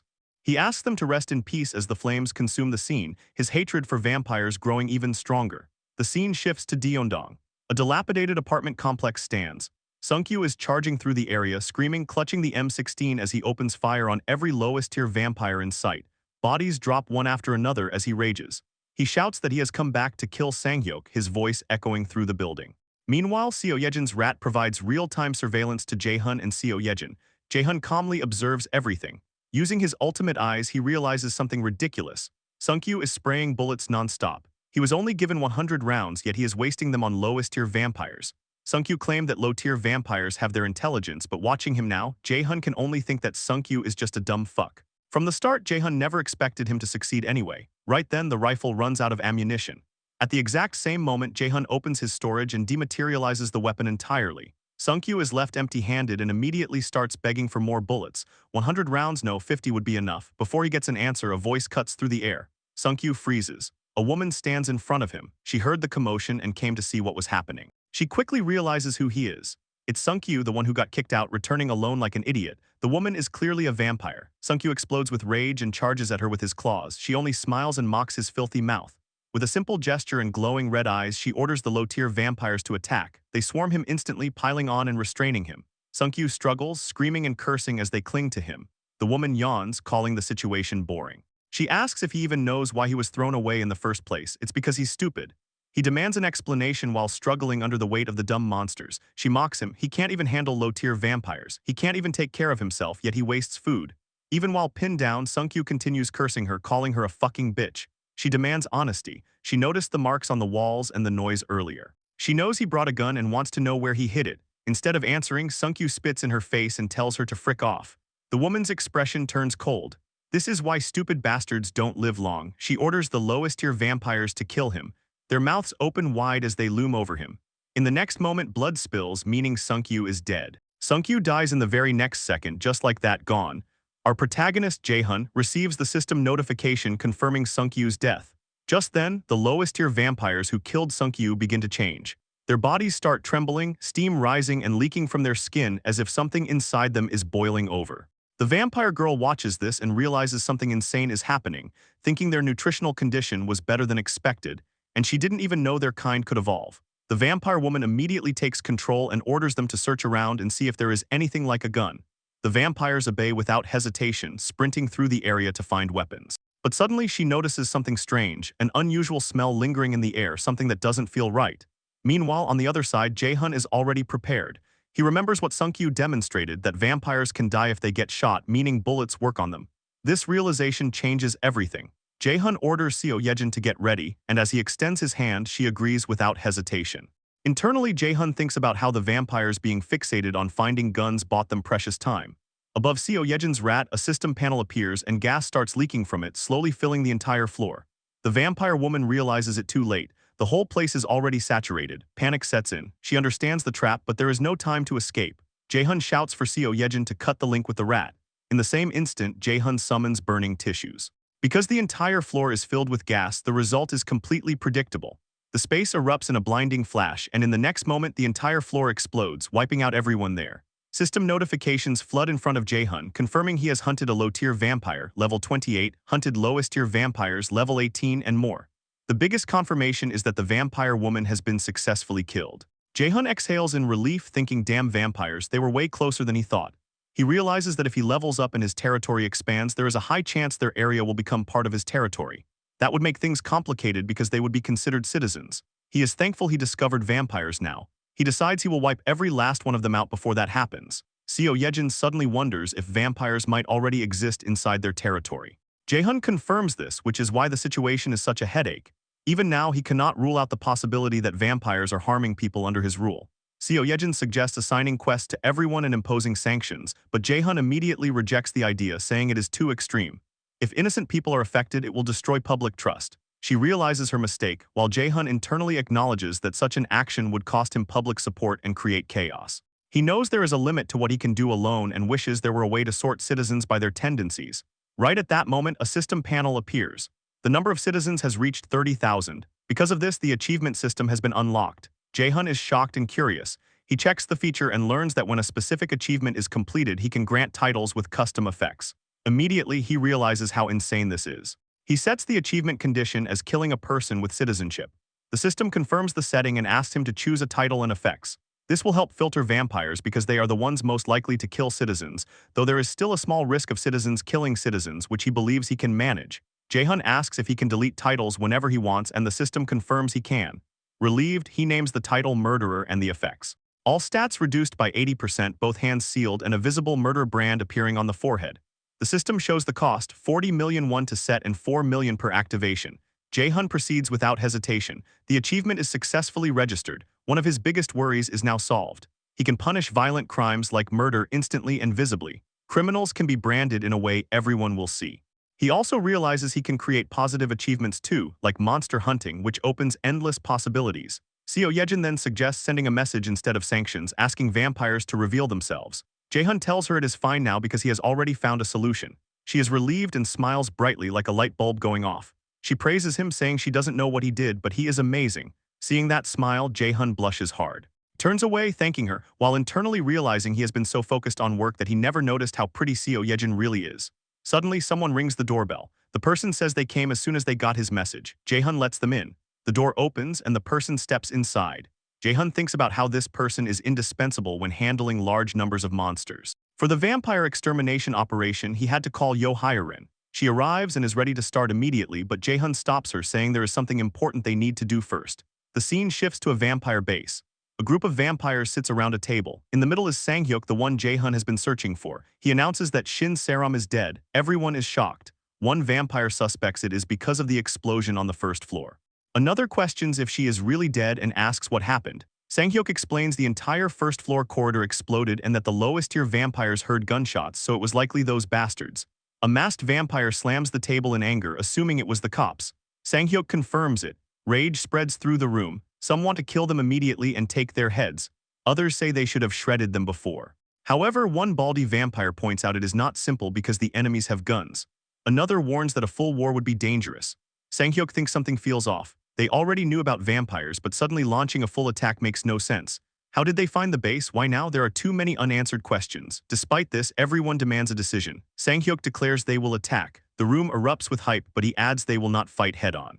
Instead, they will exploit the enemy's lack of supplies, infiltrate from within, and destroy them.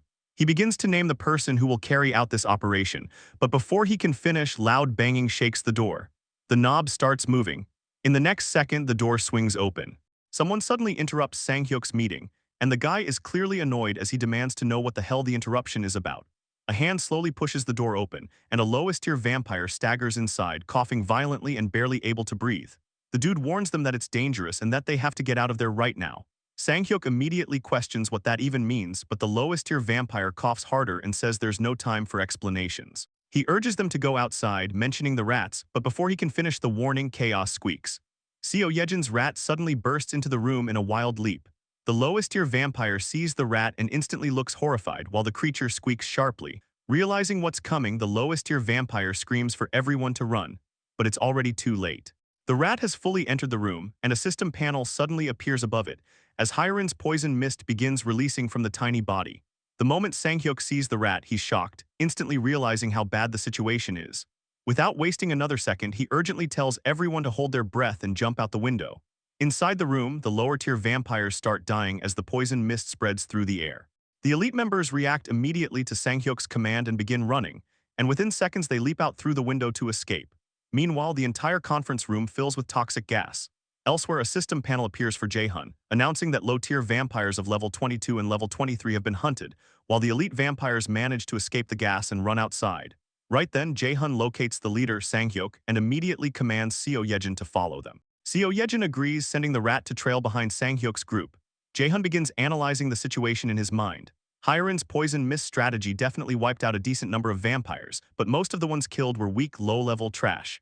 The vampires in the conference room are completely different from the ones they fought earlier. Every single one of them is at least a low-tier vampire with levels in the high 20s. They're probably Sang-hyuk's elite members. If those guys aren't dealt with right now, they'll rebuild the swarm again and their numbers will explode. So the goal becomes obvious, wipe them out here if possible. Meanwhile, Seo Yejin's rat continues following the vampires quietly. But suddenly a hand shoots out and grabs the rat mid-movement. The one holding it is none other than Sang-hyuk himself. The rat is completely captured now, and all the vampires stare at it like predators staring down their next meal. The rat squeaks and struggles desperately in Sang-hyuk's grip, but Sang-hyuk doesn't hesitate for even a second.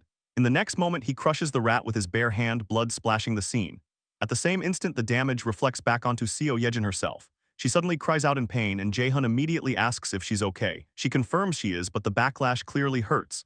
Jae-hun quickly realizes the bad news. They didn't manage to kill even one of the top-ranked vampires. Ideally, he wanted to eliminate them before they could gather any information about them. Now the surviving vampires will realize how dangerous the poison mist is, and they'll also figure out that rats are being used to spread it.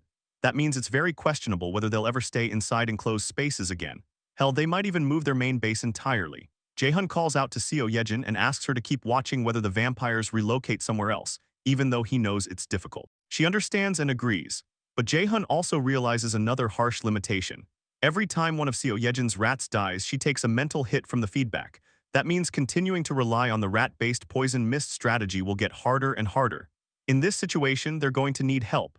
And the only group that can realistically handle enemies at that level is Dongjin's party.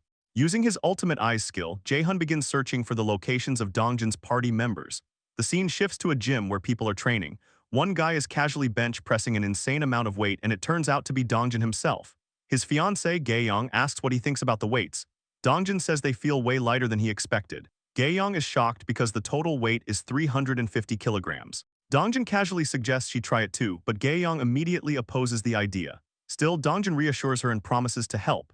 Gaeyong's face goes pale because she absolutely does not want to bench press that monstrous weight, but she reluctantly lies down on the bench anyway. She warns Dongjin that if it looks like she can't handle it, he needs to step in immediately. Dongjin calmly tells her to trust him. She starts lifting the bar, and to her absolute shock, she can actually move it. In fact, she can lift it easily. Completely stunned, she asks how this is even possible and wonders if Dongjin is secretly lifting it for her. Dongjin just laughs and insists he's not doing anything. Meanwhile, Jaehyun observes Dongjin through his skill and thinks about what happened after Dongjin returned from Jangjeondong. After learning that his parents were gone, Dongjin kept a blank expression on his face, but his eyes were filled with deep sadness. Now though, the heavy atmosphere around him seems to have faded a lot. That alone is a huge relief. He's clearly doing much better now, probably thanks to Gaeyong and the members of her family who stayed by his side. From the looks of things, Dongjin seems ready again. Next, Jaehyun checks on the other party members using the ultimate eyes skill. He sees a knight cutting down a goblin with a halberd while training continues. Jiyeon comments to Kang that, compared to before, the soldiers' movements have become much more natural. Kang agrees and says they've been training non-stop for a while. After wasting time doing nothing but drinking alcohol, he finally came to his senses and realized he couldn't stay weak forever. Jiyeon says he feels the same and demonstrates something new he can do. When Kang turns around to look, he's completely stunned. Jiyeon's entire appearance has changed. His hands have transformed into wings that resemble a crow's. Jiyeon casually asks how it looks and suggests they go a bit farther out for today's hunt. A system notification appears, revealing that Jiyeon's skill, Crow Command, has evolved into Crow Synchronization. The description explains that fusion is only possible with a target whose affinity has reached 100. Watching this, Jaehyun realizes something important. Skills can evolve through personal effort. Jiyeon must have fused with the crow he keeps with him. That would make scouting incredibly convenient. If Jiyeon can fly in that form, his scouting range will become massive. From what Jaehyun can see, both Kang and Jiyeon look completely ready. Next, he checks on the last member, Byung-ho. Recently, Byung-ho got a car and has been traveling far away to hunt. Right now, Byung-ho sits in the back seat while Yeonju drives and Dajung sits beside her. Byung-ho wonders if Kang and Jiyeon are just drinking again today. Yeonju tells him to leave them alone and says they'll come to their senses eventually. Byung-ho still worries and asks if they really will. Yeonju confidently replies that they're strong and just need a little time. For things like this, time is the best medicine. Jaehyun silently agrees with that thought. Honestly, he would prefer giving them even more time to recover. But among all the parties in this territory, Dongjeon's group is the ace party. They've received the most investment and possess the most overwhelming power. At that moment, Jaehyun activates the ring of communication and contacts everyone in Dongjeon's party, Dongjeon first, followed by Gaeyong, Jiyeon, Kang, Yeonju, Dajung, and Byung-ho. He greets them after a long time and asks if they've been resting well, saying there's something important he needs to tell them. Inside his mind, Jaehyun already knows the truth. The only people capable of solving the vampire problem, no matter how he thinks about it, are them. The remaining elite vampires gather once again in a tense meeting. The atmosphere is heated, anger simmering in the room, as one of them insists they must attack those bastards first. To them, this is basically a declaration of war. Their comrades died to that rat bastard, and they cannot just sit around doing nothing. All eyes eventually turn toward their leader, Sang-hyuk. While the others keep running their mouths and pushing for immediate action, saying they just need the order and they will go deal with them, Sang-hyuk remains calm, watching and thinking. Another vampire, the one with the ski mask from before, steps in and addresses Sang-hyuk. Before anything else, he says they need to move the hideout first. If the enemy keeps attacking the same way, they will all die here. The masked vampire immediately snaps back in frustration, asking what the hell he is talking about. He argues that there is a saying about how there is no paradise in a place you run away to, basically calling the idea of retreat pathetic. The ski mask vampire fires back instantly, calling him an idiot. That group can carry out attacks with a single rat, and there is nothing good about staying in a location that has already been exposed. The masked vampire refuses to back down, insisting that this is exactly why they need to strike first. The two keep arguing, while Sang-hyuk silently watches, deep in thought. The ski mask vampire pushes the point even further, asking if anyone here even knows who they are up against. The masked vampire scoffs and asks who the hell else it could be, those freaks with guns, but things are not that simple. Sang-hyuk finally steps forward and shuts down the argument, saying that is not it. The masked vampire turns to him and asks if Sang-hyuk actually knows who they really are. Sang-hyuk admits that he does not know their identity, but he is certain of one thing. The group they assumed attacked them does not have anyone with abilities like the ones they witnessed. Then Sang-hyuk brings up something strange that nobody else seemed to notice. The corpses disappeared after they were killed. Right before he escaped out the window during the terror attack with the poison mist, he saw some low-tier vampires get hit by the poison mist and die. But when they breathed their last, their bodies began disappearing little by little. And when Shin Saram was taken out, they could not find her body either. At first, Sanghyuk assumed it vanished because it got caught in the explosion, but now he is not so sure. Gunshots, explosions, and even rats spewing poison mist. There are simply way too many things that do not add up for this to be something the cops did. If it was not the cops, then some unknown group is targeting them. But the real question is why. The ski mask vampire urges Sanghyuk to make a decision quickly. They need to gather the surviving vampires and leave immediately. If they do not even know the enemy's identity, staying here only makes things more dangerous. Sanghyuk falls silent for a moment, deep in thought. His mind drifts away into an old memory. In that memory, a man stands in front of him and confirms his name is Sanghyuk. After Sanghyuk acknowledges it, the man tells him he will be leaving for a while and gives him a mission. Sanghyuk must eat everyone in the apartment complex, grow, form a swarm, and rule it. And until the man returns, Sanghyuk must not leave that place. Sanghyuk thanks him for entrusting him with such an important mission. However, he cautiously asks what would happen if something occurs that he cannot handle while the man is gone. The man smiles with clear amusement and praises Sanghyuk for being cautious. If it were the others, they would be bouncing around in excitement just thinking about getting stronger. After hearing the praise, Sanghyuk thanks him again. Then the man wearing a devilish smile says they should prepare a contingency plan just in case. If something truly dangerous happens, he will tell Sanghyuk the location where he will be staying. If Sanghyuk ever truly needs him, then he can come find him. The memory fades and the scene returns to the present. Sanghyuk calls out to the vampire with the ski mask. His name is revealed to be Sun Jihwan. Sanghyuk asks him a simple question whether he is the fastest vampire here. Jihwan confirms that he is, confused about why Sanghyuk suddenly asks. Sanghyuk's expression turns terrifying as he makes his decision. They are not moving bases, they are waiting here. Jihwan immediately protests, but Sanghyuk cuts him off. Judging by the enemy's recent moves, whoever attacked them will probably strike again very soon. Before it is too late, Jihwan needs to deliver a message to the one who made Sanghyuk. That person is Young-Hoon. Sanghyuk tells him to inform Young-Hoon that they need his help. The scene shifts to evening. A building comes into view, something that looks like a guest house. Inside, blood is splattered all over the floor. One man is desperately begging for his life, struggling to breathe. Another vampire questions why they are being treated like this after being turned into vampires when they were dying. Standing among the bodies is none other than Young-Hoon himself, casually slaughtering vampires. Young-Hoon responds coldly. Depending on how you look at it, he says they might see it that way. The terrified vampire asks if they are not of the same kind. Young-Hoon replies that since they seem to need to understand, he will make an exception and explain it clearly. A vampire is naturally a monster that eats people, but humans are way too lacking in nutrition. At that moment, horrifying blood tentacles burst out from Young-Hoon's back. The blood constructs spear through the vampire's body and begin draining him dry. Young-Hoon calmly explains that eating humans is not efficient for growth. Then he brings up a twisted question. If a vampire grows by eating lots of humans and then gets eaten by another vampire, what do you think happens? The answer is obvious. The one who consumes them absorbs highly concentrated nutrients all at once. After draining him completely, Young-Hoon casually drops the empty vampire body he was holding. He asks if the situation is clear now about why he turned them into vampires. In short, they are not vampires. He is the vampire. The vampire lying on the floor begs him not to come any closer. Young-Hoon simply smiles and calls them livestock. His blood tentacles pierce the vampire again and suck him dry. The writhing blood tendrils drain every last drop as Young-Hoon casually evaluates the result. He notes that the vampire has ripened nicely, but it is still not enough. Thinking to himself, Young-Hoon remembers that it has been quite some time since he looted another location. By now it should be perfectly ready to eat. The only problem is that he cannot quite remember where that place was. He tries to recall the name of the location. Right then, the front door opens. Sun Jihwan arrives at the building and politely introduces himself. He states his name and explains that he is Sanghyuk's subordinate. An unknown organization carried out a terror attack in Deondong, so Sanghyuk sent him all the way here to request help.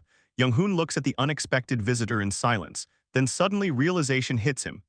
He remembers now. That place was his food storage, it was them.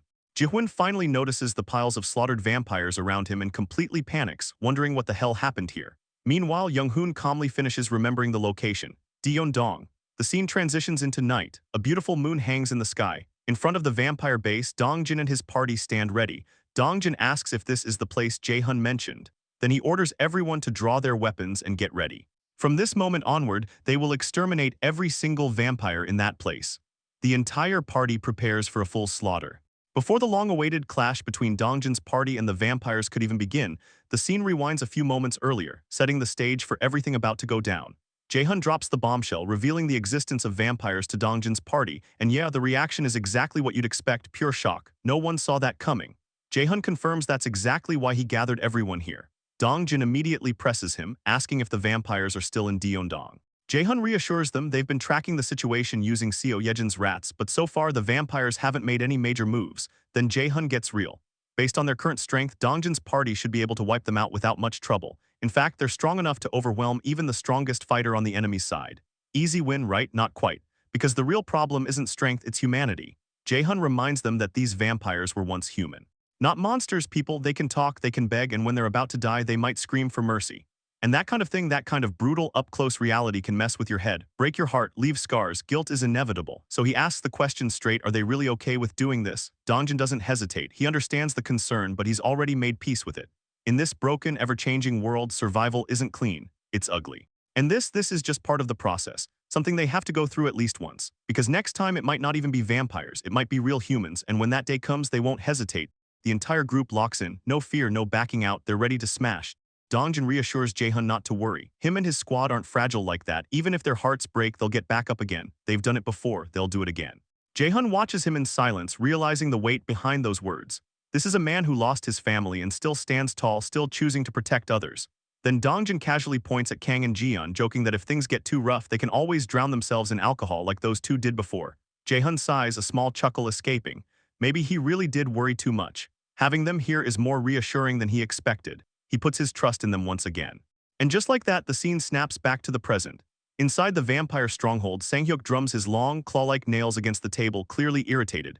He's waiting for Jihoon, who should have been back by now. Way past the expected time, something's off. He starts wondering if something went wrong, maybe even on Young-hoon's side. Nearby, the masked vampire Shim Hyung-sik starts talking trash, cursing Jihoon and calling him a coward who probably dipped to save his own skin. But Sang-hyuk immediately shuts that down. That's not the kind of man Jihoon is. Still, the delay is suspicious. Maybe he ran into a monster, and right as that thought lands, a spear comes flying in at insane speed with lethal velocity slicing through the air. Before Hyung-sik can even finish reacting, the spear blasts past them, leaving both him and Sang-hyuk completely stunned. The sheer power behind that throw is unreal. They turn to look at it, yeah, definitely a spear. And then they see them. Dongjin's party has arrived. Dongjin gives the command to begin combat, and at the same time, Sang-hyuk orders every vampire in the complex to mobilize immediately. The whole place goes on high alert. Hyung-sik, already heated, calls it insane and charges straight at Kang in a fit of rage. But Kang, completely unfazed, absolute chill. As Hyung-sik rushes in, Kang simply raises his halberd and in one clean motion slices him in half. The entire vampire squad freezes. Shock spreads like wildfire. Even Sang-hyuk can't process what he just saw.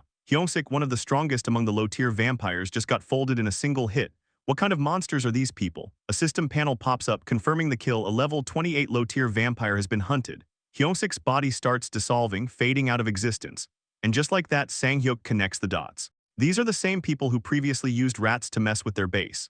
Through the building's speaker system, Sang-hyuk issues a full-scale command. Every vampire is ordered to fight back, no matter the cost. This place was entrusted to them by Young-hoon, and they're not letting it fall. At least that's the plan, because reality hits different. Dongjin's party moves like seasoned killers. Gaeyong fires an arrow that cleanly pierces through the bald vampire's skull. Yeonju in her bare form goes absolutely feral, tearing through enemies left and right.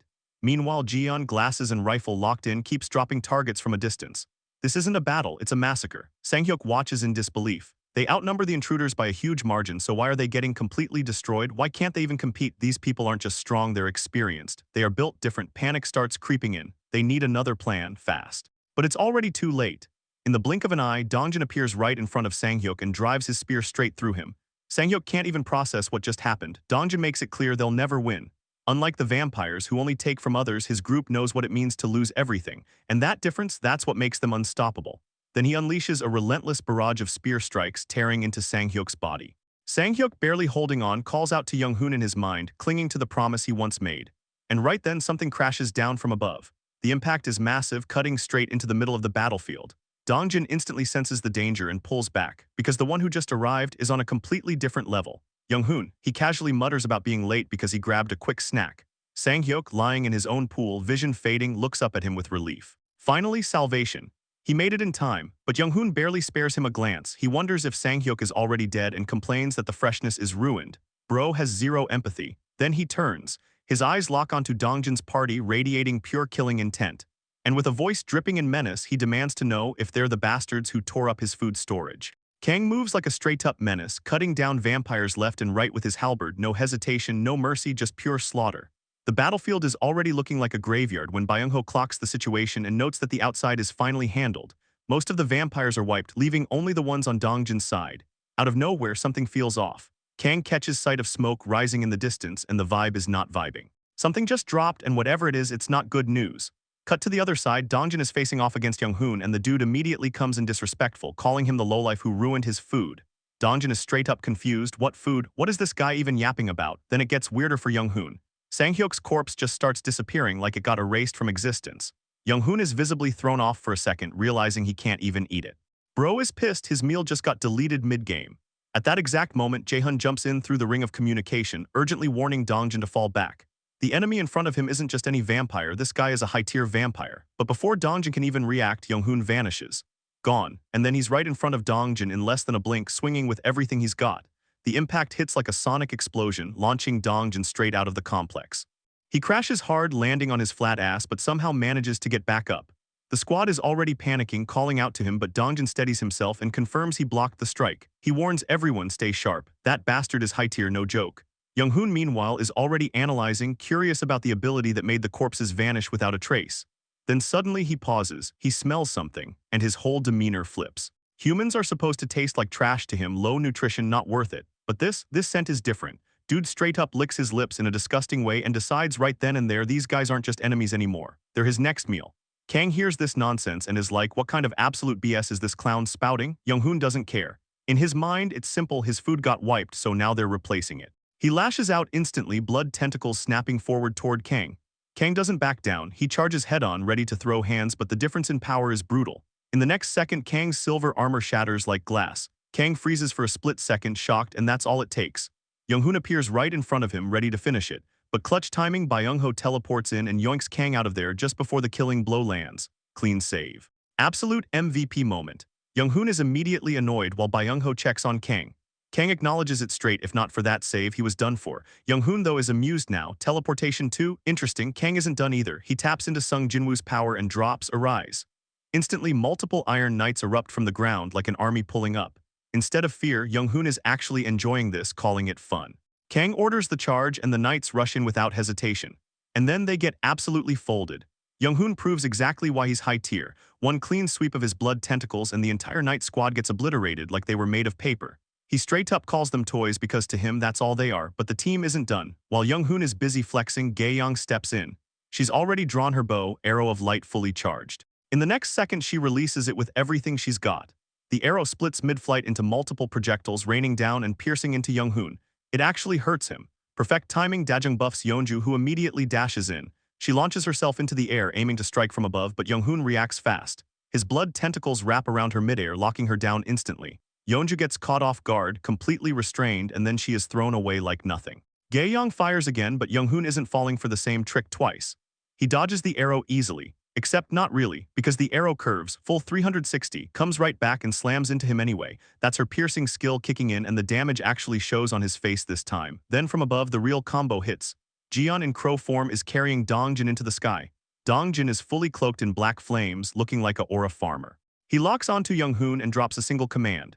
Die. With full force, he hurls his spear downward, crashing into Young-hoon as he lands. The impact is massive. For a second, it actually feels like it might be over. Dongjin questions it. Did they finally finish him? Nope. Young-hoon's voice cuts through the aftermath. He's still alive, not just alive, impressed. He admits it himself, this is the first time he's struggled this much. Which means one thing, he's about to go all out. And his first target, the archer. His eyes lock onto Gae-young. His leg muscles tense, and in the next instant he disappears and reappears right in front of her, calling her a stupid bitch, ready to end her. But Gae-young doesn't panic, she smiles, because she's not alone. Backing her up is the real monster of this squad, Jae-hun, the god of this apocalypse.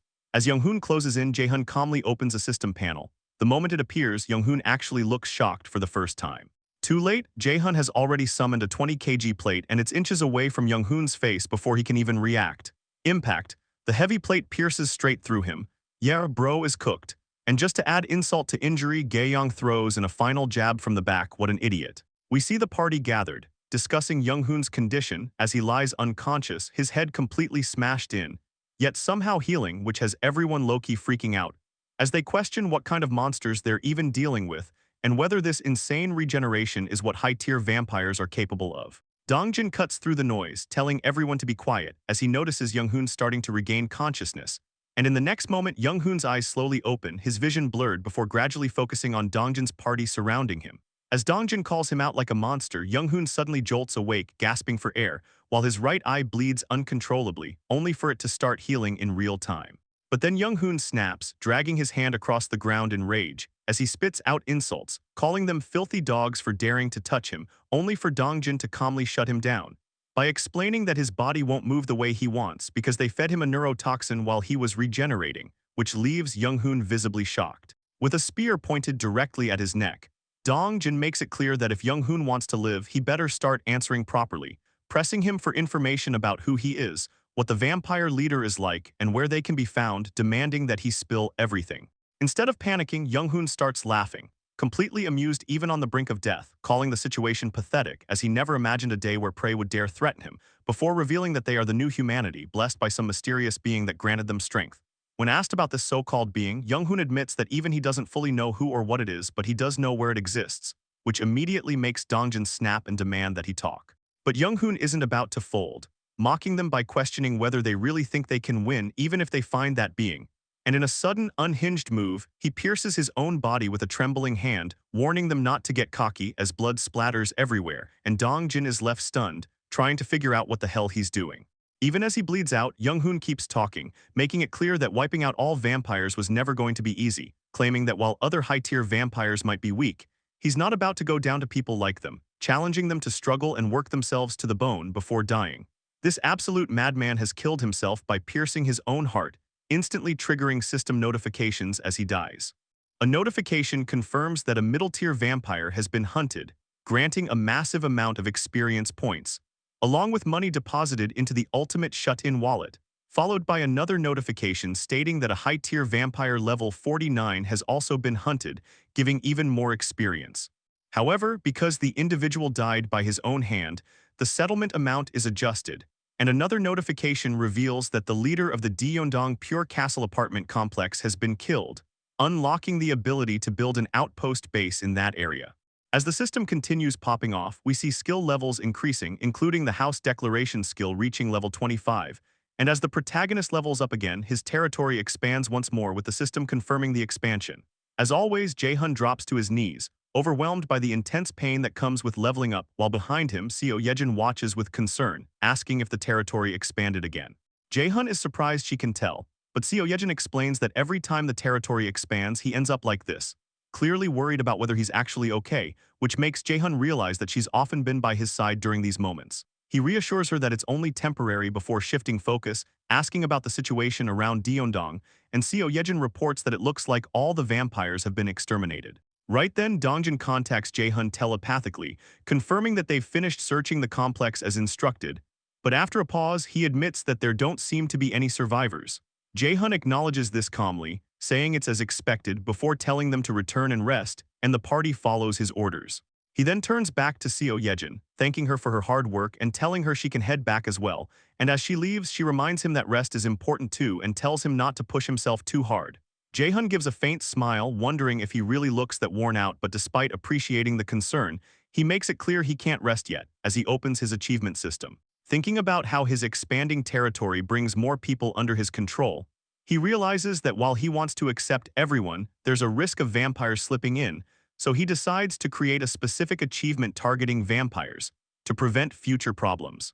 The system prompts him to set the achievement description, and Jae-hun defines it so that if a vampire gains citizenship, their abilities will be heavily restricted, and a mark will appear on their face, similar to how murders are identified, and the system confirms the setup is complete. Moving on, he considers how to distribute the 3 skill points he just earned from leveling up, already having a plan for one of them as he opens the store and upgrades it. A system window announces that the ultimate shut-in store has reached level 6, increasing the number of items that can be listed to 1,000, while applying a 30% discount to all products, which matches what Jae-hun expected, since every even level adds a 10% discount effect. Then out of nowhere, another system panel appears, unlocking an enchantment function as the conditions are met, and adding an enchant workshop to the list of constructible buildings, which leaves Jae-hun confused about what enchantment even is. Curious, he enters construction mode and checks the description, learning that the enchant workshop allows equipment enhancement and the addition of magical effects with a construction cost of 500 million won. Noting that it doesn't require much space, he decides to place it next to the store and initiates construction in Unit 201, only to suddenly notice an option for immediate completion, which catches him off guard. The system explains that instant completion requires 8 crystals, prompting Jae-hun to think carefully, as he calculates that each crystal skips over 10 hours of build time, and with only 100 crystals left, and needing 300 for a mystic draw, he realizes he can't afford to waste them. Recalling the insanely powerful items he obtained from previous mystic draws, like the Ring of Communication and the Crown, he decides that using crystals there is far more valuable, so he cancels the immediate construction and the system confirms the cancellation. With that settled, Jae-hun decides to save his remaining 2 skill points for later, choosing to be more strategic with them moving forward. Jae-hun walks up to his balcony and looks down, thinking that right now within his territory restoration and repair work across the city is being carried out actively, led by the relief team and the construction team. Inside Jae-hun's territory, the city is looking as if the apocalypse never even happened, with buildings in great condition, streets clean, and construction teams carrying out their everyday work repairing everything like it's just another normal day. The whole territory feels like a safe haven in hell, and seeing this from his apartment, our protagonist Jae-hun takes it all in, thinking that damaged sections of the road are being fixed and abandoned vehicles are being cleared away. And although it's not like before, a small number of cars have started to run again. Because teachers have gathered and opened schools, children can receive the education that was previously interrupted, and at long last, everyone's daily lives are slowly coming back. A mother and child pass by, and instead of fear, the child wears a happy face like a child is supposed to, all because of our protagonist Jae-hun.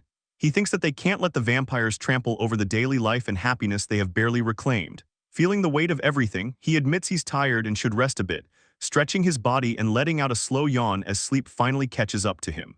Like Seo Yejin said, rest is important too, so he removes his crown and sits on the sofa in exhaustion, drifting off to sleep while thinking he'll just rest a little, even if it's only for a little while. Just then, the scene transitions outside the territory into a dilapidated area, where a man stands surrounded by corpses littered with blood, casually remarking that young Hoon, that spineless bastard, died. The bulky man smiles, revealing sharp teeth, and it becomes obvious that he is also a vampire as that grin says everything. We see Jae-hun drift, only to find himself in a completely unknown place. A black void, swallowing everything around him, a suffocating darkness with no sense of direction or escape. He looks around, confused and unsettled, trying to make sense of where he is and how he ended up here, his mind already starting to spiral. Just then, a voice cuts through the emptiness, calling out to him and asking why he did that, and suddenly figures begin to appear in front of him.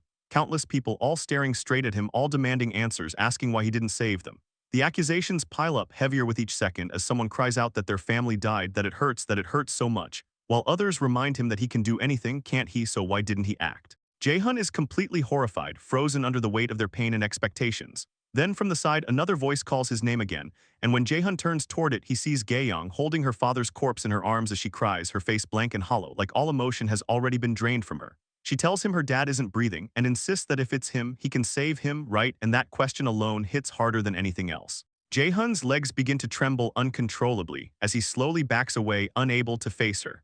Before he can even process it, another voice echoes from behind him, reminding him of something he once said, that it wouldn't be the last time. And this voice belongs to Yeonju, the same woman who had once clung to hope that her son will appear once again. She stands there with tears streaming down her face, asking if she hadn't worked hard all this time, questioning if the reason was because it cost too much money, pressing him with a pain that feels far too real to ignore. Jae-hun desperately tries to deny it, insisting it's not like that, but his words feel weak against the crushing reality closing in on him. From the black void, countless hands suddenly reach out and grab onto him, clinging to him from every direction, all of them calling for his help, all of them dragging him deeper into their despair, and the sheer pressure becomes unbearable. The next moment, Jae-hun jolts awake from his sleep, completely shaken and breathing hard, the nightmare lingering in his mind like it actually happened, like something he didn't just dream but endured and witnessed firsthand. It's evening, and as he looks around, still disoriented, he questions where he is, and whether that was really just a dream, wondering if maybe it's because he has seen too many corpses lately. Because while nightmares aren't new to him, that one felt way too real to brush off. He gets up from the sofa with a tired sigh, his thoughts shifting as he realizes something else entirely. Why hasn't Yeonju contacted him yet? Especially when a vampire of that level should have been enough to justify giving her a quest. Deciding not to overthink it, he reaches for the Ring of Communication and calls her, asking if she could come to his house for a bit because there's something he wants to talk about. After some time passes, the door opens and Yeonju arrives, greeting him as calmly as ever, saying she came because he called for her. Jae-hun invites her inside, asking her to come in first since there's something important he wants to discuss, and she agrees without hesitation. Soon, they are seated across from each other at a table, quietly drinking coffee, the atmosphere calm, but carrying an unspoken weight. Jae-hun finally brings up the topic of Siwoo, asking why she didn't request for her son to be revived one more time, and though he apologizes for not phrasing it more carefully, the question still lands. Yeonju responds without resentment, saying his feelings came through clearly enough, and then she begins to explain that on that day she experienced the miracle of meeting her son again, something that was only possible because of him. But after that moment, she witnessed Gae-young's father pass away, and she saw her companions who had all lost their families, and she also heard Dajung's story, each piece of suffering adding to a realization she couldn't ignore. As Jae-hun listens in silence, Yeonju continues, explaining that seeing everyone struggle and suffer made her understand that if she kept insisting on seeing Siwoo again, it would eventually become a problem. People would begin clinging to Jae-hun, desperately trying to hold on to those they had already lost, and the fragile society that had only just begun to stabilize could easily collapse back into chaos. She admits she didn't want Siwoo to become the spark that ignites that kind of conflict, and honestly she comes off as the best character in the story, no debate. At that point, Jae-hun finally understands why she never made the request, why she chose to let things remain as they were. Yeonju continues, saying that everyone is carrying similar pain, yet they still keep living. And because of that, she reached the conclusion that there was no reason for her alone to be any different. She then thanks Jae-hun sincerely for granting her that miracle, for giving her and Siwoo the chance to meet again, saying that even now, the time she was given to say goodbye still feels like a dream, and that it brought her immense comfort. Hearing all of this, Jae-hun realizes something subtle but powerful. Yeonju's expression is completely different from when he first met her. Back then, she was a complete mess, unstable and consumed by grief, but now she looks calm, satisfied, and genuinely at peace. He acknowledges that it's a relief, but internally he reflects on how, unlike before, there is now a quiet stability in her gentle expression, something that almost feels out of reach for him. After their short meeting, Yeonju gets up to leave, and Jae-hun thanks her for coming, but she insists that she should be the one thanking him. As she turns to go, she expresses her gratitude once more for everything he has done for her, wishing him a good night, and Jae-hun responds with a faint, genuine smile. Now alone, he reflects on the conversation, realizing that Yeonju was far more of an adult than he was, that instead of him comforting her, it was her answer that ended up comforting him. He feels like if he went back to sleep now, he might finally be able to rest peacefully. As the scene fades, night fully takes over and the moon glitters softly in the dark sky, bringing a rare sense of quiet to everything. Several weeks pass in what feels like the blink of an eye, and the scene shifts abruptly to the sound of gunfire echoing through the air, somewhere else entirely. Bullets tear through groups of goblins, cutting them down one after another, and the ones responsible for this clean sweep are none other than the trio everyone knows, the twins and Seunjob. Seunjob receives a system notification confirming that the quest has been completed, that the reward will be given, and that he has obtained a small amount of experience points, and he can't help but grin as he notes that he has hit his daily target. Turning to the twins, he asks how many they have left, and both of them respond that they have about 5 more each, which only makes him smirk. With zero empathy, he tells them to finish the rest of the hunt by themselves, which immediately pisses off one of the twins, who calls it nonsense, and tells him to stick around longer, but Seunjob casually walks away, saying he's clocking out first, and that they need to start building some independence. He even throws in a mocking grin as he looks back, basically calling them out for always relying on others like brats, which clearly hits a nerve. The first twin is ready to snap, but the second one steps in, calming him down and telling Seunjob to just go, assuring him that they'll handle the rest themselves. Seunjob accepts that response easily, saying that as long as they understand, that's enough, and then he leaves without another glance. Once he's gone, the second twin admits the obvious truth, that without him, things get significantly harder, but even so, they have no choice but to manage on their own. The first twin reflects on that day when the Cyclops appeared, when they ran into the parking lot in desperation, realizing that everything they're going through now is the price they have to pay. Jae-hun had assigned them an intense hunting mission that resets every single day, and the penalty for failing it is 1 minute of unbearable pain, a punishment that feels way longer than it sounds. They've already experienced that pain multiple times, their bodies pushed to the brink whenever they failed to meet the quota, and each time it felt so excruciating that death almost seemed like the better option. A relentless hunting hell that repeats daily, where failure brings agony intense enough to make you wish for death. And because of that, they regret their actions from that day more deeply than anything else. The weight of that mistake burned into them for good. The twins return from the hunt, completely drained, thinking hunting is brutal and straight-up hell. Sang-hoon notes they somehow managed to pull through, and Ji-hoon suggests grabbing some meat before heading home. Sang-hoon agrees, and they settle on having a barbecue party dinner tonight, while Ji-hoon quietly reflects that, weirdly enough, things weren't entirely bad despite being forced to hunt every single day. They arrive at their apartment, where their mother welcomes them inside as they announce their return. Ji-hoon continues thinking that their financial situation has improved significantly compared to others. Their mother asks what they bought this time, and Jihoon hands over the meat, explaining their purchase, while Sang-hoon heads straight for the shower after the exhausting day. Jihoon keeps thinking that thanks to their financial stability, they no longer have to worry about what they can or cannot afford, and that's probably why these thoughts keep coming to him lately. After a while, Sang-hoon comes out of the shower looking satisfied, saying he feels refreshed. He tells Jihoon to go wash up as well since he's done, and Jihoon remarks that he takes way too long. Sang-hoon responds that it's because he feels more refreshed that way. Jihoon agrees and says he'll shower quickly and asks him to help set up the table. Sang-hoon then flexes his muscles and calls out to Jihoon, telling him good work today and that they should give it their all again tomorrow. Jihoon responds that he did great too. Internally, Jihoon feels at peace, thinking things are better this way. He reflects further, recalling how monsters appeared in the world, making life incredibly tough, but everything changed because Kim Jae-hun appeared. Safe zones were established and fair rewards were given to those who put in the effort. Before the world fell apart, Jihoon had graduated from a no-name college and earned a pitiful salary while working at a black company. Back then, life wasn't about living but just enduring, as he remembers his senior throwing papers at him. Compared to those hopeless days, even if life is tiring now, he feels it is overflowing with vitality and far better. He looks outside at the sky, thinking the moon is beautiful and that everything feels peaceful. He acknowledges that without Kim Jae-hun, he could never have dreamed of such peace. However, he still regrets the choice he made that day, when he abandoned Jae-hun's request and ran away like a coward following Baek Seunjob. He folds his hands together, resolving not to disappoint Jae-hun again, and prays that this peace continues forever. At that moment, a glow begins to emanate from Jihoon's body, catching him off guard. In the next second, he is completely enveloped in golden energy, shocked, because something clearly out of the ordinary is happening. A system notification appears, stating that Citizen Jihoon's loyalty has reached 100 and that he is now registered as a vassal. His vassal capacity limit increases and his status is displayed, title of 21st Servant and Goblin Slayer, trust at 89 and loyalty at 100. Because his loyalty reached the maximum, he awakens a new ability called Cold Aura.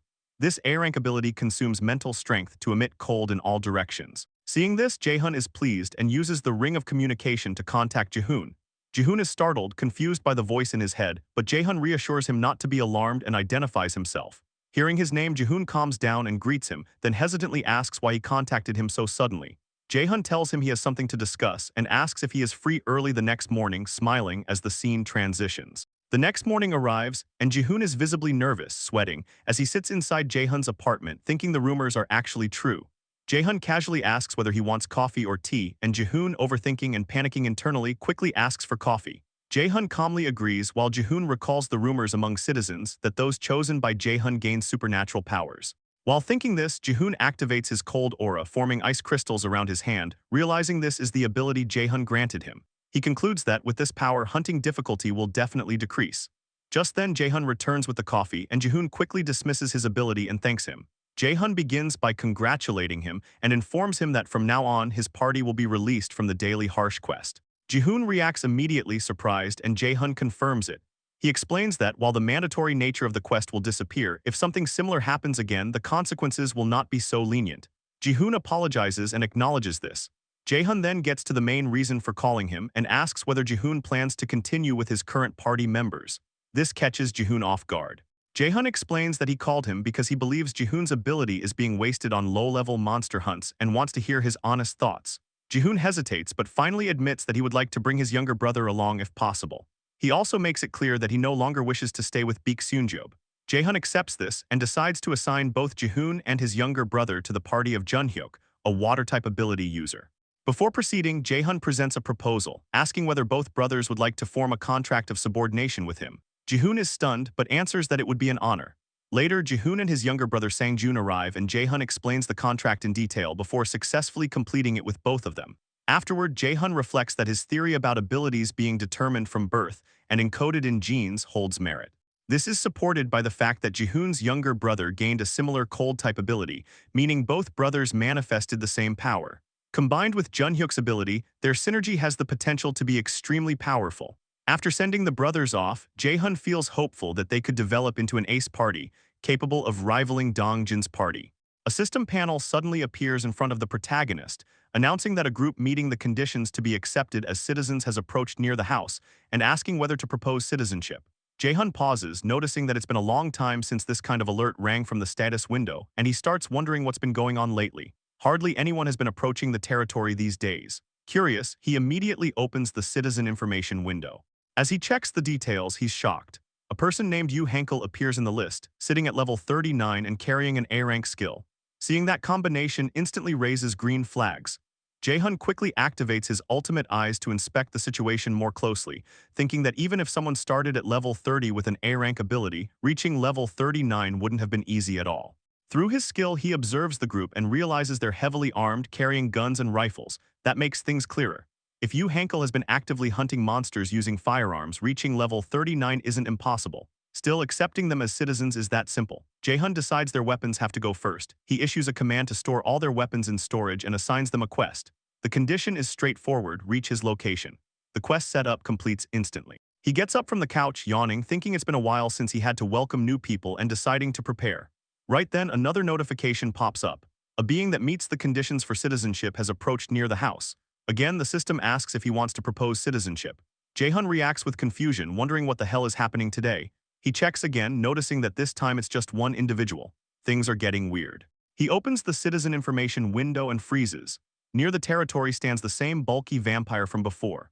A system panel appears in front of it, asking whether to acquire citizenship, presenting the options, yes or no. The creature is a high-tier vampire, level 50, standing there with clear annoyance on its face.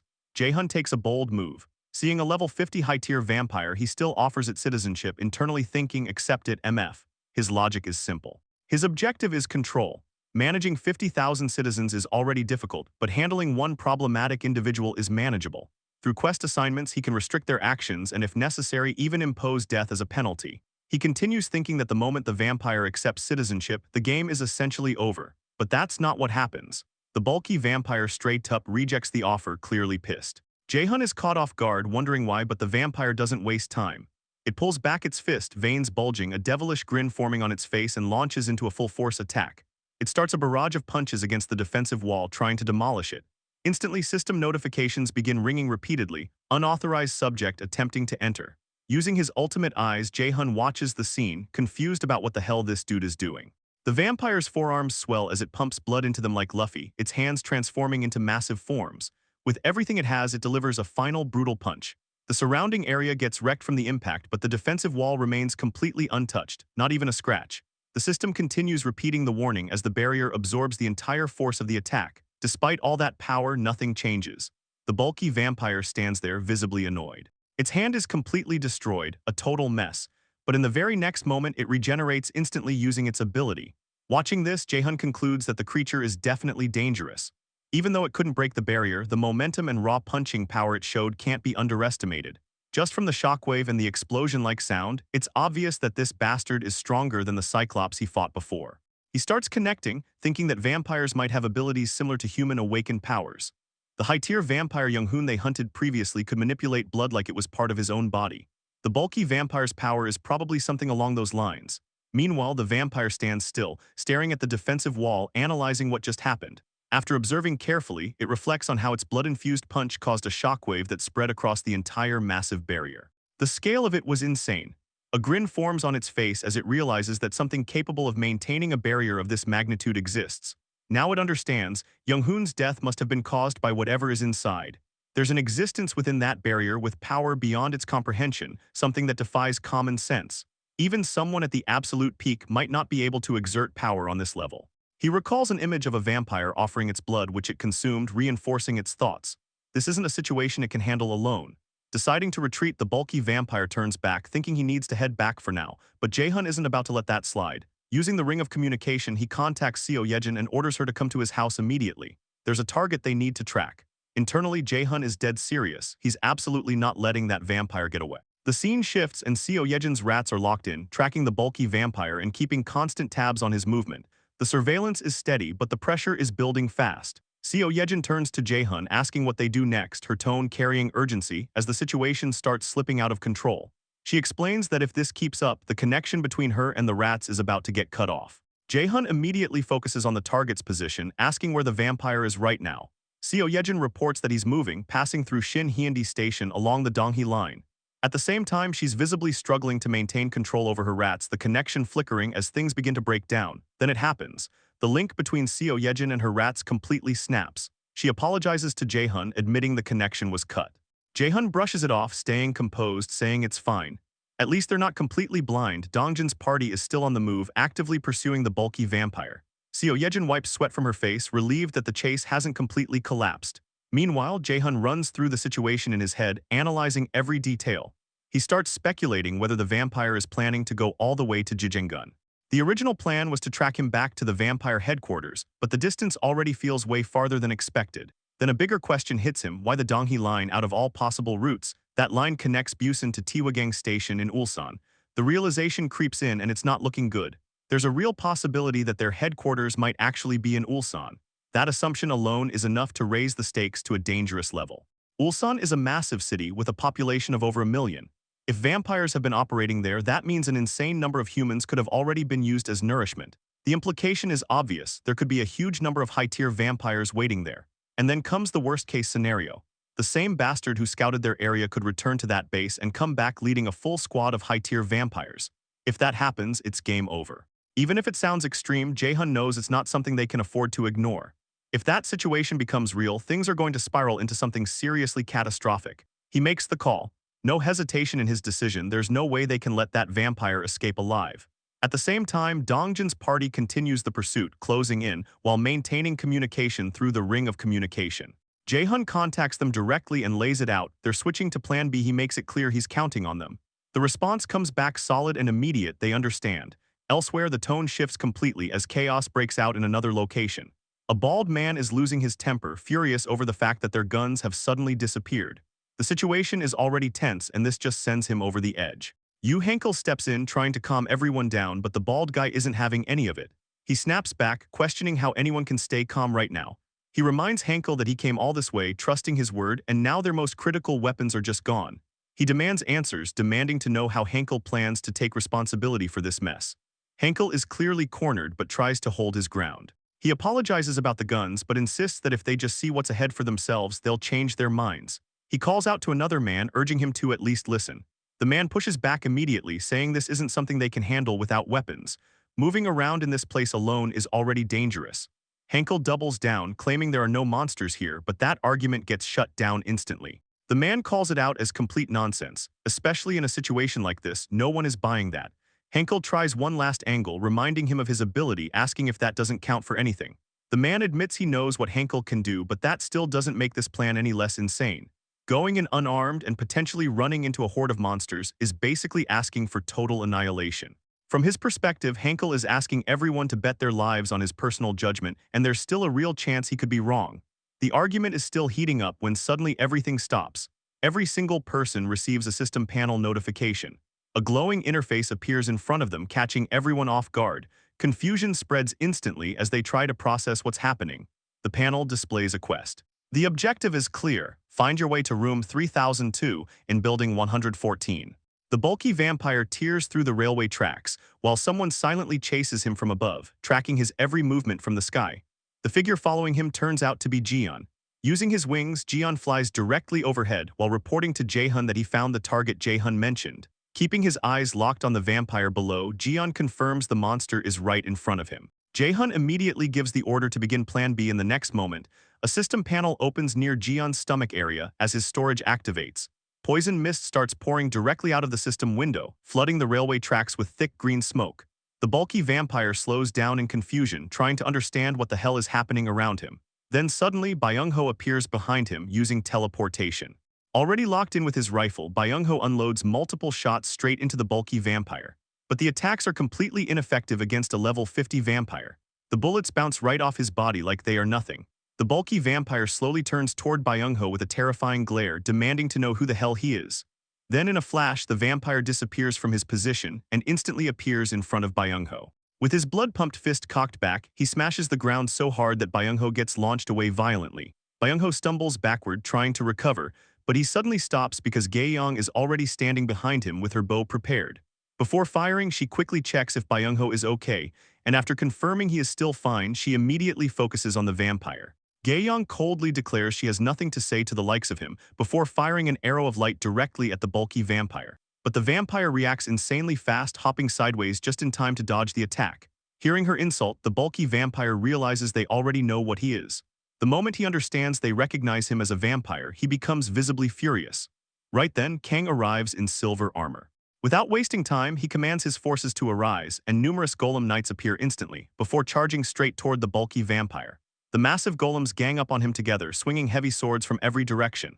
But despite their size and numbers, the vampire easily dodges every strike with overwhelming speed.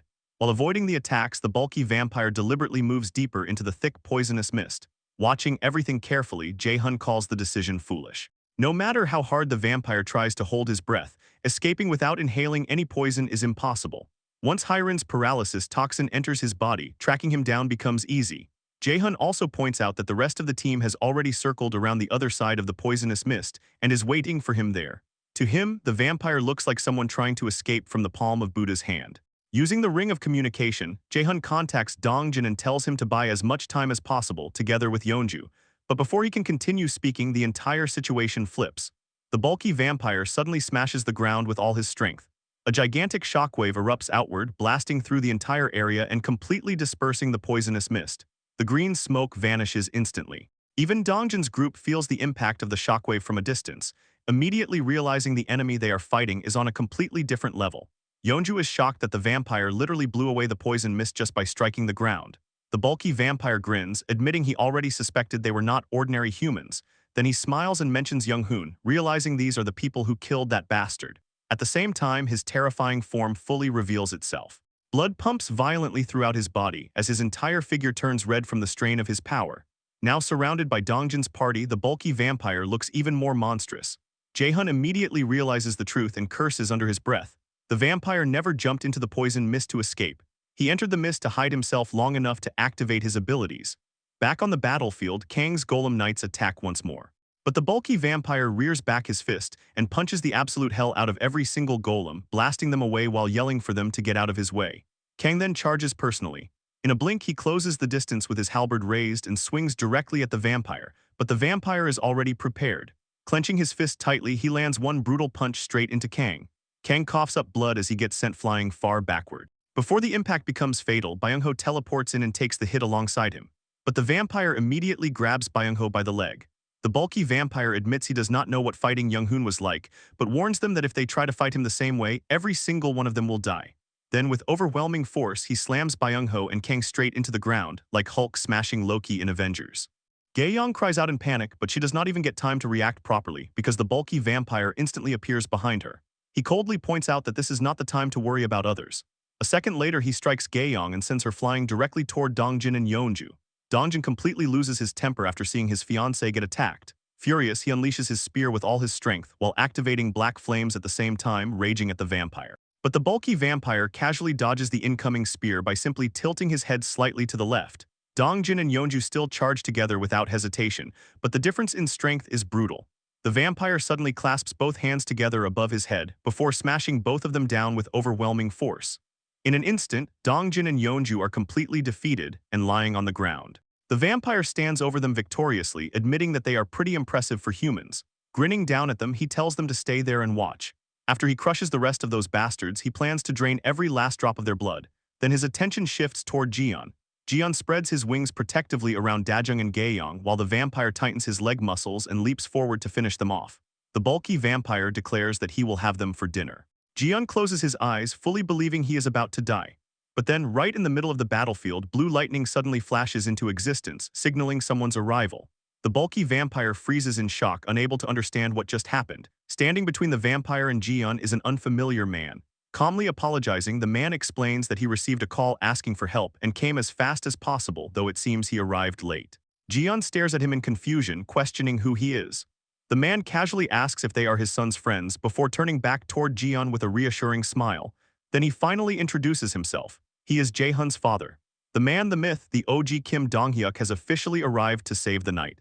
The scene transitions to a moment earlier when Dongjin's party was chasing down the bulky vampire. Jae-hun watches everything unfold while thinking that Dongjin's group would probably catch that vampire bastard soon enough. They had already dealt with higher-tier vampires before, so there was no real reason to panic yet. But the actual issue wasn't the vampire itself. It was his level. The guy was level 50. At higher levels, even a single level gap becomes insanely significant, and that kind of difference was absolutely not something people could just brush aside.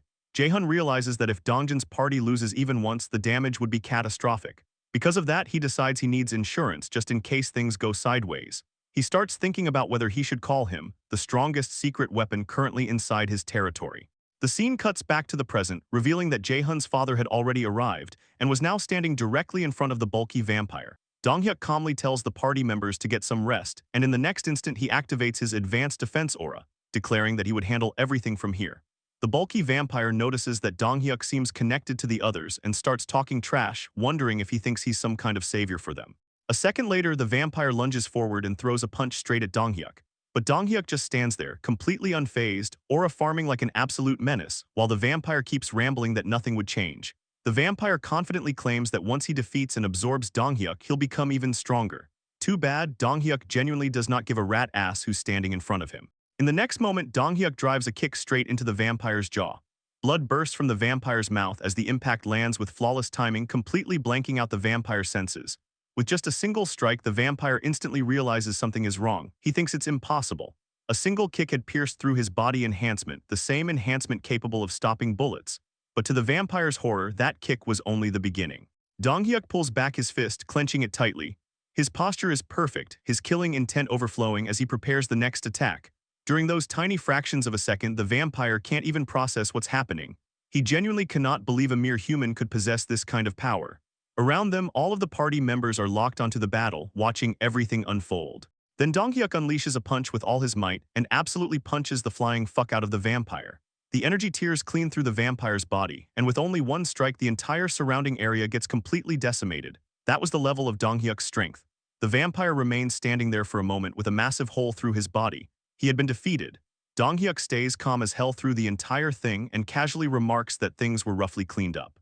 Then he turns toward the party members, praises everyone for their hard work, and smiles like this entire fight was barely an inconvenience to him. He casually asks if they should head back now, sounding unbelievably chill, while the bulky vampire spends his final moments drowning in disbelief. The vampire thinks about how he lost despite being strengthened by that man's blood, and yet he still fell to a middle-aged human like Dong-hyuk. Realizing his failure, he apologizes for being unable to fulfill that person's will. Right after that, his body starts disappearing. A system panel suddenly appears in front of Jae-hun, confirming the kill.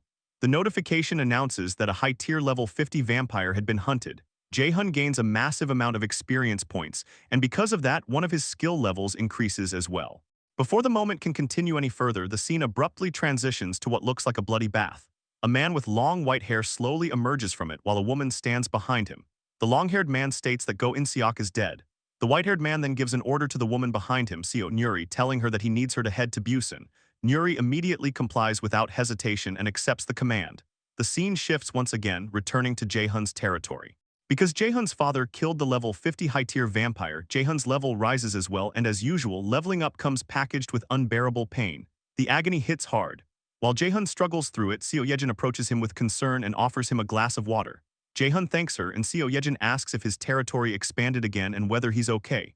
Jae-hun reassures her that he's fine and tells her not to worry. As he drinks the water, Jae-hun reflects on how lucky they were not to arrive too late. He already knew his father was strong because of the bloodline buff, but he never expected him to be overwhelmingly powerful to that degree. Dongjin's party constantly benefited from title buffs that made them stronger than their actual levels suggested, yet even with those buffs, they were nowhere near Dong-hyuk while he was wrapped in his enhanced protection aura. Jae-hun feels genuinely relieved that he called his father as backup, just in case things went wrong. Right then, another system panel appears, announcing that Citizen Byung-ho had used all available daily quests for the day. The completed quests are evaluated, and Jae-hun immediately realizes what's happening. He remembers that everyone, including Dongjin's party, had been assigned to complete 3 daily quests each day. The efficiency compared to the cost had been incredibly high, so none of them had missed a single day so far. Honestly, Jae-hun hadn't expected much from the rewards, but things ended up working out surprisingly well. He starts wondering what kind of bonus he might get this time. Part of him hopes for something like pain resistance, since every level up feels like his body is getting folded by reality itself. Then the system announces that the evaluation is complete. A notification appears, congratulating him and revealing that he hit the jackpot. Jae-hun had obtained a skill point. The moment he sees it, he's insanely happy. He immediately praises Byung-ho in his head. Out of all the countless daily quest rewards he had received so far, this was only the second time he'd ever gotten a skill point, and both times happened because of Byung-ho. Jae-hun jokes to himself that once a support character becomes a support character, they stay one forever. At that exact moment, Seo Yejin notices his reaction and asks if he received some good news. Jae-hun happily responds that he basically won the lottery, leaving Seo Yejin confused as hell. She questions what he means by lottery, but Jae-hun brushes it off and explains that the news just feels that good. While thinking things through, Jae-hun decides to use the remaining skill points from before to further upgrade the store skill. With the speed his level keeps increasing, he figures he'll probably fill every store slot before even reaching level 30. Until now, he never seriously considered how to spend those points, but even free skill points couldn't just be wasted carelessly. Then Jae-hun notices something strange. A completely new section appears in the system called Ultimate Shut-in S Health. Seeing that, Jae-hun starts wondering if leveling it up could reduce the pain that always accompanies his level-ups. But almost immediately, he rejects the idea. The risk feels way too high. If he spends a skill point on it only to receive some random effect like increased regeneration, then the entire thing would become a complete waste. In the end, he decides the safe option is still the best option. A system panel appears asking if he wants to upgrade the Ultimate Shut-in's Dignity Preservation skill. Jae-hun chooses yes. The moment he does, the normally blue system panel suddenly changes into a brilliant golden color, radiating intense golden light everywhere. Another notification appears immediately afterward, announcing that the Ultimate Shut-in's Dignity Preservation skill had reached level 6. Jae-hun stares at it in complete awe, wondering if this is actually real. Then a brand new window appears, stating that a new function has been added. But before the function can even be revealed, the scene transitions once more to an apocalyptic ruined city. Somewhere inside the destroyed area, countless lowest-tier vampires are hunting humans and drinking their blood. High above them, standing on top of a building while the swarm moves below, Nuri watches everything unfold. Nuri reflects on how both Jung Young-hoon and Go In-seok died. She finds it unbelievable that someone managed to kill two true vampires who directly received power from that person. Thinking about Busan, she starts wondering what kind of monster could possibly live there. As those thoughts cross her mind, blood suddenly erupts from her back, forming massive wing-like structures that resemble butterfly wings. While the vampire girl moved into action, Dongjin's party gathered with Jae-hun to discuss a serious situation. Based on the enemy's recent movements, Jae-hun believed there was a strong possibility that the vampire base was located in Ulsan. In the worst-case scenario, the entire city could already be under vampire control. Jae-hun continued explaining that Ulsan used to be an industrial city, with a population of over 1 million people. If the vampires had been using all those humans as nourishment, then the number of high-tier vampires would naturally be insane. He remembered what the last high-tier vampire had said before dying. There had to be an existence ranked even higher than them. Sweat slowly rolled down Jae-hun's face as the pressure started kicking in. If 2 or more high-tier vampires showed up at once, could they really handle it? Dongjin already knew the reality of the situation. He admitted it definitely would not be easy. Jae-hun quietly acknowledged the answer, but internally he kept calculating possibilities. Registered vassals could technically be leveled up artificially if enough money was spent. If he invested enough to raise Dongjin's entire party to level 50, then they would at least have a decent shot at winning. The issue was the cost. It would take hundreds of billions of won, completely cracked levels of spending. Right then, Donghyuk casually raised his hand and said he could probably handle 3 or 4 of those high-tier vampires by himself. And if Jae-hun's mother joined him, they could likely deal with even more. Jae-hun knew his father was not exaggerating. When his father fought alongside his mother, the physical amplification effect became absurdly powerful. On top of that, his mother's skill, the king's blessing, boosted physical stats even further. If Dajung's blessing stacked on top of everything else too, Donghyuk honestly might be able to wipe out every high-tier vampire alone. But there was still one massive problem. Could they also deal with the being those high-tier vampires referred to as that person? There was barely any information about that existence. That unknown factor alone made the whole situation feel dangerous as hell. At that moment, Jian suddenly volunteered to scout Ulsan himself. Jae-hun was surprised, but Jian calmly explained that with his ability, he could travel there and back quickly. Jae-hun admitted the distance would not be an issue for him, but if Ulsan truly was a nest packed with vampires, then the mission could become insanely dangerous. He asked if Jian would really be okay. Jian simply smiled and said it was something that had to be done anyway. Jae-hun eventually agreed. He promised to keep constant watch over him, and if things became dangerous, Jian only needed to buy a little time. Jae-hun would immediately use Vassal Summon to pull him back safely. Even after agreeing though, Donghyuk remained quiet in the background, clearly thinking about something. The scene then shifted to Nuri flying across the city with her butterfly wings spread wide. As she moved through the sky, she reflected on Jung Young-hoon and Go In-seok. Both of them had been complete weirdos, but they were not weak. In fact, they were among the stronger high-tier vampires. Because of that, she stayed cautious. Her plan was simple: investigate quickly and leave immediately. But the moment she arrived, the sight in front of her completely broke her brain. Standing, there was a gigantic world tree. Nuri stared at it in disbelief, wondering how a tree could possibly be that massive. She immediately concluded that the 2 high-tier vampires must have been killed by that thing. Then she noticed something even crazier. Humans were casually living inside the buildings like nothing had happened. Regular, everyday life. A citizen turned on a light bulb inside an apartment and the entire room lit up with electricity. In the middle of a ruined apocalypse, these people still had power. Nuri was genuinely stunned. She could not understand how electricity was even functioning anymore. Completely confused, she rushed forward to get a closer look, but right before entering, a system panel suddenly appeared in front of her with a simple warning. No entry. Nuri immediately stopped midair. Before she could process it, another message appeared asking if she wanted to acquire citizenship. The realization instantly hit her. The system had recognized her existence. At that point, Nuri understood that continuing to scout any further would be dangerous. Still, she could not stop staring at the city. It genuinely looked like the apocalypse had never touched this place. Cars drove across the roads normally, trucks moved through the streets, buildings glowed with electricity. The entire area looked absurdly normal while the outside world had already gone to shit. Realizing she had seen enough, Nuri decided retreating was the safest option and flew away from the area. Watching everything through his ultimate eyes skill, Jaehun clicked his tongue in disappointment. A flying vampire would have been insanely useful. He had offered citizenship just in case, but she rejected it too. If he could somehow make vampires accept citizenship, the advantage would completely shift to his side. He could stop enemies from leaving with information and potentially even feed false information back to their faction. That would have been peak manipulation. Still, it was not a total loss. Jaehun figured there was a limit to how much information Nuri could report back anyway. At most, she could only describe three things: the world tree, the transparent barrier, and the fact that she had been offered citizenship. As Jaehun continued thinking things through, he realized the vampire's reaction speed was way faster than expected. After the first high-tier vampire died, it had taken almost a month for another one to appear. This time, a new high-tier vampire arrived before even a single day had passed. That raised another disturbing possibility. Maybe vampires could somehow sense the deaths of their subordinates. It sounded insane, but definitely not impossible. Either way, the quick reaction ended up helping Jaehun too. Thanks to Nuri, he had finally pinpointed the vampire's exact location. Far above the sky, Nuri continued flying forward, completely unaware that Jian was secretly following her in his crow transformation form.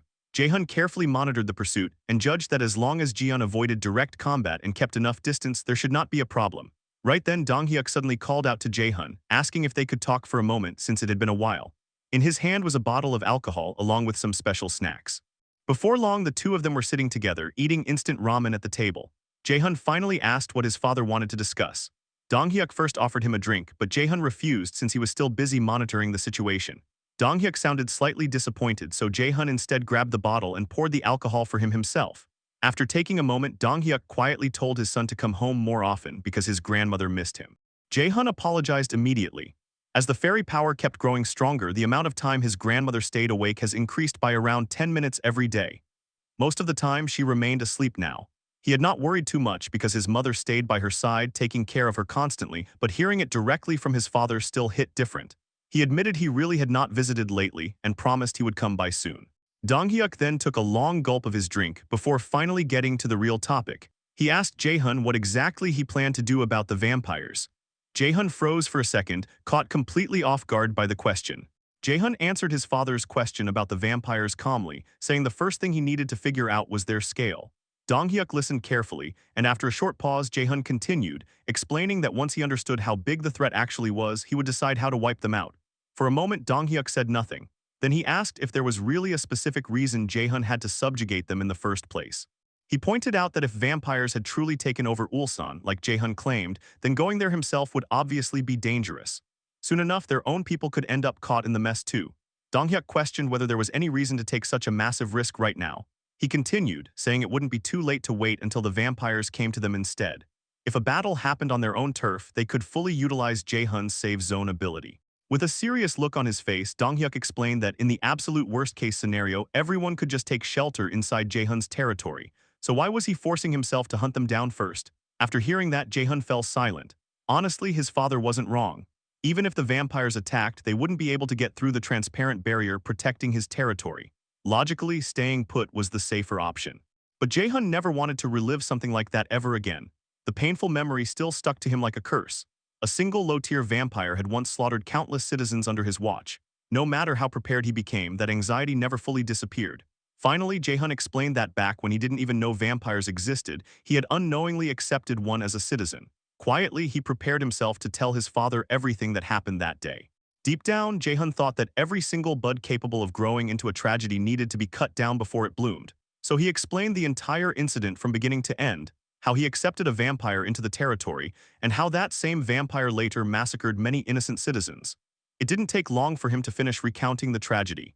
After hearing the story, Dong-hyuk went completely silent. His expression turned grim instantly, and the weight of what happened was written all over his face. Jae-hun explained that vampires preyed on humans by nature. There was no way he could just ignore them.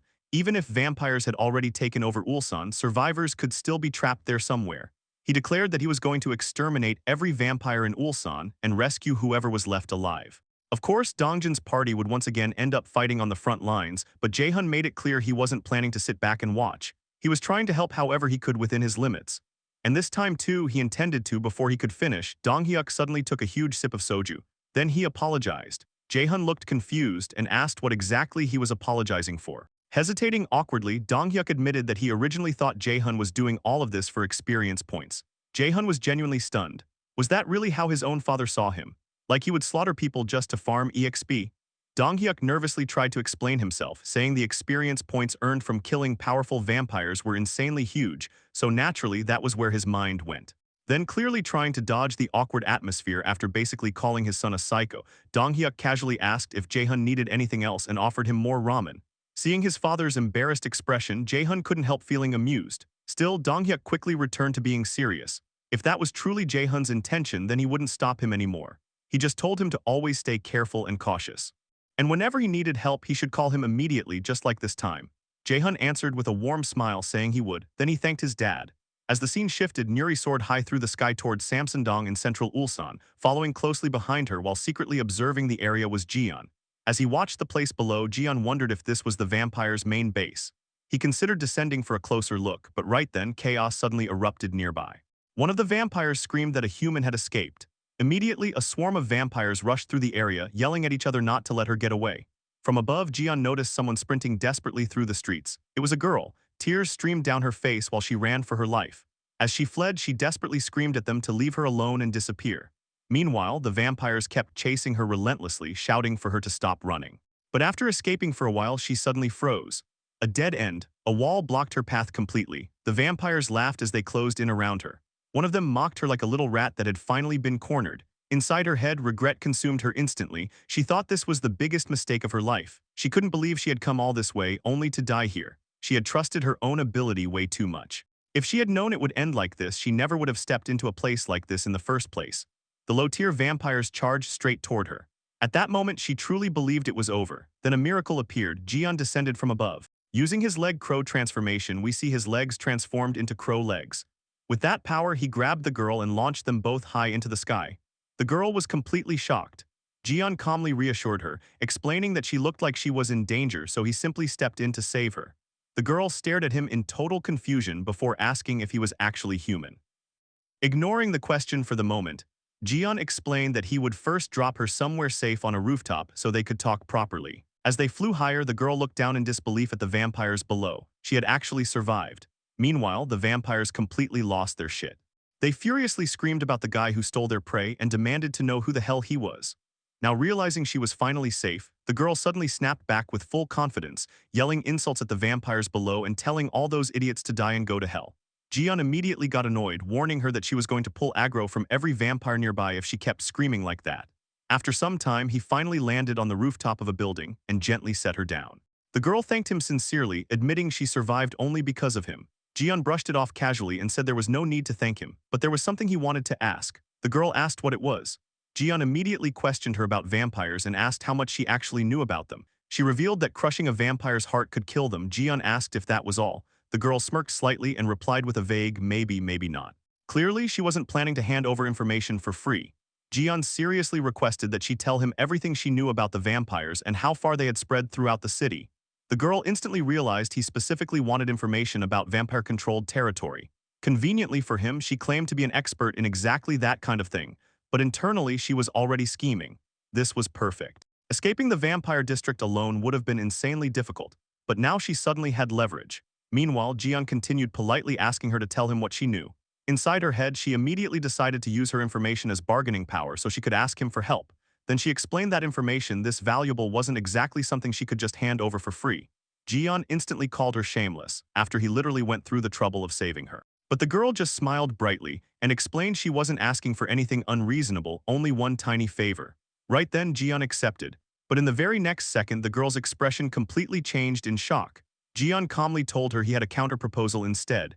Then suddenly, chocolates and bottles of cola materialized in the air right in front of her. Jian simply asked if that would be enough.